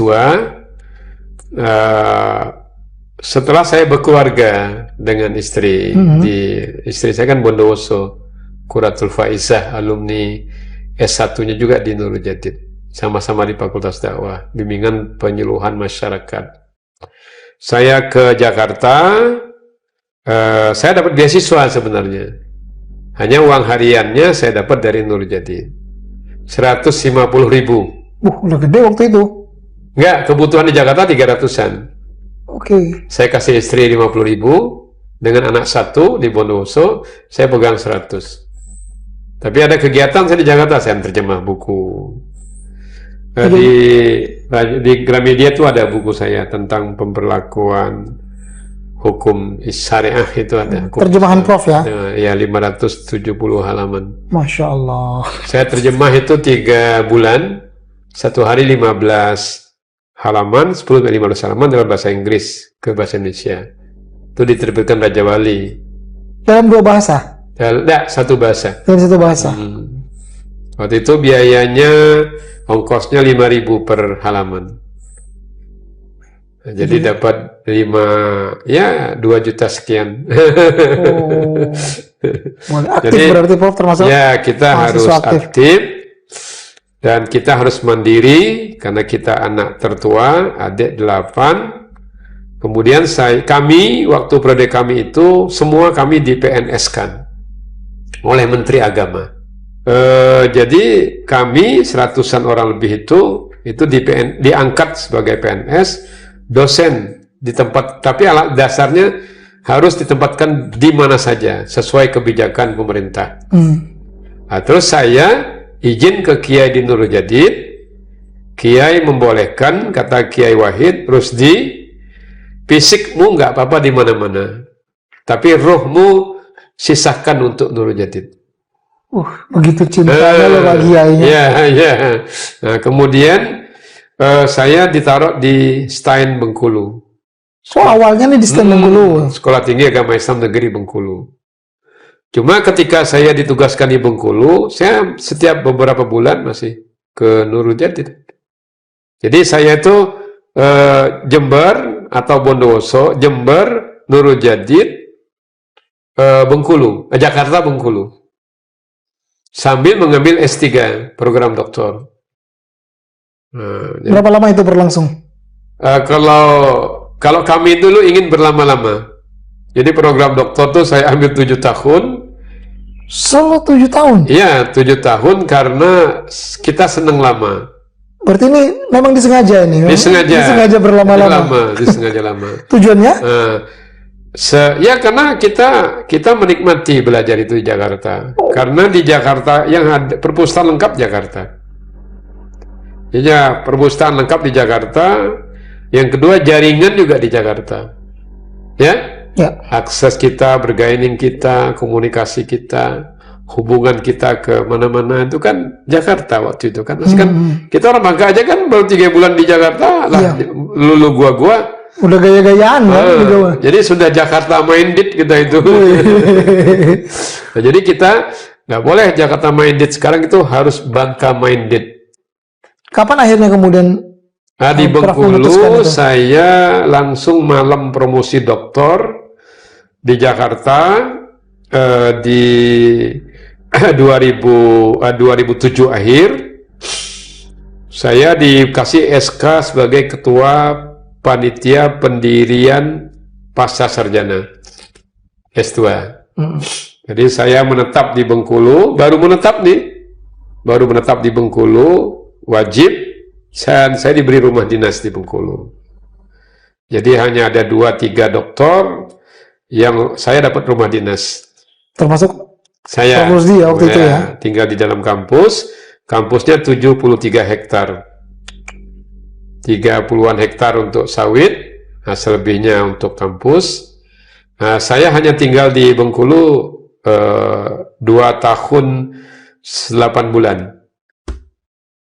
Tapi sejak di Bengkulu, saya sempat ke Amerika selama 40 hari. Tadi karena saya studi juga nih? Bukan studi. Jadi saya ikut seleksi di program perbandingan agama atas nama Pondok Pesantren Al-Islam Kemuja. Oke. Nah, diizinkan, diseleksi dari 600 orang menjadi 250, menjadi 45. Jadi diinterview pakai bahasa Inggris dari Hawaii sana oleh Naim G. Steinman. Nah, saya berangkat dan lulus bersama 44 pimpinan pondok pesantren se-Indonesia. Tunggu, yang dari sini berarti Prof sendirian? Atau yang dari Bengkulu orang? saya sendiri, dan dari Bangka adik saya Ali Ansori. Yang sekarang di BPMP. Alhamdulillah tidak lulus. Nah, jadi di sana kami ke Hawaii University di Hawaii selama 2 minggu, dan ke beberapa pusat-pusat agama lain juga. Masuk ke Buddhism Academic juga, ada sebuah university tapi milik Buddha, Buddhism Academic, ke sekolah Obama, kemudian terbang ke California dan tujuannya ke New York. di New York itu visiting school selama 2 minggu. Ke pondok yang ke sekolah public school yang sangat terkenal, Scarsdale Public School. Nah, jadi diapresiasi luar biasa. Itu menarik untuk, jadi sesuai dengan saya suka tadi kan. Walaupun tidak punya uang, tapi saya bilang tidak punya uang, tapi saya harus ke luar negeri. Dan itu bisa. Dan itu bisa. Bisa terwujud. Bisa terwujud. Benar. Lalu kapan kemudian Prof balik lagi ke sini? Saya setelah dari Bengkulu, alasan pesantren, alasan orang tua, saya ke sini 1 Januari 2011. 2011. Maret 2011 saya mulai nulis. Berarti ini dari Bengkulu langsung ke sini ya? Ya. Jadi tugas minta disetujui oleh Menteri Agama, saya pindah ke sini. Jadi Menteri Agama yang menyetujui, saya pindah ke ke stand di sini. Awal di sini? Awal di sini dosen biasa, tapi saya sudah mulai menulis di 15 Maret. Beberapa tulisan ke Bangka Pos. Hanya pernah di 2006 itu tulisan saya waktu saya pulang ke sini, tindak pidana korupsi dalam perspektif agama. Ada arsipnya, tulisan saya di Bangka Pos dulu.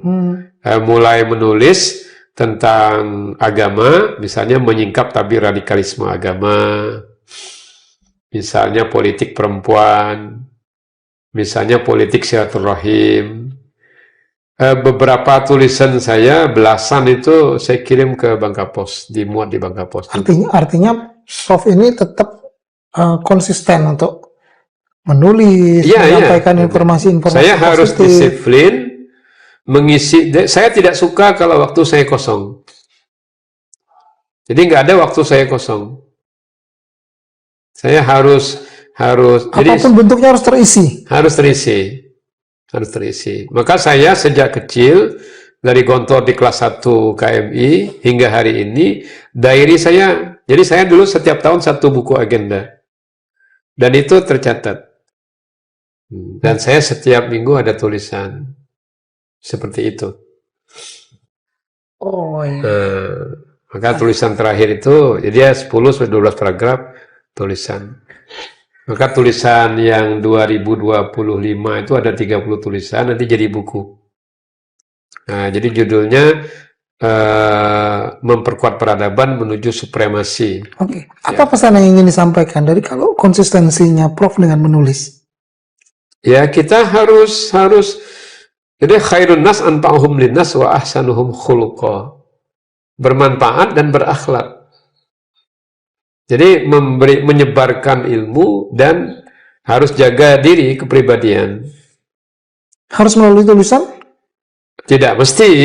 Kita membimbing sebagai dosen, kita tidak mempersulit mahasiswa.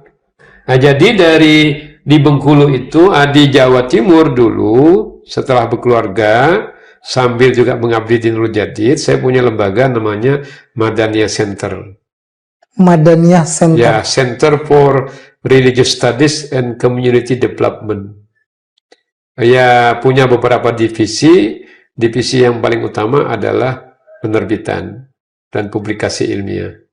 Jadi kami menulis sudah belasan buku begini. Oke. Nah, ini kan salah satu buku yang kami tulis. Dan ini dibiayai oleh Polda. Termasuk ini juga ya, Prof? Ini buku juga ya? Ini tulisan saya, ini saya dapat royalti setiap tahun dari sini. Masya Allah. Ini tahun berapa ini kali ini? Tahun 2014, terbit lagi 2015 atas permintaan penerbit. Kemudian 100 halaman di Australia, 200 halaman saya nulis di Kampung Keramat. Datang Direktur Raja Wali ke sini, dia lihat bagus, dia terbitkan. Jadi saya setiap tahun dapat royalti 11% dari hasil penjualan. Apa yang kemudian menjadi latar belakang ataupun backgroundnya Prof Rusdi untuk bisa melakukan semua ini? Tentu prosesnya panjang ya. Jadi saya dulu punya prinsip, perintah orang tua, perintah kiai, itu semua saya kerjakan tanpa menolak. Sam'an wa ta'atan. Pernah malam hari habis sisa itu dipanggil Kiai Wahid Zaini, beliau lagi mengambil program doktoral di UNER, S3. Jadi makalah beliau saya bikin kadang, menambah-menambah. Malam hari saya suruh terjemah. Rusdi, ini ada 3 paket, 3 buku, tolong terjemahkan 12 halaman, sampai menjelang subuh selesai. Kata Kiai nanti habis subuh jam 6 serahkan ke saya. Nah, jadi saya serahkan ke beliau untuk persiapan makalah beliau di Unair, Surabaya. Bagus ya Rusdi? Insya Allah. Nah, kalau ada tamu-tamu asing dari Thailand misalnya ya, dari mana itu datang ke Nurul Jadid, kan sambutan Kiai pakai bahasa Inggris, welcoming word ya, saya bikin. Rusdi, habis subuh suruhnya, buat ini, berapa halaman Kiai? 2-3 halaman. Saya bikin 2,5 halaman berbahasa Inggris. Jadi Kiai saya membaca sambutan itu dari saya konsepnya. Nah, dari situ sambil juga saya sudah terbiasa menulis buku ajar. Buku ajar bahasa Inggris, punya basic English structure, Deutsch Grammatik bahasa Jerman untuk anak-anak. Dari situlah kemudian kita latihan dan melakukan. Biasa saya menulis malam hari. Tapi untuk pertama kali sebenarnya Prof. Rusdi kemudian menemukan lebih ke jati diri. Saya ini kok senang sekali menulis, itu kapan tepatnya? Apakah dari kecil dulu memang sudah hobi menulis enggak. Saya malah kalau kecil tuh enggak belajar. Saya sering bolos itu kalau di SD. Kalau ini jangan ditiru berarti yang ini. Jadi kalau SD itu saya kalau ada penggalian makam di Kerkop itu ikut saya pasti di sana. Ikut gali makam. Nah, kecenderungan saya ke sejarah itu sudah tinggi. Jadi saya senang lihat hal-hal yang kuno-kuno itu. Jadi uniknya itu kalau Ibu Latifah itu kepala sekolah SD, cari Rusdi, pasti di Kerkop. Kalau ada penggalian makam Belanda. Dari Madania Center itu pindah juga ke Bangka. Saya juga menetap di sini. Saya sekarang ini posisinya sebagai selain dosen di sini, guru besar di sini, saya sebagai sekretaris Dewan Pembina Pondok Pesantren Al-Islam Kemuja, yang tertua di Bangka. Betul. Kemudian saya juga pengurus Badan Wakaf Pondok Modern Darul Abror, yang menangani pengembangan ke depan. Saya juga penasehat Dewan Pakar Dewan Masjid Indonesia Provinsi Bangka Belitung. Kemudian juga di pengurus Lembaga Adat Melayu Provinsi bersama Pak Elvian. Makanya dia tunjukkan di sini. Betul. Kemudian pengurus juga di FKUB Provinsi. Kemudian di MUI ini sekarang saya sebagai Ketua Bidang Fatwa dan Penelitian. Sertifikasi hal, macam-macam itu semua di situ. Selain itu, baru aja diangkat kemarin di BP4 terkait dengan Badan Penasihat Perkawinan apa begitu oleh Kanwil Kemenak yang ditantang oleh Menteri Agama itu. Selain itu ya mengajar di S1, S2 di sini, dan juga mengajar S3 di UNUJA, Universitas Nurul Jadid. Masih ya? Sampai sekarang? Masih. Masya Allah. Cuma dia 1 kali luring nanti, yang lainnya dia daring. Daring ya. Kemudian juga kadang menguji doktor, promosi, disertasi doktor sebagai co-promotor atau promotor di UIN Bengkulu. Karena ujiannya kan Zoom juga. Jadi ada asesor juga kan, reviewer beberapa artikel jurnal-jurnal internasional, jurnal-jurnal kayak Sinta 2 atau apa gitu. Nah gitu. Ya fokusnya di akademik lah. Prof, tapi dari semua apa yang Prof sudah lakukan itu, bagaimana kemudian Prof melihat perkembangan era sekarang, era digitalisasi, era yang penuh dengan teknologi yang semakin pesat dengan kaitannya terhadap agama kita, terutama Islam, Prof. Melihatnya, Prof. Jadi begini, kita tidak anti modernitas ya. Kita boleh jemput modernitas, tapi akar kita harus kuat. Jadi kita harus punya sikap ortodoksi. Kita, oke, kita disebut konservatif, tapi kita harus ada punya nilai di situ. Kita punya nilai, kita nggak bisa dibeli. Artinya kita punya nilai, kita punya prinsip, kita punya ruh, punya jiwa, kita punya tradisi. Jadi kita menyebutnya al-muhafazah alal qadimis sholeh. Kita memelihara nilai-nilai lama yang sudah diwariskan oleh ulama-ulama besar. Nah, tapi kita juga wal akhzu bil jadidil aslah. Kita mengadopsi nilai-nilai baru yang baik. Jadi kalau nilai baru itu yang baik, nilai lama yang lebih baik dari nilai baru kita ambil. Jadi nggak serta-merta kita bertahan dengan nilai lama, kita tidak melangkah ke depan. Dalam konteks peradaban, kita itu kan harus punya, pertama nilai, pertama itu wujud ideal, ini harus kuat. Kalau ini tidak kuat, tidak bisa melahirkan buku dan gagasan besar kan? Ya. Yang kedua, wujud kelakuan, bersumber ke sini. Etika, attitude, behavior, perilaku, semua itu bersumber dari sini. Kemudian nah saya pakai songkok ini kan wujud kelakuan. Ini di mana-mana nggak boleh lepas. Ke Amerika aja saya pakai songkok ini. Ke Australia 2012 waktu nulis buku ini sebagai dosen teladan POSPI, program lecturers itu ke Australia, saya 40 harian. Saya pakai ini. Sampai ditahan di bandara, saya berdebat. Nah, itu artinya, itu harus dipertahankan. Kemudian, jangan memberi kesan, oh kalau pakai songwarsam itu kolot. Jangan dikira bahasa Jerman nggak bisa, kan bisa kan ya? Betul. Atau bahasa Inggris nggak bisa, kan begitu. Jadi saya mempertahankan itu sebagai nilai-nilai lama yang lebih bagus, aslah. Tapi saya juga menerima hal-hal yang baru yang baik. AI itu bagus. Cuma jangan langsung ke AI. Saya menulis buku ini nggak ada AI-nya. Nggak ada AI-nya menulis. Saya tulis, saya duduk aja, seret. Nah, ketika harus dimodifikasi, dirapikan, nah, kita minta bantu teknologi, kita bantu.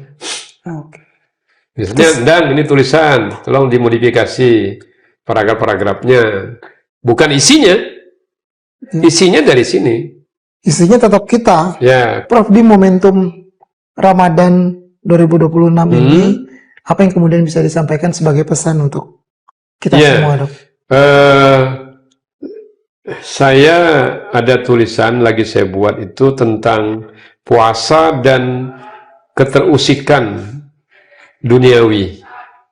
Jadi saya ingin puasa ini tidak hanya normatif saja, tapi puasa itu lebih kepada menahan diri dari hal-hal yang tidak layak. Yang tidak layak ya.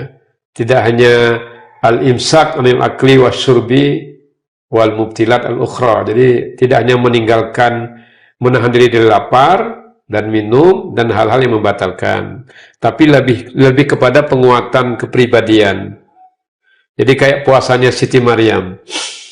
Inni nazartu lirrahmani sauma. Saya berjanji kepada Allah yang Maha Pengasih sauma. Jadi sauma itu berpuasa. Falan ukallimal yauma insiya. Dan setia saya tidak akan berbicara kepada siapapun. Jadi di tengah tuduhan kepada Siti Maryam yang melahirkan anak tanpa seorang ayah itu, ayahnya Isa alaihissalam, beliau diam dan tidak menjawab tuduhan itu. Jadi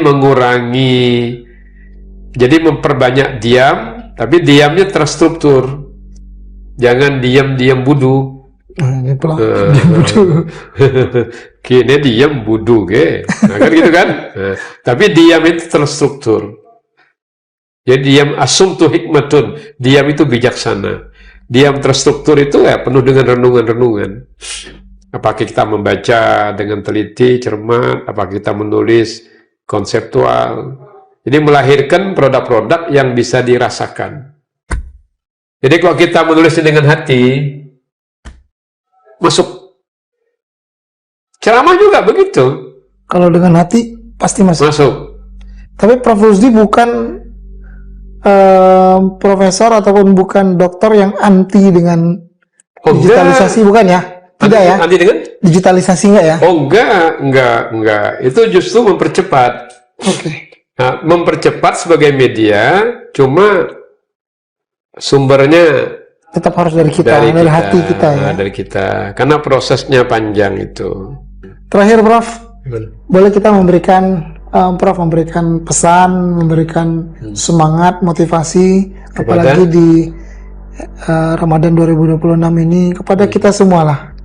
Ya, menyikapi modernitas, kita tidak boleh terlalu konservatif. Kita harus mengikuti modernitas itu. Apalagi dalam bentuk teknologi modern dan ilmu pengetahuan. Karena dua hal itulah yang melekat pada wujud material peradaban. Yang kalau kita capai menjadi sebuah supremasi. Tapi kita juga tidak boleh meninggalkan nilai-nilai yang lama yang memperbesar kita. Artinya the past, the previous, masa lampau itu sangat berhubungan dengan the nowadays yang terjadi sekarang ini dalam menuju the future. Jadi harus ada sinergitas antara yang lampau, sekarang, dan yang akan datang. Tiga hal itulah yang memperkuat manusia sehingga memiliki jati diri, punya kepribadian, punya integritas, sambil mengisi waktu sepadat-padatnya. Innal faragha wal jidata mafsadatun ayya mafsadatin. Sesungguhnya kekosongan itu dan kekayaan itu rusak dalam bentuk segala kerusakan yang akan mengusik kita di dalam menyikapi kehidupan kita. Jadi kita harus bermanfaat, memberlangsungkan diri kita. Jadi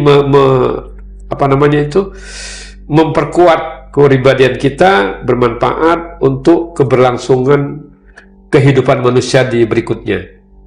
Nah, seperti yang saya katakan tadi, khairun nas anfa'uhum linnas, manusia yang baik itu yang bermanfaat bagi manusia yang lain, wa ahsanuhum khuluqa, dan orang yang paling baik akhlaknya.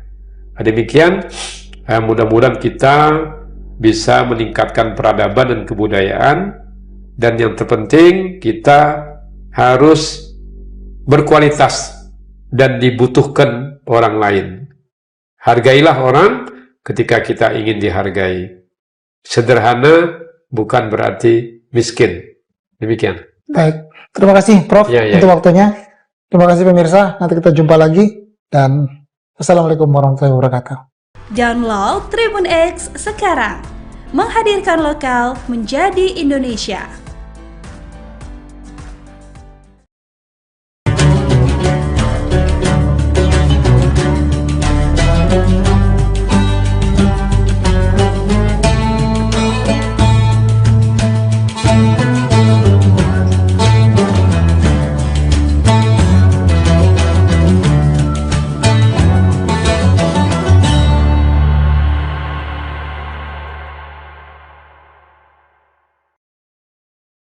Assalamualaikum warahmatullahi wabarakatuh. Tribuners, seperti apa kabar Anda pada puasa hari ini? Senang sekali tentunya saya Ilu dapat kembali menjumpai Tribuners dalam program Syiar Ramadan yang akan memberikan informasi menarik dan juga memberikan informasi yang bisa menguatkan iman kita semua, terutama dalam bulan suci Ramadan kali ini. Dan hari ini di Syiar Ramadan kita akan membahas terkait dengan puasa sebagai terapi jiwa di tengah stres sosial, karena kita tahu bahwa di bulan puasa kali ini tantangannya juga sungguh luar biasa dan kita juga harus terhindar dari stres sosial yang mungkin bisa saja menggoyahkan iman kita pada saat menjalani ibadah di bulan suci Ramadan. Untuk membahas tema tersebut kita sudah bersama dengan Bapak Ustadz Kiai Haji Sabarudin LC pada hari ini di studio bersama kita. Kita sapa terlebih dahulu narasumber kita. Assalamualaikum Pak Ustadz. Waalaikumsalam warahmatullahi wabarakatuh. Baik, kabarnya seperti apa? Alhamdulillah, semangat dari hari ke hari, harus tetap semangat. Baik, dan juga Pak Ustadz, ini kita membahas stres sosial begitu Pak Ustadz ya. Mungkin seperti apa tips ataupun juga cara yang harus kita lakukan agar puasa ini kita tetap bisa menjalankan ibadah dan terhindar dari yang namanya stres, silahkan. Bismillahirrahmanirrahim. Hamdan wa syukranillah, salatan wa salaman ala rasulillah amma ba'd. Ya, tentunya saya membuka dengan sebuah hadis dari Rasulullah SAW. Beliau bersabda, sumu tasihhu, berpuasalah supaya sehat. Bukan hanya sehat dari segi fisik, akan tetapi juga sehat dari segi mental. Nah, sebuah penelitian mengatakan bahwa ya, ada 4 hal yang membuat manusia itu mengalami yang namanya tekanan mental. Yang pertama itu adalah pikiran. Makanya dalam Al-Quran, Allah menegaskan, ya ayyuhalladzina amanu, wahai orang-orang yang beriman, ijtanibu katsiran minadh-dhon. Hindarilah banyak prasangka. Karena prasangka itu biasanya munculnya dari pikiran. Ya, memprasangka negatif atau prasangka buruk. Nah, dengan melakukan ibadah puasa, maka prasangka itu pasti akan semakin menurun dan pasti akan berkurang. Yang kedua, yaitu dalam hati atau jiwa kita. Makanya di bulan suci Ramadan, ya dalam Al-Quran dikatakan, qad aflaha man zakkaha wa qad khaba man dassaha. Beruntunglah orang yang mensucikan jiwanya. Jadi kita berpuasa bukan hanya mendetoks racun-racun yang ada dalam tubuh kita, akan tetapi lebih daripada itu apa yang ada dalam diri kita, yaitu jiwa, justru itu yang dibersihkan. Kalau itu sudah bersih, saya yakin bahwa kecemasan sosial itu akan bisa diminimalisir. Kemudian yang ketiga, ya penyebab terjadinya tekanan sosial atau tekanan mental itu, yang ketiga adalah adanya pikiran dan juga jiwa, tapi terlebih lagi yang ketiga yaitu makanan. Jadi makanan yang kita konsumsi ini juga sangat erat kaitannya dengan adanya ya penyakit mental ya atau tekanan mental. Coba kita lihat betapa banyak orang yang kurus ingin kaya, yang kurus ingin gemuk, yang gemuk ingin kurus. Nah, itu disebabkan karena pola makan. Nah, bahkan ada sebuah penelitian, ternyata 2 hewan, yang satunya diberikan makan terus, yang satunya itu kadang-kadang diberikan makan. Nah, ternyata yang sering diberikan asupan makanan tiap hari, itu lebih cepat meninggal dibandingkan yang ditahan makannya dan minumnya. Itu sebabnya dalam syariat Islam, kenapa ketika ya Idul Kurban atau Idul Adha itu, pada tanggal 10 Zulhijjah kita lebaran, kemudian 11, 12, 13 itu namanya Ayyamut Tasyrik atau hari-hari tasyrik yang haram hukumnya untuk berpuasa. Jadi kalau dihitung selama 4 hari kita makan, ini seakan-akan ada filosofi yang mengatakan bahwa setiap masuk hari keempat itu dianjurkan untuk mendetoks racun yang ada dalam diri kita. Nah, coba kita lihat kalau kita menghitung puasa Senin dan Kamis, rata-rata itu masuk hari keempat, kita dianjurkan lagi untuk berpuasa, meskipun itu puasa sunnah. Ya, hari Senin dianjurkan berpuasa, Selasa, Rabu, Kamis dianjurkan lagi untuk berpuasa sunnah. Masuk hari Jumat, Sabtu, Minggu, Senin kembali dianjurkan. Nah, tujuannya untuk apa? Bahwa ketika seseorang bisa melakukan ibadah puasa secara rutin, maka insya Allah bisa mendetoks dirinya dan juga tentunya sangat erat kaitannya dengan mental. Dan yang terakhir, kata peneliti mengatakan bahwa ya tekanan mental itu terkadang didapatkan dengan gaya hidup. Nah, jadi kalau rumusnya ilmu fisika itu semakin banyak gaya, itu beririsan dengan tekanan. Jadi semakin banyak gaya, pasti semakin tertekan. Dan ini keempatnya ini bisa tentunya diminimalisir ketika masuk bulan suci Ramadan. Nah, dengan cara seperti apa? Jadi yang pertama, bahwa ya di bulan suci Ramadan ini itu bukan hanya mendetoks ya anggota badan kita, tapi mulai dari penglihatan kita. Jadi bukan mata, tapi penglihatan kita. Tentunya kita tidak melihat kecuali yang baik-baik. Pendengaran kita tentunya kita tidak mendengar kecuali yang baik-baik.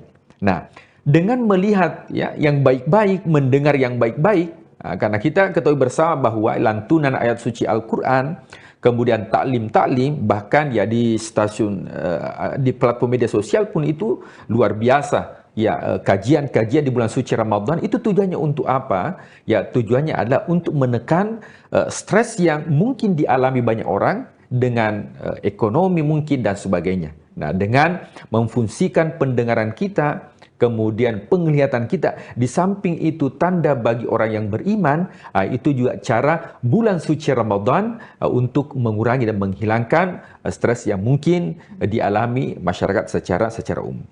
Nah, kemudian yang kedua adalah bahagia. Nah, tips yang kedua adalah bahagia.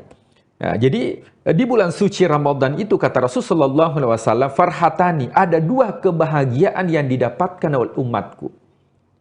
Farhatani, dua kebahagiaan. Yang mana itu ya Rasulullah?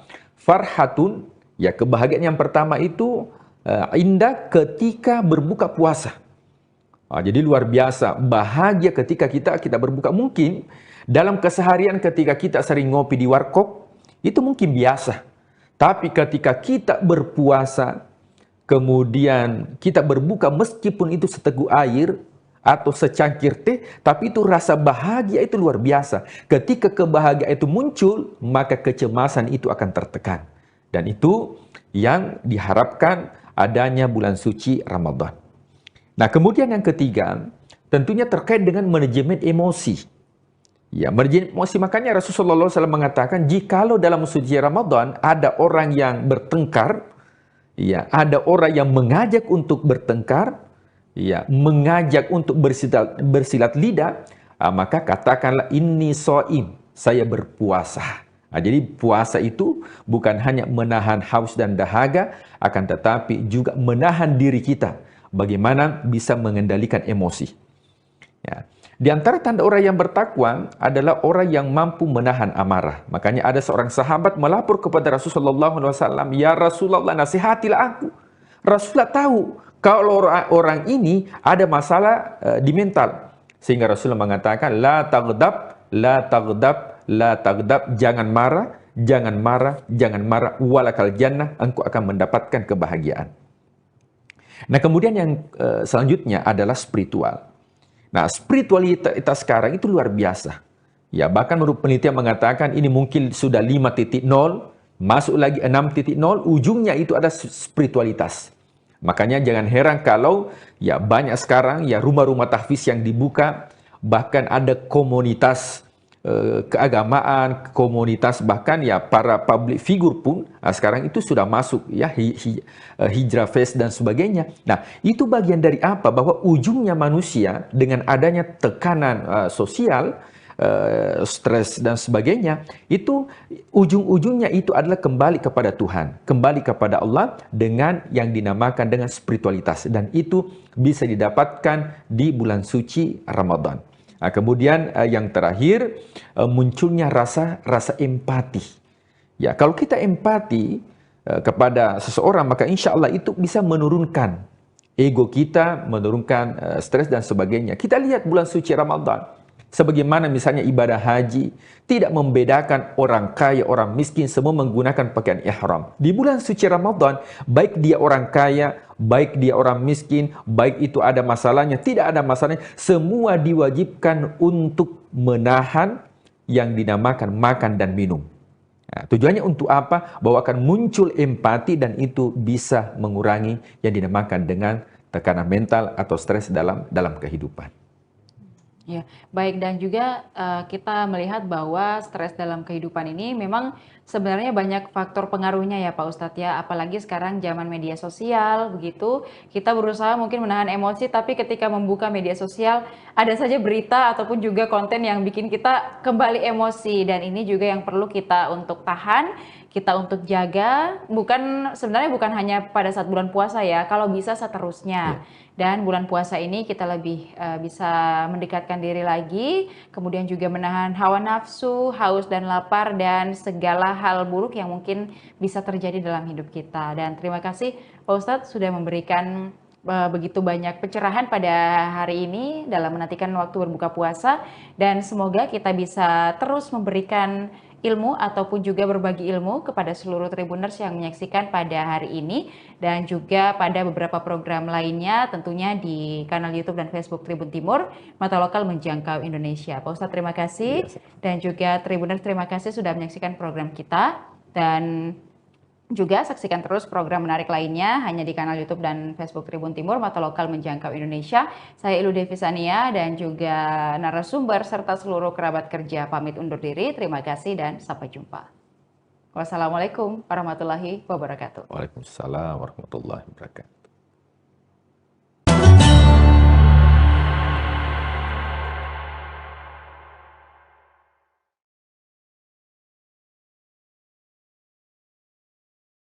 Hari ini sudah ditaja oleh Badan Pengelola Masjid Raya An-Nur Provinsi Riau jauh-jauh hari, diantaranya adalah yang jelas buka bersama, dan buka bersama ini dilakukan rutin dari puasa pertama hingga puasa yang ke-30 nantinya, dan disediakan kurang lebih ada 500 takjil dan juga makanan berat.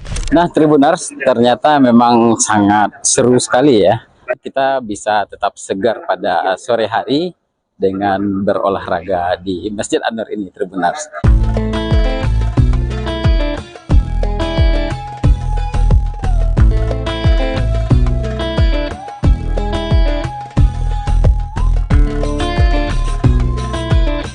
Assalamualaikum warahmatullahi wabarakatuh. Selamat sore Tribuners semua dimanapun Anda berada. Kembali lagi bersama saya reporter tribunkanbar.com lagi teman-teman. Sore ini Tribuners, kita sedang berada di kawasan Masjid An-Nur Pekanbaru, dan saat ini sudah menunjukkan jam 17.30 atau lebih tepatnya jam setengah 6 sore. Dan Tribuners, biasanya masyarakat akan mencari tempat-tempat yang nyaman untuk menghabiskan waktu bersama keluarga menunggu jam berbuka puasa masuk. Dan Masjid An-Nur ini Tribuners menjadi salah satu alternatif bagi masyarakat Pekanbaru khususnya bersantai menunggu waktu jam berbuka puasa. Dan seperti apa keseruan ngabuburit di Masjid An-Nur ini, ikuti saya di liputan berikut ini. Sore hari di Masjid Raya An-Nur selalu punya suasana yang berbeda saat Ramadan. Halaman masjid yang luas mulai dipadati warga yang datang untuk ngabuburit menunggu waktu berbuka puasa. Cahaya matahari yang perlahan meredup menghadirkan nuansa yang hangat di antara kemegahan bangunan masjid yang menjadi salah satu ikon kota Pekanbaru. Di pelataran depan, para pengunjung tampak bersantai bersama keluarga. Banyak yang memanfaatkan momen ini untuk bersuah foto dengan latar kubah Masjid An-Nur yang terlihat semakin indah saat senja. Bangunan masjid dan kubah masjid yang ada di belakang saya ini Tribuners seringkali juga digunakan oleh masyarakat untuk mengabadikan momen ya, untuk berfoto-foto biasanya dan menghabiskan waktu di sini bersama keluarga.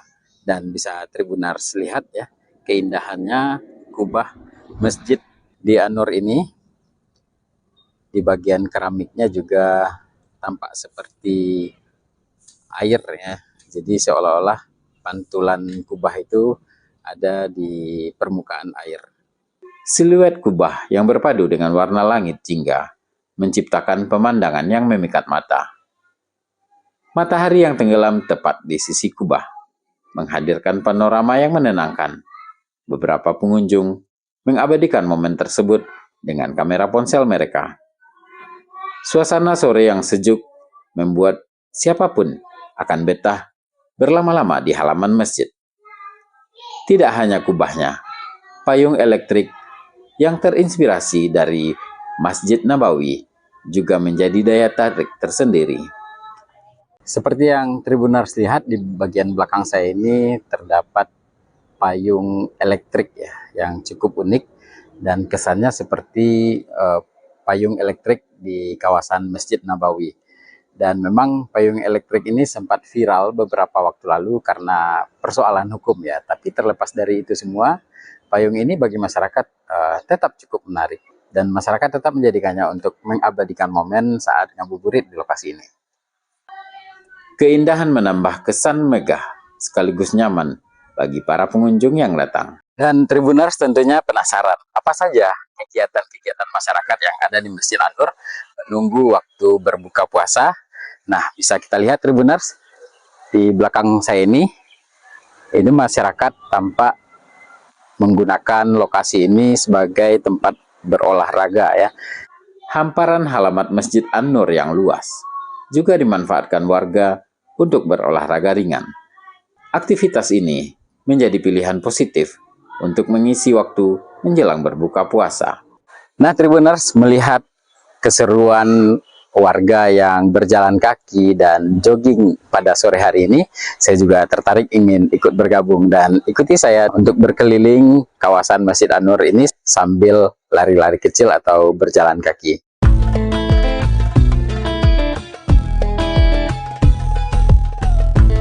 Nah, Tribuners, ternyata memang sangat seru sekali ya.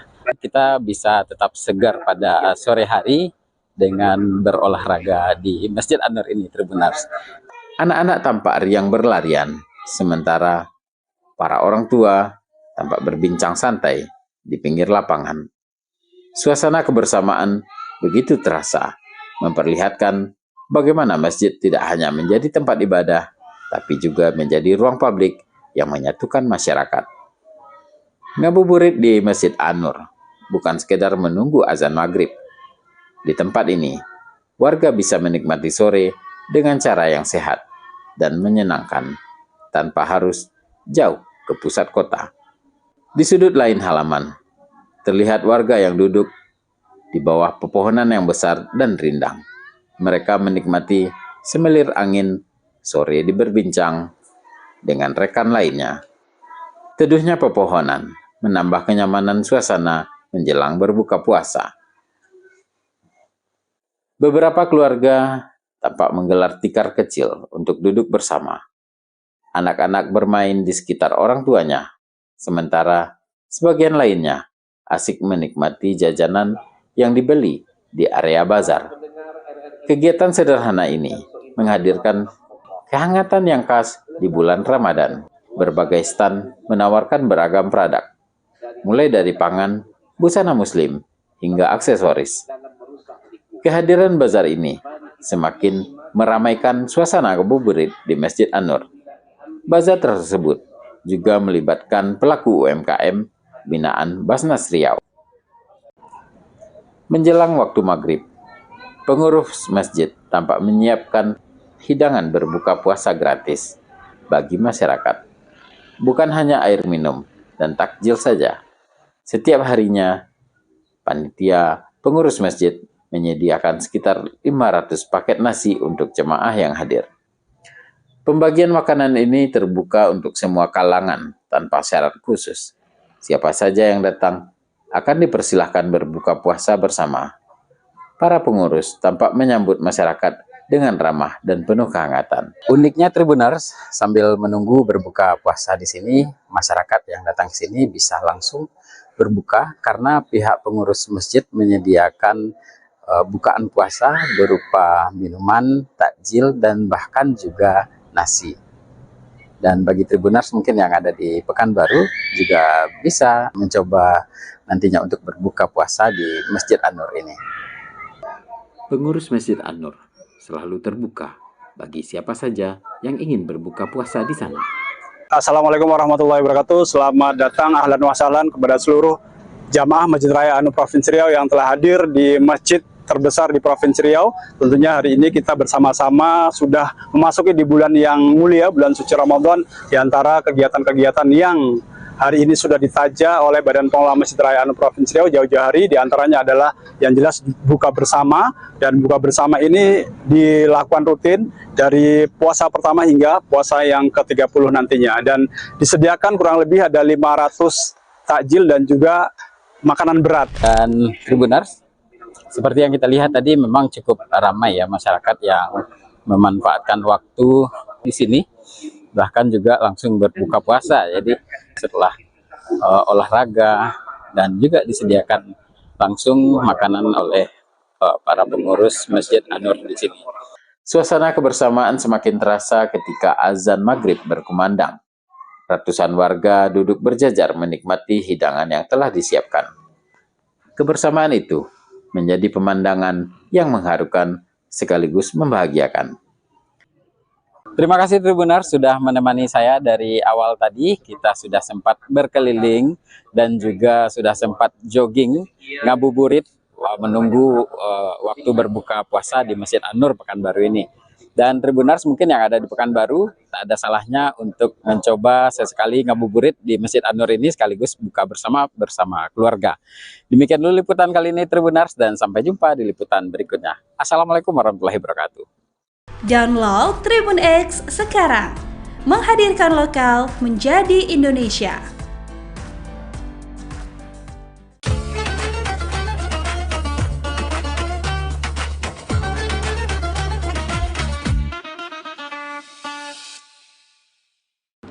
Assalamualaikum warahmatullahi wabarakatuh. Bismillahirrahmanirrahim. Alhamdulillahi wahdah, wassalatu wassalamu ala rasulillah Muhammad ibni Abdillah wa ala alihi wa ashabihi wa mawalah. La haula wa la quwata illa billah, amma ba'd. Rasulullah sallallahu alaihi wasallam yang lalu kemudian diajarkan beliau kepada para sahabat, lalu diajarkan lagi kepada berikutnya sampailah pada ulama-ulama kita. Salah satu pengajaran yang diberikan oleh Rasulullah kepada ulama-ulama kita, dan lalu kemudian ulama-ulama kita itu menyampaikan kepada kita semua. Salah satu yang disampaikan oleh para hukama kepada kita adalah ada 4 perkara yang menjadi penyebab sehingga seseorang itu diangkat oleh Allah derajatnya kepada derajat yang paling tinggi. Turfa'ud darajatul abdi, diangkat oleh Allah derajat seorang hamba dengan derajat yang tinggi. Salah satunya adalah karena hamba itu memiliki sifat al-hilim.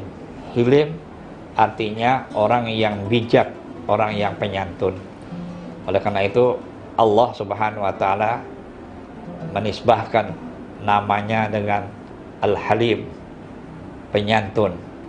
Kalau kita sebagai hambanya maka disebut Abdul Halim. Nah, kaum muslimin rahimakumullah, orang-orang yang penyantun, orang-orang yang bijak adalah orang-orang yang patut kita segani, orang-orang yang harus kita jadikan patronase dalam kehidupan. Kita malu melihat orang-orang yang penyantun. Maka Nabi mengingatkan kepada kita, nanti akan datang satu zaman la yastahyi minal halim. Dia tidak punya rasa malu, rasa ukewuh terhadap orang yang memiliki sifat penyantun, orang-orang yang bijak. Maka apabila ada orang yang memiliki sifat penyantun, orang-orang yang bijak, maka itulah tanda sifat bahwa orang itu akan diangkat oleh Allah ke derajat yang paling tinggi. Nah, lalu yang kedua adalah sifat tawadu, orang-orang yang rendah hati, orang-orang yang selalu tidak menyombongkan dirinya, baik dengan pangkat dan jabatan, harta, ya, ataupun ilmu pengetahuan yang dia miliki. Tetapi semakin dia banyak dianugerahkan oleh Allah, lalu dia semakin rendah hati dalam hidupnya. Maka orang yang memiliki sifat tawadu ini adalah orang yang menjadi penyebab Allah angkatkan derajatnya di derajat yang paling tinggi di antara hamba-hambanya. Kaum muslimin, para pemirsa rahimakumullah. Lalu yang ketiga adalah as-sakha. As-sakha ini adalah orang-orang yang dermawan, orang-orang yang pemurah. Rasulullah sering mengingatkan kepada kita bahwa orang-orang yang dermawan adalah orang-orang yang dekat dengan Allah, orang-orang yang dekat dengan manusia, orang-orang yang dekat dengan sorga, jauh dari api neraka, jauh dari api neraka dan didekatkan kepada sorga. Orang-orang yang pemurah adalah orang-orang yang selalu memiliki rasa kesetiakawanan sosial yang tinggi, berbela hati, memiliki sense of responsibility, rasa tanggung jawab atas nikmat yang Allah kasih, lalu kemudian dia bisa memanfaatkan harta kekayaannya bagi banyak masyarakat. Lalu yang terakhir, wa husnul khuluq, orang yang akhlaknya baik, baik tutur kata, tindakan, perilaku dan sebagainya menunjukkan kebaikan-kebaikan. Maka orang-orang yang memiliki 4 sifat inilah yang menjadi sebab Allah angkat derajatnya pada derajat yang lebih tinggi, baik kehidupannya di atas dunia maupun kehidupannya di akhirat kelak. Setiap kita menginginkan kebaikan, dan semua orang punya cita-cita ingin menjadi baik. Tapi dalam perjalanan, apa yang diinginkan ternyata tidak berbanding lurus. Salah satu seperti apa yang diuntaikan oleh para hukama kita, laula khamsu khisalin lasaran nas kulluhum salihidah. Kalaulah bukan karena 5 persoalan, maka orang-orang itu akan menjadi orang-orang yang baik semua. Yang pertama adalah al-qana'ah bil jahli, orang yang merasa puas dengan kebodohan sehingga dia tidak mau menuntut ilmu pengetahuan. Apa yang dia dapatkan selama ini menjadi sesuatu yang sudah memuaskan dirinya, sehingga dia hidup dalam kebodohan, tidak mau untuk menambah wawasan, menuntut ilmu dan sebagainya, sehingga merasa cukup dengan apa yang dia miliki. Inilah yang menyebabkan seseorang itu kemudian tidak menjadi baik. Lalu yang kedua, wal hirsu 'ala dunia, orang yang terlalu serakah hidupnya di atas dunia, sehingga dia lupa bahwa dunia ini adalah tempatnya bercocok tanam, tempatnya untuk mencari bekal bagi kehidupan mereka nanti di akhirat.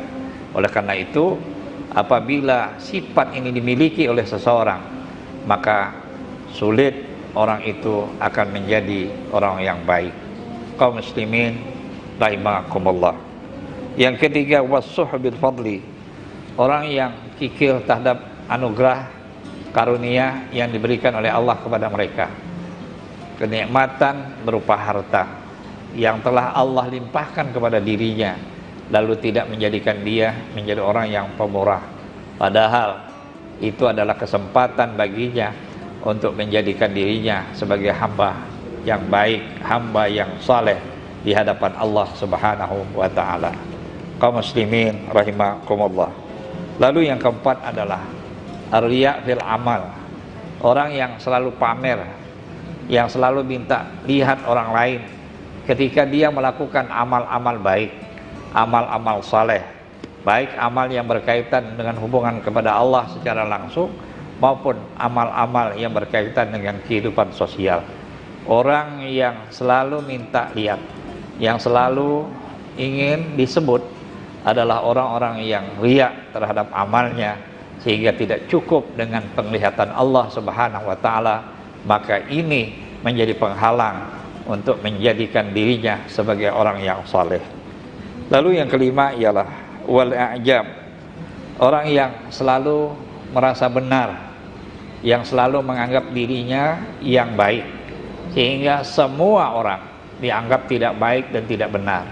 Nah, orang seperti ini adalah orang-orang yang egoisme, orang-orang yang hidupnya egois, sehingga menganggap bahwa dirinya adalah sesuatu yang benar, yang tidak pernah salah, dan melihat orang lain semua salah dan tidak benar. Inilah salah satu sifat yang apabila ada dalam diri seseorang, maka sulit orang itu akan menjadi orang yang saleh di antara kita.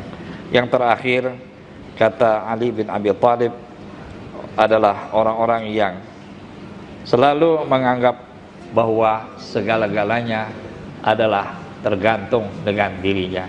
Semoga Allah Subhanahu wa taala senantiasa melimpahkan anugerahnya kepada kita semua. Amin. Wassalamualaikum warahmatullahi wabarakatuh. Download Tribun X sekarang, menghadirkan lokal menjadi Indonesia. Cuma kalau di Gontor itu saya dikenal bahasa Inggrisnya bagus oleh teman-teman saya. Nah, dibesarkan oleh guru-guru. Nah, kalau tanya bahasa Inggris, tanya sama Rusdi. Saya sudah memberi kursus-kursus ke kakak-kakak kelas. Saya semester 1, ter 2, kakak kelas yang ter 6, ter 7, saya ngajar mereka. Saya harus disiplin mengisi. Saya tidak suka kalau waktu saya kosong. Jadi nggak ada waktu saya kosong. Jadi dari 300-an guru di Nurul-Jadid itu, dari belasan ribu santri di dalam, 15-an ribu santri, gurunya hampir 400. Saya sendiri yang dipanggil Kiai, Rusdi, kamu ambil S2, kuliah lagi. Saya sempat ke Amerika, saya ikut seleksi di program perbandingan agama atas nama Pondok Pesantren Al-Islam Kemuja. Oke. Nah, diizinkan, diseleksi dari 600 orang menjadi 250, menjadi 45. Jadi diinterview pakai bahasa Inggris dari Hawaii sana oleh Naim G. Steinman. Nah, saya berangkat dan lulus bersama 44 pimpinan pondok pesantren se-Indonesia. Assalamualaikum warahmatullahi wabarakatuh. Waalaikumsalam warahmatullahi wabarakatuh. Pemirsa Pangkapos dimanapun Anda berada, Bang Edi di program khusus Ramadan 2026 ini kita akan menghadirkan kisah ulama, kisah kiai yang ada di Pulau Bangka. Umumnya guru besar juga di Bangka Belitung ini. Beliau adalah Profesor Dr. Rusdi Sulaiman MAG. Ya, beliau adalah dekan Fakultas Dakwah dan Komunikasi Islam YIN Syekh Abdurrahman Siddiq. Masya Allah. Terima kasih loh Prof, kami sudah diberi kesempatan untuk ngobrol, berbincang banyak soal figur seorang Profesor Dr. Rusdi. Baik, Prof, boleh kita mengawali obrolan hari ini, cerita hari ini dengan Prof. Dr. Rusdi kecil. Ini dulu seperti apa waktu masih kecil-kecilnya dulu? Saya ini nggak sesuai dengan besarnya gitu. Nggak sesuai dengan besarnya. Karena lahirnya dulu 7 bulan, beratnya 1,7 kilo. Prematur. Prematur. Tapi alhamdulillah lahir di Dinas Kesehatan Tentara, karena orang tua kerja di situ. Oke. Oh, di KT berarti ya? Orang tua asalnya Kemuja, desa Kemuja, ibu juga, kakek nenek juga dari Kemuja. Yang asal usulnya, kalau dari sebelah ibu itu, Haji Ja'far itu asalnya dari Pontianak. Kalau dari sebelah kakek, dari sebelah bapak, itu dari Jambariyah Siddiq. Jadi orang yang pertama kali naun ke Mekah, naun di Mekah. Jadi kalau orang dulu kan pergi haji, kemudian naun pergi lama dan belum pulang berpuluh-puluh tahun. Nah, jadi kakek nenek itu mereka lama di Mekah, paman-paman juga lahir di Mekah, kecuali orang tua bapak itu lahir di Kemuja setelah 2 tahun nenek tinggal. Nah, cuma kami keluarga bapak ibu sudah pindah ke Pangkal Pinang di tahun 60-an. Jadi saya lahirnya di Pangkal Pinang, belajar agama pastinya dengan orang tua kan. Ya. Kemudian pas usia SD, saya sekolah di SD 1 Pangkal Pinang. SD 1 Pangkal Pinang.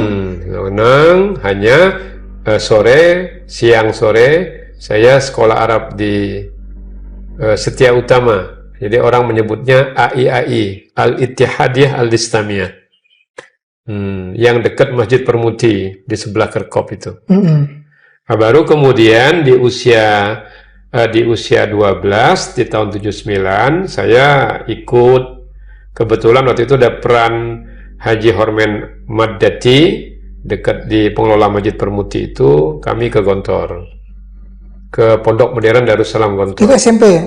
Ya, SMP-nya. Oh, SMP langsung ke Gontor. Cuma di Gontor itu ada belasan orang. Saya lulus tidak mendapat tempat. Yang satu lulus langsung masuk, yang lain tidak lulus. Nah, kemudian saya transit di Pondok Pesantren Ngabar Wali Songo Ngabar. Nah, baru tahun depannya langsung masuk ke Gontor. Nah, di Gontor itu 6 tahun, mulai SD. Nah, jadi SMP SMA-nya kita menyebutnya KMI, Darussalam Gontor. Nah, baru wajib mengajar. Jadi dari 282 alumni Gontor, ada puluhan alumni yang wajib mengajar, termasuk saya. Mengajar di Gontor? Di Gontor. Jadi tidak semua bisa mengajar. Menjadi tenaga pendidik di sana ya? Oh. Nah, 1 tahun, sambil kuliah di Fakultas Usuluddin, di jurusan perbandingan agama. Tapi selama di Gontor ada banyak pengalaman yang bisa saya lakukan. Saya senang bahasa. Jadi saya sudah ikut lomba bahasa Arab se-Pondok Modern Gontor waktu saya kelas 2 KMI, setingkat kelas 2 MTS ya. Nah, kemudian di kelas 4, kelas 1 Aliyah atau kelas 4 KMI, saya juara 2 lomba pidato bahasa Inggris. Baru saya diangkat oleh pimpinan di organisasi Pondok Modern Gontor sebagai bagian penerangan. Jadi bagian penerangan itu harus mampu 2 bahasa, melebihi santri-santri yang lain, maka dia diangkat dan dia berperan di situ. 2 bahasa ini Inggris dan Arab? Arab. Jadi kita berdiri setiap 3 hari 4 hari, ada 4 orang itu bergiliran. Habis maghrib kita menyampaikan pengumuman. Untuk pengumuman yang panjangnya, yang kalau ditulis itu 4 lembar, 5 lembar, berbahasa Inggris atau berbahasa Arab, dan dibaca habis maghrib. Jadi ditulis habis asar, harus bisa tampil di depan 3.500 santri. Oke. Kapan kemudian kecintaan terhadap bahasa ini muncul dari seorang? Sejak di Gontor itulah. Sejak di Gontor itu. Apa yang menjadi backgroundnya? Latar belakang cinta jadi dengan bahasa? Tidak juga, karena dulu saya nggak mau ke SMP karena takut bahasa Inggris sama takut bahasa Justru matematika. Takut awalnya ya? Ya. Tapi kemudian setelah di pesantren saya senang. Malah justru cinta dengan bahasa. Ya. Cuma kalau di Gontor itu saya dikenal bahasa Inggrisnya bagus oleh teman-teman saya. Nah, dibesarkan oleh guru-guru. Nah, kalau tanya bahasa Inggris, tanya sama Rusti. Nah, begitu. Itu sudah dari sejak MTS? Ya, sejak KMI itu di Gontor. Ya. Sudah mulai menyukai Kemudian bahasa. Dari Gontor, saya ingin ke pondok pesantren yang berbeda dengan Gontor. Nah, Gontor itu kan Pondok Modern Darussalam Gontor. Nah, saya cari beberapa pesantren di Jawa Timur. Bertemulah saya dengan pondok pesantren Nurul Jadid. Nurul Jadid. Ya, Nurul Jadid Paiton Probolinggo. Mulai tanggal 1 Agustus 1987 saya masuk sana. Saya mulai kuliah 15 Juni 87. Saya masuk ke Fakultas Dakwah, tapi jurusannya bimbingan penyuluhan masyarakat.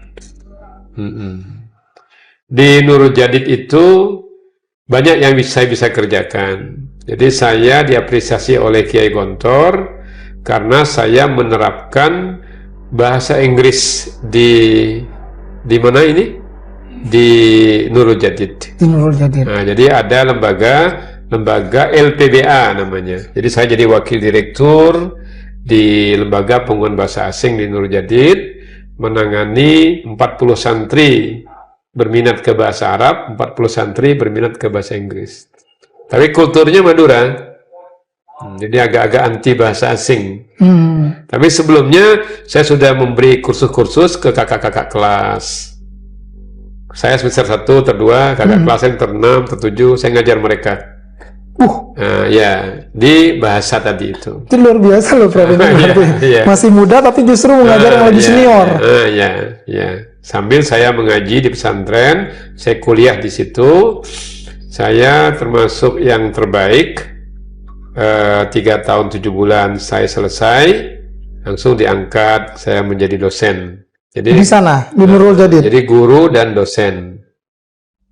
Jadi saya juga ngajar bahasa Jerman di sana.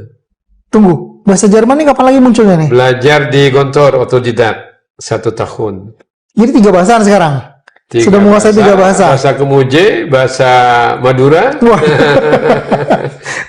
bahasa Jawa. Cuma kalau bahasa Madura saya bahasa halusnya saya bisa. Kalau Madura ya kasar, saking pundi tindak pundi kan begitu. Kalau bahasa Jawa, kalau bahasa Madura saya halus. Dan ini membuktikan bahwa memang Prof. Rusdi ini memang cinta dengan bahasa. Ya, saya senang berbahasa. Saya terobsesi dengan reporter televisi. Oke. Misalnya kalau saya reporter sedang ada di Hawaii misalnya, sedang ada di Belanda, sedang ada di Palestina, saya terobsesi begitu. Terobsesi karena bahasanya. Bahasa dan bukan terobsesi mau menjadi reporternya juga. Ya saya memang senang di situ. Kan saya di bagian penerangan tadi. Komunikasi kan? Juga kan? Komunikasi. Maka saya cita-citanya masuknya ke HI, Hubungan Internasional. Kalau di UI itu kan ada bahasa Arab dan kawasan internasional kan. Nah, saya dulu senang ke situ. Cuma karena orang tua kita adik 8, kita paling tua, kata bapak, menek kuliah, bang, ya urus sendiri lah. Maka akhirnya ke pondok pesantren, jadi guru, ustadz, jadi biaya kuliah juga dari situ. Benar-benar sudah langsung mandiri. S2, S3 saya beasiswa di UIN Jakarta. Jadi saya nggak mengeluarkan uang sepeser pun. Semua beasiswa. Ya, bahkan saya pernah ngelamar jadi interpreter di KTT non-blok ke-10 di Jakarta. Saking saya senang dengan hal-hal yang sifatnya hubungan internasional. Ya, karena berkomunikasi tadi. Dan juga saya dulu sering korespondensi dengan Islamic Propagation di Hong Kong, di Afrika Utara. Saya mengumpulkan perangko-perangko yang banyak dari luar negeri. Jadi saya pernah membuat buku tentang writing Arabic and English letters. Jadi surat-surat yang saya kirim, yang saya terima itu saya kumpulkan, saya jadikan buku menyusun surat menyurat bahasa Inggris dan bahasa Arab. Ada surat. Itu ada bukunya, Bro? Ada ya, boleh nanti kita lihat, Bro, ya. Ada bukunya. Boleh. Dan menulis buku-buku ajar dulu di Nurul Jadid. Waktu saya mengajar bahasa Jerman, bahasa Inggris, mengajar bahasa Arab, saya ngajar sejarah. Nah, kalau di perguruan tinggi itu saya ngajar sistem berpikir falsafah, logika, mengajar Islamic Studies, studi Islam. Nah, jadi itu saya senang walaupun saya di sebuah pesantren yang awalnya secara kultural agak kurang berkembang, tapi menjadi berkembang. Terus seperti itu. Baik. Tapi cita-cita Prof. Rusdi sendiri sebenarnya dari kecil itu pengen jadi apa sih, Prof? Saya, ya kulit saya putih, orang Kemuj.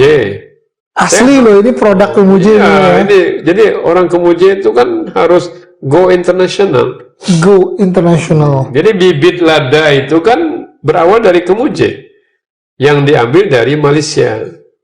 Dan orang Kemuj itu nggak boleh miskin, karena dia ngambil getah karet tuh pagi dan sore. Jadi dia tidak boleh miskin. Nah, maka dia harus ya terus belajar, terus berkembang. Ya, karena orang Kemuj lah yang menggagas di pertengahan abad 19 itu yang ke Mekah.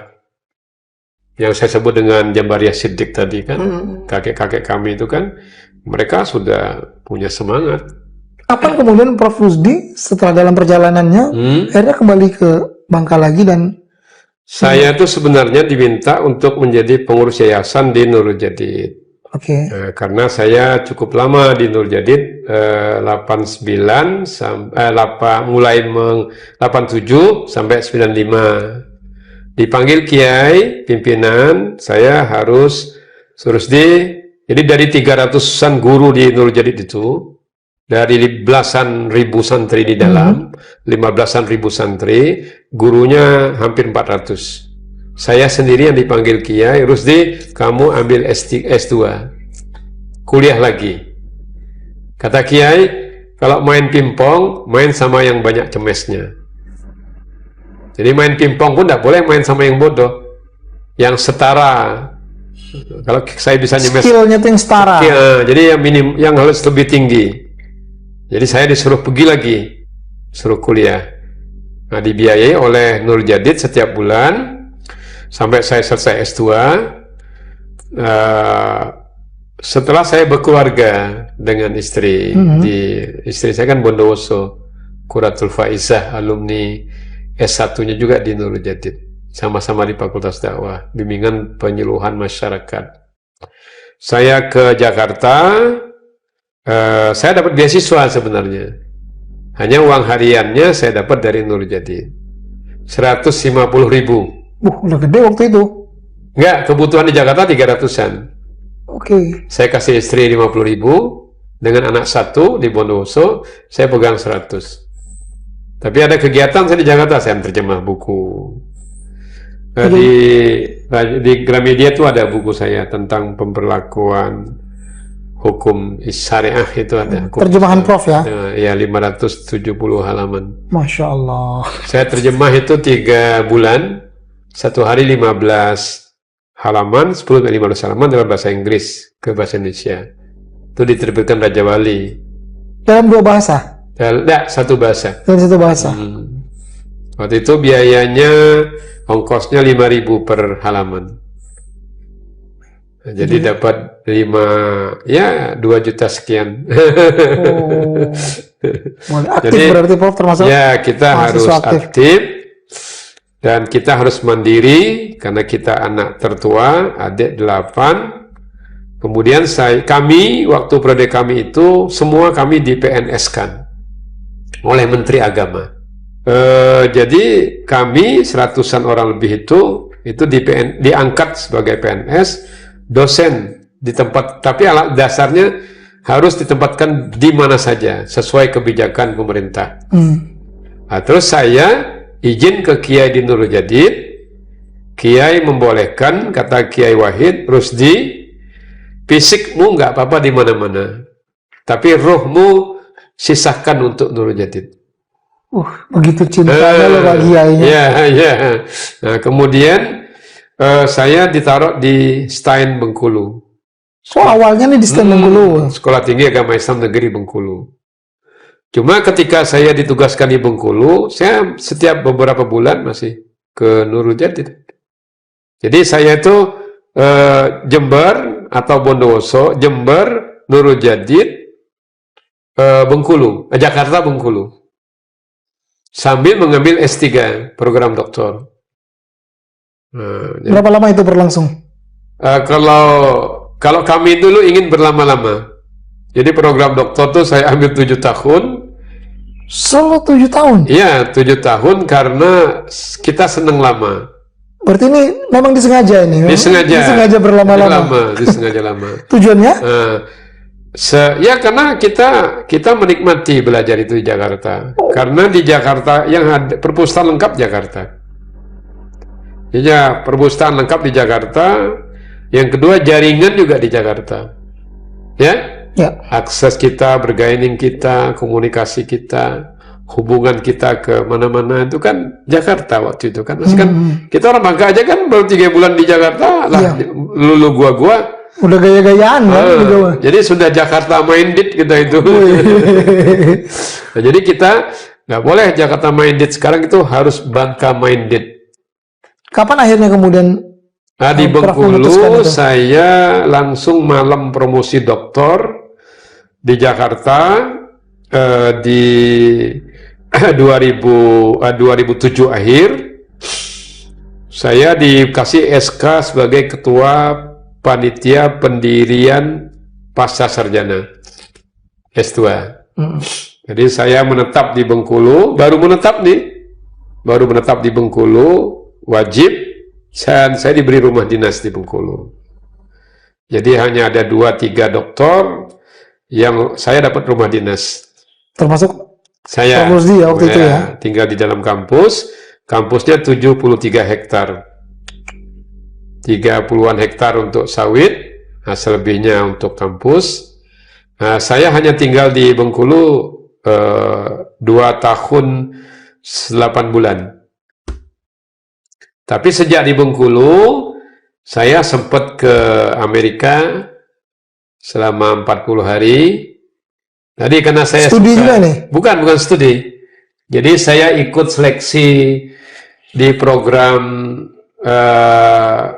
perbandingan agama atas nama Pondok Pesantren Al-Islam Kemuja. Oke. Nah, diizinkan, diseleksi dari 600 orang menjadi 250, menjadi 45. Jadi diinterview pakai bahasa Inggris dari Hawaii sana oleh Naim G. Steinman. Nah, saya berangkat dan lulus bersama 44 pimpinan pondok pesantren se-Indonesia. Tunggu, yang dari sini berarti Prof sendirian? Atau yang dari 45 Bengkulu orang? saya sendiri, dan dari Bangka adik saya Ali Ansori. Oh. Yang sekarang di BPMP. Alhamdulillah tidak lulus. Nah, jadi di sana kami ke Hawaii University di Hawaii selama 2 minggu, dan ke beberapa pusat-pusat agama lain juga. Masuk ke Buddhism Academic juga, ada sebuah university tapi milik Buddha, Buddhism Academic, ke sekolah Obama, kemudian terbang ke California dan tujuannya ke New York. Di New York itu visiting school selama 2 minggu. Ke pondok yang ke sekolah public school yang sangat terkenal, Scarsdale Public School. Nah, jadi diapresiasi luar biasa. Itu menarik untuk, jadi sesuai dengan saya suka tadi kan. Walaupun tidak punya uang, tapi saya bilang tidak punya uang, tapi saya harus ke luar negeri. Dan itu bisa. Dan itu bisa. Bisa terwujud. Bisa terwujud. Benar-benar. Lalu kapan kemudian Prof balik lagi ke sini? Saya setelah dari Bengkulu, alasan pesantren, alasan orang tua, saya ke sini 1 Januari 2011. 2011. Maret 2011 saya mulai nulis. Berarti ini dari Bengkulu langsung ke sini ya? Ya. Jadi tugas disetujui oleh Menteri Agama, saya pindah ke sini. Jadi Menteri Agama yang menyetujui, saya pindah ke ke stand di sini. Awal di sini? Awal di sini dosen biasa. Tapi saya sudah mulai menulis di 15 Maret, beberapa tulisan ke Bangka Pos. Hanya pernah di 2006 itu tulisan saya waktu saya pulang ke sini, tindak pidana korupsi dalam perspektif agama. Ada arsipnya, tulisan saya di Bangka Pos dulu. Mulai menulis tentang agama, misalnya menyingkap tabir radikalisme agama, misalnya politik perempuan, misalnya politik silaturahim. Beberapa tulisan saya, belasan itu saya kirim ke Bangka Pos, dimuat di Bangka Pos. Artinya Prof ini tetap konsisten untuk menulis, menyampaikan informasi-informasi. Saya harus disiplin, mengisi. Saya tidak suka kalau waktu saya kosong. Jadi nggak ada waktu saya kosong. Saya harus apapun jadi, bentuknya harus terisi. Harus terisi. Maka saya sejak kecil dari Gontor di kelas 1 KMI hingga hari ini, diary saya. Jadi saya dulu setiap tahun 1 buku agenda. Dan itu tercatat. Dan saya setiap minggu ada tulisan seperti itu. Oh iya. Maka tulisan terakhir itu, jadi ya 10-12 paragraf tulisan. Maka tulisan yang 2025 itu ada 30 tulisan, nanti jadi buku. Nah, jadi judulnya memperkuat peradaban menuju supremasi. Oke. Apa pesan yang ingin disampaikan dari kalau konsistensinya Prof dengan menulis? Ya, kita harus jadi khairun nas anfa'uhum linnas wa ahsanuhum khuluqa. Bermanfaat dan berakhlak. Jadi menyebarkan ilmu dan harus jaga diri kepribadian. Harus melalui tulisan? Tidak mesti. Kita membimbing sebagai dosen, kita tidak mempersulit mahasiswa. Nah, jadi di Bengkulu itu, di Jawa Timur dulu, setelah berkeluarga, sambil juga mengabdi di Nurul Jadid, saya punya lembaga namanya Madaniyah Center. Madaniyah Center? Ya, Center for Religious Studies and Community Development. Ya, punya beberapa divisi. Divisi yang paling utama adalah penerbitan dan publikasi ilmiah. Jadi kami menulis sudah belasan buku begini. Oke. Nah, ini kan salah satu buku yang kami tulis. Dan ini dibiayai oleh Polda. Termasuk ini juga ya, Prof? Ini buku juga ya? Ini tulisan saya, ini saya dapat royalti setiap tahun dari sini. Masya Allah. Ini tahun berapa ini kali ini? Tahun 2014, terbit lagi 2015 atas permintaan penerbit. Kemudian 100 halaman di Australia, 200 halaman saya nulis di Kampung Keramat. Datang Direktur Raja Wali ke sini, dia lihat bagus, dia terbitkan. Jadi saya setiap tahun dapat royalti 11% dari hasil penjualan. Apa yang kemudian menjadi latar belakang ataupun backgroundnya Prof Rusdi untuk bisa melakukan semua ini? Tentu prosesnya panjang ya. Jadi saya dulu punya prinsip, perintah orang tua, perintah kiai, itu semua saya kerjakan tanpa menolak. Sam'an wa ta'atan. Pernah malam hari habis isya itu dipanggil Kiai Wahid Zaini, beliau lagi mengambil program doktoral di UNER, S3. Jadi makalah beliau saya bikin kadang, menambah-menambah. Malam hari saya suruh terjemah. Rusdi, ini ada 3 paket, 3 buku, tolong terjemahkan 12 halaman, sampai menjelang subuh selesai. Kata Kiai nanti habis subuh jam 6 serahkan ke saya. Nah, jadi saya serahkan ke beliau untuk persiapan makalah beliau di Unair, Surabaya. Bagus ya Rusdi? Insya Allah. Nah, kalau ada tamu-tamu asing dari Thailand misalnya ya, dari mana itu datang ke Nurul Jadid, kan sambutan Kiai pakai bahasa Inggris, welcoming word ya, saya bikin. Rusdi, habis subuh suruhnya, buat ini, berapa halaman Kiai? 2-3 halaman. Saya bikin 2,5 halaman berbahasa Inggris. Jadi Kiai saya membaca sambutan itu dari saya konsepnya. Nah, dari situ sambil juga saya sudah terbiasa menulis buku ajar. Buku ajar bahasa Inggris, sebenarnya basic English structure, Deutsch Grammatik bahasa Jerman untuk anak-anak. Dari situlah kemudian kita latihan dan melakukan. Biasanya saya menulis malam hari. Tapi untuk pertama kali sebenarnya Prof Rusdi kemudian menemukan lebih ke jati diri, saya ini kok senang sekali menulis, itu kapan tepatnya? Apakah dari kecil dulu memang sudah hobi menulis Enggak. Saya malah kalau kecil tuh enggak belajar. Saya sering bolos itu kalau di SD. Kalau ini jangan ditiru berarti yang ini. Jadi kalau SD itu saya kalau ada penggalian makam di Kerkop itu ikut saya pasti di sana. Ikut gali makam. Nah, kecenderungan saya ke sejarah itu sudah tinggi. Jadi saya senang lihat hal-hal yang kuno-kuno itu. Jadi uniknya itu kalau Ibu Latifah itu kepala sekolah SD, cari Rusdi, pasti di Kerkop. Kalau ada penggalian makam Belanda. Dari Madaniyah Center itu pindah juga ke Bangka. Saya juga menetap di sini. Saya sekarang ini posisinya sebagai selain dosen di sini, guru besar di sini. Saya sebagai sekretaris Dewan Pembina Pondok Pesantren Al-Islam Kemuja, yang tertua di Bangka. Betul. Kemudian saya juga pengurus Badan Wakaf Pondok Modern Darul Abror, yang menangani pengembangan ke depan. Saya juga penasehat Dewan Pakar Dewan Masjid Indonesia Provinsi Bangka Belitung. Kemudian juga di pengurus Lembaga Adat Melayu Provinsi bersama Pak Elvian. Makanya dia tunjukkan di sini. Betul, betul. Kemudian pengurus juga di FKUB Provinsi.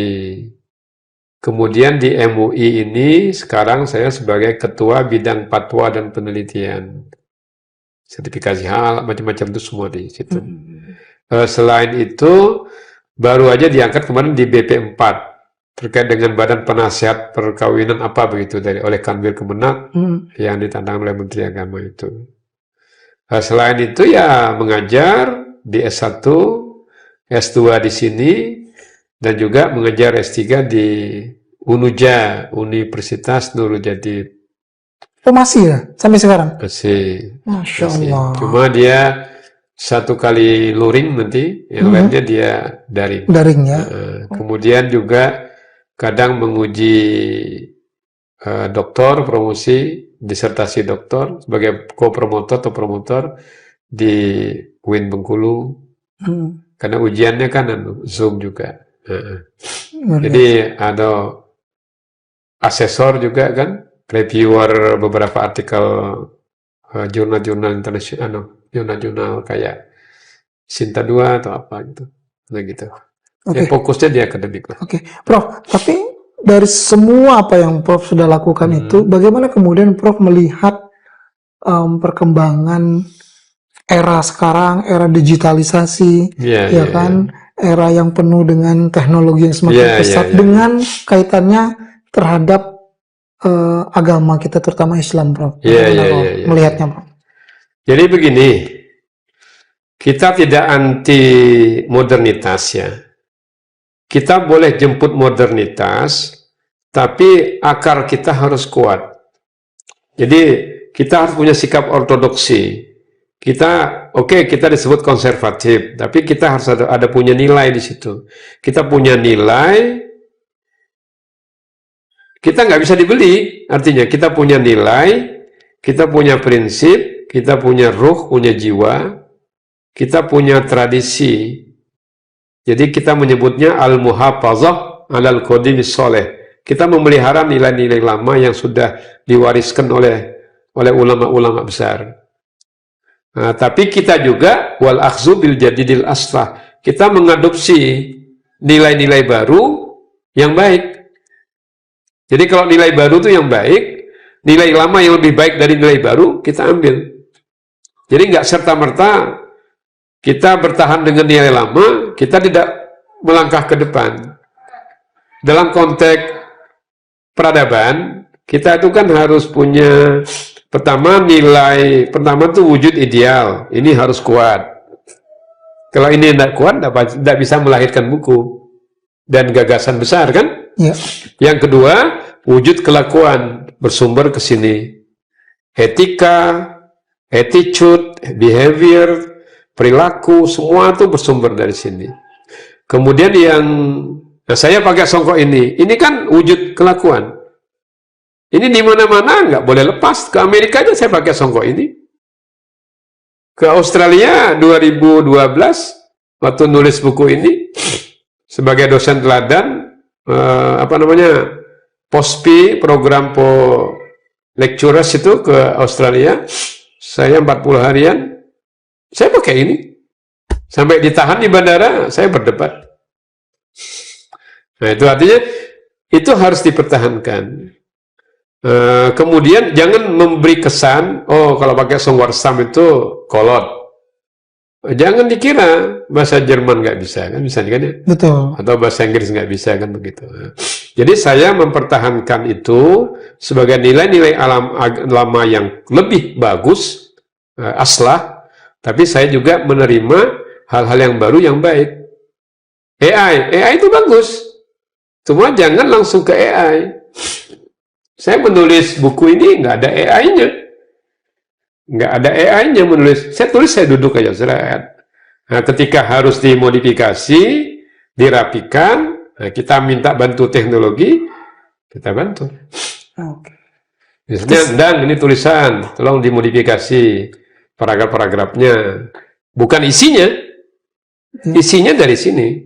Isinya tetap kita. Ya. Prof, di momentum Ramadan 2026 ini, apa yang kemudian bisa disampaikan sebagai pesan untuk kita semua, Dok?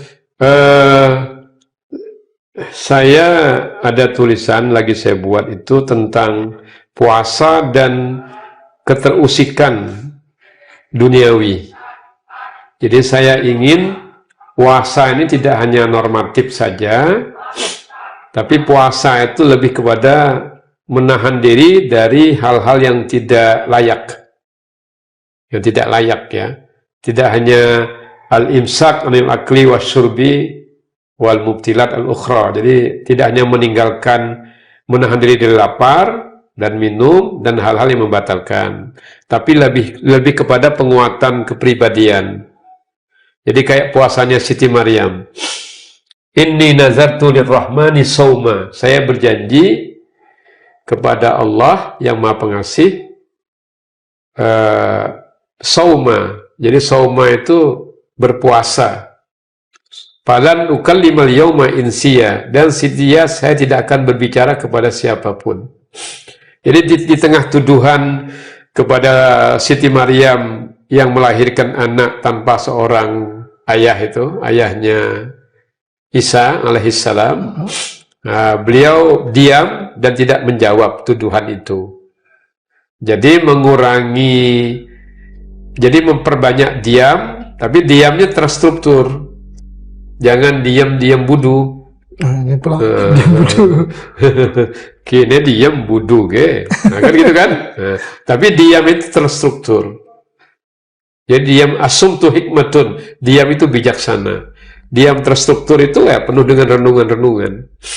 Apakah kita membaca dengan teliti, cermat, apakah kita menulis konseptual.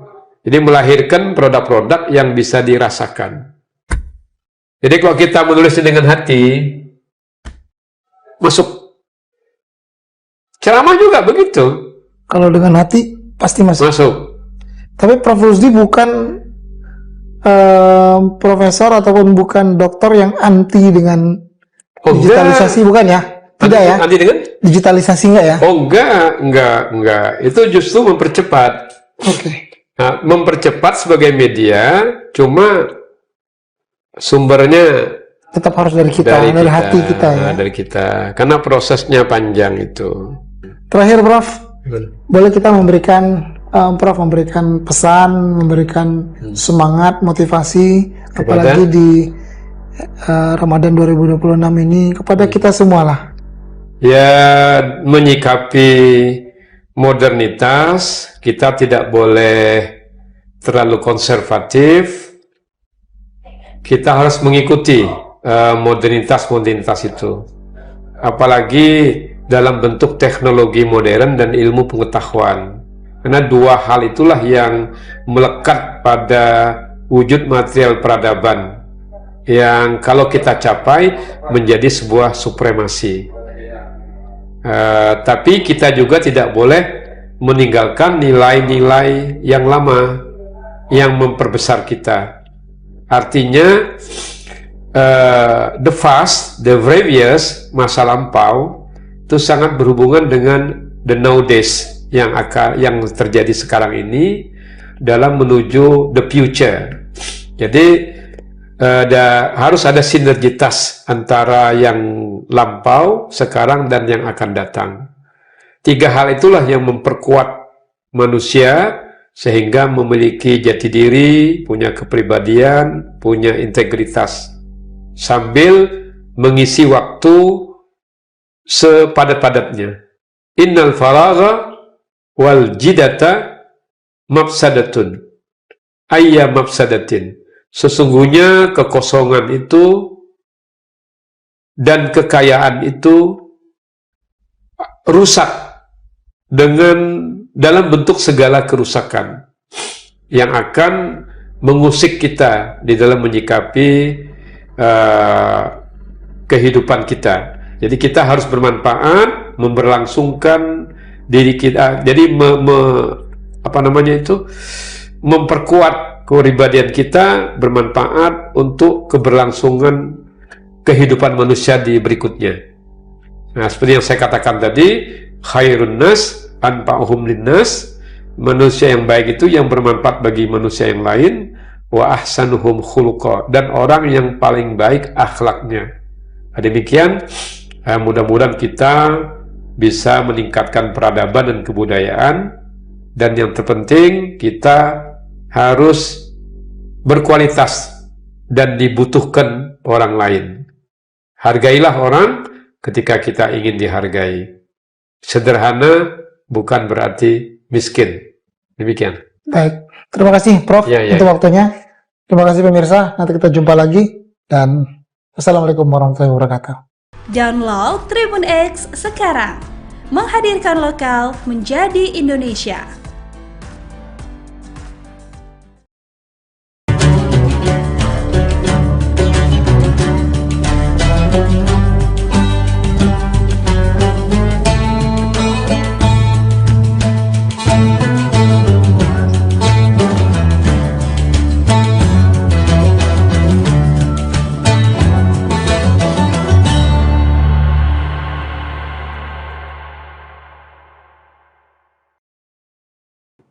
Assalamualaikum warahmatullahi wabarakatuh. Tribuners, seperti apa kabar Anda pada puasa hari ini? Senang sekali tentunya saya Ilu dapat kembali menjumpai Tribuners dalam program Syiar Ramadan yang akan memberikan informasi menarik dan juga memberikan informasi yang bisa menguatkan iman kita semua, terutama dalam bulan suci Ramadan kali ini. Dan hari ini di Syiar Ramadan kita akan membahas terkait dengan puasa sebagai terapi jiwa di tengah stres sosial, karena kita tahu bahwa di bulan puasa kali ini tantangannya juga sungguh luar biasa, dan kita juga harus terhindar dari stres sosial yang mungkin bisa saja menggoyahkan iman kita pada saat menjalani ibadah di bulan suci Ramadan. Untuk membahas tema tersebut kita sudah bersama dengan Bapak Ustadz Kiai Haji Sabarudin LC pada hari ini di studio bersama kita. Kita sapa terlebih dahulu narasumber kita. Assalamualaikum Pak Ustadz. Waalaikumsalam warahmatullahi wabarakatuh. Baik, kabarnya seperti apa? Alhamdulillah, semangat dari hari ke hari, harus tetap semangat. Baik, dan juga Pak Ustadz, ini kita membahas stres sosial begitu Pak Ustadz ya. Mungkin seperti apa tips ataupun juga cara yang harus kita lakukan agar puasa ini kita tetap bisa menjalankan ibadah dan terhindar dari yang namanya stres. Silahkan. Bismillahirrahmanirrahim. Hamdan wa syukranillah, salatan wa salaman ala rasulillah, amma ba'd. Ya, tentunya saya membuka dengan sebuah hadis dari Rasulullah SAW. Beliau bersabda, sumu tasihhu, berpuasalah supaya sehat. Bukan hanya sehat dari segi fisik, akan tetapi juga sehat dari segi mental. Nah, sebuah penelitian mengatakan bahwa ya, ada 4 hal yang membuat manusia itu mengalami yang namanya tekanan mental. Yang pertama itu adalah pikiran. Makanya dalam Al-Quran, Allah menegaskan, ya ayyuhalladzina amanu, wahai orang-orang yang beriman, ijtanibu katsiran minadh-dhon. Hindarilah banyak prasangka. Karena prasangka itu biasanya munculnya dari pikiran. Ya, memprasangka negatif atau prasangka buruk. Nah, dengan melakukan ibadah puasa, maka prasangka itu pasti akan semakin menurun dan pasti akan berkurang. Yang kedua, yaitu dalam hati atau jiwa kita. Makanya di bulan suci Ramadan, ya dalam Al-Quran dikatakan, qad aflaha man zakkaha wa qad khaba man dassaha. Beruntunglah orang yang mensucikan jiwanya. Jadi kita berpuasa bukan hanya mendetoks racun-racun yang ada dalam tubuh kita, akan tetapi lebih daripada itu apa yang ada dalam diri kita, yaitu jiwa, justru itu yang dibersihkan. Kalau itu sudah bersih, saya yakin bahwa kecemasan sosial itu akan bisa diminimalisir. Kemudian yang ketiga, ya penyebab terjadinya tekanan sosial atau tekanan mental itu, yang ketiga adalah adanya pikiran dan juga jiwa, tapi terlebih lagi yang ketiga yaitu makanan. Jadi makanan yang kita konsumsi ini juga sangat erat kaitannya dengan adanya penyakit mental atau tekanan mental. Coba kita lihat betapa banyak orang yang kurus ingin kaya, yang kurus ingin gemuk, yang gemuk ingin kurus. Nah, itu disebabkan karena pola makan. Nah, bahkan ada sebuah penelitian, ternyata dua hewan, yang satunya diberikan makan terus, yang satunya itu kadang-kadang diberikan makan. Nah, ternyata yang sering diberikan asupan makanan tiap hari, itu lebih cepat meninggal dibandingkan yang ditahan makannya dan minumnya.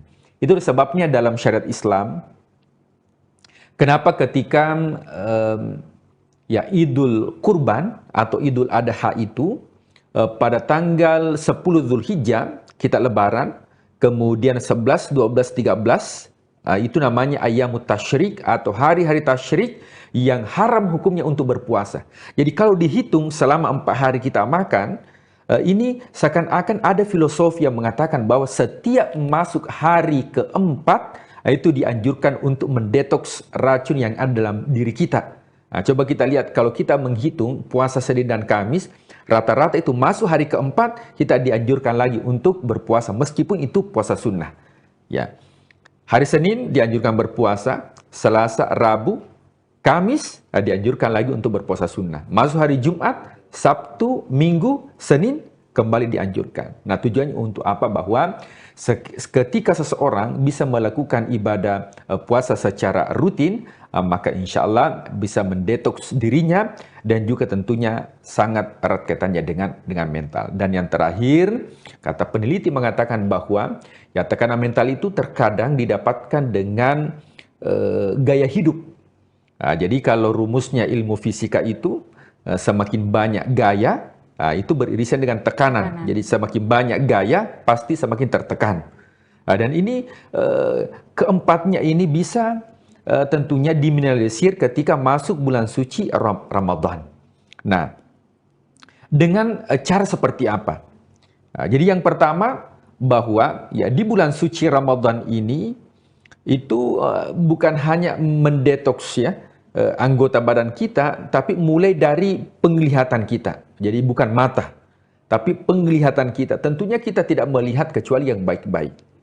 Pendengaran kita tentunya kita tidak mendengar kecuali yang baik-baik. Nah, dengan melihat yang baik-baik, mendengar yang baik-baik, karena kita ketahui bersama bahwa lantunan ayat suci Al-Quran, kemudian taklim, bahkan di stasiun, di platform media sosial pun itu luar biasa. Kajian-kajian di bulan suci Ramadan itu tujuannya untuk apa? Tujuannya adalah untuk menekan stres yang mungkin dialami banyak orang dengan ekonomi mungkin dan sebagainya. Nah, dengan memfungsikan pendengaran kita, kemudian penglihatan kita, di samping itu tanda bagi orang yang beriman, itu juga cara bulan suci Ramadan untuk mengurangi dan menghilangkan stres yang mungkin dialami masyarakat secara umum. Nah, kemudian yang kedua adalah bahagia. Nah, tips yang kedua adalah bahagia. Nah, jadi di bulan suci Ramadan itu kata Rasulullah SAW, farhatani, ada 2 kebahagiaan yang didapatkan oleh umatku. Farhatani, 2 kebahagiaan. Yang mana itu ya Rasulullah? Farhatun, kebahagiaan yang pertama itu indah ketika berbuka puasa. Jadi luar biasa, bahagia ketika kita berbuka. Mungkin dalam keseharian ketika kita sering ngopi di warkop, itu mungkin biasa. Tapi ketika kita berpuasa, kemudian kita berbuka meskipun itu seteguk air atau secangkir teh, tapi itu rasa bahagia itu luar biasa. Ketika kebahagiaan itu muncul, maka kecemasan itu akan tertekan. Dan itu yang diharapkan adanya bulan suci Ramadan. Nah, kemudian yang ketiga, tentunya terkait dengan manajemen emosi.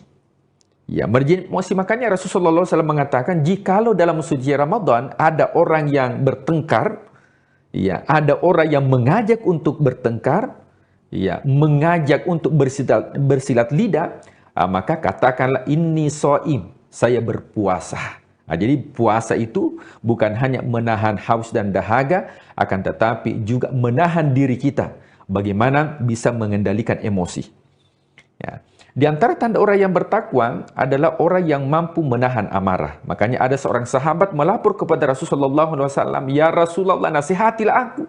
Rasulullah tahu kalau orang ini ada masalah di mental. Sehingga Rasulullah mengatakan, "La taghdab, la taghdab, la taghdab." Jangan marah, jangan marah, jangan marah. Walakal jannah, engkau akan mendapatkan kebahagiaan. Nah, kemudian yang selanjutnya adalah spiritual. Nah, spiritualitas sekarang itu luar biasa. Ya, bahkan menurut penelitian mengatakan ini mungkin sudah 5.0, masuk lagi 6.0, ujungnya itu ada spiritualitas. Makanya jangan heran kalau ya banyak sekarang ya rumah-rumah tahfiz yang dibuka, bahkan ada komunitas keagamaan, komunitas bahkan ya para public figure pun sekarang itu sudah masuk ya hijrah fest dan sebagainya. Nah, itu bagian dari apa? Bahwa ujungnya manusia dengan adanya tekanan sosial, stres dan sebagainya, itu ujung-ujungnya itu adalah kembali kepada Tuhan, kembali kepada Allah dengan yang dinamakan dengan spiritualitas, dan itu bisa didapatkan di bulan suci Ramadan. Nah, kemudian yang terakhir munculnya rasa empati. Ya, kalau kita empati kepada seseorang, maka insya Allah itu bisa menurunkan ego kita, menurunkan stres dan sebagainya. Kita lihat bulan suci Ramadan. Sebagaimana misalnya ibadah haji, tidak membedakan orang kaya, orang miskin, semua menggunakan pakaian ihram. Di bulan suci Ramadan, baik dia orang kaya, baik dia orang miskin, baik itu ada masalahnya, tidak ada masalahnya, semua diwajibkan untuk menahan yang dinamakan makan dan minum. Nah, tujuannya untuk apa? Bahwa akan muncul empati dan itu bisa mengurangi yang dinamakan dengan tekanan mental atau stres dalam kehidupan. Ya, baik, dan juga kita melihat bahwa stres dalam kehidupan ini memang sebenarnya banyak faktor pengaruhnya ya Pak Ustadz ya, apalagi sekarang zaman media sosial begitu, kita berusaha mungkin menahan emosi, tapi ketika membuka media sosial ada saja berita ataupun juga konten yang bikin kita kembali emosi, dan ini juga yang perlu kita untuk tahan, kita untuk jaga, sebenarnya bukan hanya pada saat bulan puasa ya, kalau bisa seterusnya. Dan bulan puasa ini kita lebih bisa mendekatkan diri lagi, kemudian juga menahan hawa nafsu, haus dan lapar, dan segala hal buruk yang mungkin bisa terjadi dalam hidup kita. Dan terima kasih Pak Ustadz sudah memberikan begitu banyak pencerahan pada hari ini dalam menantikan waktu berbuka puasa, dan semoga kita bisa terus memberikan ilmu ataupun juga berbagi ilmu kepada seluruh Tribuners yang menyaksikan pada hari ini, dan juga pada beberapa program lainnya tentunya di kanal YouTube dan Facebook Tribun Timur, Mata Lokal Menjangkau Indonesia. Pak Ustadz terima kasih, dan juga Tribuners terima kasih sudah menyaksikan program kita, dan juga saksikan terus program menarik lainnya hanya di kanal YouTube dan Facebook Tribun Timur, Mata Lokal Menjangkau Indonesia. Saya Ilu Devisania dan juga narasumber serta seluruh kerabat kerja pamit undur diri. Terima kasih dan sampai jumpa. Wassalamualaikum warahmatullahi wabarakatuh. Waalaikumsalam warahmatullahi wabarakatuh.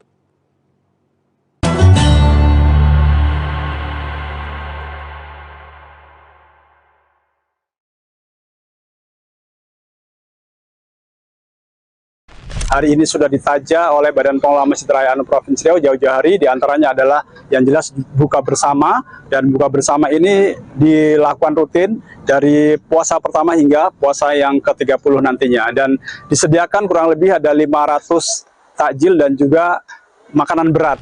Nah Tribuners, ternyata memang sangat seru sekali ya, kita bisa tetap segar pada sore hari dengan berolahraga di Masjid An-Nur ini Tribuners.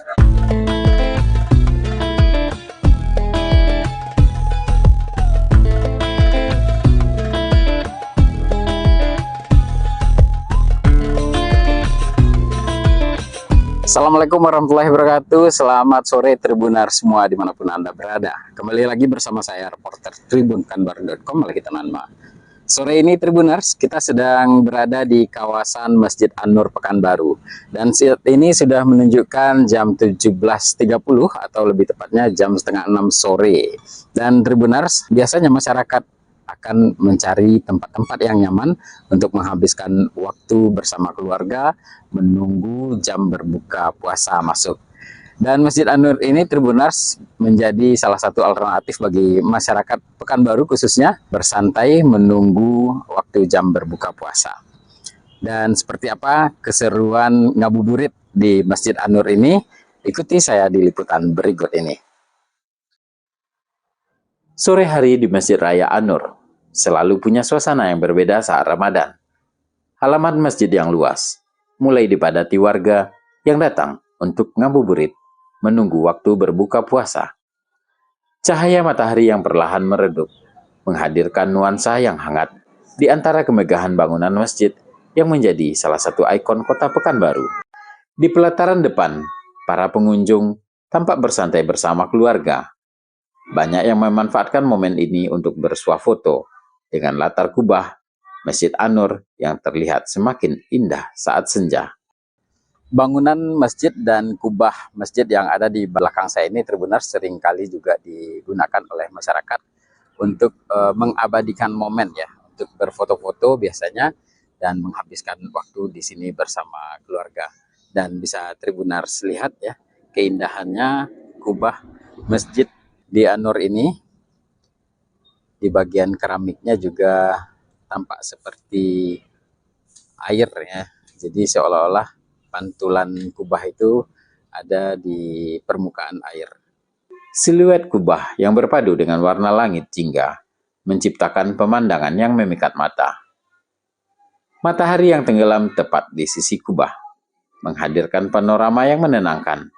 Beberapa pengunjung mengabadikan momen tersebut dengan kamera ponsel mereka. Suasana sore yang sejuk membuat siapapun akan betah berlama-lama di halaman masjid. Tidak hanya kubahnya, payung elektrik yang terinspirasi dari Masjid Nabawi juga menjadi daya tarik tersendiri. Seperti yang Tribuners lihat di bagian belakang saya ini terdapat payung elektrik ya yang cukup unik dan kesannya seperti payung elektrik di kawasan Masjid Nabawi. Dan memang payung elektrik ini sempat viral beberapa waktu lalu karena persoalan hukum ya. Tapi terlepas dari itu semua, payung ini bagi masyarakat tetap cukup menarik. Dan masyarakat tetap menjadikannya untuk mengabadikan momen saat ngabuburit di lokasi ini. Keindahan menambah kesan megah sekaligus nyaman bagi para pengunjung yang datang. Dan Tribuners tentunya penasaran apa saja kegiatan-kegiatan masyarakat yang ada di Masjid An-Nur menunggu waktu berbuka puasa. Nah, bisa kita lihat Tribuners di belakang saya ini masyarakat tampak menggunakan lokasi ini sebagai tempat berolahraga ya. Hamparan halaman Masjid An-Nur yang luas juga dimanfaatkan warga untuk berolahraga ringan. Aktivitas ini menjadi pilihan positif untuk mengisi waktu menjelang berbuka puasa. Nah, Tribuners melihat keseruan warga yang berjalan kaki dan jogging pada sore hari ini, saya juga tertarik ingin ikut bergabung dan ikuti saya untuk berkeliling kawasan Masjid An-Nur ini sambil lari-lari kecil atau berjalan kaki.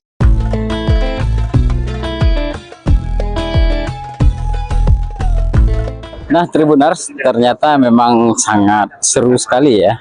Kita bisa tetap segar pada sore hari dengan berolahraga di Masjid An-Nur ini, Tribuners. Anak-anak tampak riang berlarian, sementara para orang tua tampak berbincang santai di pinggir lapangan. Suasana kebersamaan begitu terasa, memperlihatkan bagaimana masjid tidak hanya menjadi tempat ibadah, tapi juga menjadi ruang publik yang menyatukan masyarakat. Ngabuburit di Masjid An-Nur bukan sekedar menunggu azan maghrib. Di tempat ini, warga bisa menikmati sore dengan cara yang sehat dan menyenangkan, tanpa harus jauh ke pusat kota. Di sudut lain halaman, terlihat warga yang duduk di bawah pepohonan yang besar dan rindang. Mereka menikmati semelir angin sore di berbincang dengan rekan lainnya. Teduhnya pepohonan menambah kenyamanan suasana menjelang berbuka puasa. Beberapa keluarga tampak menggelar tikar kecil untuk duduk bersama. Anak-anak bermain di sekitar orang tuanya, sementara sebagian lainnya asik menikmati jajanan yang dibeli di area bazar.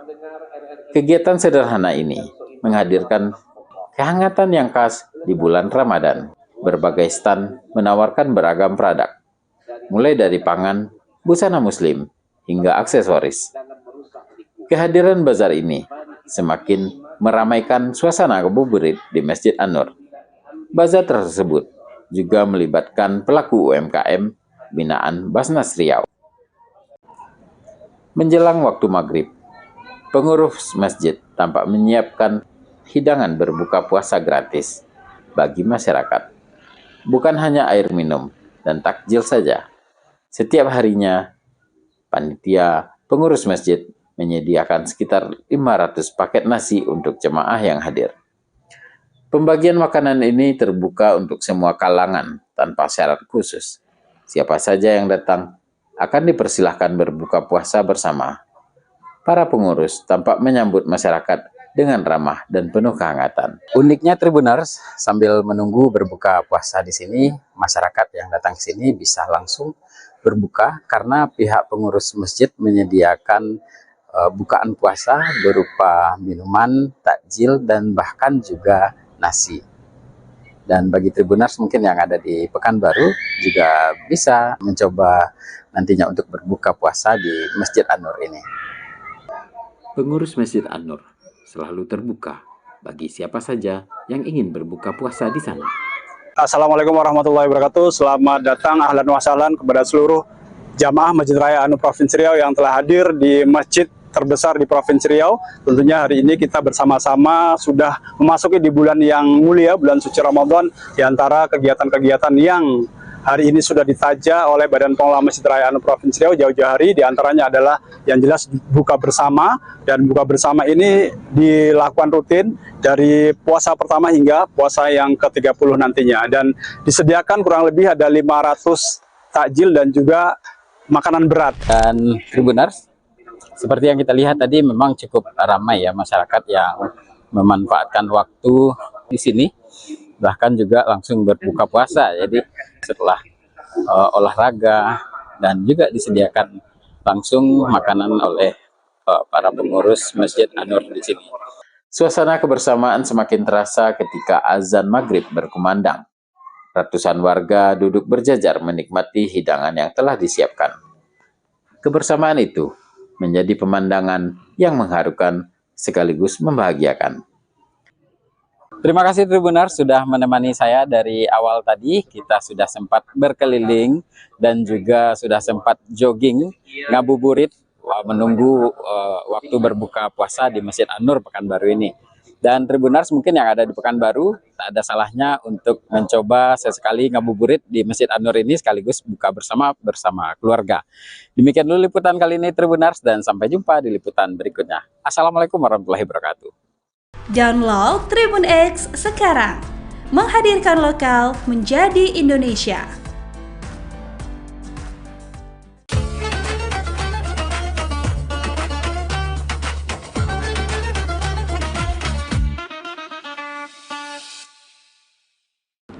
Assalamualaikum warahmatullahi wabarakatuh.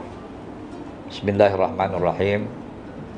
Alhamdulillahi wahdah, wassalatu wassalamu ala rasulillah Muhammad ibni Abdillah wa ala alihi wa ashabihi wa mawalah.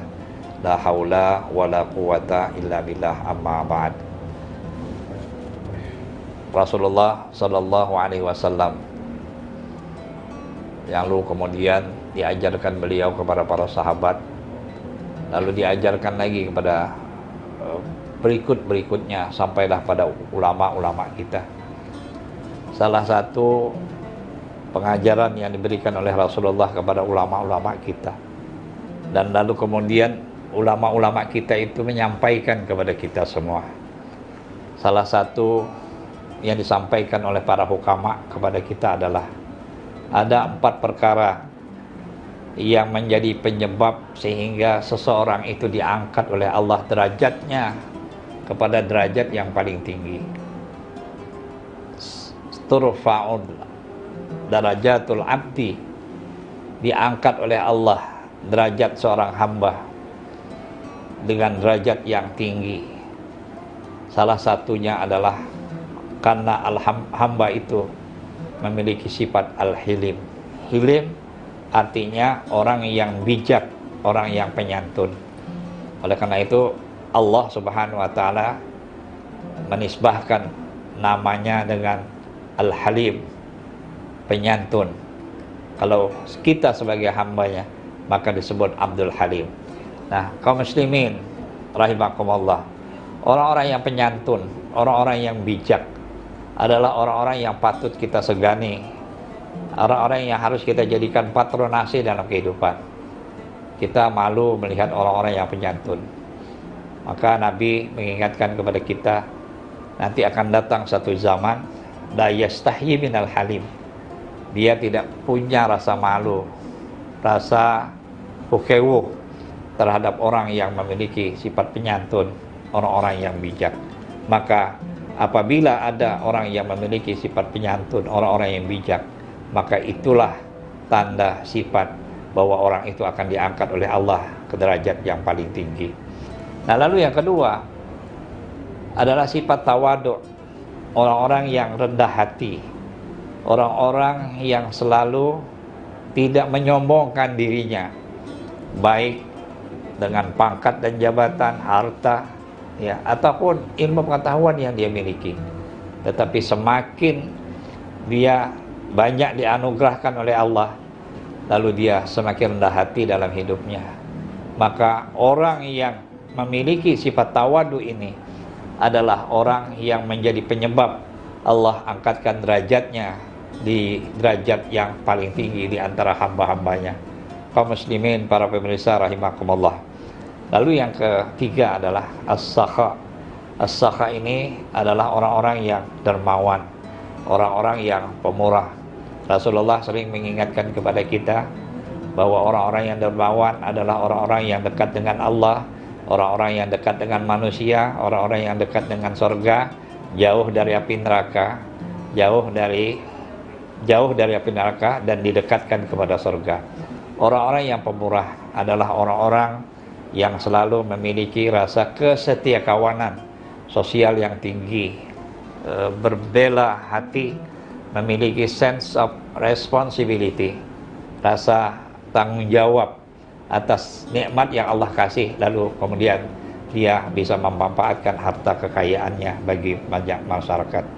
Lalu yang terakhir, wa husnul khuluq, orang yang akhlaknya baik, baik tutur kata, tindakan, perilaku dan sebagainya menunjukkan kebaikan-kebaikan. Maka orang-orang yang memiliki 4 sifat inilah yang menjadi sebab Allah angkat derajatnya pada derajat yang lebih tinggi, baik kehidupannya di atas dunia maupun kehidupannya di akhirat kelak. Setiap kita menginginkan kebaikan, dan semua orang punya cita-cita ingin menjadi baik. Tapi dalam perjalanan, apa yang diinginkan ternyata tidak berbanding lurus. Salah satu seperti apa yang diuntaikan oleh para hukama kita, laula khamsu khisalin lasaran nas kulluhum salihidah. Kalaulah bukan karena 5 persoalan, maka orang-orang itu akan menjadi orang-orang yang baik semua. Yang pertama adalah al-qanaah bil jahli, orang yang merasa puas dengan kebodohan sehingga dia tidak mau menuntut ilmu pengetahuan. Apa yang dia dapatkan selama ini menjadi sesuatu yang sudah memuaskan dirinya, sehingga dia hidup dalam kebodohan, tidak mau untuk menambah wawasan, menuntut ilmu dan sebagainya, sehingga merasa cukup dengan apa yang dia miliki. Inilah yang menyebabkan seseorang itu kemudian tidak menjadi baik. Lalu yang kedua, wal hirsu 'ala dunia, orang yang terlalu serakah hidupnya di atas dunia, sehingga dia lupa bahwa dunia ini adalah tempatnya bercocok tanam, tempatnya untuk menjadi bekal bagi kehidupan mereka nanti di akhirat. Oleh karena itu, apabila sifat ini dimiliki oleh seseorang, maka sulit orang itu akan menjadi orang yang baik. Kaum muslimin rahimakumullah. Yang ketiga, was-suhbil fadli, orang yang kikir terhadap anugerah karunia yang diberikan oleh Allah kepada mereka.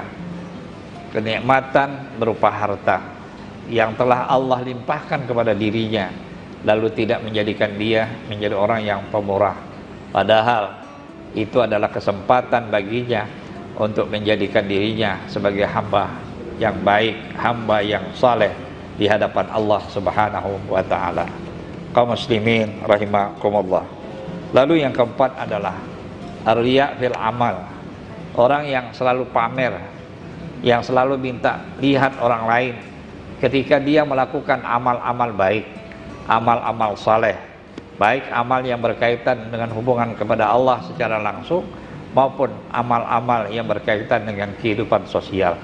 Orang yang selalu minta lihat, yang selalu ingin disebut, adalah orang-orang yang riya terhadap amalnya, sehingga tidak cukup dengan penglihatan Allah Subhanahu wa ta'ala, maka ini menjadi penghalang untuk menjadikan dirinya sebagai orang yang saleh. Lalu yang kelima ialah wal-i'jab, orang yang selalu merasa benar, yang selalu menganggap dirinya yang baik, sehingga semua orang dianggap tidak baik dan tidak benar. Nah, orang seperti ini adalah orang-orang yang egoisme, orang-orang yang hidupnya egois, sehingga menganggap bahwa dirinya adalah sesuatu yang benar, yang tidak pernah salah, dan melihat orang lain semua salah dan tidak benar. Inilah salah satu sifat yang apabila ada dalam diri seseorang, maka sulit orang itu akan menjadi orang yang saleh di antara kita. Yang terakhir, kata Ali bin Abi Thalib, adalah orang-orang yang selalu menganggap bahwa segala-galanya adalah tergantung dengan dirinya. Semoga Allah Subhanahu wa ta'ala senantiasa melimpahkan anugerahnya kepada kita semua. Amin. Assalamualaikum warahmatullahi wabarakatuh. Download Tribun X sekarang, menghadirkan lokal menjadi Indonesia. Cuma kalau di Gontor itu saya dikenal bahasa Inggrisnya bagus oleh teman-teman saya. Nah, dibesarkan oleh guru-guru. Nah, kalau tanya bahasa Inggris, tanya sama Rusti. Saya sudah memberi kursus-kursus ke kakak-kakak kelas. Saya semester 1, ter 2, kakak kelas saya ter 6, ter 7, saya ngajar mereka. Saya harus disiplin mengisi. Saya tidak suka kalau waktu saya kosong. Jadi nggak ada waktu saya kosong. Jadi dari 300-an guru di Nurul-Jadid itu, dari belasan ribu santri di dalam, 15-an ribu santri, gurunya hampir 400. Saya sendiri yang dipanggil Kiai, Rusdi, kamu ambil S2, kuliah lagi. Saya sempat ke Amerika, saya ikut seleksi di program perbandingan agama atas nama Pondok Pesantren Al-Islam Kemuja. Oke. Nah, diizinkan, diseleksi dari 600 orang menjadi 250, menjadi 45. Jadi diinterview pakai bahasa Inggris dari Hawaii sana oleh Naim G. Steinman. Nah, saya berangkat dan lulus bersama 44 pimpinan pondok pesantren se-Indonesia. Assalamualaikum warahmatullahi wabarakatuh. Waalaikumsalam warahmatullahi wabarakatuh. Pemirsa Pangkapos dimanapun Anda berada, Bang Edi di program khusus Ramadan 2026 ini kita akan menghadirkan kisah ulama, kisah kiai yang ada di Pulau Bangka. Umumnya guru besar juga di Bangka Belitung ini. Beliau adalah Dr. Profesor Dr. Rusdi Sulaiman MAG. Oke. Ya, beliau adalah dekan Dekan Fakultas Dakwah dan Komunikasi Islam YIN Syekh Abdurrahman Siddiq. Masya Allah. Terima kasih loh Prof, kami sudah diberi kesempatan untuk ngobrol, berbincang banyak soal figur seorang Profesor Dr. Rusdi. Baik, Prof, boleh kita mengawali obrolan hari ini, cerita hari ini dengan Prof. Dr. Rusdi kecil. Ini dulu seperti apa waktu masih kecil-kecilnya dulu? Saya ini nggak sesuai dengan besarnya gitu. Nggak sesuai dengan besarnya. Karena lahirnya dulu 7 bulan, beratnya 1,7 kilo. Prematur. Prematur. Tapi alhamdulillah lahir di Dinas Kesehatan Tentara, karena orang tua kerja di situ. Oke. Oh, di DKT berarti ya? Orang tua asalnya Kemuja, desa Kemuja, ibu juga, kakek nenek juga dari Kemuja. Yang asal usulnya, kalau dari sebelah ibu itu, Haji Ja'far itu asalnya dari Pontianak. Kalau dari sebelah kakek, dari sebelah bapak, itu dari Jambariyah Siddiq. Jadi orang yang pertama kali naun ke Mekah, naun di Mekah. Jadi kalau orang dulu kan pergi haji, kemudian naun pergi lama dan belum pulang berpuluh-puluh tahun. Jadi kakek nenek itu mereka lama di Mekah, paman-paman juga lahir di Mekah, kecuali orang tua bapak itu lahir di Kemuje setelah 2 tahun nenek tinggal. Cuma kami keluarga bapak ibu sudah pindah ke Pangkal Pinang di tahun 60-an. Jadi saya lahirnya di Pangkal Pinang, belajar agama pastinya dengan orang tua kan. Ya. Kemudian pas usia SD, saya sekolah di SD 1 Pangkal Pinang. SD 1 Pangkal Pinang. Hanya siang sore saya sekolah Arab di Setia Utama. Jadi orang menyebutnya AIAI, Al-Ittihadiyah Al-Islamiyah. Yang dekat Masjid Permudi di sebelah Kerkop itu. Baru kemudian di usia 12 di tahun 79 saya ikut, kebetulan waktu itu ada peran Haji Hormen Maddati dekat di pengelola Masjid Permudi itu, kami ke Gontor, ke Pondok Modern Darussalam Gontor. Itu SMP? Ya, SMP-nya. SMP langsung ke Gontor. Cuma di Gontor itu ada belasan orang. Saya lulus tidak mendapat tempat. Yang satu lulus langsung masuk, yang lain tidak lulus. Kemudian saya transit di Pondok Pesantren Ngabar Wali Songo Ngabar. Baru tahun depannya langsung masuk ke Gontor. Di Gontor itu 6 tahun, mulai SD. Jadi SMP SMA-nya kita menyebutnya KMI Darussalam Gontor. Baru wajib mengajar. Jadi dari 282 alumni Gontor, ada puluhan alumni yang wajib mengajar, termasuk saya. Mengajar di Gontor? Di Gontor. Jadi tidak semua bisa mengajar. Menjadi tenaga pendidik di sana ya? 1 tahun, sambil kuliah di Fakultas Usuluddin, di jurusan Perbandingan Agama. Tapi selama di Gontor, ada banyak pengalaman yang bisa saya lakukan. Saya senang bahasa. Jadi saya sudah ikut lomba bahasa Arab sepondok Modern Gontor waktu saya kelas 2 KMI, setingkat kelas 2 MTS ya. Kemudian di kelas 4, kelas 1 Aliyah atau kelas 4 KMI, saya juara 2 lomba pidato bahasa Inggris. Baru saya diangkat oleh pimpinan di organisasi Pondok Modern Gontor sebagai bagian penerangan. Jadi bagian penerangan itu harus mampu 2 bahasa, melebihi santri-santri yang lain, maka dia diangkat dan dia berperan di situ. 2 bahasanya Inggris dan Arab? Arab. Jadi kita berdiri setiap 3 hari 4 hari, ada 4 orang itu bergiliran. Habis maghrib kita menyampaikan pengumuman, untuk pengumuman yang panjangnya, yang kalau ditulis itu 4 lembar, 5 lembar, berbahasa Inggris atau berbahasa Arab, dan dibaca habis maghrib. Jadi ditulis habis asar. Tuh, harus bisa tampil di depan 3.500 santri. Oke. Kapan kemudian kecintaan terhadap bahasa ini muncul dari seorang? Sejak di Gontor itulah. Sejak di Gontor itu. Apa yang menjadi backgroundnya? Latar belakang cinta jadi dengan bahasa? Tidak juga, karena dulu saya nggak mau ke SMP karena takut bahasa Inggris sama takut bahasa Justru matematika. takut awalnya ya? Ya. Tapi kemudian setelah di pesantren saya senang. Malah justru cinta dengan bahasa. Ya. Cuma kalau di Gontor itu saya dikenal bahasa Inggrisnya bagus oleh teman-teman saya.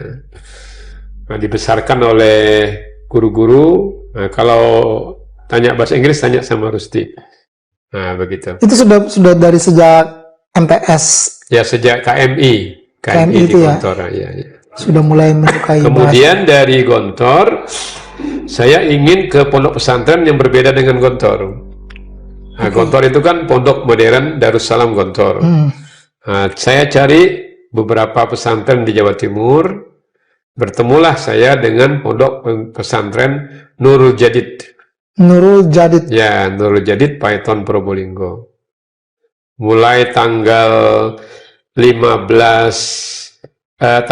Agustus 1987 saya masuk sana. Saya mulai kuliah 15 Juni 87. Saya masuk ke Fakultas Dakwah, tapi jurusannya bimbingan penyuluhan masyarakat. Di Nurul Jadid itu banyak yang saya bisa kerjakan. Jadi saya diapresiasi oleh Kiai Gontor karena saya menerapkan bahasa Inggris di mana ini? Di Nurul Jadid. Di Nurul Jadid. Nah, jadi ada lembaga LPBA namanya. Jadi saya jadi wakil direktur di lembaga penguatan bahasa asing di Nurul Jadid, menangani 40 santri berminat ke bahasa Arab, 40 santri berminat ke bahasa Inggris. Tapi kulturnya Madura, jadi agak-agak anti bahasa asing. Tapi sebelumnya saya sudah memberi kursus-kursus ke kakak-kakak kelas. Saya semester 1, ter-2, kakak kelas yang ter-6, ter-7, saya ngajar mereka.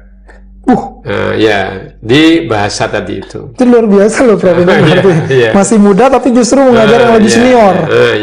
Ya. Sambil saya mengaji di pesantren, saya kuliah di situ. Saya termasuk yang terbaik.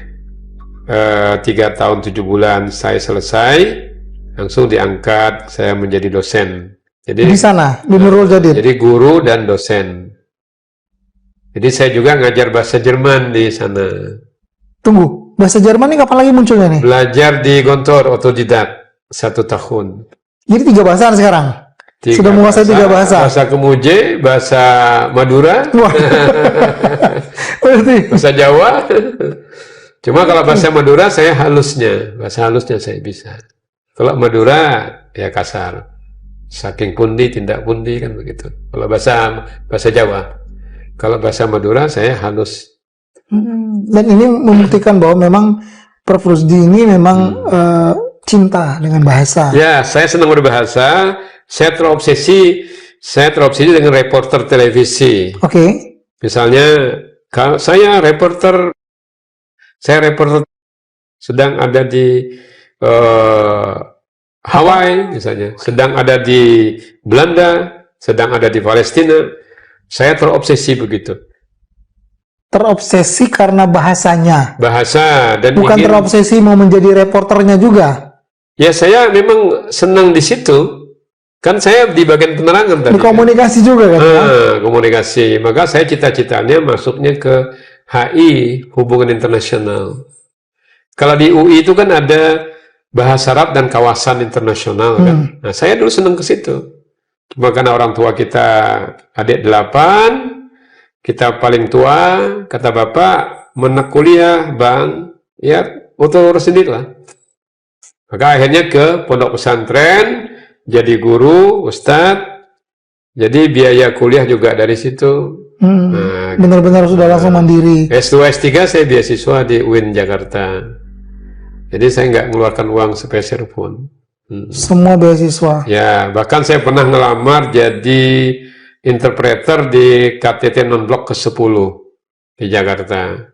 Saking saya senang dengan hal-hal yang sifatnya hubungan internasional. Ya, karena berkomunikasi tadi ya. Dan juga saya dulu sering korespondensi dengan Islamic Propagation di Hong Kong, di Afrika Utara. Saya mengumpulkan perangko-perangko yang banyak dari luar negeri. Jadi saya pernah membuat buku tentang writing Arabic and English letters. Jadi surat-surat yang saya kirim, yang saya terima itu saya kumpulkan, saya jadikan buku menyusun surat menyurat bahasa Inggris dan bahasa Arab.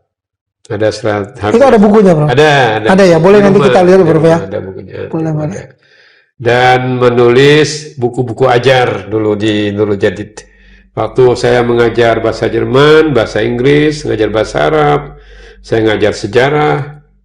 Nah, kalau di perguruan tinggi itu saya ngajar sistem berpikir falsafah, logika, mengajar Islamic Studies, studi Islam. Nah, jadi itu saya senang walaupun saya di sebuah pesantren yang awalnya secara kultural agak kurang berkembang, tapi menjadi berkembang. Itu seperti itu. Baik. Tapi cita-cita Prof. Rusdi sendiri sebenarnya dari kecil itu pengen jadi apa sih, Prof? Saya, kulit saya putih, orang Kemuje. Asli loh, ini produk Kemuje. Ya. Jadi orang Kemuje itu kan harus go international. Go international. Jadi bibit lada itu kan berawal dari Kemuje, yang diambil dari Malaysia. Dan orang Kemuje itu nggak boleh miskin, karena dia ngambil getah karet tuh pagi dan sore. Jadi dia tidak boleh miskin. Maka dia harus terus belajar, terus berkembang. Ya, karena orang Kemuje lah yang menggagas di pertengahan abad 19 itu yang ke Mekah. Yang saya sebut dengan Jambariyah Siddiq tadi kan, kakek-kakek kami itu kan, mereka sudah punya semangat. Apa yang kemudian Prof. Rusdi setelah dalam perjalanannya akhirnya kembali ke Bangka lagi dan saya tuh sebenarnya diminta untuk menjadi pengurus yayasan di Nurul Jadid. Oke. Karena saya cukup lama di Nurul Jadid, 89 mulai 87 sampai 95. Dipanggil kiai pimpinan, saya harus Rusdi. Jadi dari 300-an guru di Nurul Jadid itu, dari belasan ribu santri di dalam, 15-an ribu santri, gurunya hampir 400. Saya sendiri yang dipanggil kiai, Rusdi, kamu ambil S2, kuliah lagi. Kata kiai, kalau main pingpong, main sama yang banyak cemesnya. Jadi main pingpong pun tidak boleh main sama yang bodoh, yang setara. Kalau saya bisa nyemes, skillnya itu yang setara. Jadi yang harus lebih tinggi. Jadi saya disuruh pergi lagi, suruh kuliah. Nah, dibiayai oleh Nurul Jadid setiap bulan sampai saya selesai S2. Setelah saya berkeluarga dengan istri, istri saya kan Bondowoso, Quratul Faizah, alumni S1-nya juga di Nurul Jadid, sama-sama di Fakultas Dakwah, bimbingan penyuluhan masyarakat. Saya ke Jakarta, saya dapat beasiswa sebenarnya. Hanya uang hariannya saya dapat dari Nurul Jadid, 150.000. Udah gede waktu itu. Enggak, kebutuhan di Jakarta 300-an. Oke. Saya kasih istri 50.000, dengan anak satu di Bondowoso, saya pegang 100. Tapi ada kegiatan saya di Jakarta, saya terjemah buku. Di Gramedia itu ada buku saya tentang pemberlakuan hukum syariah, itu ada. Terjemahan Prof ya? Ya, 570 halaman. Masya Allah. Saya terjemah itu 3 bulan, 1 hari 15 halaman, 10-15 halaman dalam bahasa Inggris ke bahasa Indonesia. Itu diterbitkan Raja Wali. Dalam 2 bahasa? Tidak, 1 bahasa. Dalam 1 bahasa. Waktu itu biayanya, ongkosnya 5.000 per halaman. Nah, jadi dapat 2 juta sekian. Aktif jadi, berarti Prof termasuk? Ya, kita harus aktif. Dan kita harus mandiri, karena kita anak tertua, adik 8. Kemudian waktu periode kami itu, semua kami di PNS kan. oleh Menteri Agama. Jadi kami 100-an orang lebih itu diangkat sebagai PNS, dosen di tempat, tapi alat dasarnya harus ditempatkan di mana saja sesuai kebijakan pemerintah. Nah, terus saya izin ke Kiai di Nurul Jadid, Kiai membolehkan, kata Kiai Wahid Rusdi, fisikmu nggak apa-apa di mana-mana, tapi rohmu sisahkan untuk Nurul Jadid. Begitu cintanya loh Pak Kiai. Ya. Nah, kemudian saya ditaruh di Stein Bengkulu. Awalnya nih di Stein Bengkulu. Sekolah Tinggi Agama Islam Negeri Bengkulu. Cuma ketika saya ditugaskan di Bengkulu, saya setiap beberapa bulan masih ke Nurul Jadid. Jadi saya itu Jember atau Bondowoso, Jember, Nurul Jadid, Bengkulu, Jakarta, Bengkulu. Sambil mengambil S3, program doktor. Berapa lama itu berlangsung? Kalau kami dulu ingin berlama-lama. Jadi program doktor tuh saya ambil 7 tahun. Solo 7 tahun? Iya, 7 tahun karena kita senang lama. Berarti ini memang disengaja ini? Disengaja berlama-lama? Disengaja lama. Tujuannya? Ya karena kita menikmati belajar itu di Jakarta. Karena di Jakarta yang ada perpustakaan lengkap Jakarta. Ya, perpustakaan lengkap di Jakarta. Yang kedua jaringan juga di Jakarta. Ya. Akses kita, bergaining kita, komunikasi kita, hubungan kita ke mana-mana itu kan Jakarta waktu itu kan. Masih kan kita orang Bangka aja kan baru 3 bulan di Jakarta lah, lulu gua udah gaya-gayaan kan? Jadi sudah Jakarta minded kita itu. Nah, jadi kita nggak boleh Jakarta minded, sekarang itu harus Bangka minded. Kapan akhirnya kemudian di Bengkulu saya langsung malam promosi doktor di Jakarta di 2007 akhir saya dikasih SK sebagai ketua panitia pendirian pasca sarjana S2.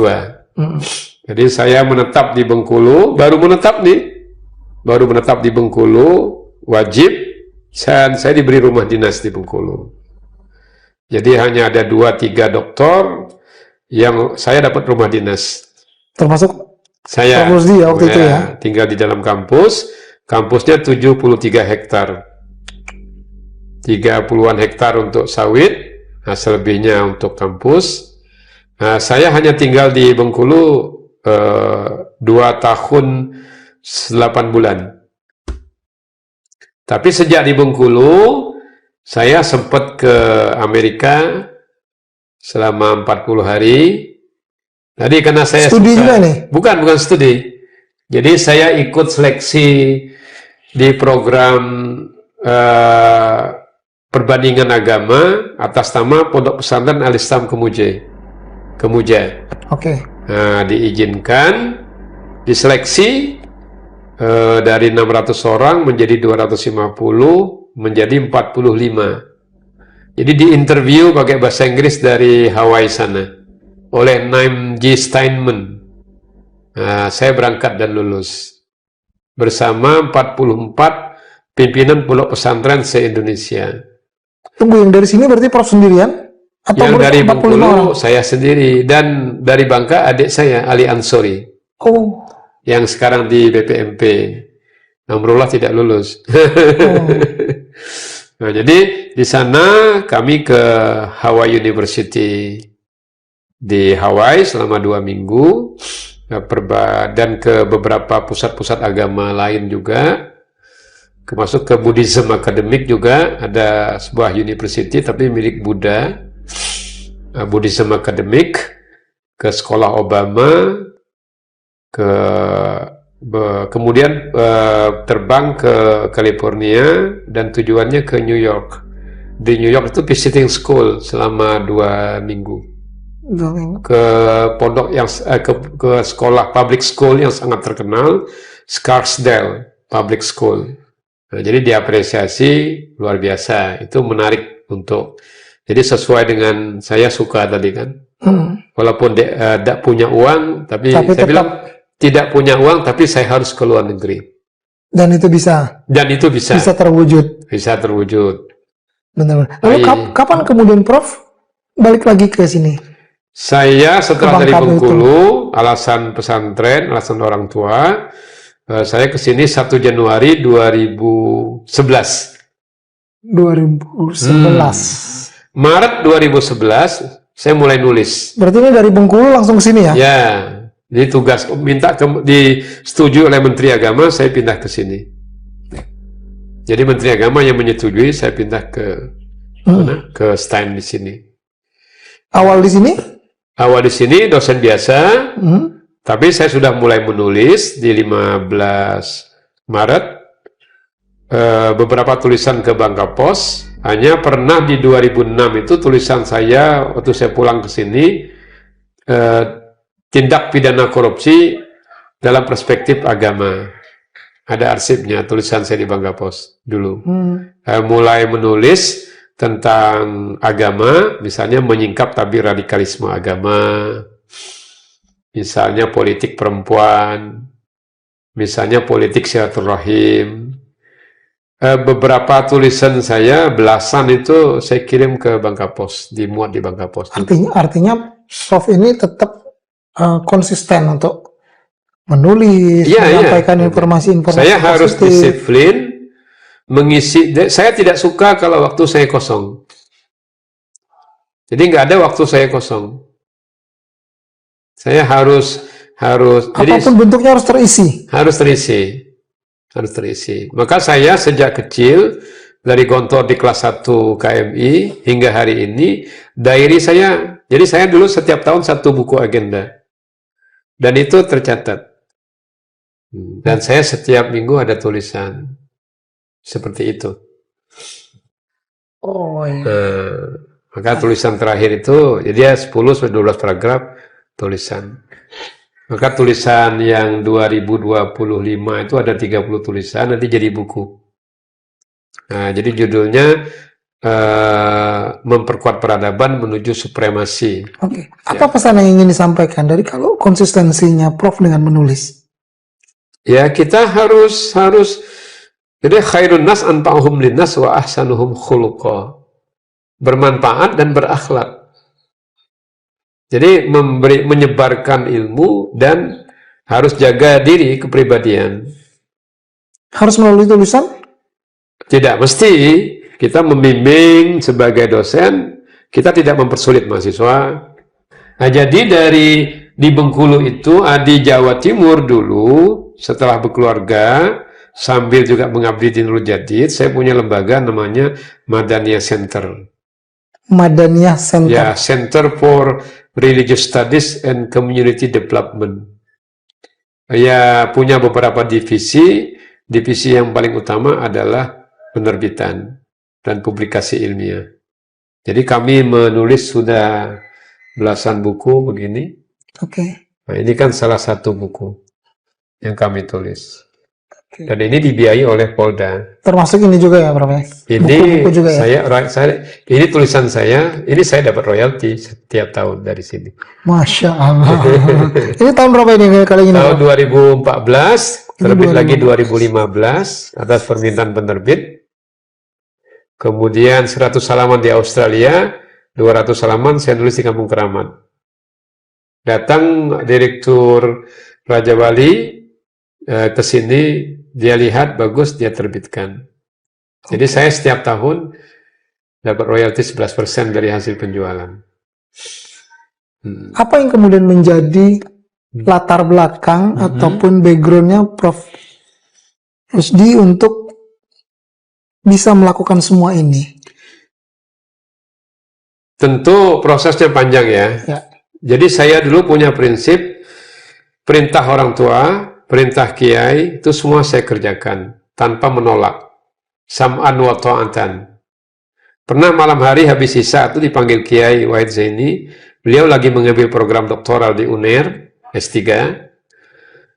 Jadi makalah beliau saya bikin kadang, menambah-menambah.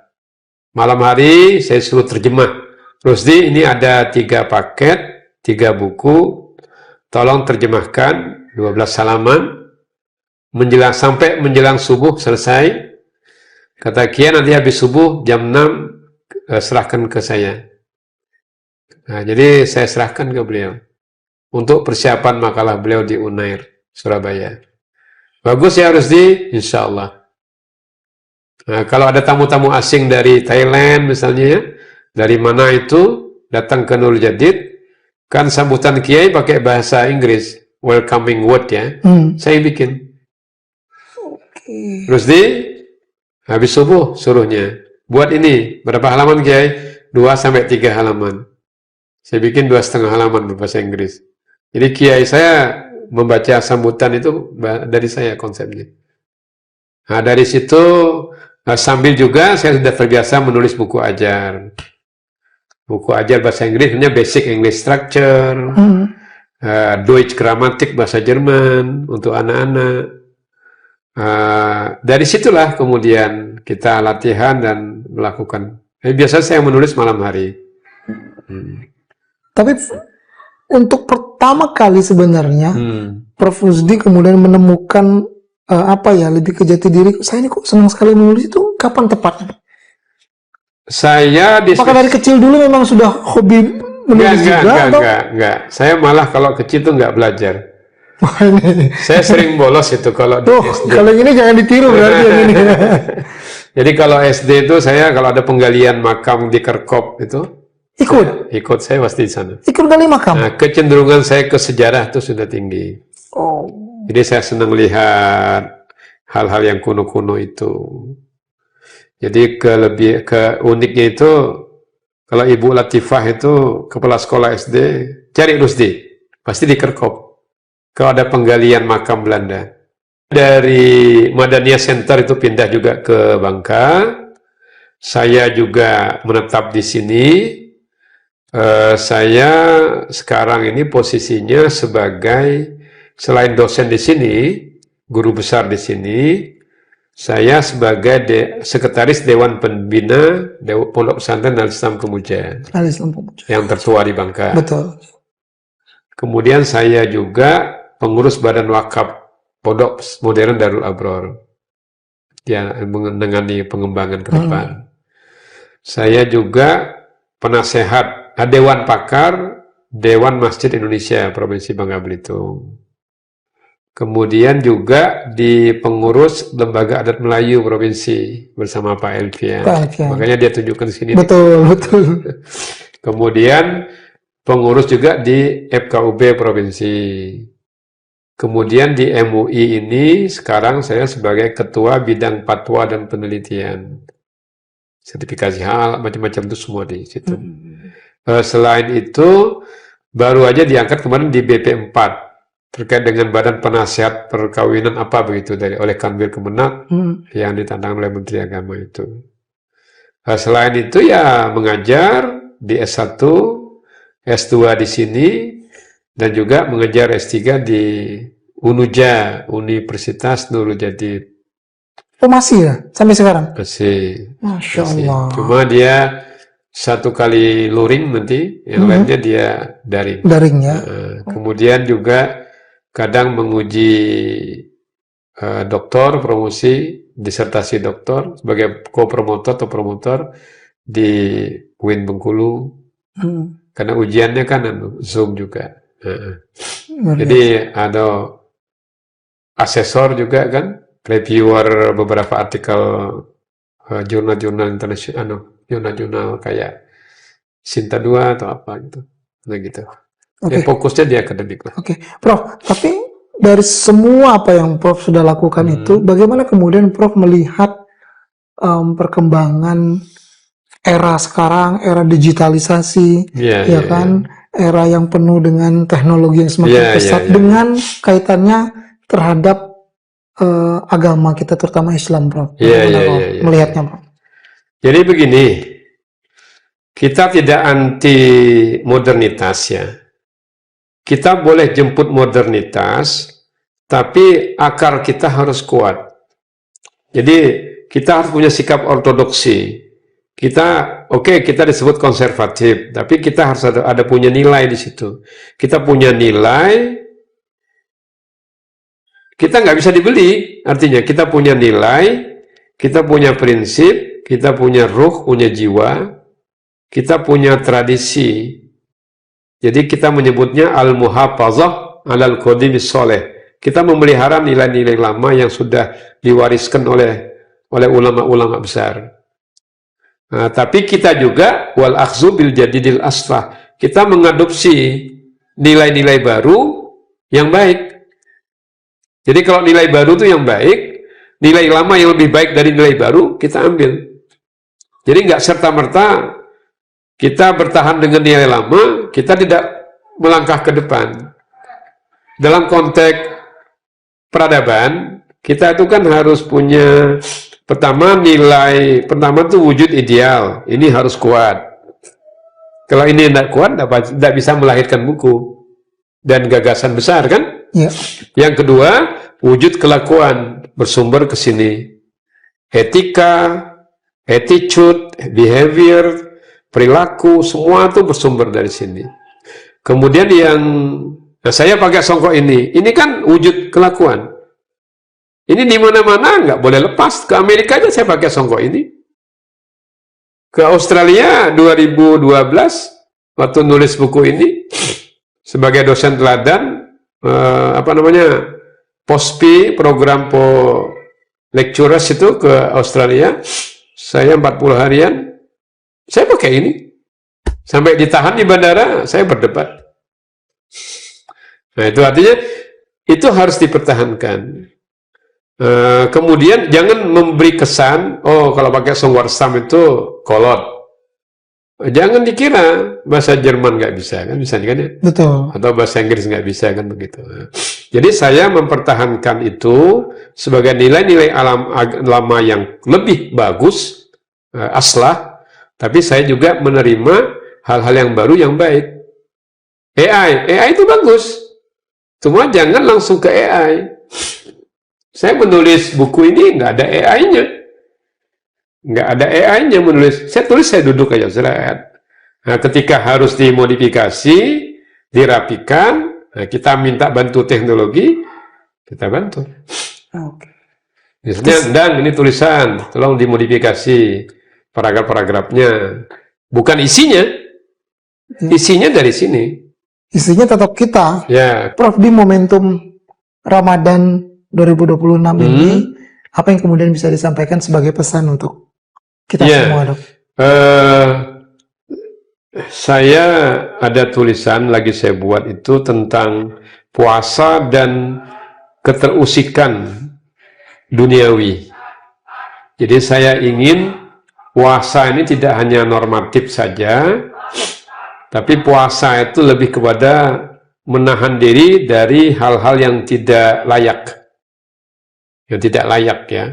Tidak hanya al-imsak anil akli wasyurbi wal mubtilat al-ukhra. Jadi tidak hanya meninggalkan, menahan diri dari lapar dan minum dan hal-hal yang membatalkan, tapi lebih kepada penguatan kepribadian. Jadi kayak puasanya Siti Maryam. Inni nazartu lirrahmani sauma. Saya berjanji kepada Allah yang Maha Pengasih sauma. Jadi sauma itu berpuasa. Falan ukallimal yauma insiya, dan setia saya tidak akan berbicara kepada siapapun.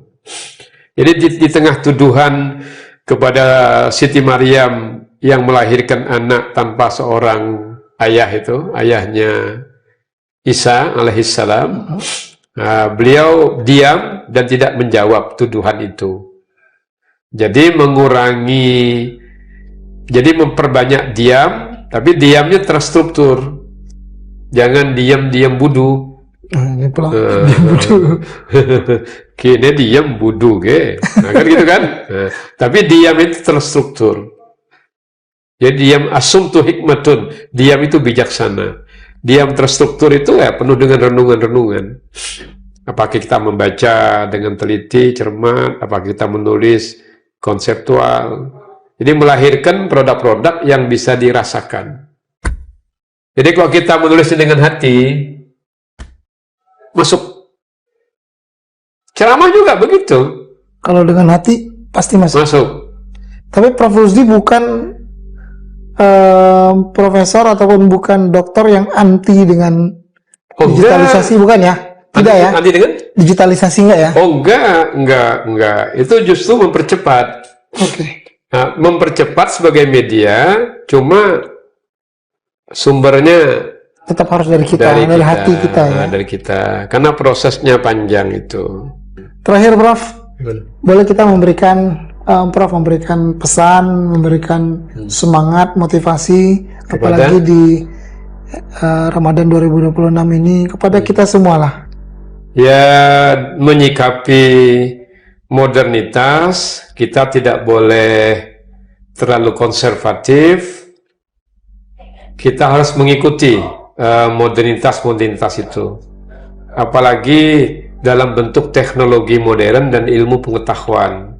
Karena dua hal itulah yang melekat pada wujud material peradaban yang kalau kita capai menjadi sebuah supremasi. Tapi kita juga tidak boleh meninggalkan nilai-nilai yang lama yang memperbesar kita. Artinya the past, the previous, masa lampau itu sangat berhubungan dengan the nowadays yang terjadi sekarang ini dalam menuju the future.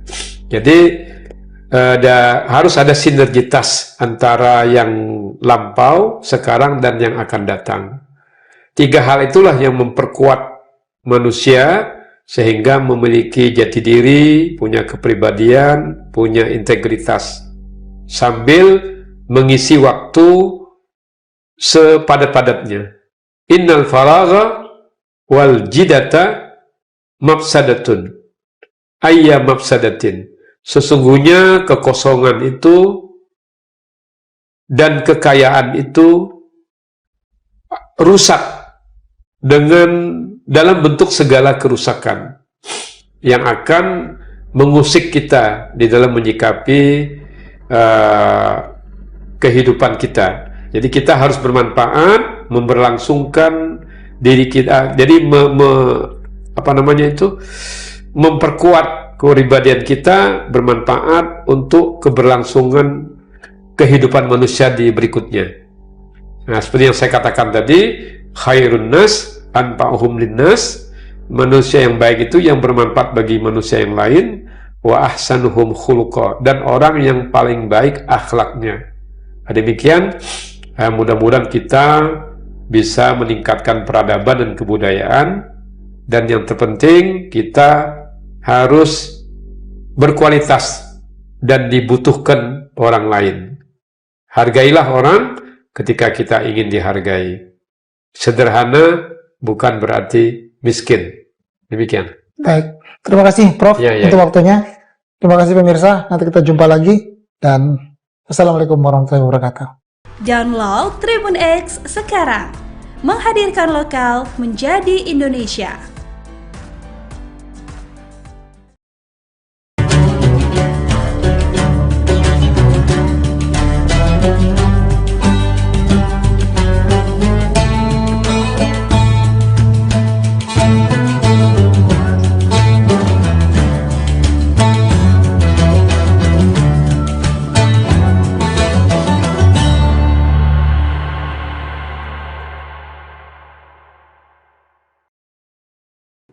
Assalamualaikum warahmatullahi wabarakatuh. Tribuners, seperti apa kabar Anda pada puasa hari ini? Senang sekali tentunya saya Ilu dapat kembali menjumpai Tribuners dalam program Syiar Ramadan yang akan memberikan informasi menarik dan juga memberikan informasi yang bisa menguatkan iman kita semua, terutama dalam bulan suci Ramadan kali ini. Dan hari ini di Syiar Ramadan kita akan membahas terkait dengan puasa sebagai terapi jiwa di tengah stres sosial, karena kita tahu bahwa di bulan puasa kali ini tantangannya juga sungguh luar biasa, dan kita juga harus terhindar dari stres sosial yang mungkin bisa saja menggoyahkan iman kita pada saat menjalani ibadah di bulan suci Ramadan. Untuk membahas tema tersebut kita sudah bersama dengan Bapak Ustadz Kiai Haji Sabarudin LC pada hari ini di studio bersama kita. Kita sapa terlebih dahulu narasumber kita. Assalamualaikum Pak Ustadz. Waalaikumsalam warahmatullahi wabarakatuh. Baik, kabarnya seperti apa?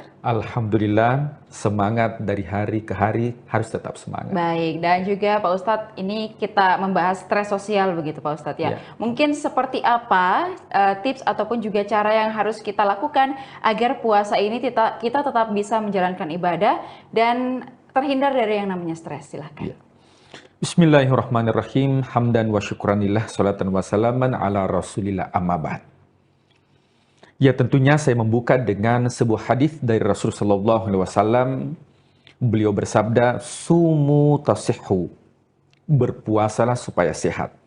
Bukan hanya sehat dari segi fisik, akan tetapi juga sehat dari segi mental. Nah, sebuah penelitian mengatakan bahwa ya, ada 4 hal yang membuat manusia itu mengalami yang namanya tekanan mental. Yang pertama itu adalah pikiran. Makanya dalam Al-Quran, Allah menegaskan, ya ayyuhalladzina amanu, wahai orang-orang yang beriman, ijtanibu katsiran minadh-dhon. Hindarilah banyak prasangka. Karena prasangka itu biasanya munculnya dari pikiran. Ya, memprasangka negatif atau prasangka buruk. Nah, dengan melakukan ibadah puasa, maka prasangka itu pasti akan semakin menurun dan pasti akan berkurang. Yang kedua, yaitu dalam hati atau jiwa kita. Makanya di bulan suci Ramadan, ya dalam Al-Quran dikatakan, qad aflaha man zakkaha wa qad khaba man dassaha. Beruntunglah orang yang mensucikan jiwanya. Jadi kita berpuasa bukan hanya mendetoks racun-racun yang ada dalam tubuh kita, akan tetapi lebih daripada itu apa yang ada dalam diri kita, yaitu jiwa, justru itu yang dibersihkan. Kalau itu sudah bersih, saya yakin bahwa kecemasan sosial itu akan bisa diminimalisir. Kemudian yang ketiga, ya penyebab terjadinya tekanan sosial atau tekanan mental itu, yang ketiga adalah adanya pikiran dan juga jiwa, tapi terlebih lagi yang ketiga yaitu makanan. Jadi makanan yang kita konsumsi ini juga sangat erat kaitannya dengan adanya ya penyakit mental ya atau tekanan mental. Coba kita lihat betapa banyak orang yang kurus ingin kaya, yang kurus ingin gemuk, yang gemuk ingin kurus. Nah, itu disebabkan karena pola makan.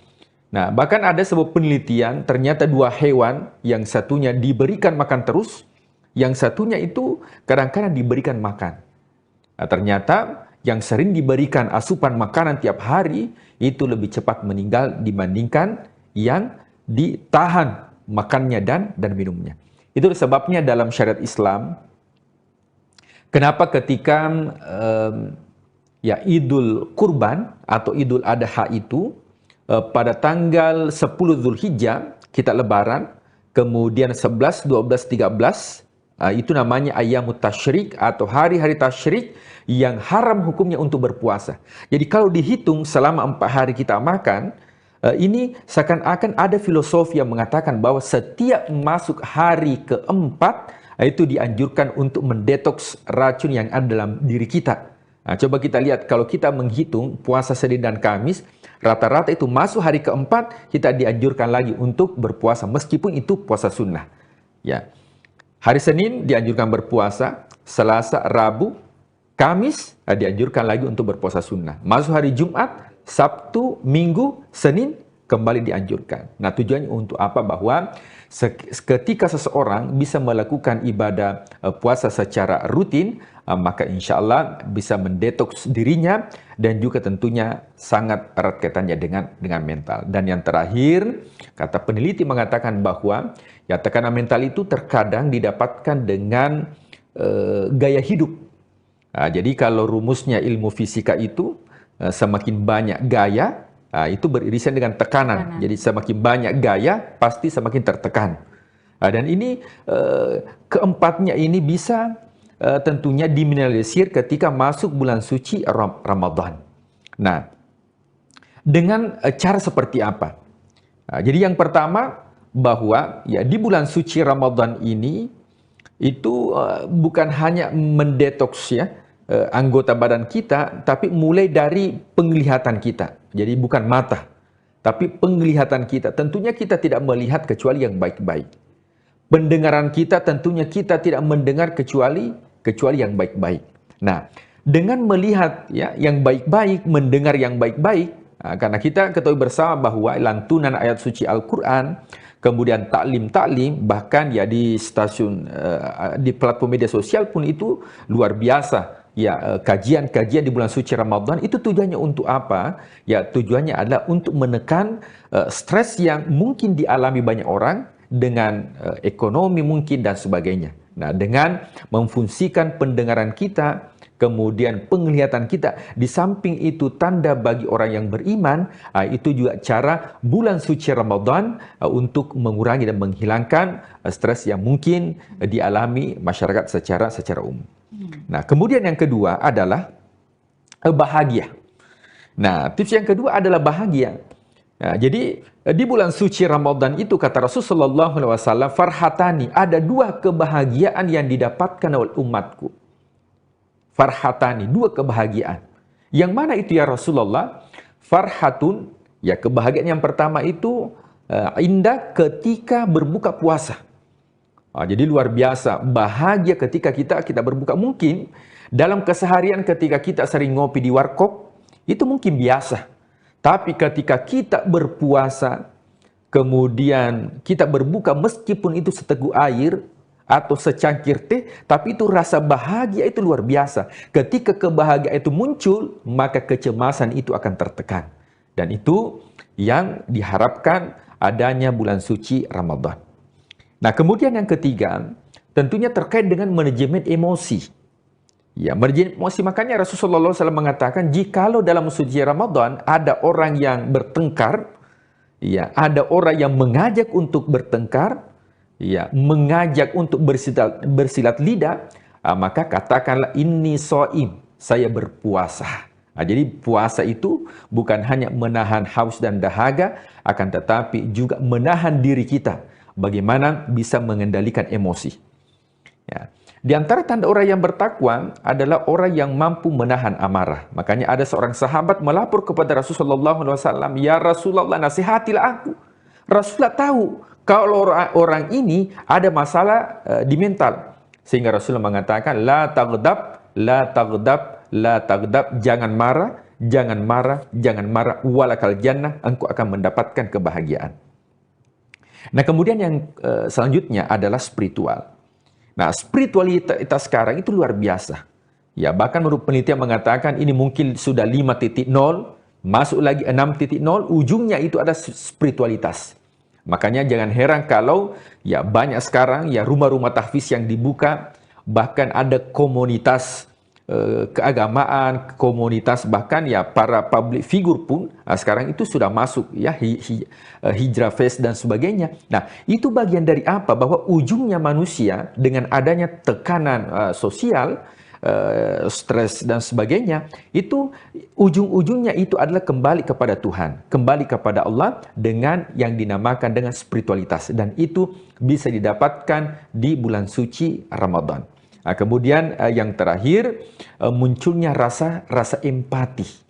Ya, kalau kita empati kepada seseorang, maka insya Allah itu bisa menurunkan ego kita, menurunkan stres dan sebagainya. Kita lihat bulan suci Ramadan, sebagaimana misalnya ibadah haji, tidak membedakan orang kaya, orang miskin, semua menggunakan pakaian ihram. Di bulan suci Ramadan, baik dia orang kaya, baik dia orang miskin, baik itu ada masalahnya, tidak ada masalahnya, semua diwajibkan untuk menahan yang dinamakan makan dan minum. Nah, tujuannya untuk apa? Bahwa akan muncul empati dan itu bisa mengurangi yang dinamakan dengan tekanan mental atau stres dalam kehidupan.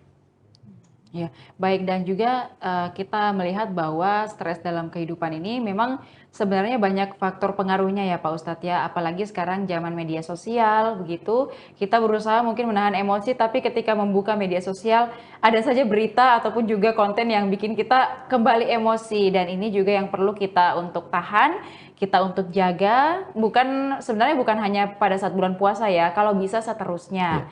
Dan bulan puasa ini kita lebih bisa mendekatkan diri lagi, kemudian juga menahan hawa nafsu, haus dan lapar, dan segala hal buruk yang mungkin bisa terjadi dalam hidup kita. Dan terima kasih Pak Ustadz sudah memberikan begitu banyak pencerahan pada hari ini dalam menantikan waktu berbuka puasa, dan semoga kita bisa terus memberikan ilmu ataupun juga berbagi ilmu kepada seluruh Tribuners yang menyaksikan pada hari ini, dan juga pada beberapa program lainnya tentunya di kanal YouTube dan Facebook Tribun Timur, Mata Lokal Menjangkau Indonesia. Pak Ustadz terima kasih, dan juga Tribuners terima kasih sudah menyaksikan program kita, dan juga saksikan terus program menarik lainnya hanya di kanal YouTube dan Facebook Tribun Timur, Mata Lokal Menjangkau Indonesia. Saya Ilu Devisania dan juga narasumber serta seluruh kerabat kerja pamit undur diri. Terima kasih dan sampai jumpa.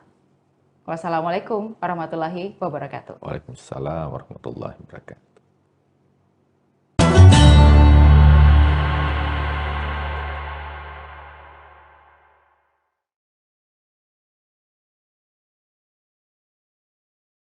Hari ini sudah ditaja oleh Badan Pengelola Masjid Raya An-Nur Provinsi Riau jauh-jauh hari, diantaranya adalah yang jelas buka bersama, dan buka bersama ini dilakukan rutin dari puasa pertama hingga puasa yang ke-30 nantinya, dan disediakan kurang lebih ada 500 takjil dan juga makanan berat. Nah Tribuners, ternyata memang sangat seru sekali ya, kita bisa tetap segar pada sore hari dengan berolahraga di Masjid An-Nur ini Tribuners.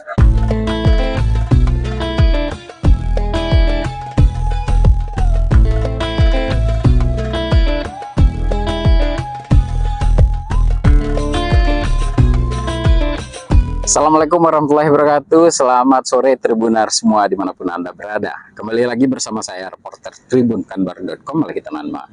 Sore ini Tribuners, kita sedang berada di kawasan Masjid An-Nur Pekanbaru, dan saat ini sudah menunjukkan jam 17.30 atau lebih tepatnya jam setengah 6 sore. Dan Tribuners, biasanya masyarakat akan mencari tempat-tempat yang nyaman untuk menghabiskan waktu bersama keluarga menunggu jam berbuka puasa masuk. Dan Masjid An-Nur ini Tribuners menjadi salah satu alternatif bagi masyarakat Pekanbaru khususnya bersantai menunggu waktu jam berbuka puasa. Dan seperti apa keseruan ngabuburit di Masjid An-Nur ini? Ikuti saya di liputan berikut ini. Sore hari di Masjid Raya An-Nur selalu punya suasana yang berbeda saat Ramadan.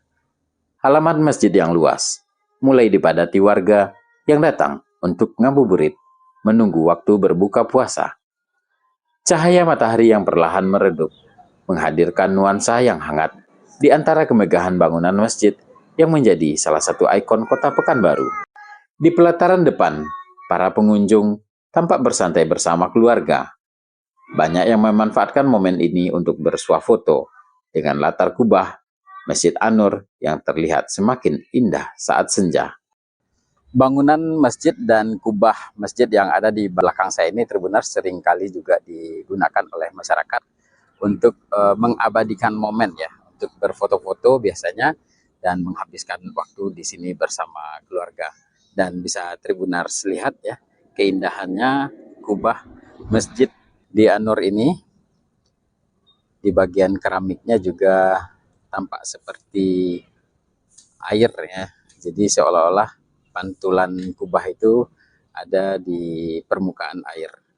Siluet kubah yang berpadu dengan warna langit jingga menciptakan pemandangan yang memikat mata.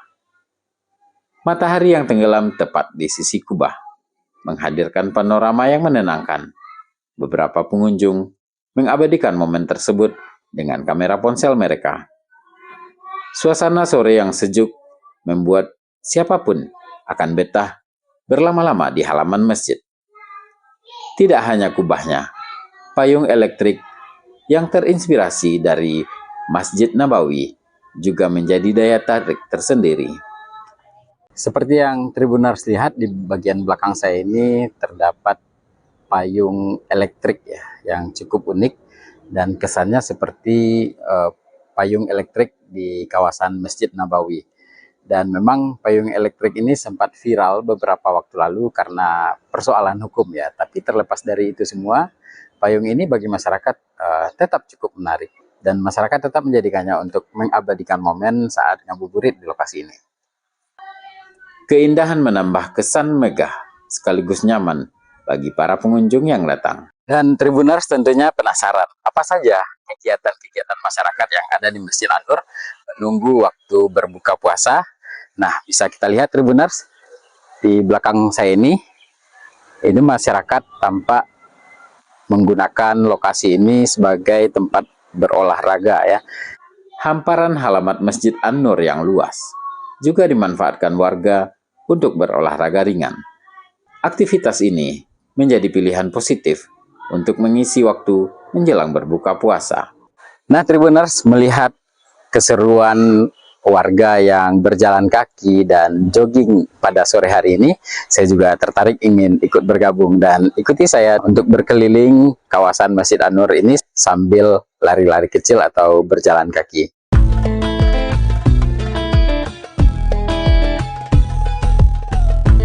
Nah, Tribuners, ternyata memang sangat seru sekali ya. Kita bisa tetap segar pada sore hari dengan berolahraga di Masjid An-Nur ini, Tribuners. Anak-anak tampak riang berlarian, sementara para orang tua tampak berbincang santai di pinggir lapangan. Suasana kebersamaan begitu terasa, memperlihatkan bagaimana masjid tidak hanya menjadi tempat ibadah, tapi juga menjadi ruang publik yang menyatukan masyarakat. Ngabuburit di Masjid An-Nur bukan sekedar menunggu azan maghrib. Di tempat ini, warga bisa menikmati sore dengan cara yang sehat dan menyenangkan, tanpa harus jauh ke pusat kota. Di sudut lain halaman, terlihat warga yang duduk di bawah pepohonan yang besar dan rindang. Mereka menikmati semilir angin sore berbincang dengan rekan lainnya. Teduhnya pepohonan menambah kenyamanan suasana menjelang berbuka puasa. Beberapa keluarga tampak menggelar tikar kecil untuk duduk bersama. Anak-anak bermain di sekitar orang tuanya, sementara sebagian lainnya asik menikmati jajanan yang dibeli di area bazar. Kegiatan sederhana ini menghadirkan kehangatan yang khas di bulan Ramadan. Berbagai stand menawarkan beragam produk, mulai dari pangan, busana muslim, hingga aksesoris. Kehadiran bazar ini semakin meramaikan suasana ngabuburit di Masjid An-Nur. Bazar tersebut juga melibatkan pelaku UMKM binaan Basnas Riau. Menjelang waktu maghrib, pengurus masjid tampak menyiapkan hidangan berbuka puasa gratis bagi masyarakat. Bukan hanya air minum dan takjil saja. Setiap harinya, panitia pengurus masjid menyediakan sekitar 500 paket nasi untuk jemaah yang hadir. Pembagian makanan ini terbuka untuk semua kalangan tanpa syarat khusus. Siapa saja yang datang akan dipersilahkan berbuka puasa bersama. Para pengurus tampak menyambut masyarakat dengan ramah dan penuh kehangatan. Uniknya Tribuners, sambil menunggu berbuka puasa di sini, masyarakat yang datang ke sini bisa langsung berbuka karena pihak pengurus masjid menyediakan bukaan puasa berupa minuman, takjil, dan bahkan juga nasi. Dan bagi Tribuners mungkin yang ada di Pekanbaru juga bisa mencoba nantinya untuk berbuka puasa di Masjid An-Nur ini. Pengurus Masjid An-Nur selalu terbuka bagi siapa saja yang ingin berbuka puasa di sana. Assalamualaikum warahmatullahi wabarakatuh. Selamat datang ahlan wa sahlan kepada seluruh jamaah Masjid Raya An-Nur Provinsi Riau yang telah hadir di masjid terbesar di Provinsi Riau. Tentunya hari ini kita bersama-sama sudah memasuki di bulan yang mulia, bulan suci Ramadan. Di antara kegiatan-kegiatan yang hari ini sudah ditaja oleh Badan Pengelola Masjid Raya Anu Provinsi Riau jauh-jauh hari. Di antaranya adalah yang jelas buka bersama, dan buka bersama ini dilakukan rutin dari puasa pertama hingga puasa yang ke-30 nantinya. Dan disediakan kurang lebih ada 500 takjil dan juga makanan berat. Dan Tribuners, seperti yang kita lihat tadi memang cukup ramai ya masyarakat yang memanfaatkan waktu di sini, bahkan juga langsung berbuka puasa. Jadi setelah olahraga dan juga disediakan langsung makanan oleh para pengurus Masjid An-Nur di sini. Suasana kebersamaan semakin terasa ketika azan maghrib berkumandang. Ratusan warga duduk berjajar menikmati hidangan yang telah disiapkan. Kebersamaan itu menjadi pemandangan yang mengharukan sekaligus membahagiakan. Terima kasih Tribuners sudah menemani saya dari awal tadi. Kita sudah sempat berkeliling dan juga sudah sempat jogging, ngabuburit, menunggu waktu berbuka puasa di Masjid An-Nur Pekanbaru ini. Dan Tribuners mungkin yang ada di Pekanbaru, tak ada salahnya untuk mencoba sesekali ngabuburit di Masjid An-Nur ini sekaligus buka bersama keluarga. Demikian dulu liputan kali ini Tribuners, dan sampai jumpa di liputan berikutnya. Assalamualaikum warahmatullahi wabarakatuh. Download Tribun X sekarang, menghadirkan lokal menjadi Indonesia.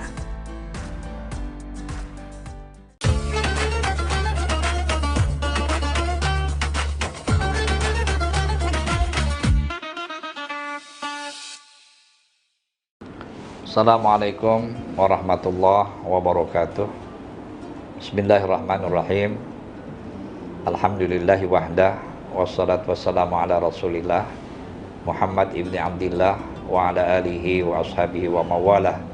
La hawla wa la quwata illa billah, amma ba'd. Rasulullah sallallahu alaihi wasallam yang lalu kemudian diajarkan beliau kepada para sahabat, lalu diajarkan lagi kepada berikutnya sampailah pada ulama-ulama kita. Salah satu pengajaran yang diberikan oleh Rasulullah kepada ulama-ulama kita, dan lalu kemudian ulama-ulama kita itu menyampaikan kepada kita semua. Salah satu yang disampaikan oleh para hukama kepada kita adalah ada 4 perkara yang menjadi penyebab sehingga seseorang itu diangkat oleh Allah derajatnya kepada derajat yang paling tinggi. Turfa'ud darajatul abdi, diangkat oleh Allah derajat seorang hamba dengan derajat yang tinggi. Salah satunya adalah karena hamba itu memiliki sifat al-hilim.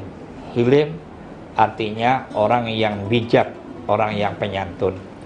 Oleh karena itu Allah Subhanahu wa taala menisbahkan namanya dengan Al-Halim, penyantun.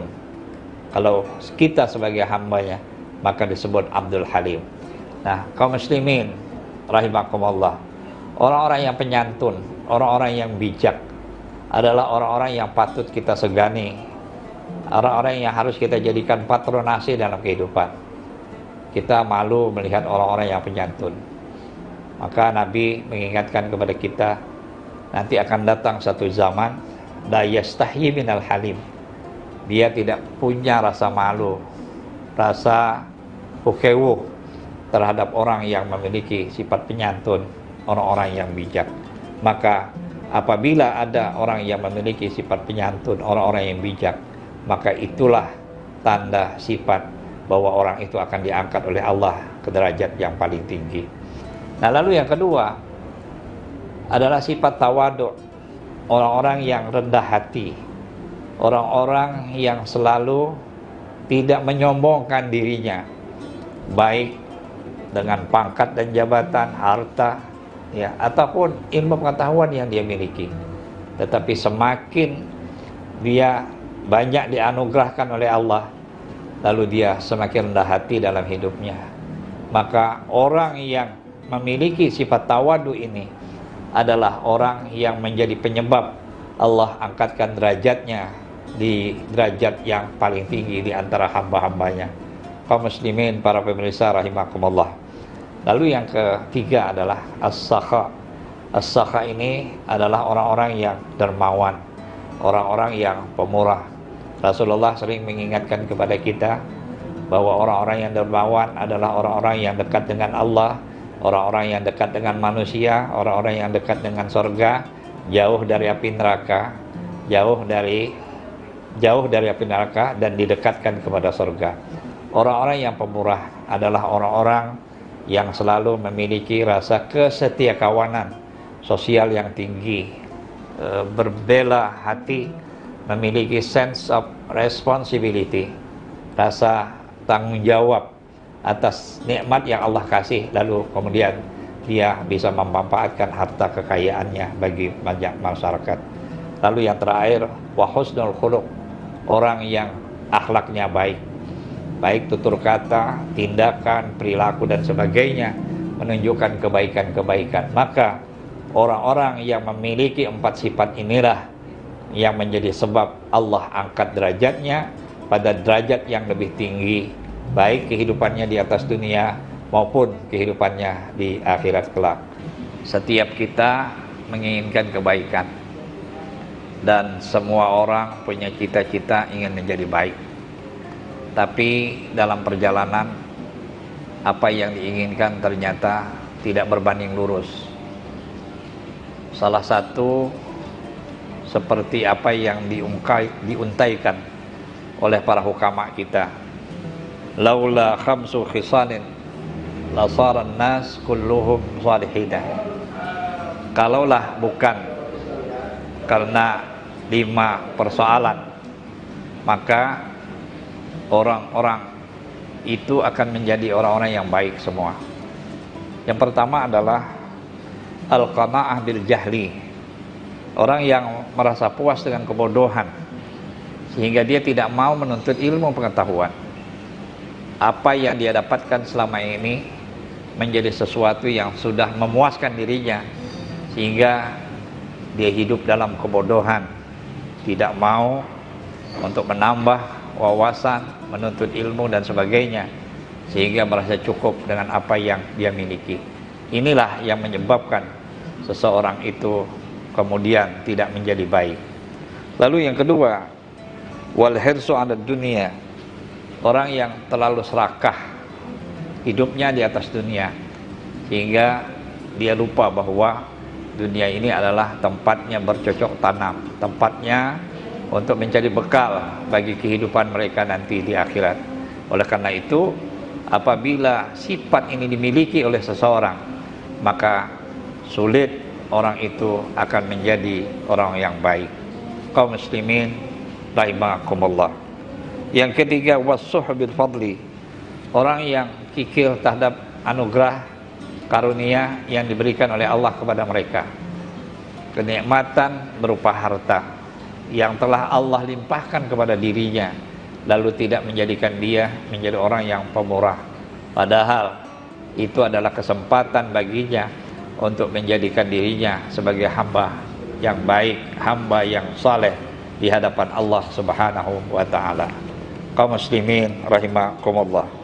Lalu yang keempat adalah ar-riya' fil amal, orang yang selalu pamer, yang selalu minta lihat orang lain ketika dia melakukan amal-amal baik, amal-amal saleh, baik amal yang berkaitan dengan hubungan kepada Allah secara langsung maupun amal-amal yang berkaitan dengan kehidupan sosial.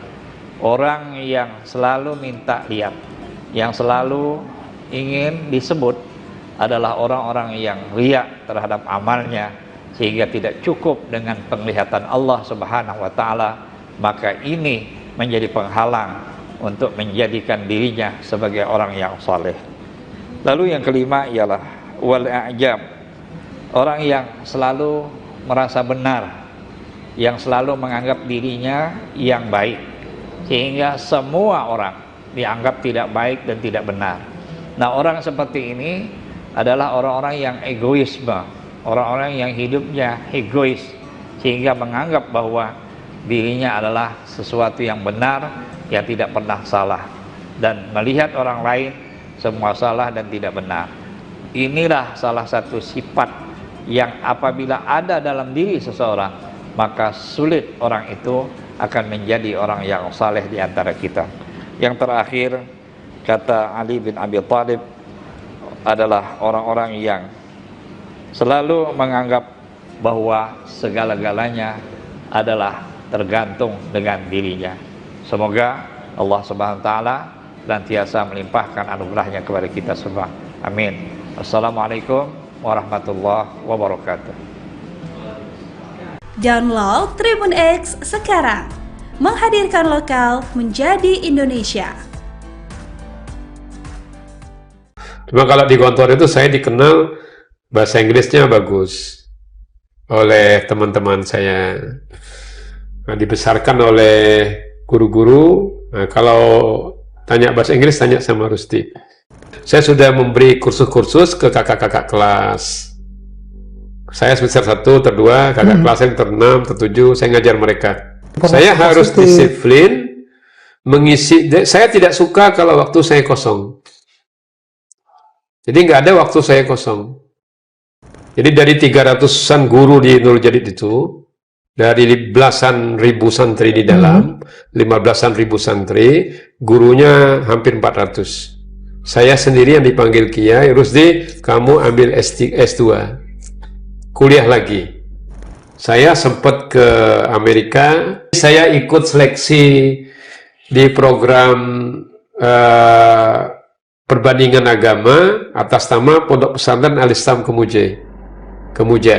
Oke. Nah, diizinkan, diseleksi dari 600 orang menjadi 250, menjadi 45. Jadi diinterview pakai bahasa Inggris dari Hawaii sana oleh Naim G. Steinman. Nah, saya berangkat dan lulus bersama 44 pimpinan pondok pesantren se-Indonesia. Assalamualaikum warahmatullahi wabarakatuh. Waalaikumsalam warahmatullahi wabarakatuh. Pemirsa Pangkapos, dimanapun Anda berada, Bang Edi di program khusus Ramadan 2026 ini kita akan menghadirkan kisah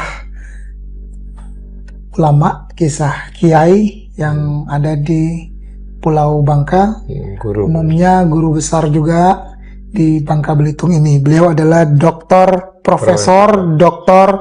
Rusdi Sulaiman MAG. Oke. Ya, beliau adalah dekan Fakultas Dakwah dan Komunikasi Islam YIN Syekh Abdurrahman Siddiq. Masya Allah. Terima kasih loh Prof, kami sudah diberi kesempatan untuk ngobrol, berbincang banyak soal figur seorang Profesor Dr. Rusdi.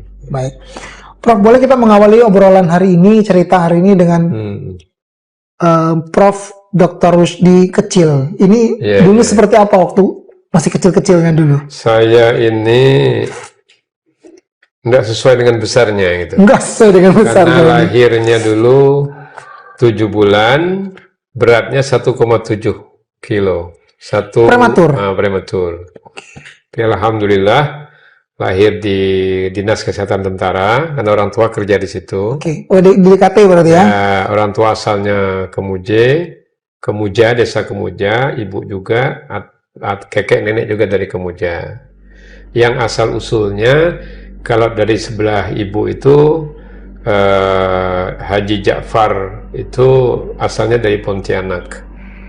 Kalau dari sebelah kakek, dari sebelah bapak, itu dari Jambariyah Siddiq. Jadi orang yang pertama kali naun ke Mekah, naun di Mekah. Jadi kalau orang dulu kan pergi haji, kemudian naun pergi lama dan belum pulang berpuluh-puluh tahun. Nah, jadi kakek nenek itu mereka lama di Mekah, paman-paman juga lahir di Mekah, kecuali orang tua bapak itu lahir di Kemuja setelah 2 tahun nenek tinggal. Nah, cuma kami keluarga bapak ibu sudah pindah ke Pangkal Pinang di tahun 60-an. Jadi saya lahirnya di Pangkal Pinang. Belajar agama pastinya dengan orang tua kan. Ya. Kemudian pas usia SD, saya sekolah di SD 1 Pangkal Pinang. SD 1 Pangkal Pinang. Hanya siang sore saya sekolah Arab di Setia Utama. Jadi orang menyebutnya AIAI, Al-Ittihadiyah Al-Islamiyah. Yang dekat Masjid Permudi di sebelah Kerkop itu. Nah, baru kemudian di usia 12 di tahun 79 saya ikut, kebetulan waktu itu ada peran Haji Hormen Maddati dekat di pengelola Masjid Permudi itu, kami ke Gontor, ke Pondok Modern Darussalam Gontor. Itu SMP? Ya, SMP-nya. Oh, SMP langsung ke Gontor. Cuma di Gontor itu ada belasan orang. Saya lulus tidak mendapat tempat. Yang satu lulus langsung masuk, yang lain tidak lulus. Nah, kemudian saya transit di Pondok Pesantren Ngabar Wali Songo Ngabar. Nah, baru tahun depannya langsung masuk ke Gontor. Nah, di Gontor itu 6 tahun, mulai SD. Nah, jadi SMP SMA-nya kita menyebutnya KMI, Darussalam Gontor. Nah, baru wajib mengajar. Jadi dari 282 alumni Gontor, ada puluhan alumni yang wajib mengajar, termasuk saya. Mengajar di Gontor? Di Gontor. Jadi tidak semua bisa mengajar. Menjadi tenaga pendidik di sana ya? Nah, 1 tahun, sambil kuliah di Fakultas Usuluddin, di jurusan perbandingan agama. Tapi selama di Gontor ada banyak pengalaman yang bisa saya lakukan. Saya senang bahasa. Jadi saya sudah ikut lomba bahasa Arab sepondok modern Gontor waktu saya kelas 2 KMI, setingkat kelas 2 MTS ya. Nah, kemudian di kelas 4, kelas 1 Aliyah atau kelas 4 KMI, saya juara 2 lomba pidato bahasa Inggris. Baru saya diangkat oleh pimpinan di organisasi Pondok Modern Gontor sebagai bagian penerangan.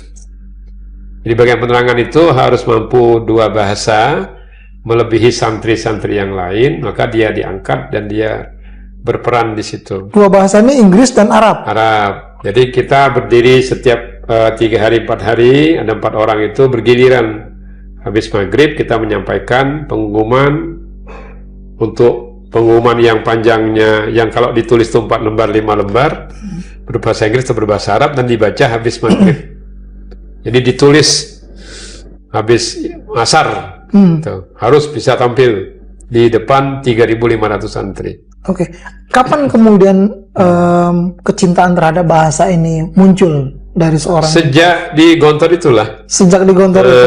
Apa yang menjadi backgroundnya? Latar belakang cinta jadi dengan bahasa? Tidak juga, karena dulu saya nggak mau ke SMP karena takut bahasa Inggris sama takut bahasa Justru matematika. Takut awalnya ya? Ya. Tapi kemudian setelah di pesantren saya senang. Malah justru cinta dengan bahasa. Ya. Cuma kalau di Gontor itu saya dikenal bahasa Inggrisnya bagus oleh teman-teman saya. Nah, dibesarkan oleh guru-guru. Nah, kalau tanya bahasa Inggris, tanya sama Rusti. Nah, begitu. Itu sudah dari sejak MTS? Ya, sejak KMI itu di ya? Gontor. Ya. Sudah mulai menyukai Kemudian bahasa. Dari Gontor, saya ingin ke pondok pesantren yang berbeda dengan Gontor. Nah, Gontor itu kan Pondok Modern Darussalam Gontor. Nah, saya cari beberapa pesantren di Jawa Timur. Bertemulah saya dengan pondok pesantren Nurul Jadid. Nurul Jadid. Ya, Nurul Jadid Paiton Probolinggo. Mulai tanggal 1 Agustus 1987 saya masuk sana. Saya mulai kuliah 15 Juni 87. Saya masuk ke Fakultas Dakwah, tapi jurusannya bimbingan penyuluhan masyarakat. Di Nurul Jadid itu banyak yang saya bisa kerjakan. Jadi saya diapresiasi oleh Kiai Gontor karena saya menerapkan bahasa Inggris di mana ini? Di Nurul Jadid. Di Nurul Jadid. Nah, jadi ada lembaga LPBA namanya. Jadi saya jadi wakil direktur di lembaga penguatan bahasa asing di Nurul Jadid, menangani 40 santri berminat ke bahasa Arab, 40 santri berminat ke bahasa Inggris. Tapi kulturnya Madura. Jadi agak-agak anti bahasa asing. Tapi sebelumnya saya sudah memberi kursus-kursus ke kakak-kakak kelas. Saya semester 1, ter-2, kakak kelas yang ter-6, ter-7, saya ngajar mereka. Nah, ya, di bahasa tadi itu. Itu luar biasa loh, Prof. Masih muda tapi justru mengajar yang lebih senior. Ya. Sambil saya mengaji di pesantren, saya kuliah di situ. Saya termasuk yang terbaik. 3 tahun 7 bulan saya selesai, langsung diangkat saya menjadi dosen. Jadi di sana di Nurul Jadid. Jadi guru dan dosen. Jadi saya juga ngajar bahasa Jerman di sana. Tunggu, bahasa Jerman ini kapan lagi munculnya nih? Belajar di Gontor, otodidak 1 tahun. Jadi 3 bahasa sekarang? Sudah menguasai 3 bahasa? Bahasa Kemuje, bahasa Madura, bahasa Jawa. Cuma kalau bahasa Madura saya halusnya, bahasa halusnya saya bisa. Kalau Madura ya kasar. Saking pundi, tindak pundi kan begitu. Kalau bahasa Jawa. Kalau bahasa Madura saya halus. Dan ini membuktikan bahwa memang Prof. Rusdi ini memang cinta dengan bahasa. Ya, saya senang berbahasa. Saya terobsesi dengan reporter televisi. Oke. Misalnya, kalau saya reporter sedang ada di Hawaii misalnya, sedang ada di Belanda, sedang ada di Palestina. Saya terobsesi begitu. Terobsesi karena bahasanya. Bahasa dan bukan terobsesi mau menjadi reporternya juga. Ya saya memang senang di situ. Kan saya di bagian penerangan tadi. Di komunikasi kan? Juga kan? Komunikasi. Maka saya cita-citanya masuknya ke HI, Hubungan Internasional. Kalau di UI itu kan ada Bahasa Arab dan Kawasan Internasional kan. Nah, saya dulu senang ke situ. Cuma karena orang tua kita adik 8, kita paling tua, kata bapak, menek kuliah, bang, ya, urus sendiri lah. Maka akhirnya ke pondok pesantren, jadi guru, ustadz, jadi biaya kuliah juga dari situ. Nah, benar-benar sudah langsung mandiri. S2, S3 saya beasiswa di UIN Jakarta. Jadi saya nggak mengeluarkan uang sepeser pun. Semua beasiswa. Ya, bahkan saya pernah ngelamar jadi interpreter di KTT non-blok ke-10 di Jakarta. Saking saya senang dengan hal-hal yang sifatnya hubungan internasional. Ya, karena berkomunikasi tadi ya. Dan juga saya dulu sering korespondensi dengan Islamic Propagation di Hong Kong, di Afrika Utara. Saya mengumpulkan perangko-perangko yang banyak dari luar negeri. Jadi saya pernah membuat buku tentang writing Arabic and English letters. Jadi surat-surat yang saya kirim, yang saya terima itu saya kumpulkan, saya jadikan buku menyusun surat menyurat bahasa Inggris dan bahasa Arab. Ada surat. Itu ada bukunya, Bro? Ada ya, boleh nanti kita lihat, Bro ya. Ada bukunya. Boleh. Dan menulis buku-buku ajar dulu di Nurul Jadid. Waktu saya mengajar bahasa Jerman, bahasa Inggris, mengajar bahasa Arab, saya ngajar sejarah. Nah, kalau di perguruan tinggi itu saya ngajar sistem berpikir falsafah, logika, mengajar Islamic Studies, studi Islam. Nah, jadi itu saya senang walaupun saya di sebuah pesantren yang awalnya secara kultural agak kurang berkembang, tapi menjadi berkembang.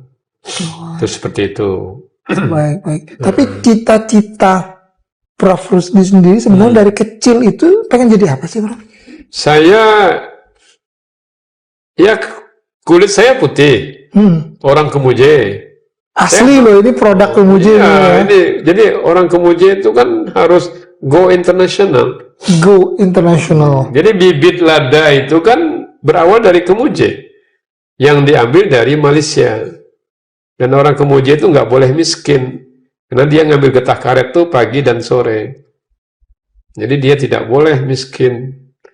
Nah, maka dia harus ya terus belajar, terus berkembang. Ya, karena orang Kemuje lah yang menggagas di pertengahan abad 19 itu yang ke Mekah. Yang saya sebut dengan Jambariyah Siddiq tadi kan, kakek-kakek kami itu kan, mereka sudah punya semangat. Kapan kemudian Prof. Rusdi setelah dalam perjalanannya akhirnya kembali ke Bangka lagi dan saya tuh sebenarnya diminta untuk menjadi pengurus yayasan di Nurul Jadid. Oke. Karena saya cukup lama di Nurul Jadid, 89 mulai 87 sampai 95. Dipanggil kiai pimpinan, saya harus jadi dari 300-an guru di Nurul Jadid itu, dari belasan ribu santri di dalam, 15-an ribu santri, gurunya hampir 400. Saya sendiri yang dipanggil Kiai, Rusdi, kamu ambil S2, kuliah lagi.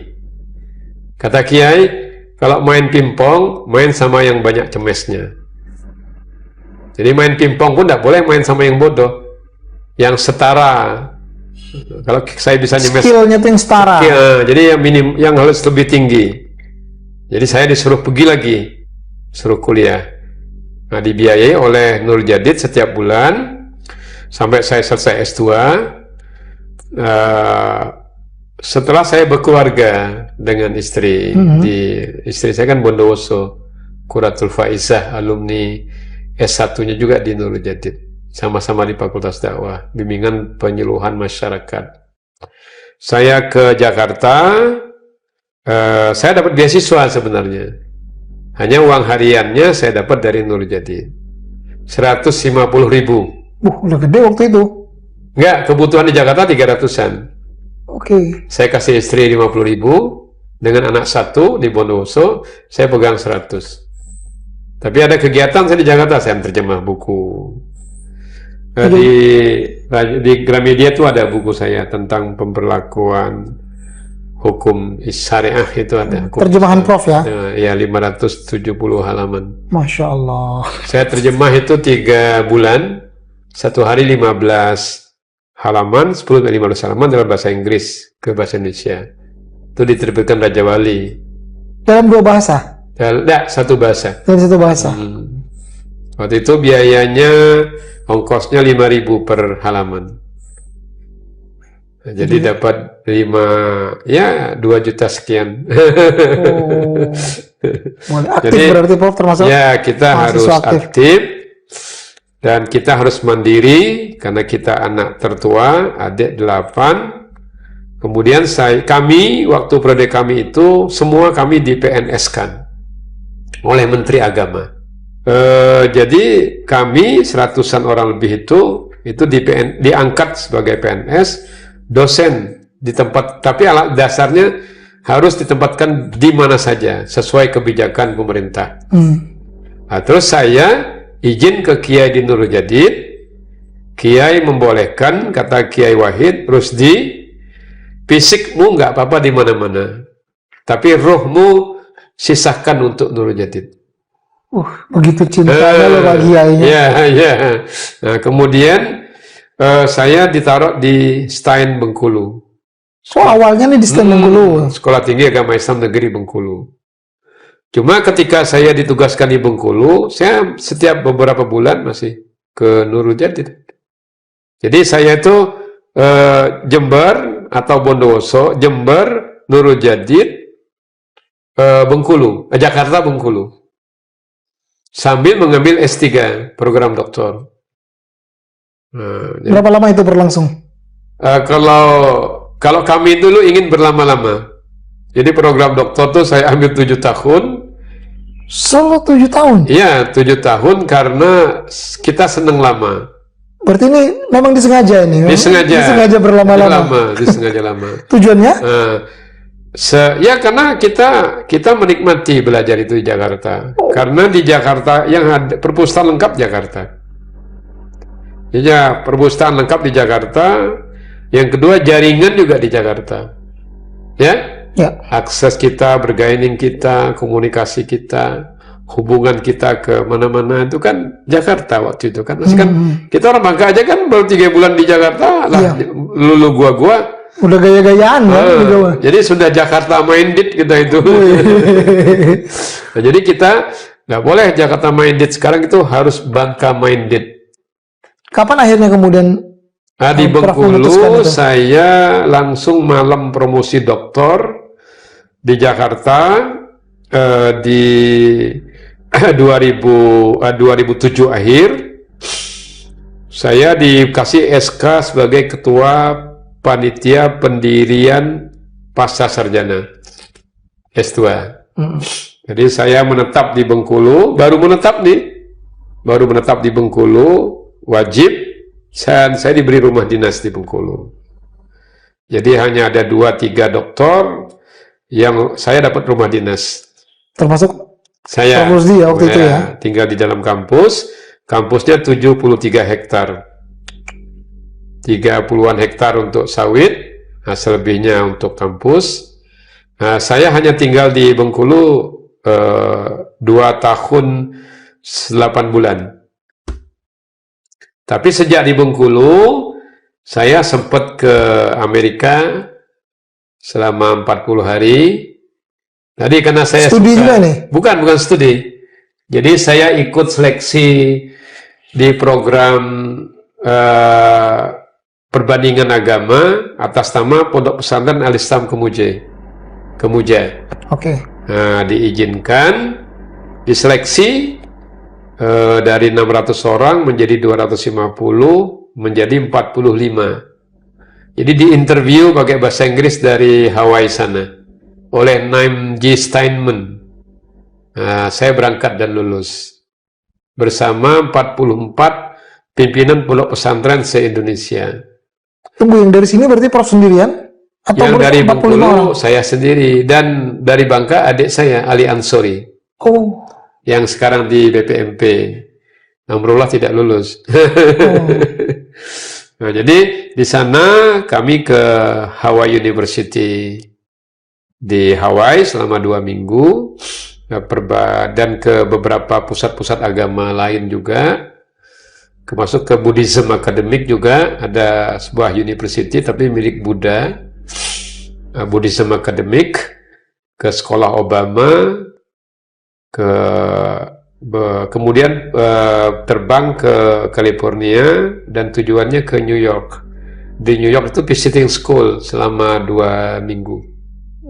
Ke pondok yang ke sekolah public school yang sangat terkenal, Scarsdale Public School. Nah, jadi diapresiasi luar biasa. Itu menarik untuk, jadi sesuai dengan saya suka tadi kan. Walaupun tidak punya uang, tapi saya bilang tidak punya uang, tapi saya harus ke luar negeri. Dan itu bisa. Dan itu bisa. Bisa terwujud. Bisa terwujud. Benar. Lalu kapan kemudian Prof balik lagi ke sini? Saya setelah dari Bengkulu, alasan pesantren, alasan orang tua, saya ke sini 1 Januari 2011. 2011. Maret 2011 saya mulai nulis. Berarti ini dari Bengkulu langsung ke sini ya? Ya. Jadi tugas disetujui oleh Menteri Agama, saya pindah ke sini. Jadi Menteri Agama yang menyetujui, saya pindah ke ke Stein di sini. Awal di sini? Awal di sini dosen biasa, tapi saya sudah mulai menulis di 15 Maret. Beberapa tulisan ke Bangka Pos. Hanya pernah di 2006 itu tulisan saya waktu saya pulang ke sini, tindak pidana korupsi dalam perspektif agama. Ada arsipnya, tulisan saya di Bangka Pos dulu. Mulai menulis tentang agama, misalnya menyingkap tabir radikalisme agama, misalnya politik perempuan, misalnya politik silaturahim. Beberapa tulisan saya, belasan itu saya kirim ke Bangka Pos, dimuat di Bangka Pos. Artinya Prof ini tetap konsisten untuk menulis, menyampaikan informasi-informasi Saya harus positif. disiplin mengisi. Saya tidak suka kalau waktu saya kosong. Jadi nggak ada waktu saya kosong. Saya harus apapun jadi, bentuknya harus terisi. Harus terisi. Maka saya sejak kecil, dari Gontor di kelas 1 KMI hingga hari ini, diary saya, jadi saya dulu setiap tahun 1 buku agenda. Dan itu tercatat. Dan saya setiap minggu ada tulisan. Seperti itu. Oh iya.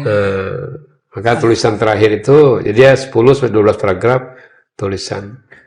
Maka tulisan yang 2025 itu ada 30 tulisan, nanti jadi buku. Nah, jadi judulnya memperkuat peradaban menuju supremasi. Oke. Apa pesan yang ingin disampaikan dari kalau konsistensinya Prof dengan menulis? Ya, kita harus jadi khairun nas anfa'uhum linnas wa ahsanuhum khuluqa. Bermanfaat dan berakhlak. Jadi menyebarkan ilmu dan harus jaga diri kepribadian. Harus melalui tulisan? Tidak mesti. Kita membimbing sebagai dosen, kita tidak mempersulit mahasiswa. Nah, jadi di Bengkulu itu, di Jawa Timur dulu, setelah berkeluarga, sambil juga mengabdi di Nurul Jadid, saya punya lembaga namanya Madaniyah Center. Madaniyah Center? Ya, Center for Religious Studies and Community Development. Ya, punya beberapa divisi. Divisi yang paling utama adalah penerbitan dan publikasi ilmiah. Jadi kami menulis sudah belasan buku begini. Oke. Nah, ini kan salah satu buku yang kami tulis. Dan ini dibiayai oleh Polda. Termasuk ini juga ya, Prof? Ini buku juga ya? Ini tulisan saya. Ini saya dapat royalti setiap tahun dari sini. Masya Allah. Ini tahun berapa ini kali ini? Tahun 2014, terbit lagi 2015 atas permintaan penerbit. Kemudian 100 halaman di Australia, 200 halaman saya nulis di Kampung Keramat. Datang Direktur Raja Wali ke sini, dia lihat bagus, dia terbitkan.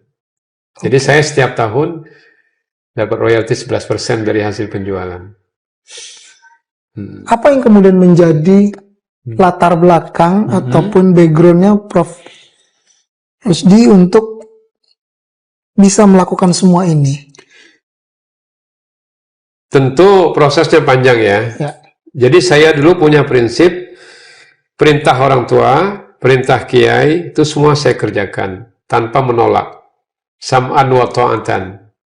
Pernah malam hari habis sisa itu dipanggil Kiai Wahid Zaini, beliau lagi mengambil program doktoral di UNER, S3.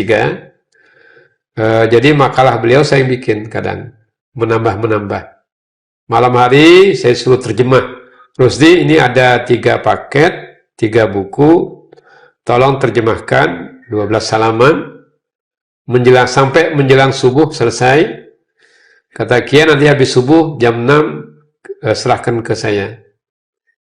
Nah, jadi saya serahkan ke beliau untuk persiapan makalah beliau di Unair, Surabaya. Bagus ya Rusdi? Insya Allah. Nah, kalau ada tamu-tamu asing dari Thailand misalnya ya, dari mana itu datang ke Nurul Jadid, kan sambutan Kiai pakai bahasa Inggris, welcoming word ya, saya bikin. Rusdi, habis subuh suruhnya, buat ini, berapa halaman Kiai? 2-3 halaman. Saya bikin 2,5 halaman berbahasa Inggris. Jadi Kiai saya membaca sambutan itu dari saya konsepnya. Nah, dari situ sambil juga saya sudah terbiasa menulis buku ajar. Buku ajar bahasa Inggris, sebenarnya Basic English Structure, Deutsch Grammatik bahasa Jerman untuk anak-anak. Dari situlah kemudian kita latihan dan melakukan. Biasa saya menulis malam hari. Tapi untuk pertama kali sebenarnya Prof Rusdi kemudian menemukan lebih ke jati diri. Saya ini kok senang sekali menulis, itu kapan tepatnya? Apakah dari kecil dulu memang sudah hobi menulis Enggak. Saya malah kalau kecil tuh enggak belajar. Saya sering bolos itu kalau di SD. Kalau ini jangan ditiru berarti yang ini. Jadi kalau SD itu saya kalau ada penggalian makam di Kerkop itu ikut saya pasti di sana. Ikut gali makam. Nah, kecenderungan saya ke sejarah itu sudah tinggi. Jadi saya senang lihat hal-hal yang kuno-kuno itu. Jadi uniknya itu kalau Ibu Latifah itu kepala sekolah SD, cari Rusdi, pasti di Kerkop. Kalau ada penggalian makam Belanda. Dari Madaniyah Center itu pindah juga ke Bangka. Saya juga menetap di sini. Saya sekarang ini posisinya sebagai selain dosen di sini, guru besar di sini. Saya sebagai sekretaris Dewan Pembina Pondok Pesantren Al-Islam Kemuja, yang tertua di Bangka. Betul. Kemudian saya juga pengurus Badan Wakaf Pondok Modern Darul Abror, yang menangani pengembangan ke depan. Saya juga penasehat Dewan Pakar Dewan Masjid Indonesia Provinsi Bangka Belitung. Kemudian juga di pengurus Lembaga Adat Melayu Provinsi bersama Pak Elvian. Makanya dia tunjukkan di sini. Betul, betul. Kemudian pengurus juga di FKUB Provinsi. Kemudian di MUI ini sekarang saya sebagai Ketua Bidang Fatwa dan Penelitian. Sertifikasi hal, macam-macam itu semua di situ. Selain itu, baru aja diangkat kemarin di BP4. Terkait dengan Badan Penasihat Perkawinan apa begitu oleh Kanwil Kemenak yang ditantangkan oleh Menteri Agama itu. Selain itu ya mengajar di S1, S2 di sini, dan juga mengajar S3 di UNUJA, Universitas Nurul Jadid. Oh masih ya? Sampai sekarang? Masih. Masya Allah. Cuma dia 1 kali luring nanti, yang lainnya dia daring. Daring ya. Kemudian juga kadang menguji doktor, promosi, disertasi doktor sebagai co-promotor atau promotor di UIN Bengkulu. Karena ujiannya kan Zoom juga. Jadi ada asesor juga kan, reviewer beberapa artikel jurnal-jurnal internasional, jurnal-jurnal kayak Sinta 2 atau apa gitu. Nah gitu. Ya, fokusnya di akademik lah. Oke, Prof. Tapi dari semua apa yang Prof sudah lakukan itu, bagaimana kemudian Prof melihat perkembangan era sekarang, era digitalisasi, era yang penuh dengan teknologi yang semakin pesat dengan kaitannya terhadap agama kita, terutama Islam, Prof. Melihatnya, Prof. Jadi begini, kita tidak anti modernitas ya. Kita boleh jemput modernitas, tapi akar kita harus kuat. Jadi kita harus punya sikap ortodoksi. Kita, kita disebut konservatif, tapi kita harus ada punya nilai di situ. Kita punya nilai, kita nggak bisa dibeli. Artinya kita punya nilai, kita punya prinsip, kita punya ruh, punya jiwa, kita punya tradisi. Jadi kita menyebutnya al-muhafazah alal qadimis sholeh. Kita memelihara nilai-nilai lama yang sudah diwariskan oleh ulama-ulama besar. Nah, tapi kita juga wal akhzu bil jadidil aslah. Kita mengadopsi nilai-nilai baru yang baik. Jadi kalau nilai baru itu yang baik, nilai lama yang lebih baik dari nilai baru kita ambil. Jadi nggak serta-merta kita bertahan dengan nilai lama, kita tidak melangkah ke depan. Dalam konteks peradaban, kita itu kan harus punya, pertama itu wujud ideal, ini harus kuat. Kalau ini tidak kuat, tidak bisa melahirkan buku dan gagasan besar kan? Ya. Yang kedua, wujud kelakuan bersumber ke sini. Etika, attitude, behavior, perilaku, semua itu bersumber dari sini. Kemudian saya pakai songkok ini kan wujud kelakuan.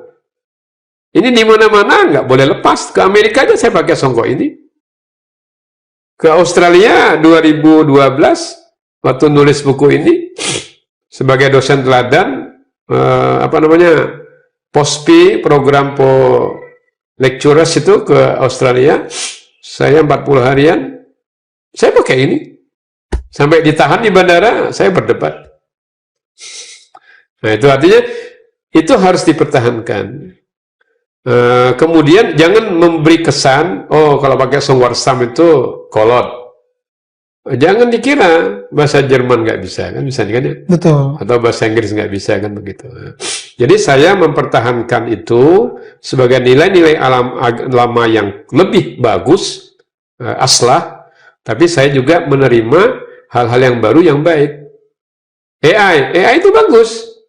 Cuma jangan langsung ke AI. Saya menulis buku ini nggak ada AI-nya. Nggak ada AI-nya menulis. Saya tulis, saya duduk aja. Nah, ketika harus dimodifikasi, dirapikan, nah, kita minta bantu teknologi, kita bantu.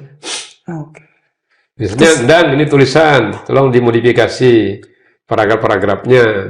Bukan isinya. Isinya dari sini. Isinya tetap kita. Ya. Prof, di momentum Ramadan 2026 ini, apa yang kemudian bisa disampaikan sebagai pesan untuk kita semua, Dok?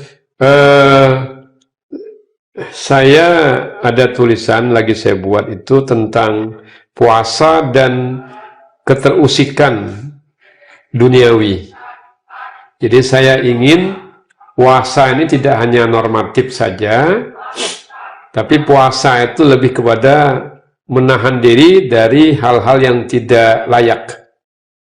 Yang tidak layak ya. Tidak hanya al-imsak anil akli wasyurbi wal mubtilat al-ukhra. Jadi tidak hanya meninggalkan, menahan diri dari lapar dan minum dan hal-hal yang membatalkan, tapi lebih kepada penguatan kepribadian. Jadi kayak puasanya Siti Maryam. Inni nazartu lirrahmani sauma. Saya berjanji kepada Allah yang Maha Pengasih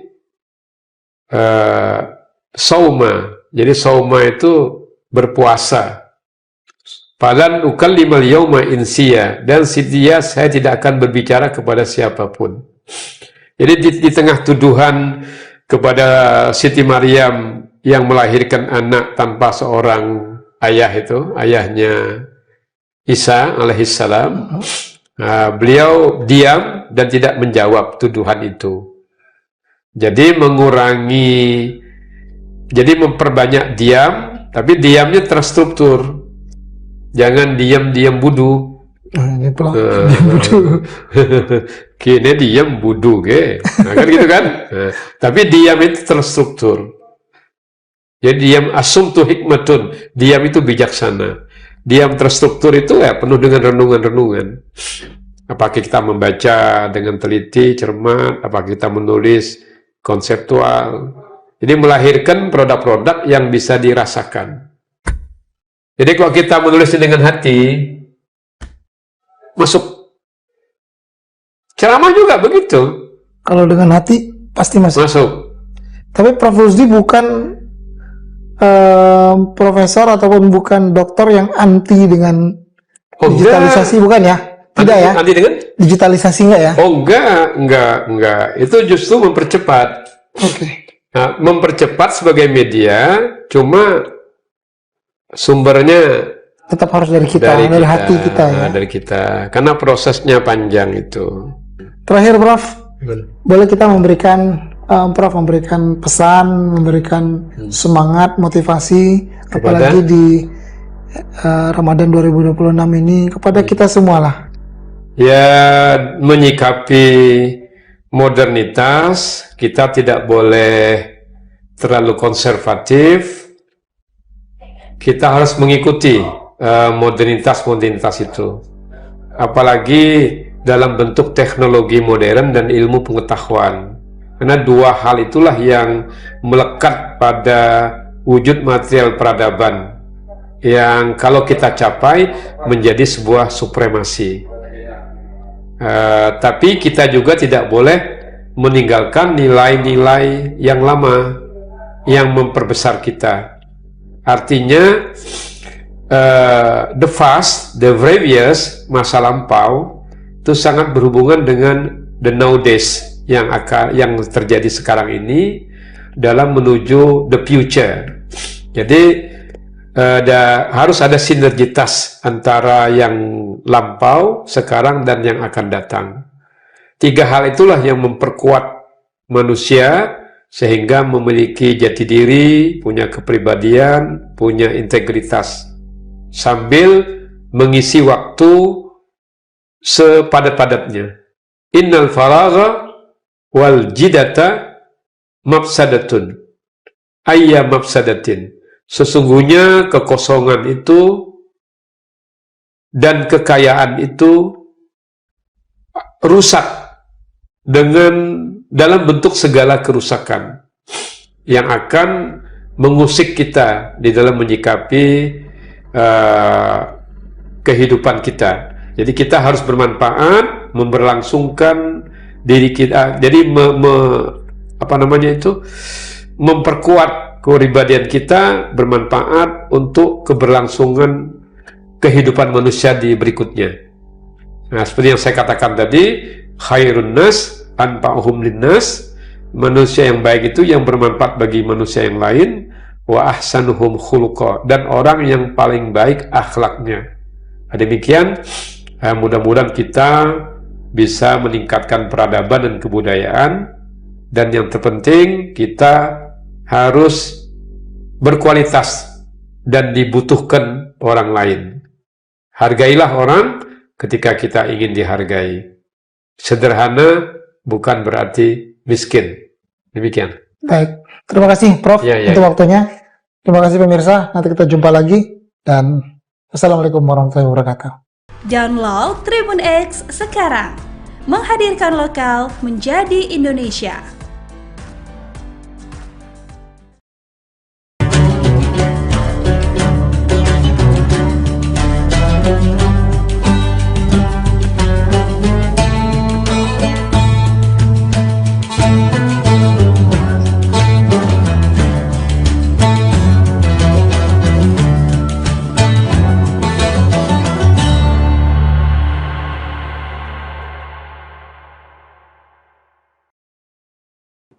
Assalamualaikum warahmatullahi wabarakatuh. Tribuners, seperti apa kabar Anda pada puasa hari ini? Senang sekali tentunya saya Ilu dapat kembali menjumpai Tribuners dalam program Syiar Ramadan yang akan memberikan informasi menarik dan juga memberikan informasi yang bisa menguatkan iman kita semua, terutama dalam bulan suci Ramadan kali ini. Dan hari ini di Syiar Ramadan kita akan membahas terkait dengan puasa sebagai terapi jiwa di tengah stres sosial, karena kita tahu bahwa di bulan puasa kali ini tantangannya juga sungguh luar biasa, dan kita juga harus terhindar dari stres sosial yang mungkin bisa saja menggoyahkan iman kita pada saat menjalani ibadah di bulan suci Ramadan. Untuk membahas tema tersebut kita sudah bersama dengan Bapak Ustadz Kiai Haji Sabarudin LC pada hari ini di studio bersama kita. Kita sapa terlebih dahulu narasumber kita. Assalamualaikum Pak Ustadz. Waalaikumsalam warahmatullahi wabarakatuh. Baik, kabarnya seperti apa?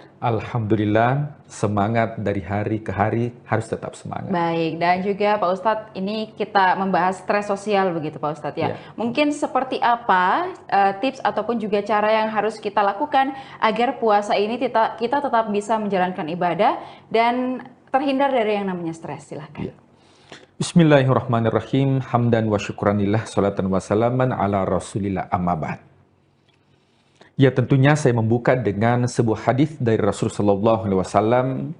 Beliau bersabda, sumu tasihhu, berpuasalah supaya sehat. Bukan hanya sehat dari segi fisik, akan tetapi juga sehat dari segi mental. Nah, sebuah penelitian mengatakan bahwa ya, ada 4 hal yang membuat manusia itu mengalami yang namanya tekanan mental. Yang pertama itu adalah pikiran. Makanya dalam Al-Quran, Allah menegaskan, ya ayyuhalladzina amanu, wahai orang-orang yang beriman, ijtanibu katsiran minadh-dhon. Hindarilah banyak prasangka. Karena prasangka itu biasanya munculnya dari pikiran. Ya, memprasangka negatif atau prasangka buruk. Nah, dengan melakukan ibadah puasa, maka prasangka itu pasti akan semakin menurun dan pasti akan berkurang. Yang kedua, yaitu dalam hati atau jiwa kita. Makanya di bulan suci Ramadan, ya dalam Al-Quran dikatakan, qad aflaha man zakkaha wa qad khaba man dassaha. Beruntunglah orang yang mensucikan jiwanya.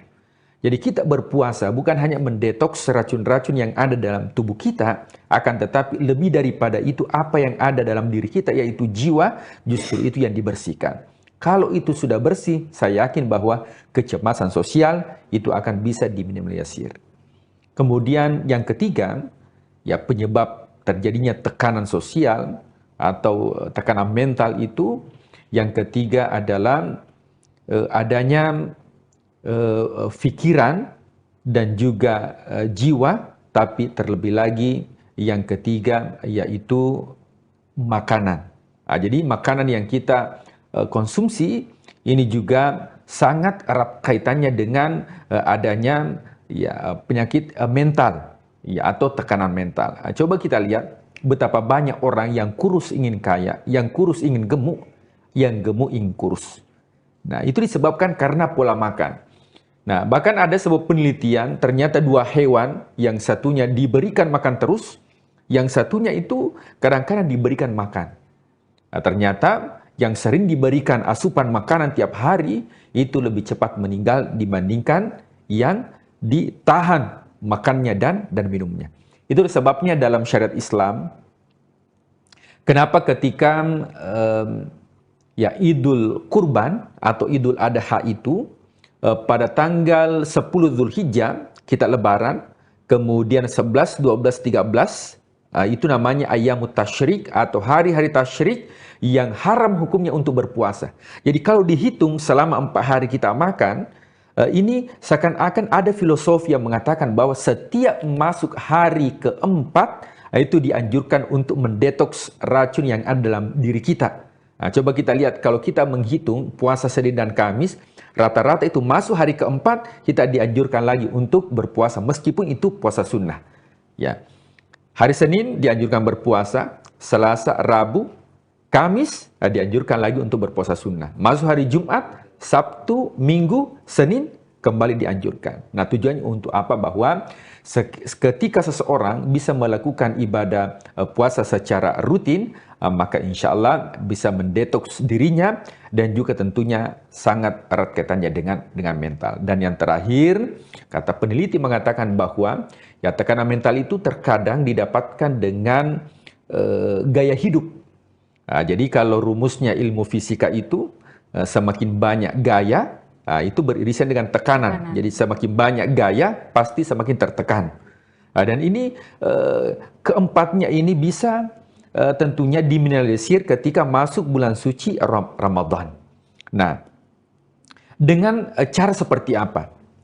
Jadi yang pertama, bahwa di bulan suci Ramadan ini itu bukan hanya mendetoks anggota badan kita, tapi mulai dari penglihatan kita. Jadi bukan mata, tapi penglihatan kita. Tentunya kita tidak melihat kecuali yang baik-baik. Pendengaran kita tentunya kita tidak mendengar kecuali yang baik-baik. Nah, dengan melihat yang baik-baik, mendengar yang baik-baik, karena kita ketahui bersama bahwa lantunan ayat suci Al-Quran, kemudian taklim, bahkan di stasiun, di platform media sosial pun itu luar biasa. Kajian-kajian di bulan suci Ramadan itu tujuannya untuk apa? Tujuannya adalah untuk menekan stres yang mungkin dialami banyak orang dengan ekonomi mungkin dan sebagainya. Nah, dengan memfungsikan pendengaran kita, kemudian penglihatan kita, di samping itu tanda bagi orang yang beriman, itu juga cara bulan suci Ramadan untuk mengurangi dan menghilangkan stres yang mungkin dialami masyarakat secara umum. Nah, kemudian yang kedua adalah bahagia. Nah, tips yang kedua adalah bahagia. Nah, jadi di bulan suci Ramadan itu kata Rasulullah SAW, farhatani, ada 2 kebahagiaan yang didapatkan oleh umatku. Farhatani, 2 kebahagiaan. Yang mana itu ya Rasulullah? Farhatun, kebahagiaan yang pertama itu indah ketika berbuka puasa. Jadi luar biasa, bahagia ketika kita berbuka. Mungkin dalam keseharian ketika kita sering ngopi di warkop, itu mungkin biasa. Tapi ketika kita berpuasa, kemudian kita berbuka meskipun itu seteguk air atau secangkir teh, tapi itu rasa bahagia itu